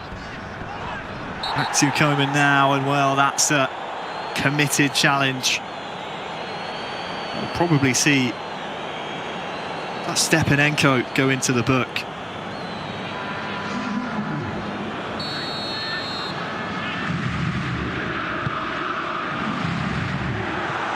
Oh, offside trap is always risky. Working. Recovers, and well, got away with one. Goal kick. Yeah, got away with one there.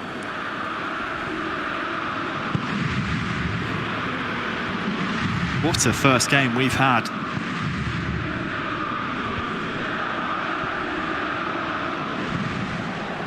Rabiot, though, into the feet of Paul Pogba. Mbappe, can he turn? Instead, lays it off to Thuram. You just feel these final 10 in-game minutes might be a period of domination from Uzmakabeel, and I think Maxen might just sense that as well.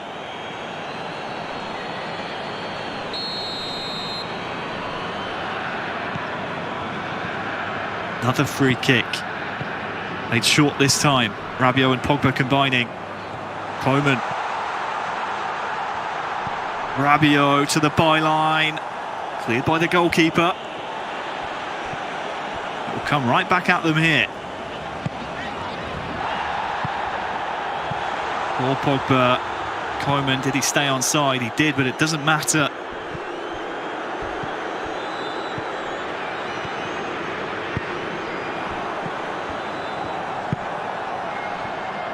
Intercepted by Ukraine, and now Marlos.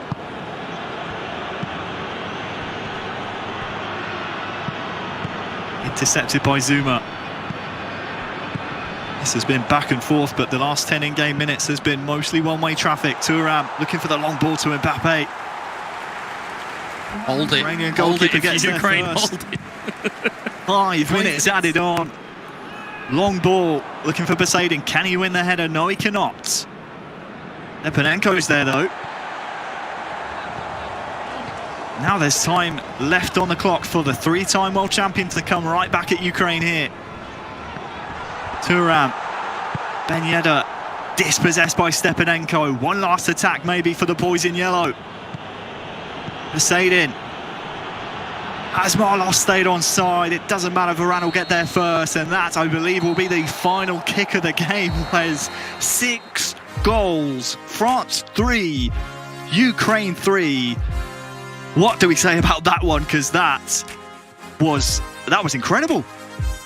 Can they play the second leg? I'd watch that again. That was an absolutely fantastic game of Pez, and full credit to Maxon for showing the guile and the fortitude to get himself back into the game on countless occasions. You know, beating Uzma or beating Uzmakaboyle would be one thing, but to keep showing those powers of recovery is another thing. And again, full credit to him for getting that there. I mean, you can see, or at least we'll be able to kind of look at the kind of the highlights and things of that nature. You can see the kind of the clinical nature it was of the Ukraine. They didn't have that many shots on goal, and as a result, they just had to score everything. But that's what we keep saying about these teams. If you have chances against these bigger nations, you have to take them, and we saw that in abundance with the Ukraine. Of course, it didn't start off in the greatest of fashion, as Uzmakaboyle decided that he was just going to turn up and start scoring left, right and centre, and it looked like it was going to be a bad day at the office of the Ukraine.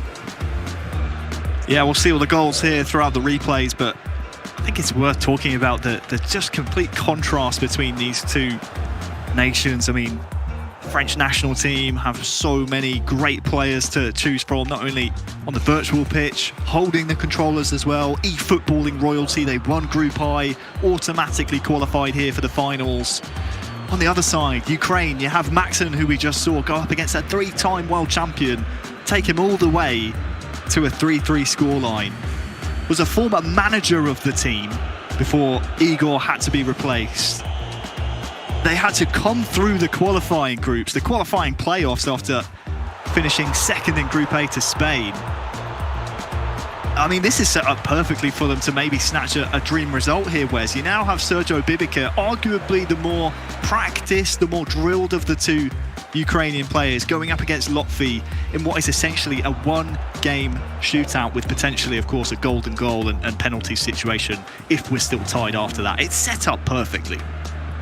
Yeah, and it's almost as though the Pez gods have graced us with this as the last game of the day.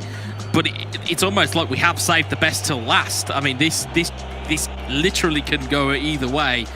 And with the kind of almost the carrot or on the end of it is that you wouldn't then have to play Italy or Israel. So again, if you're France, you don't want to lose this game. And if you're Ukraine, you're like, well, like we said, it's a bit of a free hit. And I think maybe that's what kind of lent into Maxon's style of play, is that there wasn't this overawed, I just have to keep clearing the ball. There wasn't any of this rushed play. It was quite methodical. It's just Uzmakaboyle tore that defence apart and latched onto any errors. But every chance he got, Maxon, he was scoring with every opportunity. It was perfect. A really clinical play from Ukraine in that first game. They'll have to do it again, of course, in the second to come. And if it is your first time watching the eEURO finals, these groups are of a Swiss format. The easiest way to look at it: win 2 games, you're into the knockout stages. Lose 2 games, you are going home, or rather going out of the tournament, seeing as most of these players will be playing from home anyway. But these two teams, these two nations, France and Ukraine, having already won their first group games. Of course, we saw France earlier on take down Italy. Off stream, Ukraine were able to best Israel. So even if your favourite nation, whichever one you're backing, whichever one you're following in this match, were to lose this matchup, you'll still see them again tomorrow. Wes, talk us through the FedEx Performance Zone between France and Ukraine in that thrilling first game. But it's like we spoke about. I mean, we spoke about it. There's 3 shots, 3 on target, 3 goals. You know, contrast, 6 shots, 4 on target for France.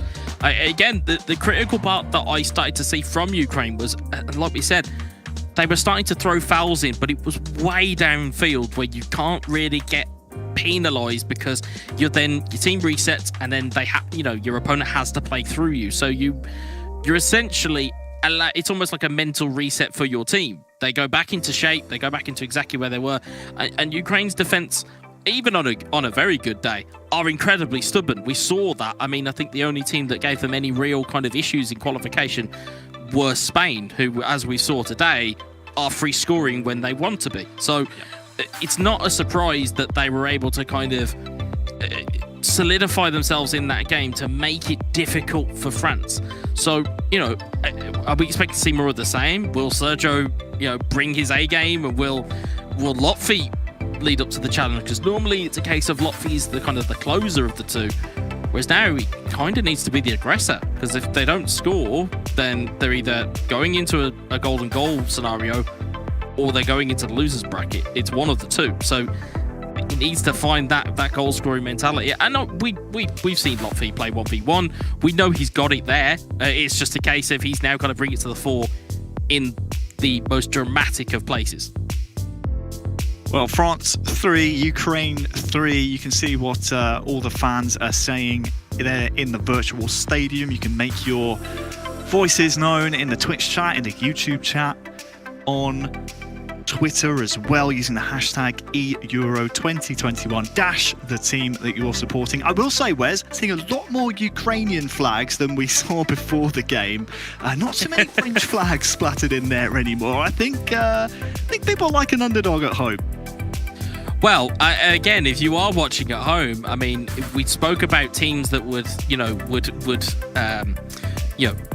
warm themselves up to the neutrals at home. If you don't have a team that competing, your likes of Ukraine's, the likes of Romania's, they're gonna show a bit of bottle, for lack of a better term. They're gonna show a bit of gumption. They're gonna show that they're here to actually make a statement, and that they're not just here to make up the numbers. Because as we've seen for the qualification stage, everyone's had to battle to get here, whether it's through a qualifying stage, whether it's through a playoff stage.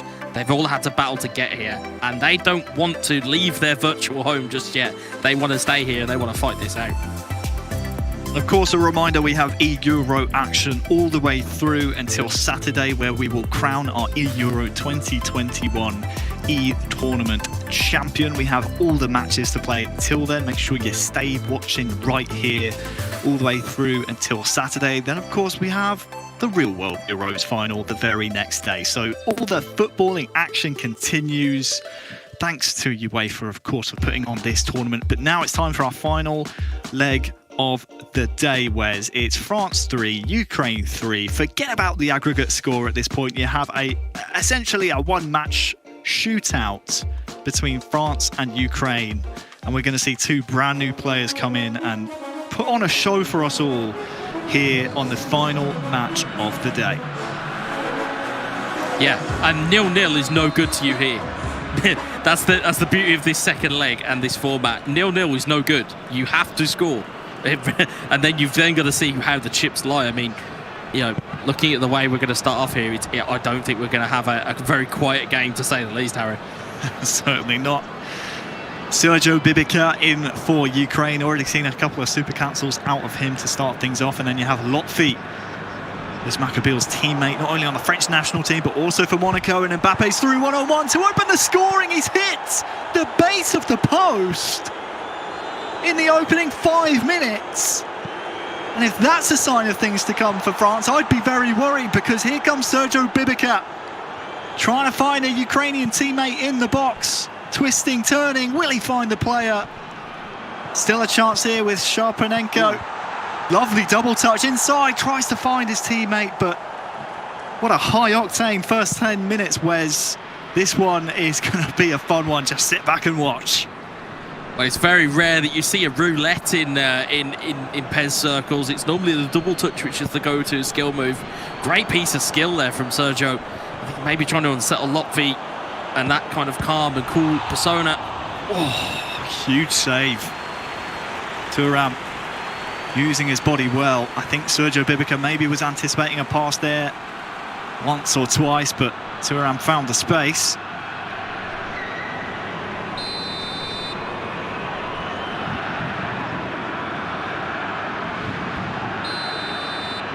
We did see Kurt Zouma score from a corner in the first leg.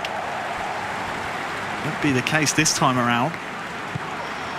Sissoko with lots of space here. Lemar into Mbappe. Can he twist and turn? No, he can't. Good defending by Ukraine. Jesus to Poseidon. There's a chance here for Sergio. There's a man over in the box, has support as well. Leniowski, will he go for goal here? Oh, rattles the woodwork! And the second chance effort. Scooped up by Lloris. The angle, we saw that. For half the ground, they thought that was in. That was an incredible opportunity. And again, it's just skill that's coming out here from Sergio. Again, there's respect here, but there isn't. He's not become a shrinking violet, if you pardon the expression. He's very much just come out and gone, right, let's throw down, let's see how we get on here. What a body feint there from Poseidon on that far side. Gets past his man as well to the byline. Shepherded away from goal. Shaparenko. Lovely piece of skill in the box there as well. Deflected out for a corner. Don't blink.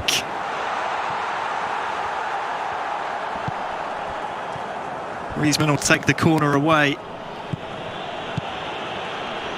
Opening 25 has been thrilling stuff. You sense that maybe Sergio and Ukraine feel this one's for the taking here. Well, if Lotfi has anything to say about it, Mbappe and Griezmann combining. Will he wriggle all the way through? Great chances at both ends. Yeah, for all those chances that Ukraine have had, they've still not put one in the net yet, and that would be the worry for me. That's the worry, is that France, you get the feeling there's a great bit of skill there from Shaparenko. Again, you get the feeling that either team can score at any point here, but Ukraine, the onus is on them. They really need to just get a goal here early. Poseidon makes a great stop, forced out of Lloris. But you've got to feel that one of these chances has to go in for Ukraine. They have to set the tone here. Leniowski. Body feint not working out that time around. Look at the press from Ukraine. Doesn't work out for them this time around. Sissoko to Griezmann. Tackled well. Matvienko taking the ball away now.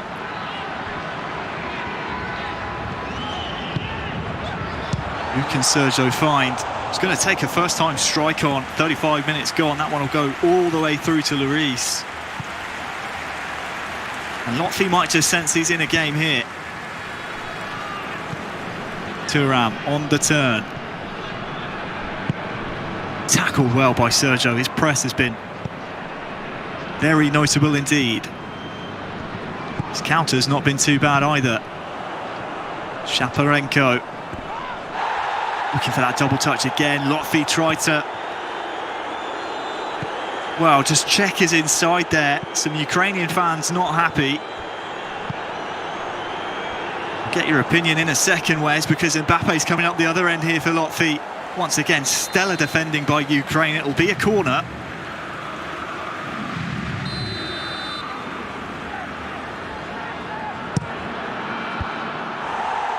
To the front post, looks like acrobatics there. Back to Sissoko on this near side. Lemar tackled. Out to Shaparenko. Lots of space here around Poseidon. He can run with it as well. No one coming to the ball. In the end, Lotfi defends, and well, a high-octane first half. It's 0-0, but it's 3-3 on aggregate. These two going hammer and tongs at each other. We're not wasting any time, Wes, because, well, Sergio's looking to pick up where he left off. There's a chance here, maybe. Tackled well by Zouma. And Lotfi can breathe a sigh of relief. The ball's back in his possession. But for how long? Mbappe on the turn. Just crowded out by Ukraine. I'm just sat here trying to catch my breath from all the action that's going on. There was the half-hearted penalty appeal for Ukraine, and the ball's coming back the other way. It is relentlessly paced, this game. And again, I get the feeling it's just going to come down to a mistake or an error. As you can see, France trying to work their way forward here. This Thuram to Lemar to Mbappe, tackled last-ditch style by Sergio. Not the first time that's happened this game either. I feel this game's been played on 100% adrenaline from both of these guys. Oh, that's a mistake though! And well, was it Thuram who didn't pull the trigger quick enough for Lotfi? Can't play too many dangerous games like this though, Sergio, because Lotfi has weapons around him, but that's a misplaced pass as well.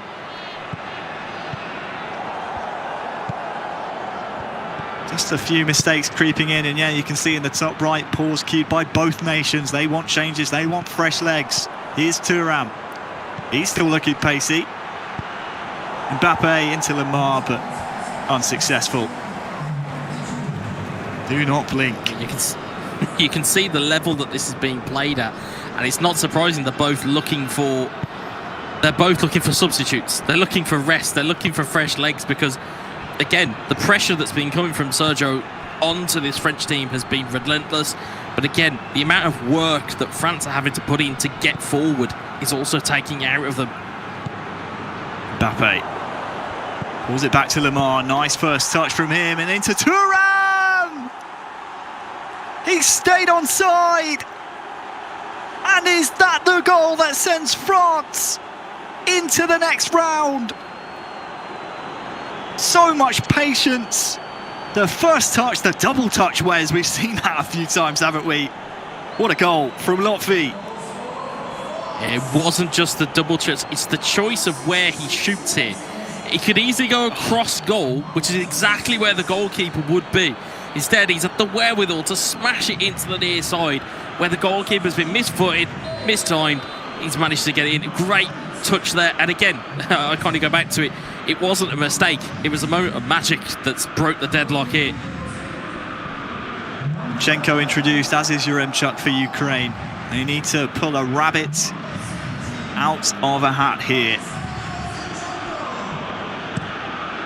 Otherwise, it will be Goliath triumphing over David. Regardless of the result, I think both nations have won themselves lots of fans watching this now. Here's Marlos. Double touch inside of Griezmann. Oh, well, he's gone for it. Those types of chances can often bounce awkwardly in front of goalkeepers, Wes, but a bit too optimistic for my liking. We've seen them creep in, those controlled shots that people can use, which is either R2 or RT, depending on your console of choice. They have a lot of whip on them. If you get the right player in the right circumstance, you can find a lot of pace and spin, and it all just depends on whether you find that right angle. Just couldn't find it there with Marlos.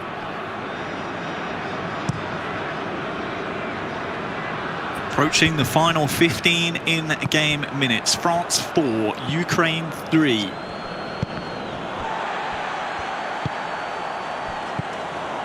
In one heck of a game to end off a wonderful day one of eEURO 2021. Here's Zinchenko. Stupid cancel there. He's, well, wrestled down on the ball. The referee's having none of it. Ukrainian fans are incensed, and I tell you what, I don't blame them. Coman, is this destined to the corner, I wonder?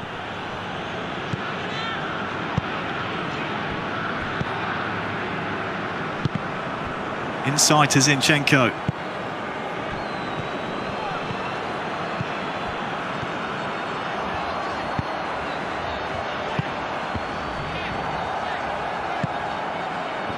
Lotfi just starting to get more of a handle on the game, and well, the referee's not too happy with how aggressively Sergio Bibic has tried to win the ball back there.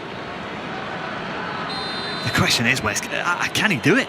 Can Sergio get the equaliser to force what would be a golden goal? Third game.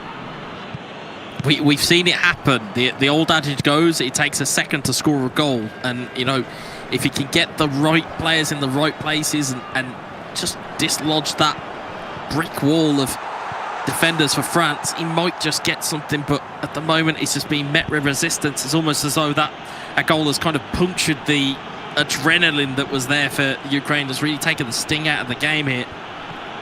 Koeman into the corner. France's tactics gone defensive as well. You can see that blue bar in your bottom left.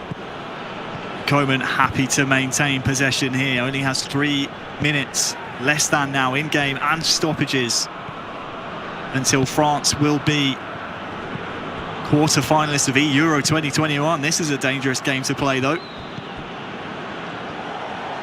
And he's given the ball away to Zinchenko. One last chance maybe here for Ukraine. 90th minute now, and that's a sloppy pass with just 1 minute added on and the ball being hoofed up to Koeman. We could see another goal here from France. It's Koeman, he's tackled by the goalkeeper. And no goal for France, but it won't matter. They advance in to the knockout stages of eEURO 2021. Ukraine, they fought valiantly, Wes. We'll see them again tomorrow. But what a matchup to end day one of eEURO 2021. Yeah, it's a fantastic advert for competitive pairs. I think that the way the both teams conduct themselves with both legs, very commendable. France just showing that additional level of quality, is, you know, just showing that right amount at the right time. And again, coolness in adversity. You're talking about, you know, we talked about the finish, we talked about the direction, we talked about how good they can be, but ultimately they just showed that element of class to finish off the game. So good from France. We'll see them again in the quarterfinals. Don't take your eyes off of Ukraine as well, because we'll see them again tomorrow, still alive in the competition. When we come back, we'll have more analysis and more from Marta and the boys in the studio.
Vivo.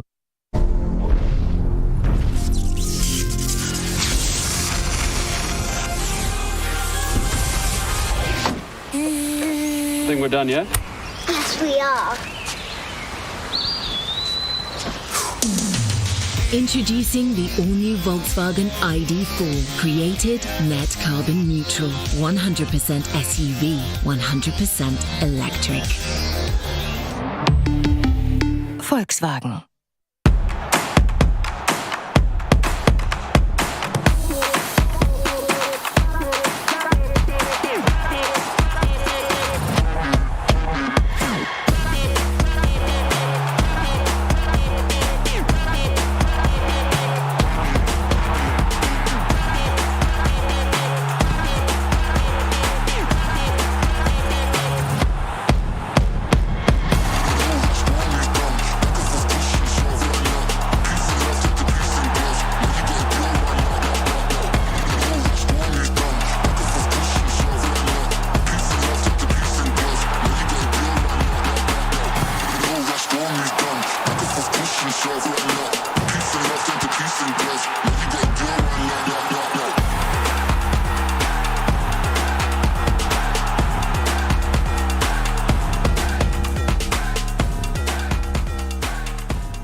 Do you miss the energy of the crowd? The UEFA eEUROs 2021 are here to fix that.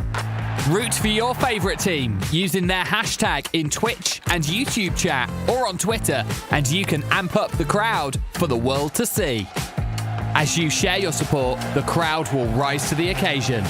Get involved and be a part of the beautiful game.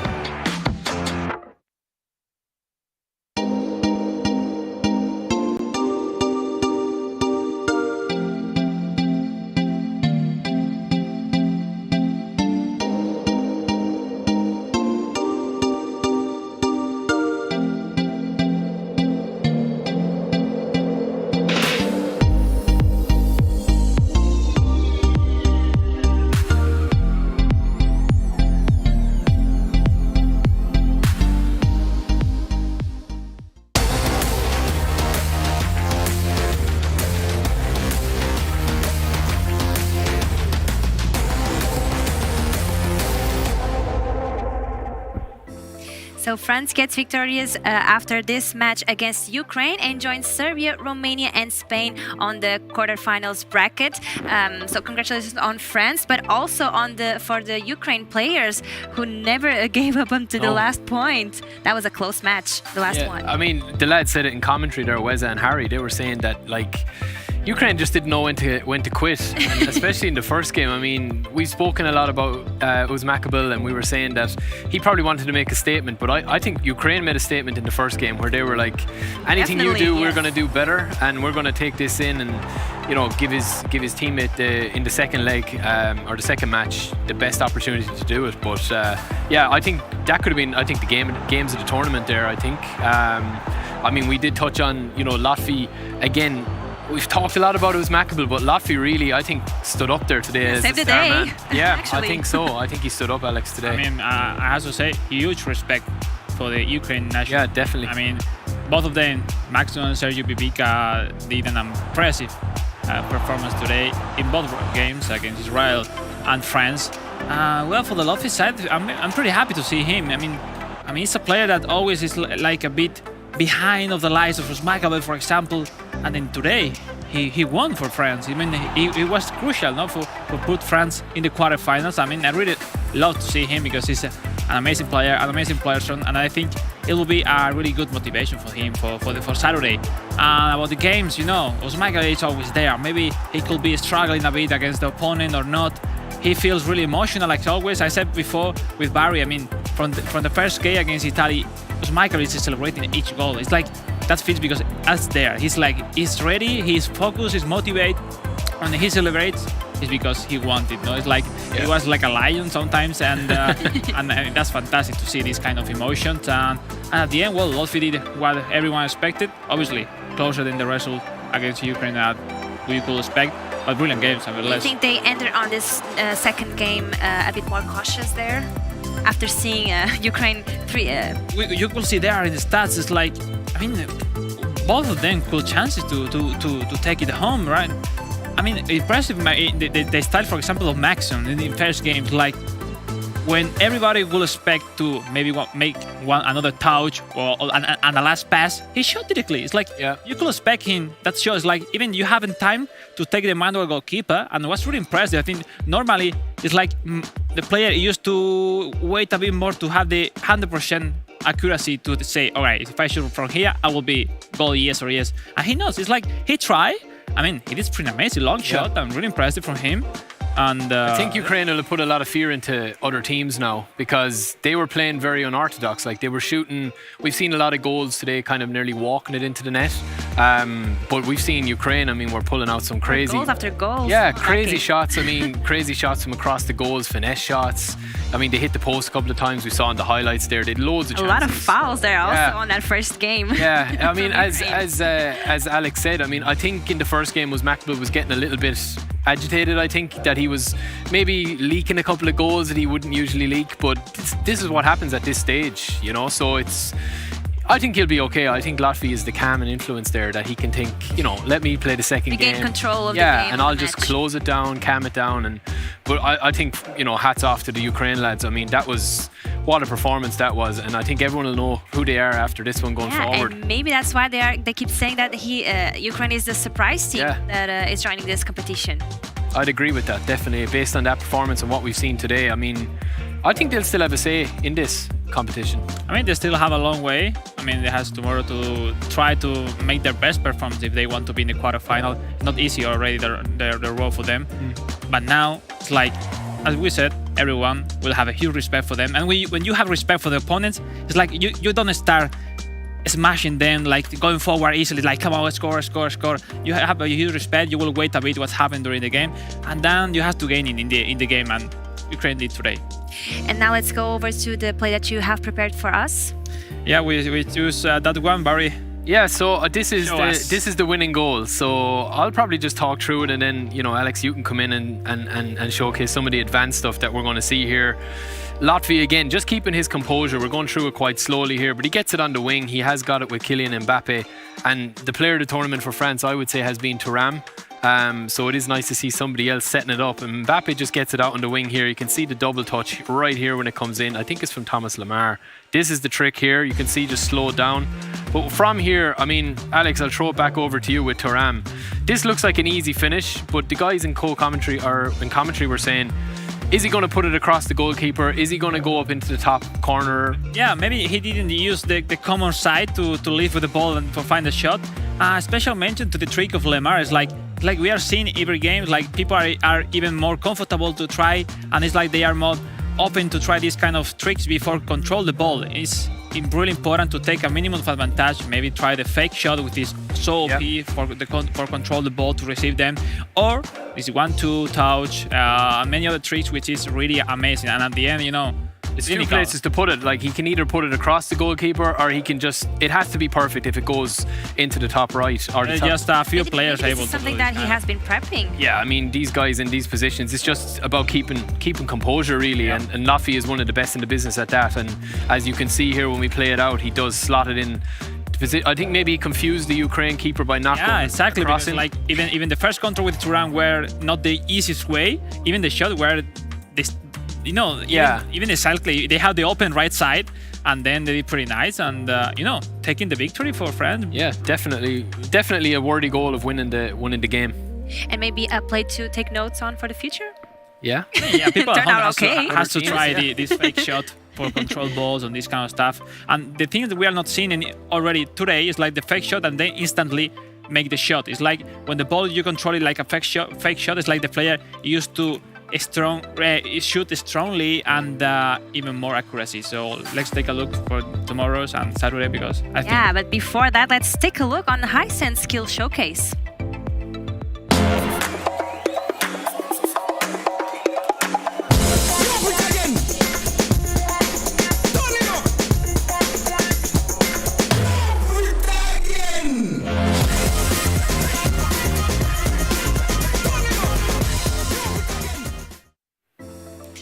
What a beauty, huh? Beautiful. What a goal. I hope everybody could do this kind of goal normally, but sounds difficult, eh? I think everyone watching is going to be practicing that tonight, trying to get onto that level, you know, because it is, these guys make it look so easy. You've got a split second to decide what to do, and that's the difference between scoring a goal and winning or not, you know, and the average player might not be even able to think. They'll just be jamming buttons trying to press it, but these guys think so high, you know, high IQ of PES and hours of play.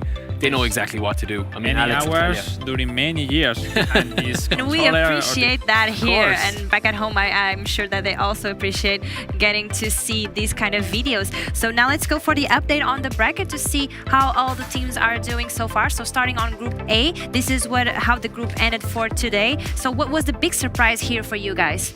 I mean, there's no surprises.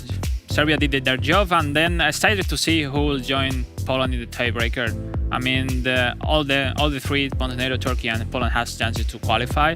Barry and Serbia, they are pretty amazing. Yeah, I mean, they were the pick of the teams in Group A. I think Poland will feel a little hard done by. They now obviously go into the tiebreaker, and Montenegro, I think, will have a bone to pick with Poland. You just want to see Poland again? Yeah, I do. I don't know. I'm biased towards to Poland a little bit. I don't know. I think Poland. Sorry. No, not a problem. Not a problem. What were you saying?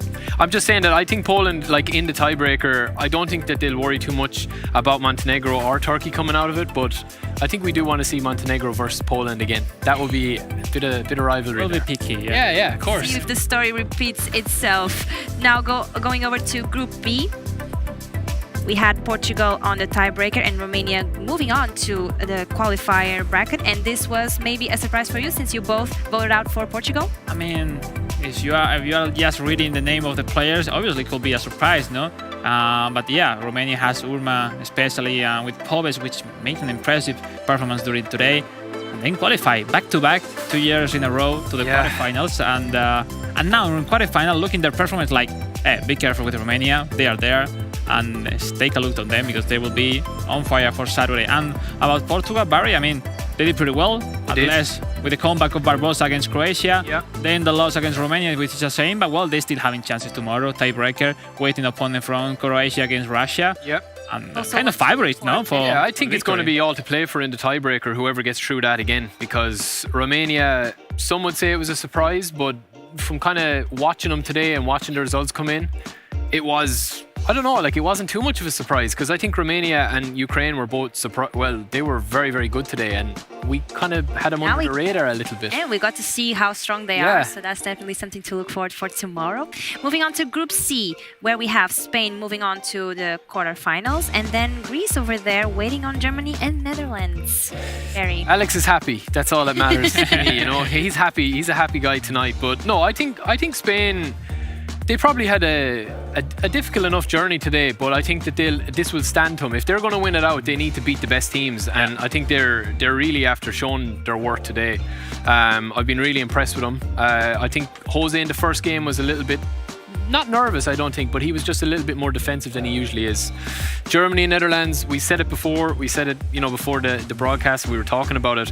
One of them to go home potentially is massive. I think they'll be disappointed that one of them will be going home. Greece get another crack at whoever wins that tie tomorrow. So and we get to see more of them. Yeah, Greece have been very good as well. So I mean, Spain will be happy just to get through. Will the break suit Spain? Do you think, like getting, you know, an extra day off now that they don't have to worry about it, or?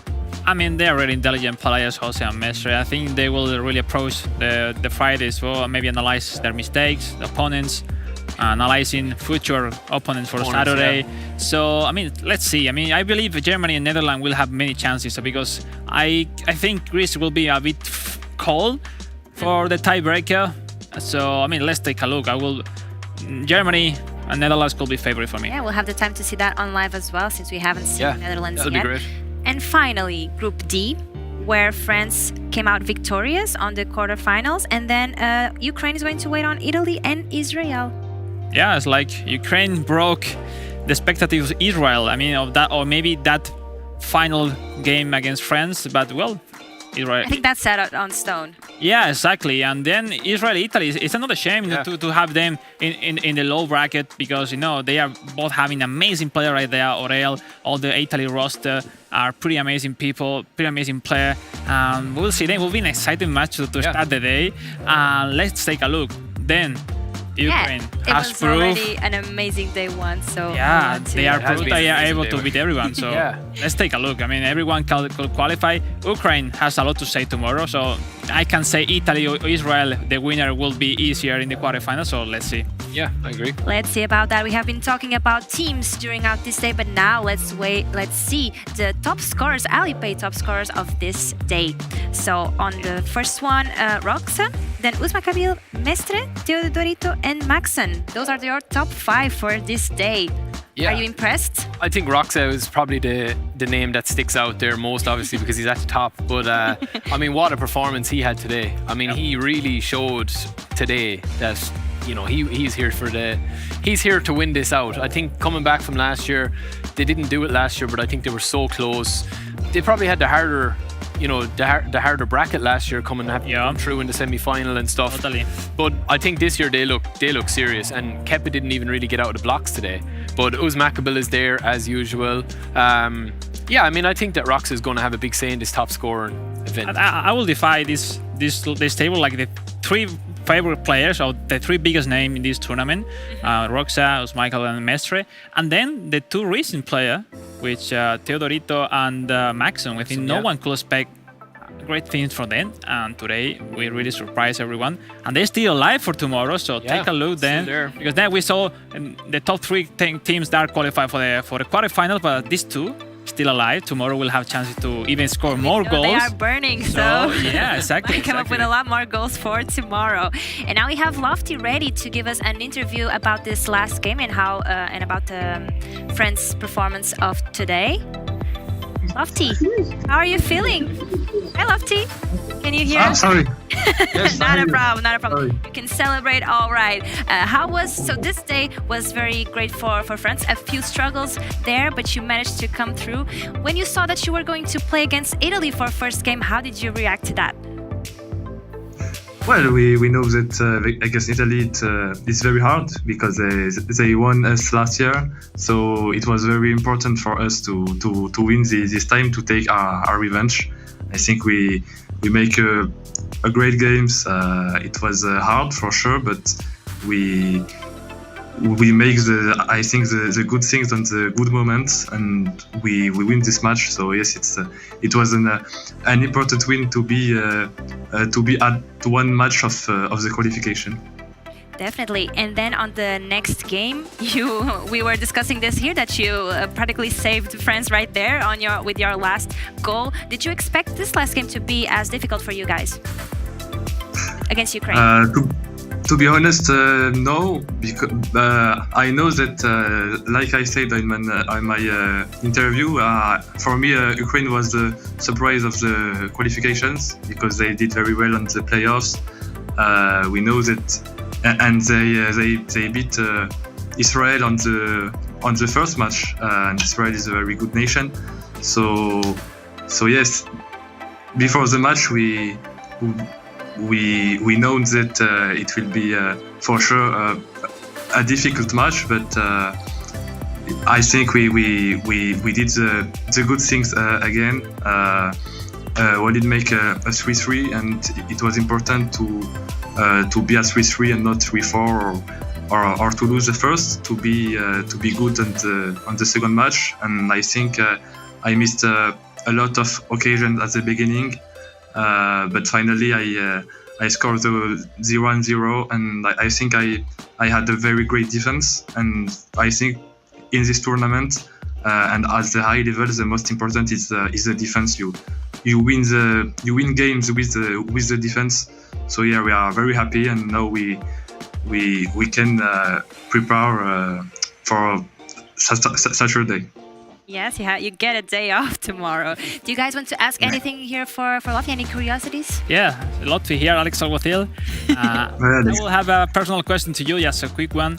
I know you for a lot of years. you are a world-class player. I think you are maybe the most underrated player, or one of the most underrated players in the world, in my opinion. It's like, Thank you very much.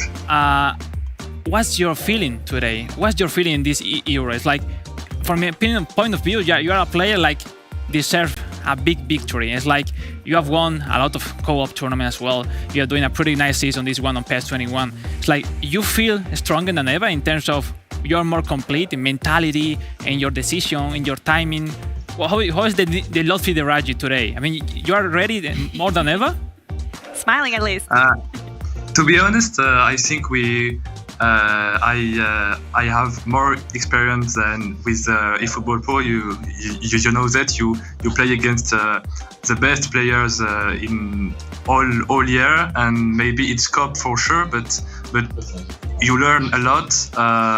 I think the difficult thing was to adapt on 1v1, because we play some players that play 1v1 all year, and for sure we had to train a lot in this month to prepare to be at the level. So I think in terms of level, maybe I don't know if we are better or of last year's, and because we play 1v1 in cup, so we play cup during all year. We prepare a maximum during 1 month, but not during all year, so it's different. But I think in terms of experience of tournament, and especially in online tournament, because it's not the same conditions. Online, it's always different. It's more difficult, and I think we learn a lot from this year, and we can adapt better on hard games on this of this tournament. You're still conservative, but I'm sure you feel it. You feel it. You are stronger than ever. I see it on you.